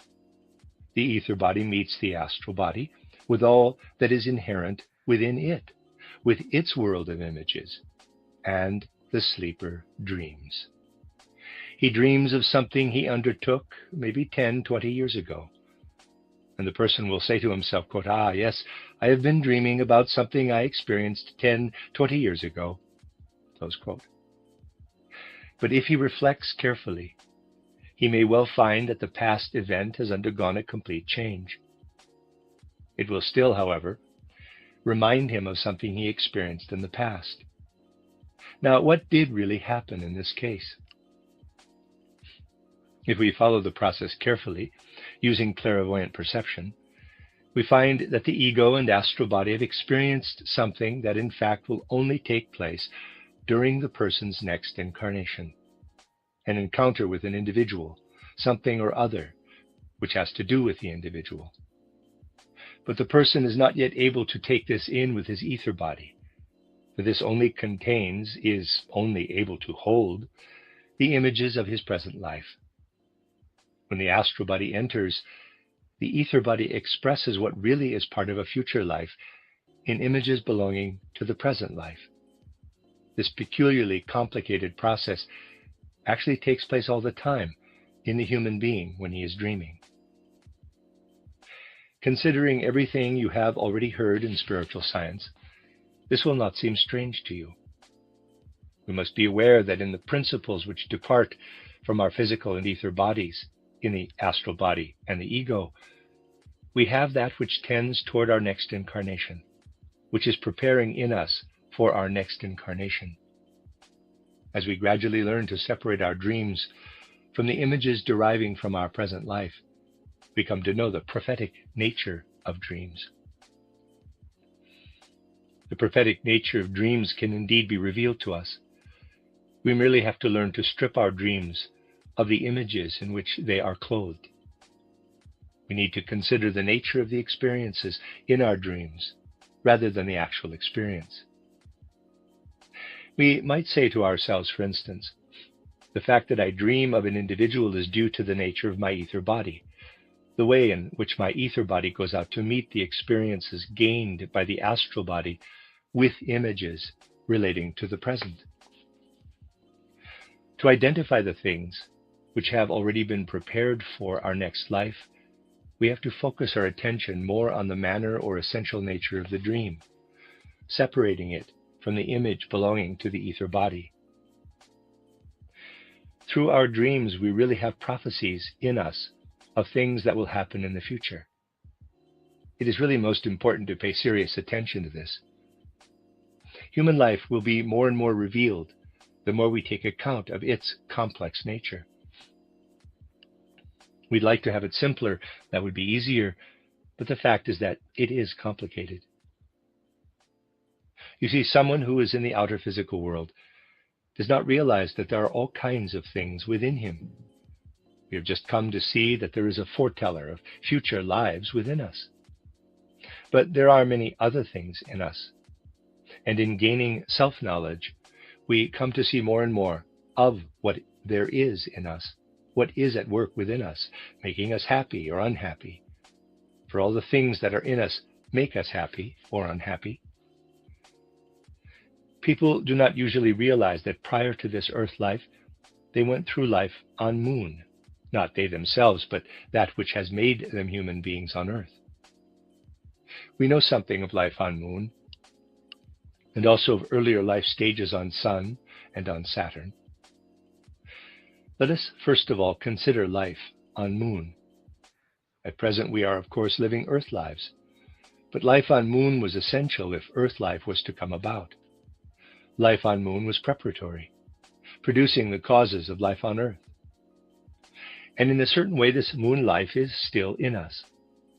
On moon, man had a dreamlike clairvoyance. He perceived reality through dream images. Today we still have in us what we once have been on moon. It is still in us. Yes, I know moon man has become earth man, but this effect still holds its original cause within it. We still have moon man in us. Looking upon this moon man, we are able to say, quote, he is what we call the dreamer in us, close quote. Yes, indeed, we all carry a dreamer in us, a dreamer who actually thinks and feels and uses his will in a less dense, in a thinner way, but who is really also wiser than we earth individuals are. We have a dreamer in us. We all carry another subtle human being within us. The way we walk about on earth, thinking, feeling, and using our will is something we have been given in the course of earth evolution. What moon evolution has left in us is a dreaming human being. We are, however, given more in this dreamer than we are able to have in our thoughts, feelings, and will impulses, and this dreamer is not entirely inactive. We do not take him into account, but we do many, many things that we are really only half aware of, things the dreamer in us is directing and guiding. We arrange things, but the dreamer in us also does his part, guiding our thoughts in this or that direction. We may think up a sentence, for example. The dreamer will make us say that sentence in a specific way, giving it a point, a particular nuance of feeling. The dreamer is what is left in us of moon. Let us refer to an outstanding individual and show how the dreamer can be found in him. When people get to know people in life or get to know outstanding individuals through their writings, They usually consider the other as a human being on this earth, and not as a dreamer, a poet. Yet it is there that he expresses himself more profoundly. Emerson was a great writer. He had the peculiarity that he always became so engrossed in whatever subject he was dealing with that it is easy to show up the occasional contradiction in his work. The reason is that he was always completely taken up with the subject he was dealing with at the time, failing to take into account that what he was characterizing at the moment was contradictory to the characterization he had given when involved in another subject. In the case of Emerson, it is always possible to detect subtle undertones of his moon being, of the dreamer, wherever he became completely involved in a person or an object. Emerson wrote 2 excellent essays, one on Shakespeare as the typical poet, and one on Goethe as the typical writer. Now, what happens is that people read this and that in Emerson's essay on Shakespeare, and read this and that in the essay on Goethe, and this satisfies them. They are content. But we can also take things further and say to ourselves, quote, surely there is some subtle touch of something unusual in these works of Emerson, close quote. And we shall discover something very strange indeed. For Emerson's intention was not to characterize Shakespeare as Shakespeare, but to make him the representative, the example of poets. It is very strange to see what has come about through Emerson's becoming engrossed in Shakespeare, if we perceive the subtle undertones that are present in this work. You know, I would not say anything derogatory about Shakespeare out of chauvinism for nationalistic reasons. Of course, I consider Shakespeare a great poet, certainly one of the greatest poets of all time. But let me bring out those subtle undertones that are there in Emerson's characterization of Shakespeare. He wrote that it was not originality which made a great man. Characterizing a great poet, one should not demand such a great person to be original in everything he did. And you'll find that in his characterization of Shakespeare, Emerson makes it clear that the poet went to all kinds of sources, taking anything he liked and using it in his own poetic works. Emerson was making an effort, as it were, to excuse Shakespeare for not being original, for collecting his material from all kinds of sources, Italian, Spanish, French, and German, and of course also from English history. Oddly enough, Emerson, a man giving such loving concern to the work of Shakespeare, characterized Shakespeare in the following words, quote, great men are more distinguished by range and extent than by originality. If we require the originality, which consists in weaving, like a spider, their web from their own bowels, in finding clay and making bricks and building the house, no great men are original. Nor does valuable originality consist in unlikeness to other men, close quote. He excused Shakespeare's lack of originality, the fact that he collected his material from many sources. Indeed, he went so far as to say that one had to consider the nature of English audiences at the time, for Shakespeare sought to be to their taste. Emerson wrote some strange things about Shakespeare. Quote, it is easy to see that what is best written or done by genius in the world was no man's work, but came by wide social labor, when 1,000 wrought like one, sharing the same impulse, close quote.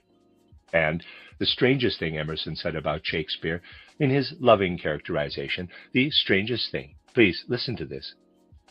Quote, it has come to be practically a sort of rule in literature that a man having once shown himself capable of original writing is entitled thenceforth to steal from the writings of others at discretion, close quote. Emerson was therefore trying to demonstrate Shakespeare's world renown exactly by showing that great men plagiarize on each other's works, and that the themes he used in his numerous works were actually taken from the work of others.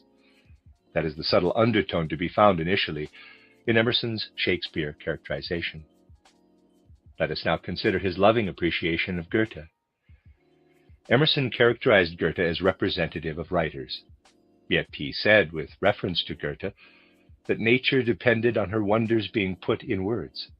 Every stone, every plant, every creature in nature was waiting to be uttered in words by the soul of man. The writer, Emerson said, would be in immediate contact with nature. It was as though the Creator himself had first made provision for the idea, and then one day the writer would appear. It was strange.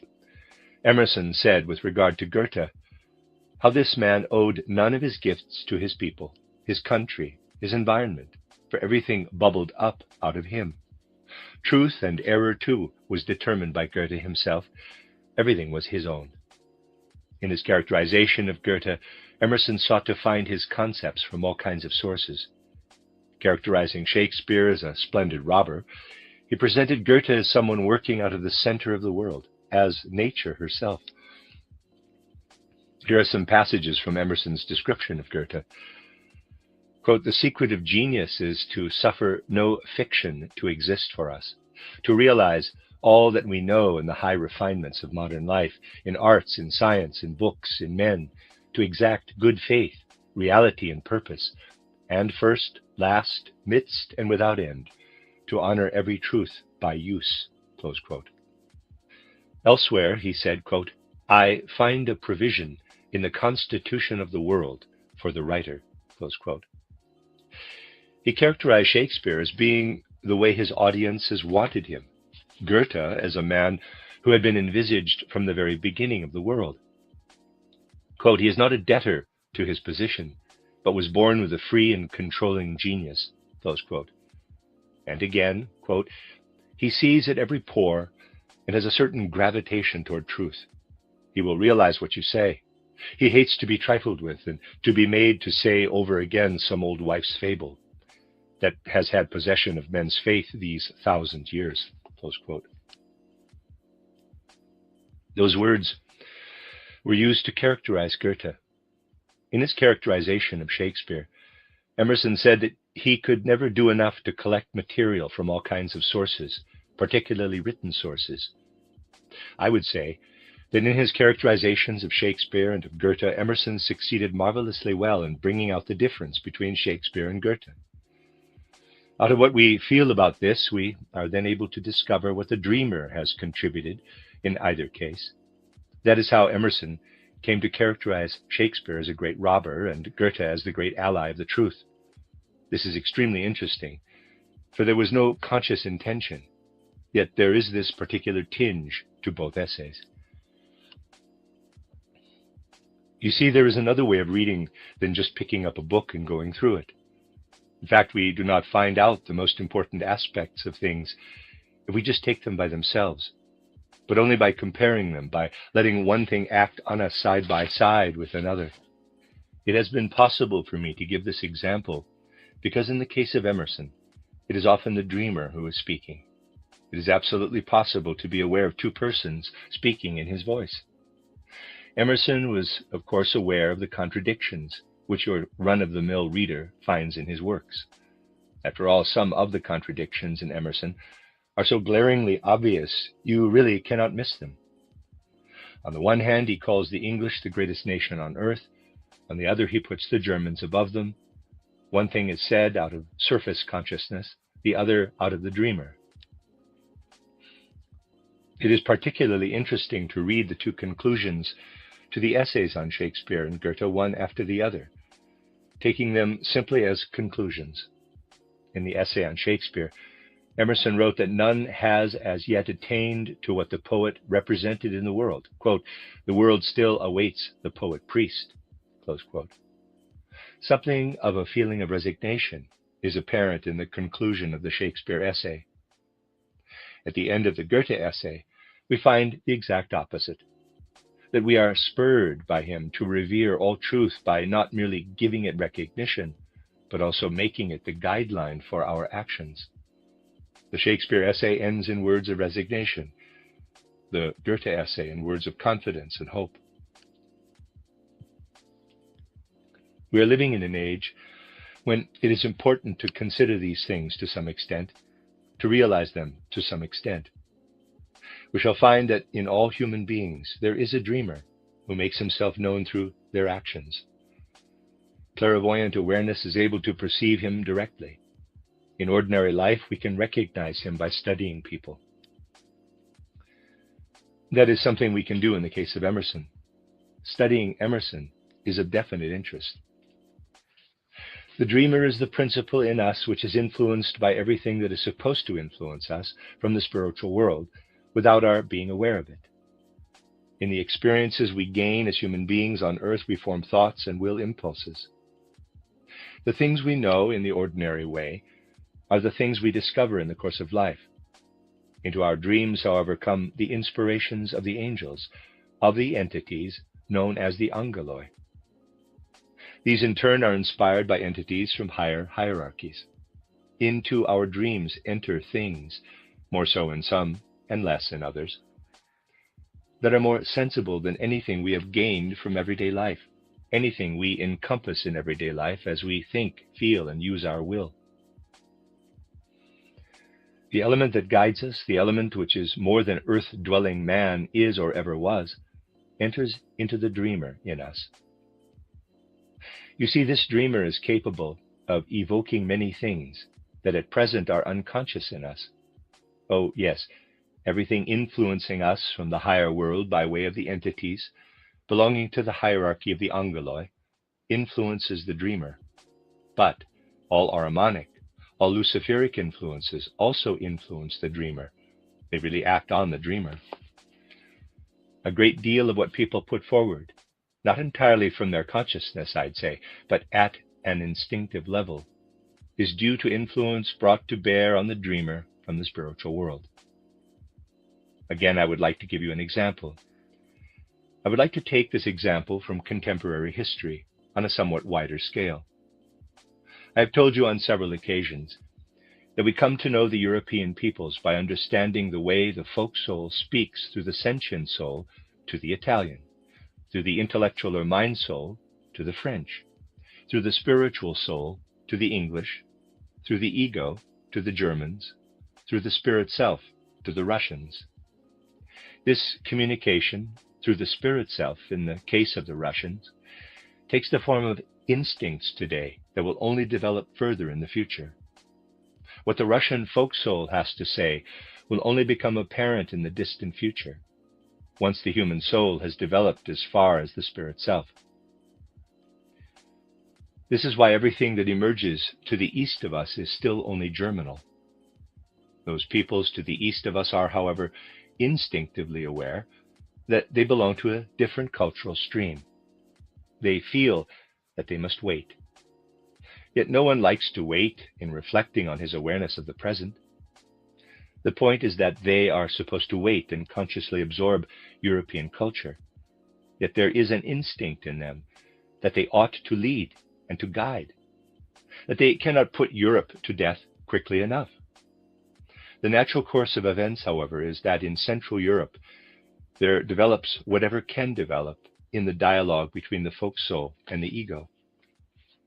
As for the Russian folk soul, it must learn its lessons from Central Europe. Once it has worked through what is already being worked through in advance in Central Europe, it will be able to make its own contribution to European culture.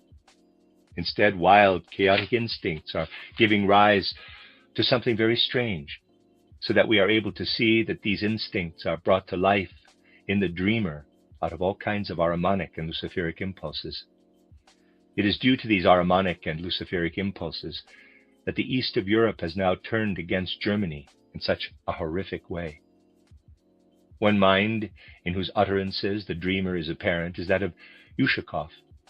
He gave his views in 1885 on the relationship between Russian and English culture. I suggest you consider his ideas, for it seems most desirable that as many people as possible today develop ideas like those which not all that long ago arose in the mind of a Russian who then wrote them down. We should consider these ideas not so much for their content, but rather as symptoms of something to be found in all Russian peoples. Ushakov said that the West had grown decadent and was ripe for decline. Everything in the West had outlived its time and had to disintegrate. Russia would have to come in at this point. But Russia should not merely cultivate the West, redeem the West from its barbarism. Russia would have to redeem the whole world, and particularly Asia. The way Ushakov envisaged this redemption of Asia for the sake of the soul is as follows. Let us consider Asia. Asiatic culture really originated from Iran. Iranian culture based on Ormuzd. The Iranians had realized that there was conflict between Ormuzd and Ahriman, and it has always been possible to see how the Iranians did everything in their power to spread the beneficial influence of Ormuzd in Iran. Then, however, the Turanian peoples appeared on the scene. They were independent of Ahriman and constantly harried, fought, and overcame the Ormuzd culture. First, Ormuzd was in conflict with Ahriman in Iran. But if we look at the way the peoples of Europe behaved toward this Ormuzd culture, we find that this lovely culture had spread in the areas which were then predominantly colonized by the English. The English were absolute barbarians when it came to the Ormuzd culture. Russia will have to make up for many crimes committed by the English in Asia. The English went there, took possession of large parts of Asia, and exploited the Ormuzd culture, sucking it dry. What did the English have in mind?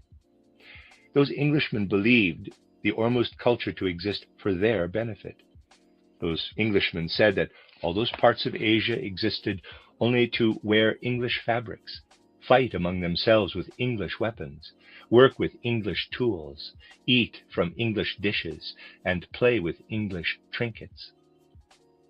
Asian culture, they felt, existed for no other purpose.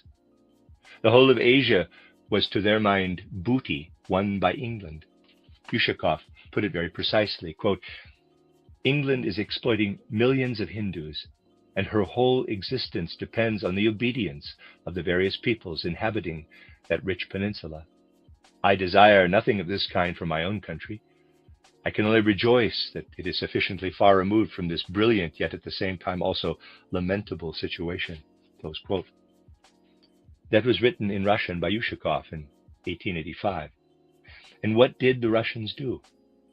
Ushakov asked. They had not been able to emulate the Western European nations, the English, and without legal justification attack and arrogate for themselves the Ormuzd culture which existed in Asia. They only went to the places where the Ahriman culture had spread, holding back the peoples in whom Ahriman was at work, so that they could do no further harm to all that Ormuzd had achieved for Asia. Once the Russians had liberated the peoples of Asia from the evil of Ahriman, they would have to liberate them from the evils due to the sins the English had committed against the Ormuzd culture in those areas. To prepare for their future mission in Asia, following the liberation of Asia from Ahriman, they would also have to make good the harm European peoples, and above all the English, had done to the Ormuzd culture. Asked why those peoples were unable to carry on with the Ormuzd culture, Ushakov's reply was that they had become slaves to industrialism and individualism, that they always thought of themselves first, whilst the Russians always thought of themselves last. Such people were of no use. Having blended industrialism into their individualism, they had become bloodsuckers in Asia.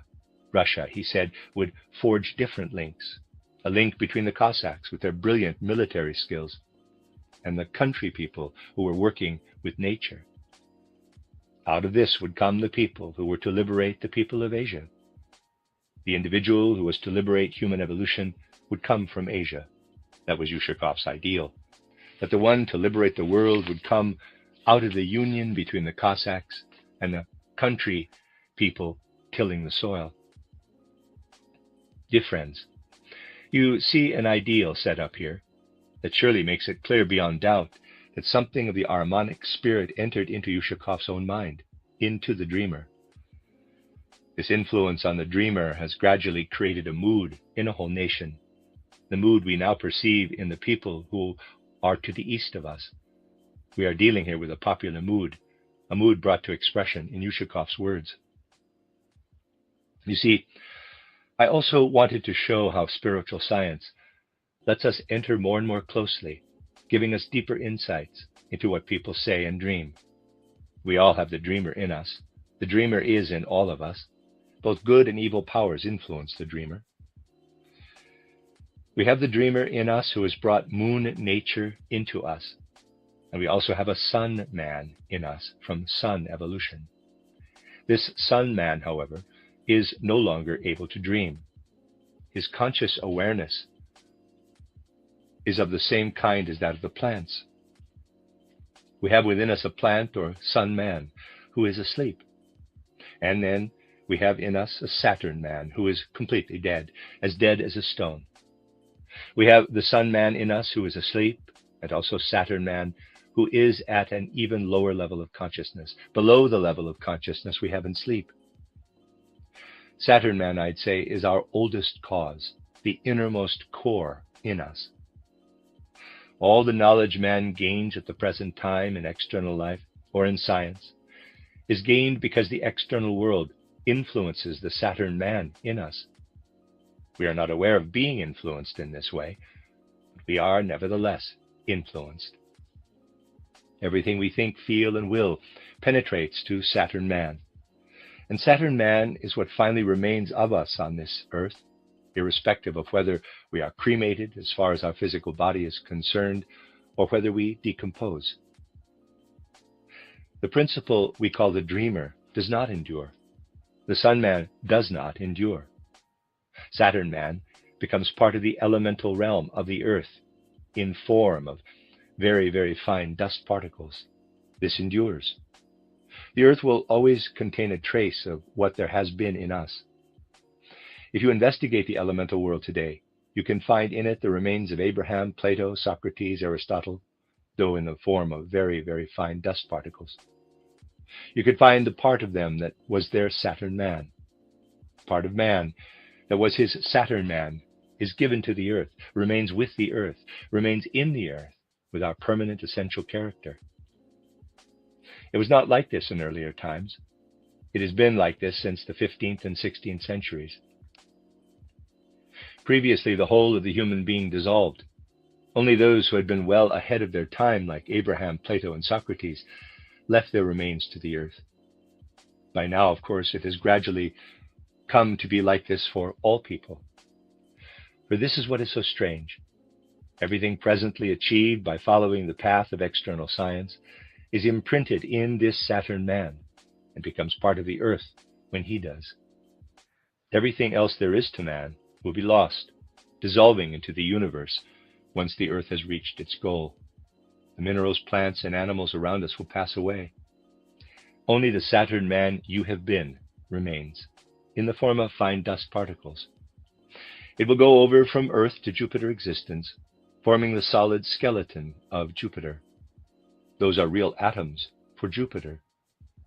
People studying external science today, people thinking in an external way, influence their Saturn man to the effect that they produce atoms for Jupiter in their Saturn man.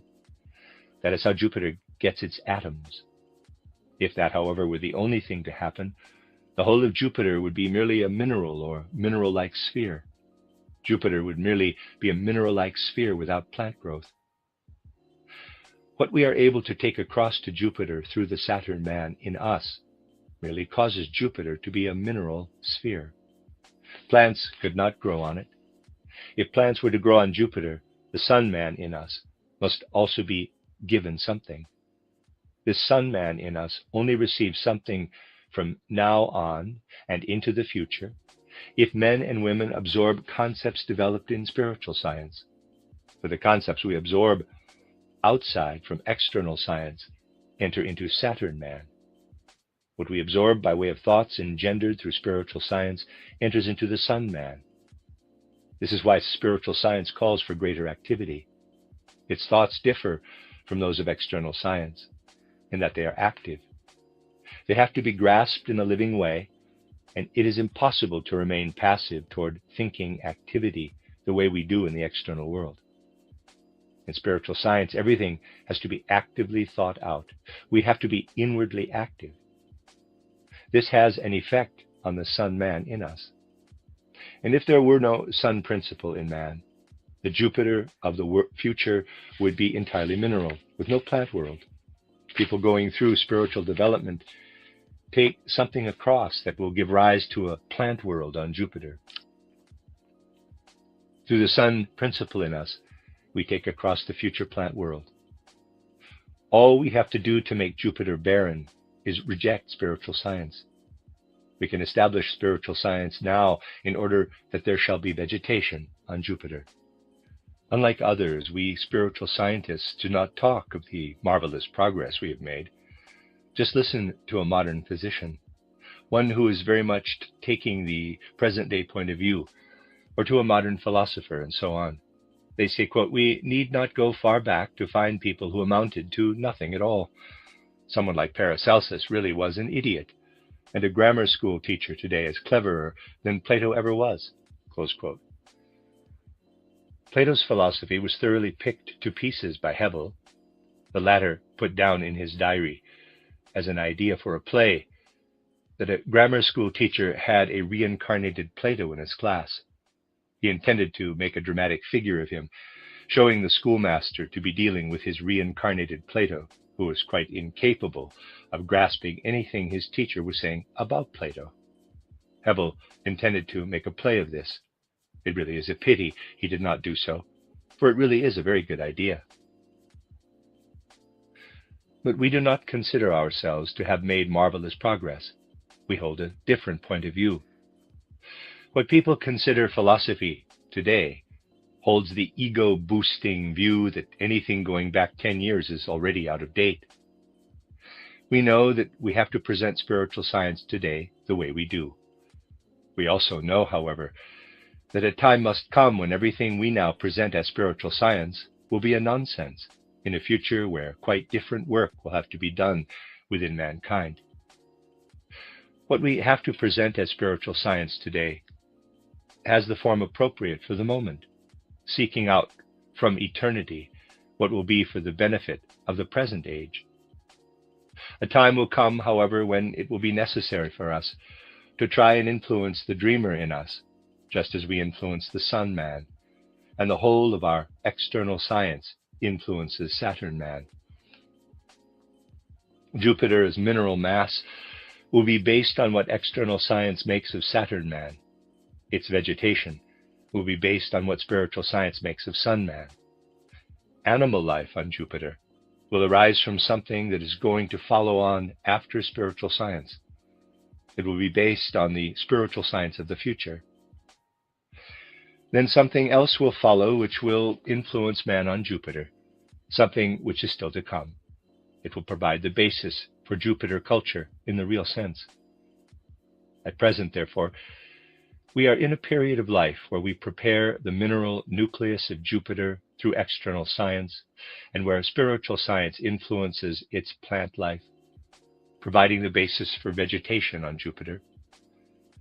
The future will bring the principle that influences the dreamer, and this will provide the basis for animal life on Jupiter. Only after this will come the principle which corresponds to what man is today, producing in his thinking, feeling, and will activity. This is guided by higher wisdom, to the effect that when Earth evolution has come to an end, man will be able to take himself as man across to Jupiter.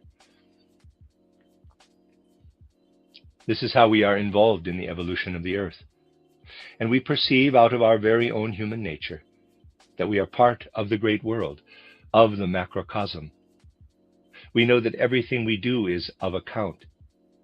We know that in joining in the pursuit of spiritual science, we contribute to vegetative life for Jupiter, and that through the things we put in words, we create what will be given to the future at the Jupiter stage of the world. Just think, dear friends, as I have told you, everything belonging to the mineral kingdom will disperse in the world. Everything belonging to the plant kingdom will disperse.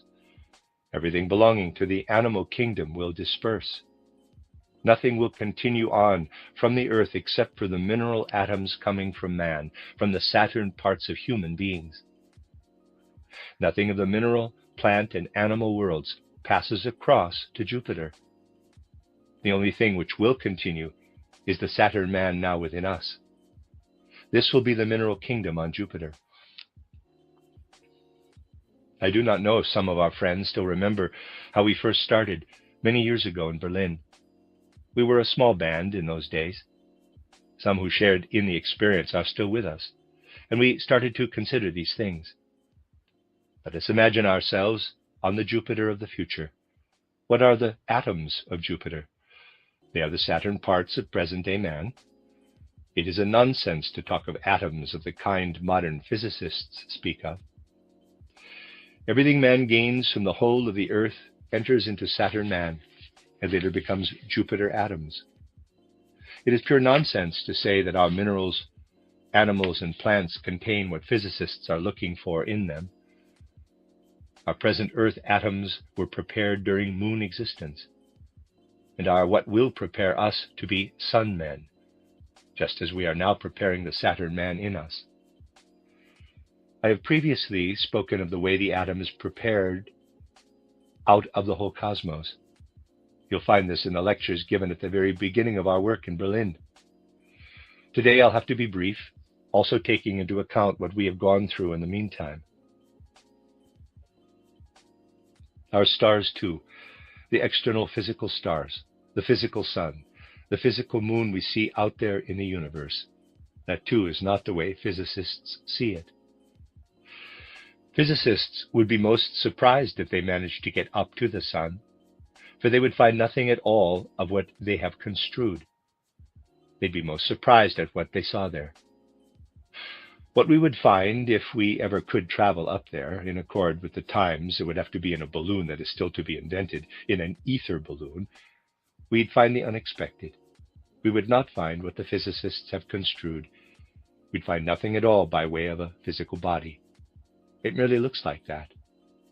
The sun, moon, and stars are part of a whole that arose at some point after moon evolution.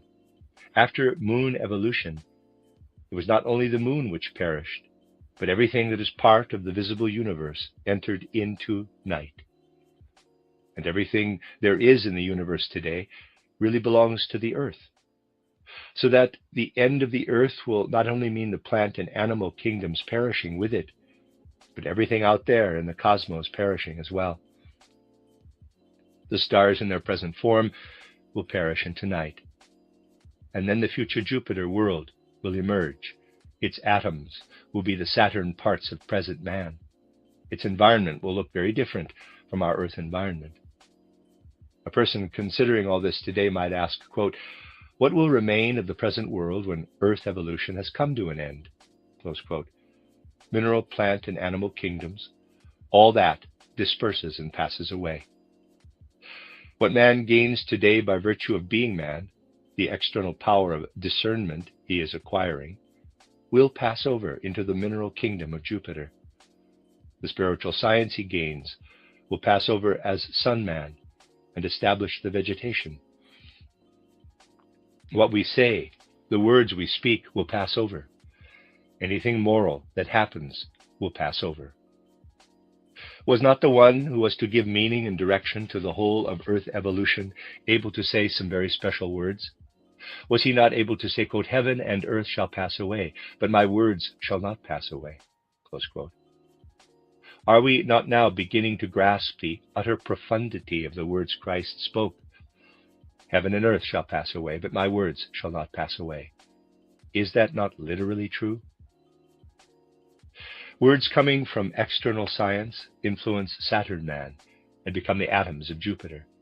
Words coming from spiritual science and influencing sun man pass across to form the vegetation on Jupiter.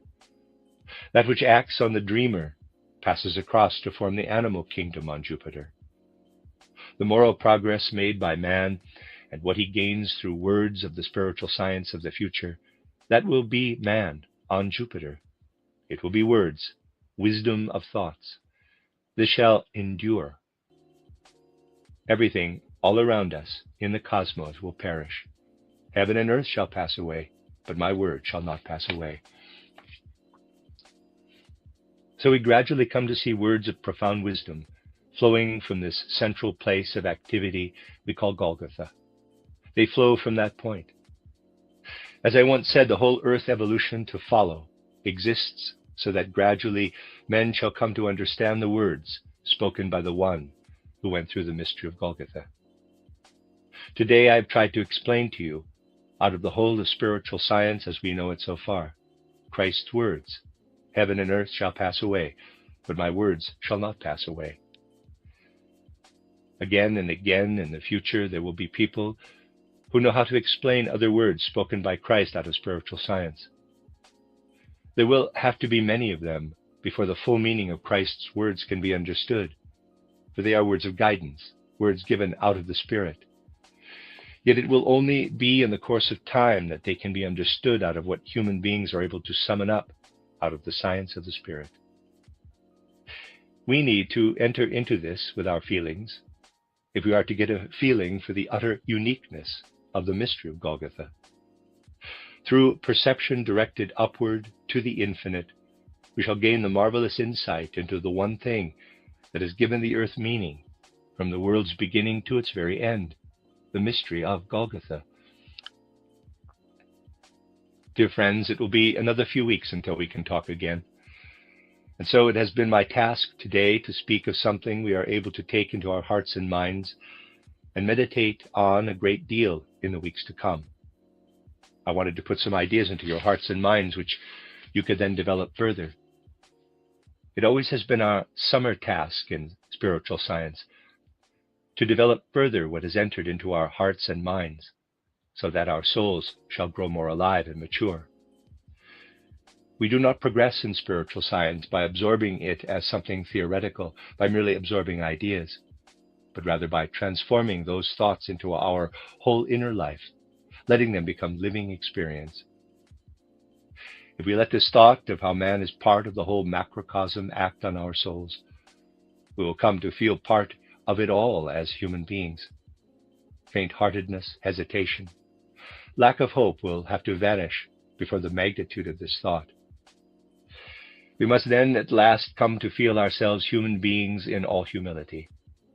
And all we have been able to absorb of spiritual science, all that can and shall come alive in us out of spiritual science, as has always been our principle until now, needs to be given emphasis in the present day.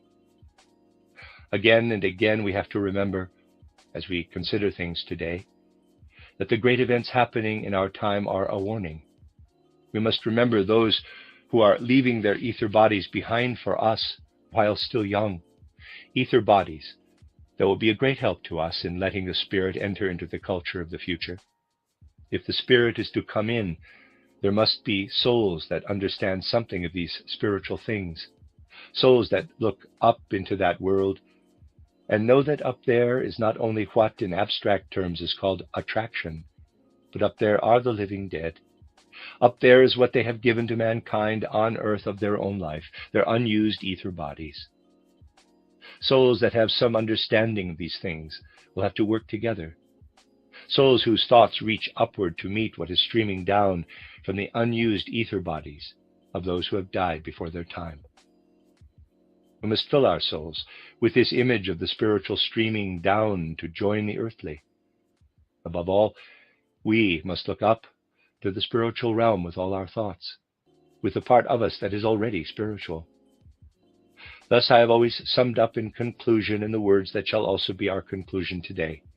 Quote, out of courage shown in battle, out of the blood shed in war, out of the grief of those who are left, out of the people's deeds of sacrifice, spirit fruits will come to grow if souls with knowledge of the Spirit turn their mind to spirit realms. The end of Lecture 13. You're listening to RudolfSteinerAudio.com. As well, you can hear these podcasts at RudolfSteiner.podbean.com. Please consider becoming a patron. There are two publishing houses, SteinerBooks.org in America and RudolfSteinerPress.com in England, which are the sole publishers of Steiner into English and have given me permission to do these recordings. Please consider patronizing them as well. This is a reading of a collected works number 157 by Rudolf Steiner, entitled The Destinies of Individuals and of Nations, translated by Anna Moyes, 14 lectures. This is the last lecture, Lecture 14, given in Berlin on the 6th of July, 1915. Dear friends, once again, let us first of all remember those who are out there at the front in the great arena of present-day events. Quote, "Spirits of your souls, guardian guides, on your wings let there be borne the prayer of love from our souls to those whom you guard here on earth. Thus united with your might, a ray of help our prayer shall be, for the souls it seeks out there in love." Close quote. And for those who, because of those events, have already gone through the gate of death, quote, "Spirits of your souls, guardian guides, on your wings let there be borne the prayer of love from our souls to those whom you guard in the spheres. Thus united with your might, a ray of help our prayer shall be, for the souls it seeks out there in love." Close quote.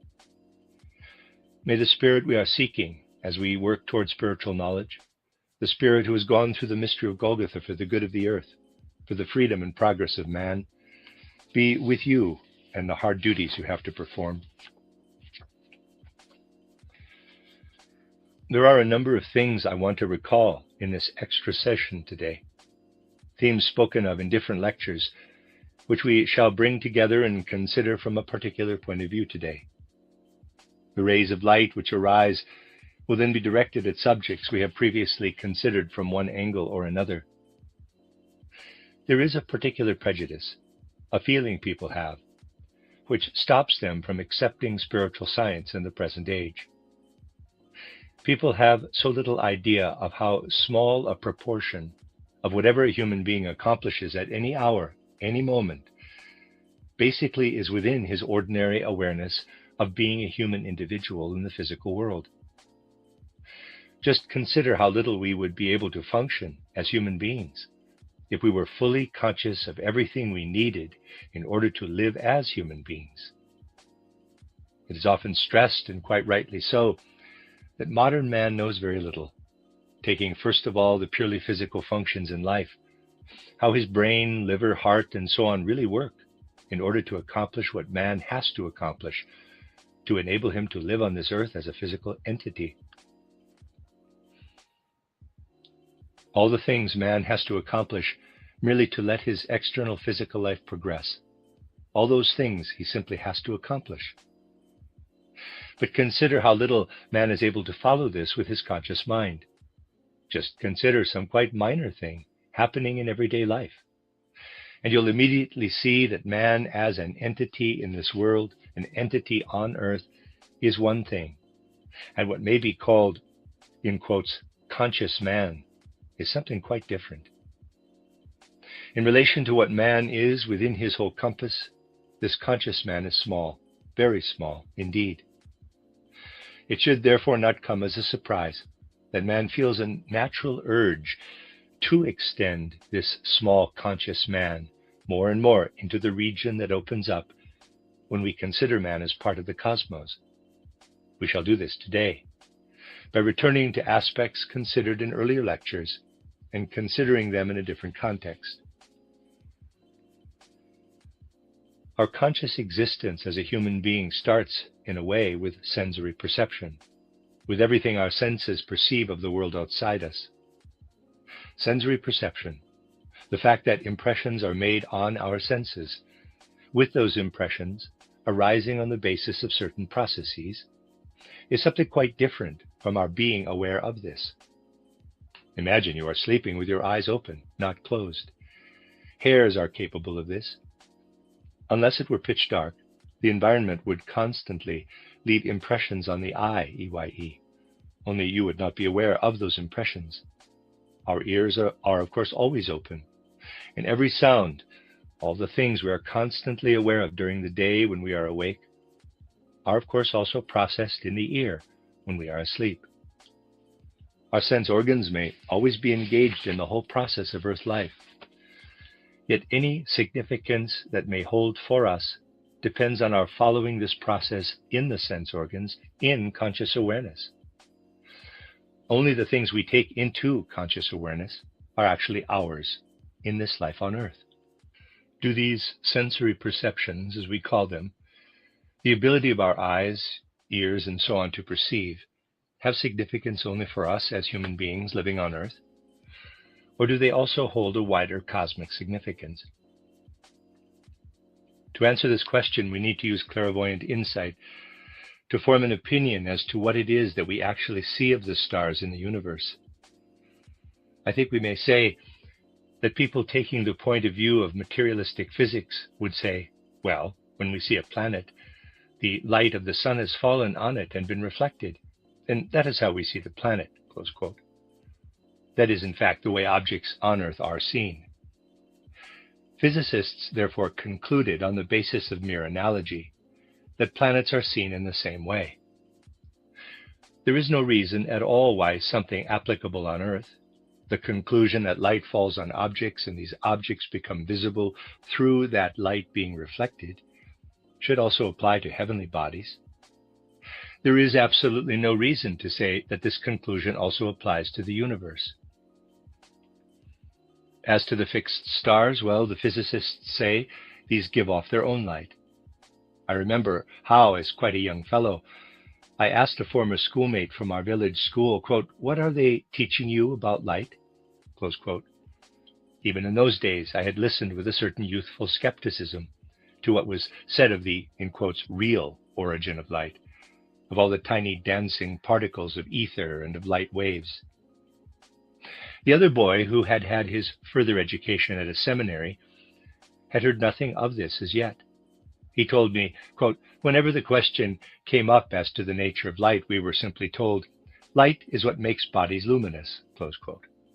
Well, you see, that really is saying something quite brilliant about light, to say that light is what makes bodies luminous. Yet modern materialistic physicists are not really saying much more than that when they say that we see heavenly bodies because they radiate light. It is very much the same in principle.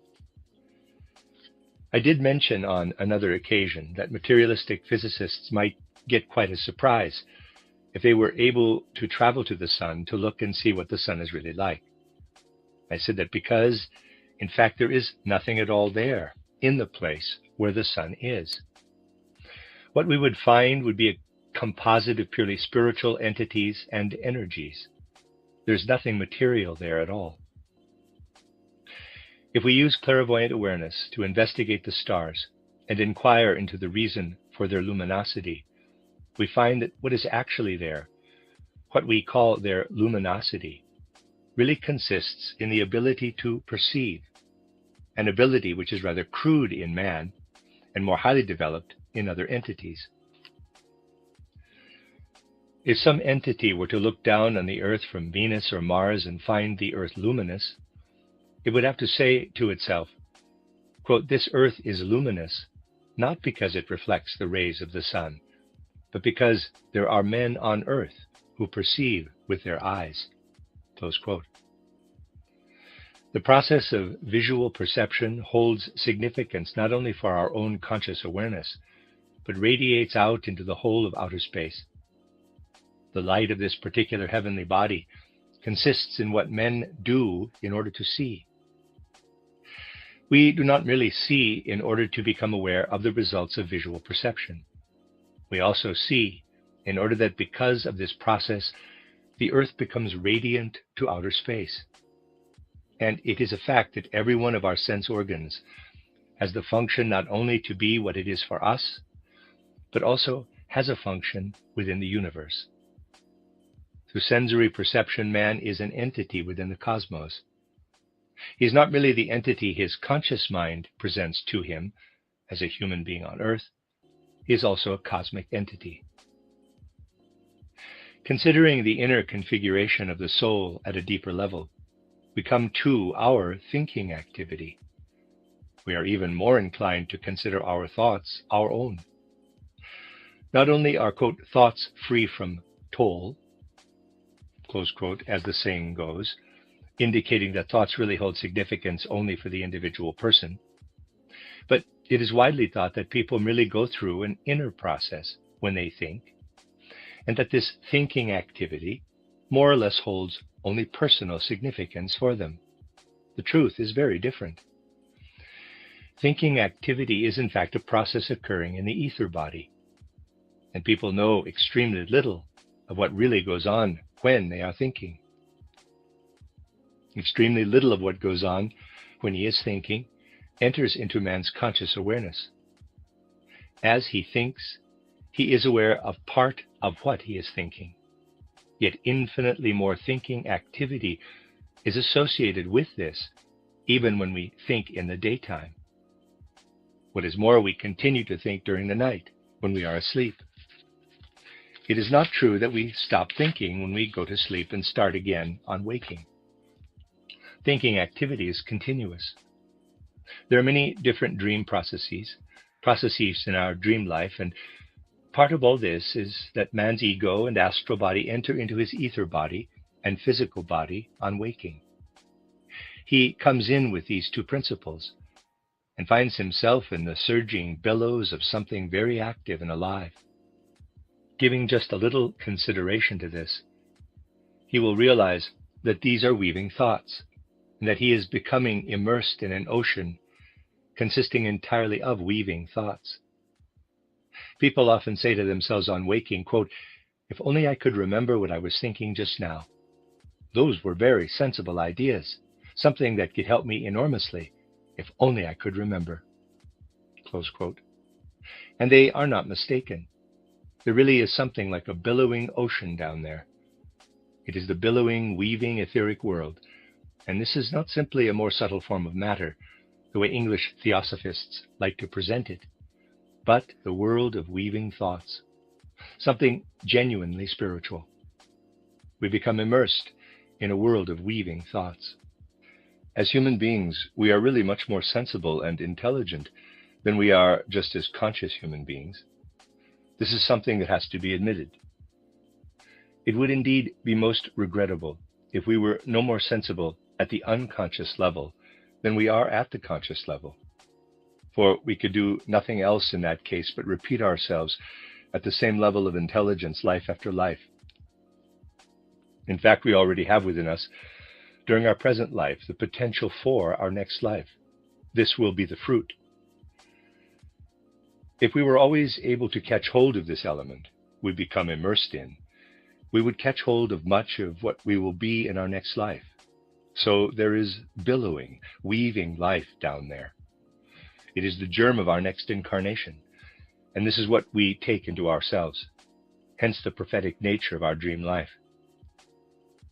Thinking is an immensely complicated process, and man only takes a small proportion of what it involves into his consciousness. A thought involves something which is a process in time.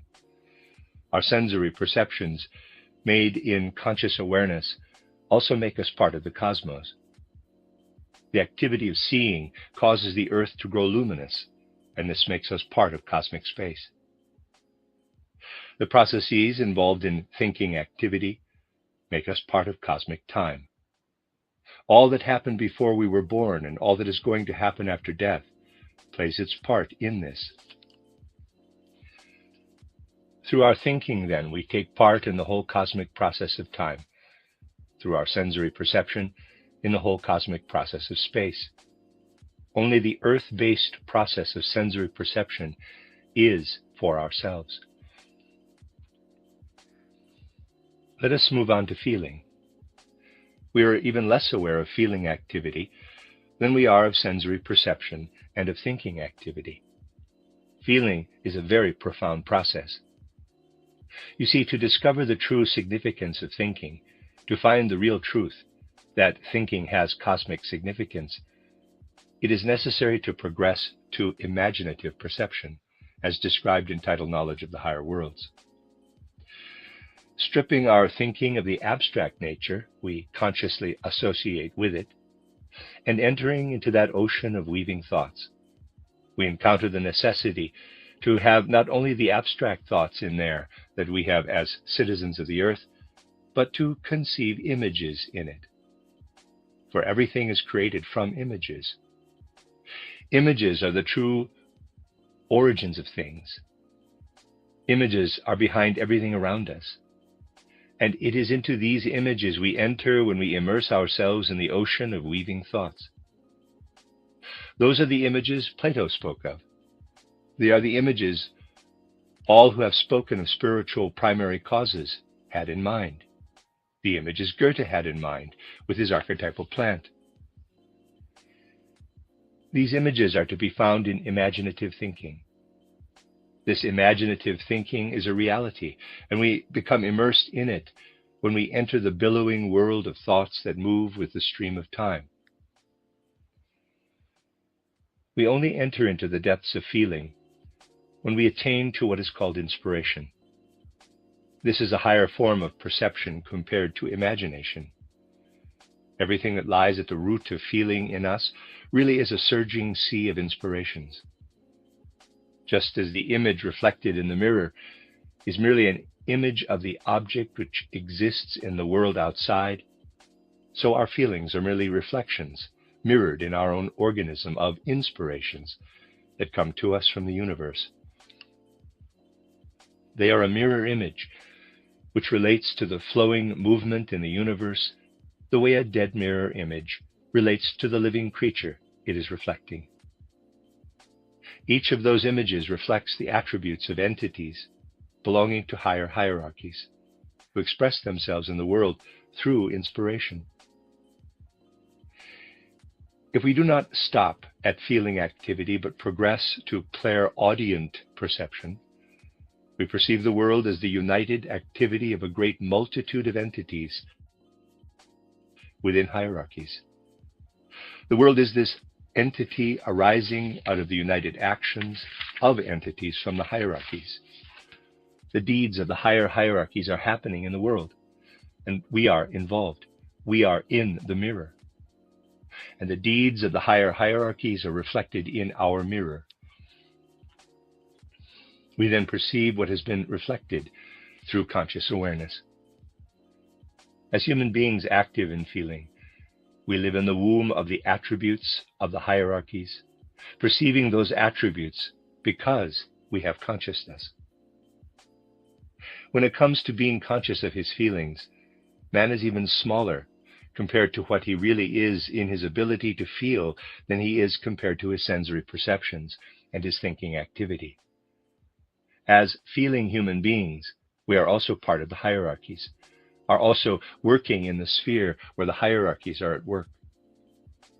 We are active in creating the fabric. We perform deeds that are not for ourselves alone, deeds through which we share in the great work of building the world.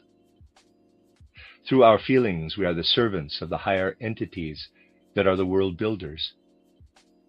We may think, as we stand before the Sistine Madonna, for example, that this merely meets certain emotional needs in us.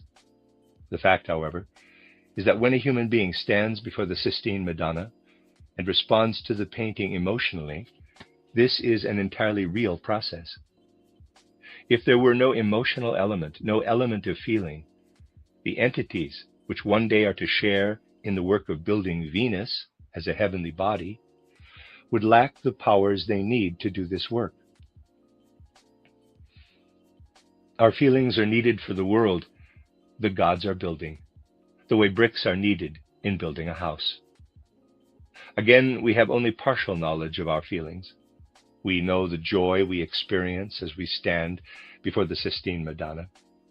Yet what is happening there is one element within the universal whole, irrespective of whether we have conscious awareness of this or not.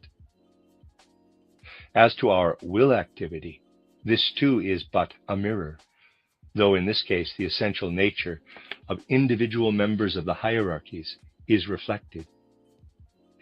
We are also an entity within the hierarchies, but at a different level. Our reality lies in our will. We give substance to the world by somehow or other letting our will live in reality. Again, it holds true that insofar as we follow our will activity in conscious awareness, this has significance only for us as human beings. But apart from this, our will activity is a reality which is the material the gods used to build the world. So you see how our sensory perceptions, our thinking, feeling, and will activity have cosmic significance, how they are an integral part of the whole of cosmic life. It really seems that modern man should have a fair degree of understanding and should, with some goodwill, be able to accept these things. Occasionally, we come across evidence of someone being aware that there is a small human being, the conscious human being, and a big human being, who is the cosmic reality. Friedrich Nietzsche spoke of this in his title Zarathustra, for he had some idea of it. The same holds true for many other people, except that they do not make the effort to follow the paths that will show how we progress from being a small human being to being the greater.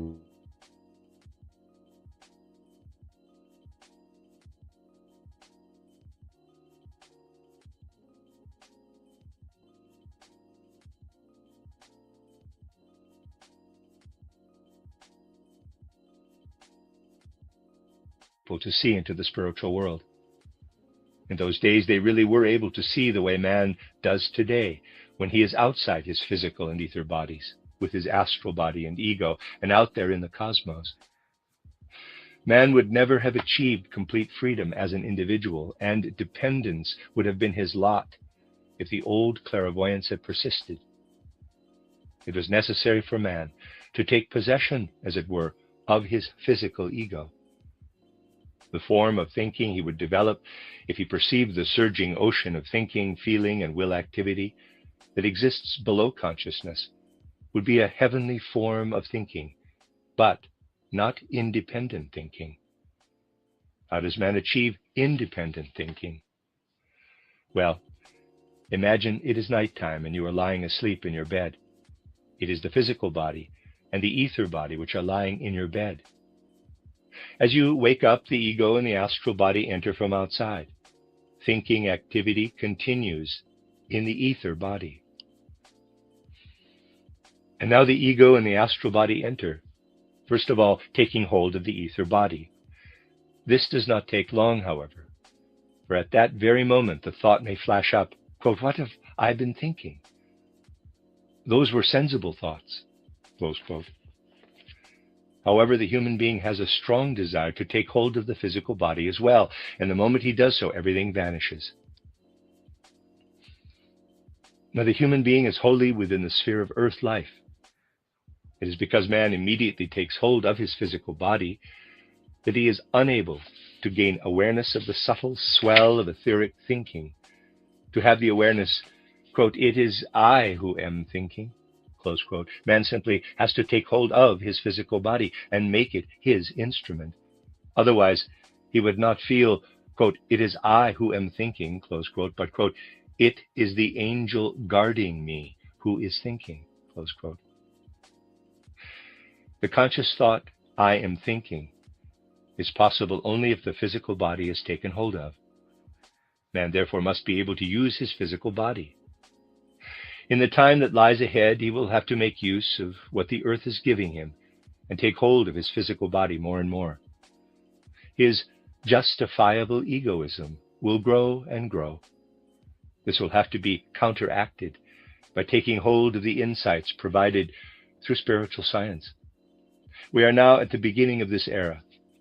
People might say, quote, "No need to concern ourselves with this. What do we care as to the intentions of the gods? We have no desire to inquire into the will of the gods. We'll accept whatever they offer us in the course of life on this earth. They give us the physical body to be an ever more powerful instrument for physical thinking. But to feel concerned that we should start to gain something else that is more than just power, that is too much of an effort. And we do not really have to. The gods could take another course," close quote.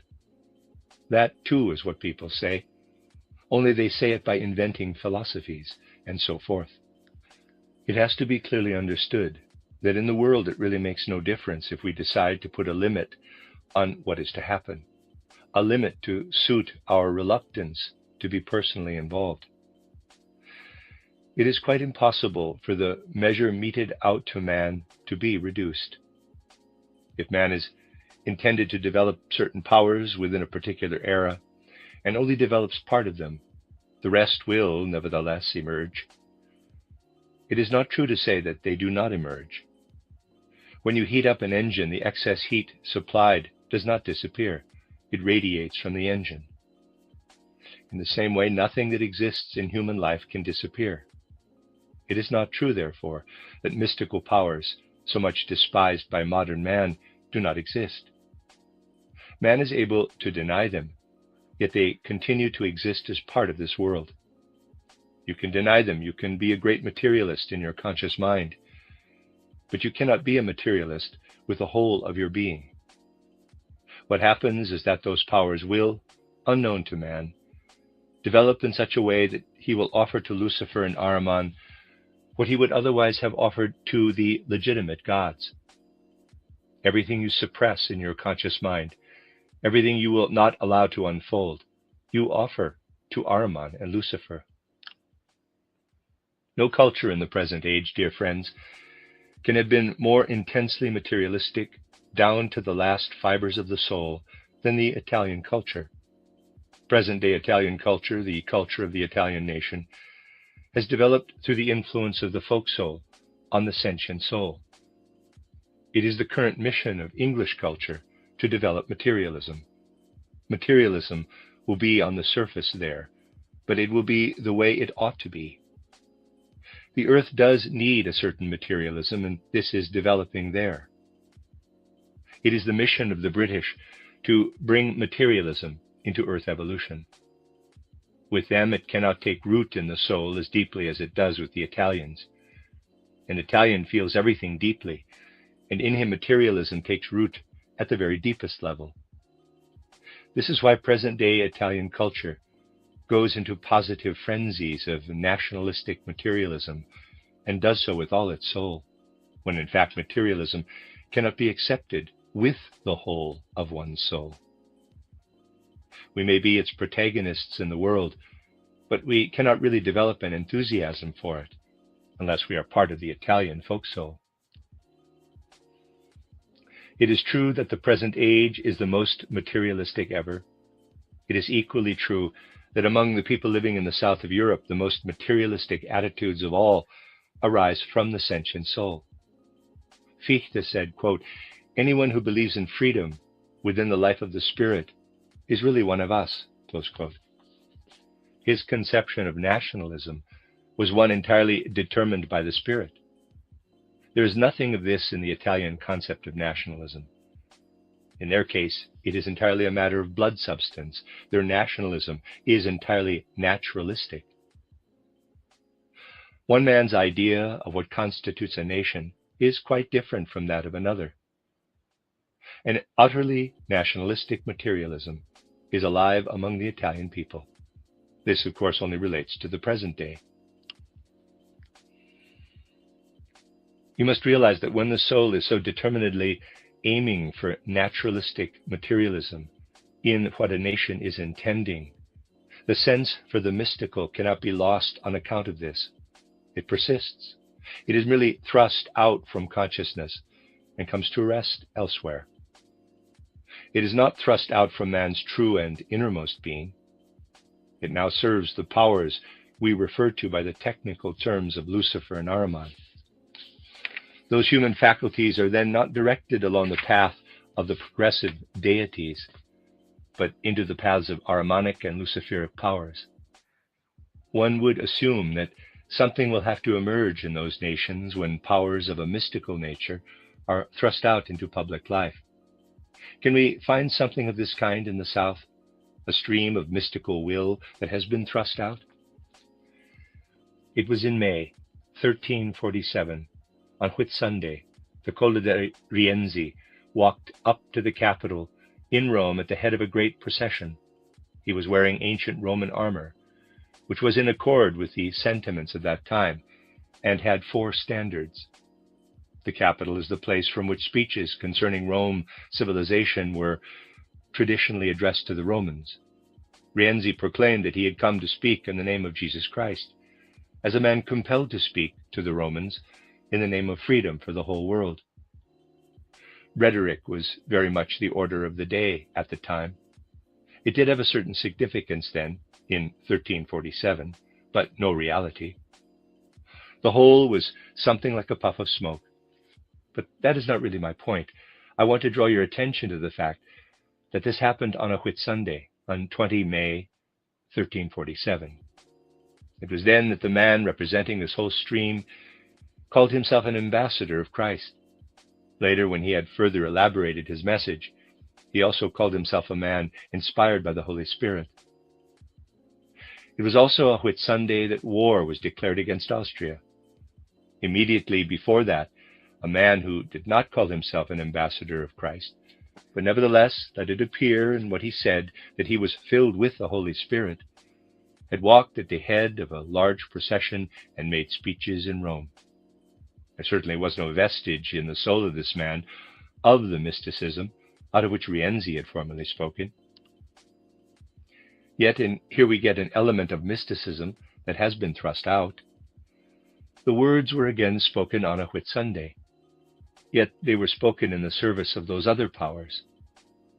The Christ impulse had been thrust out from consciousness, and that it was very much the Ahrimanic element, an element we must of course expect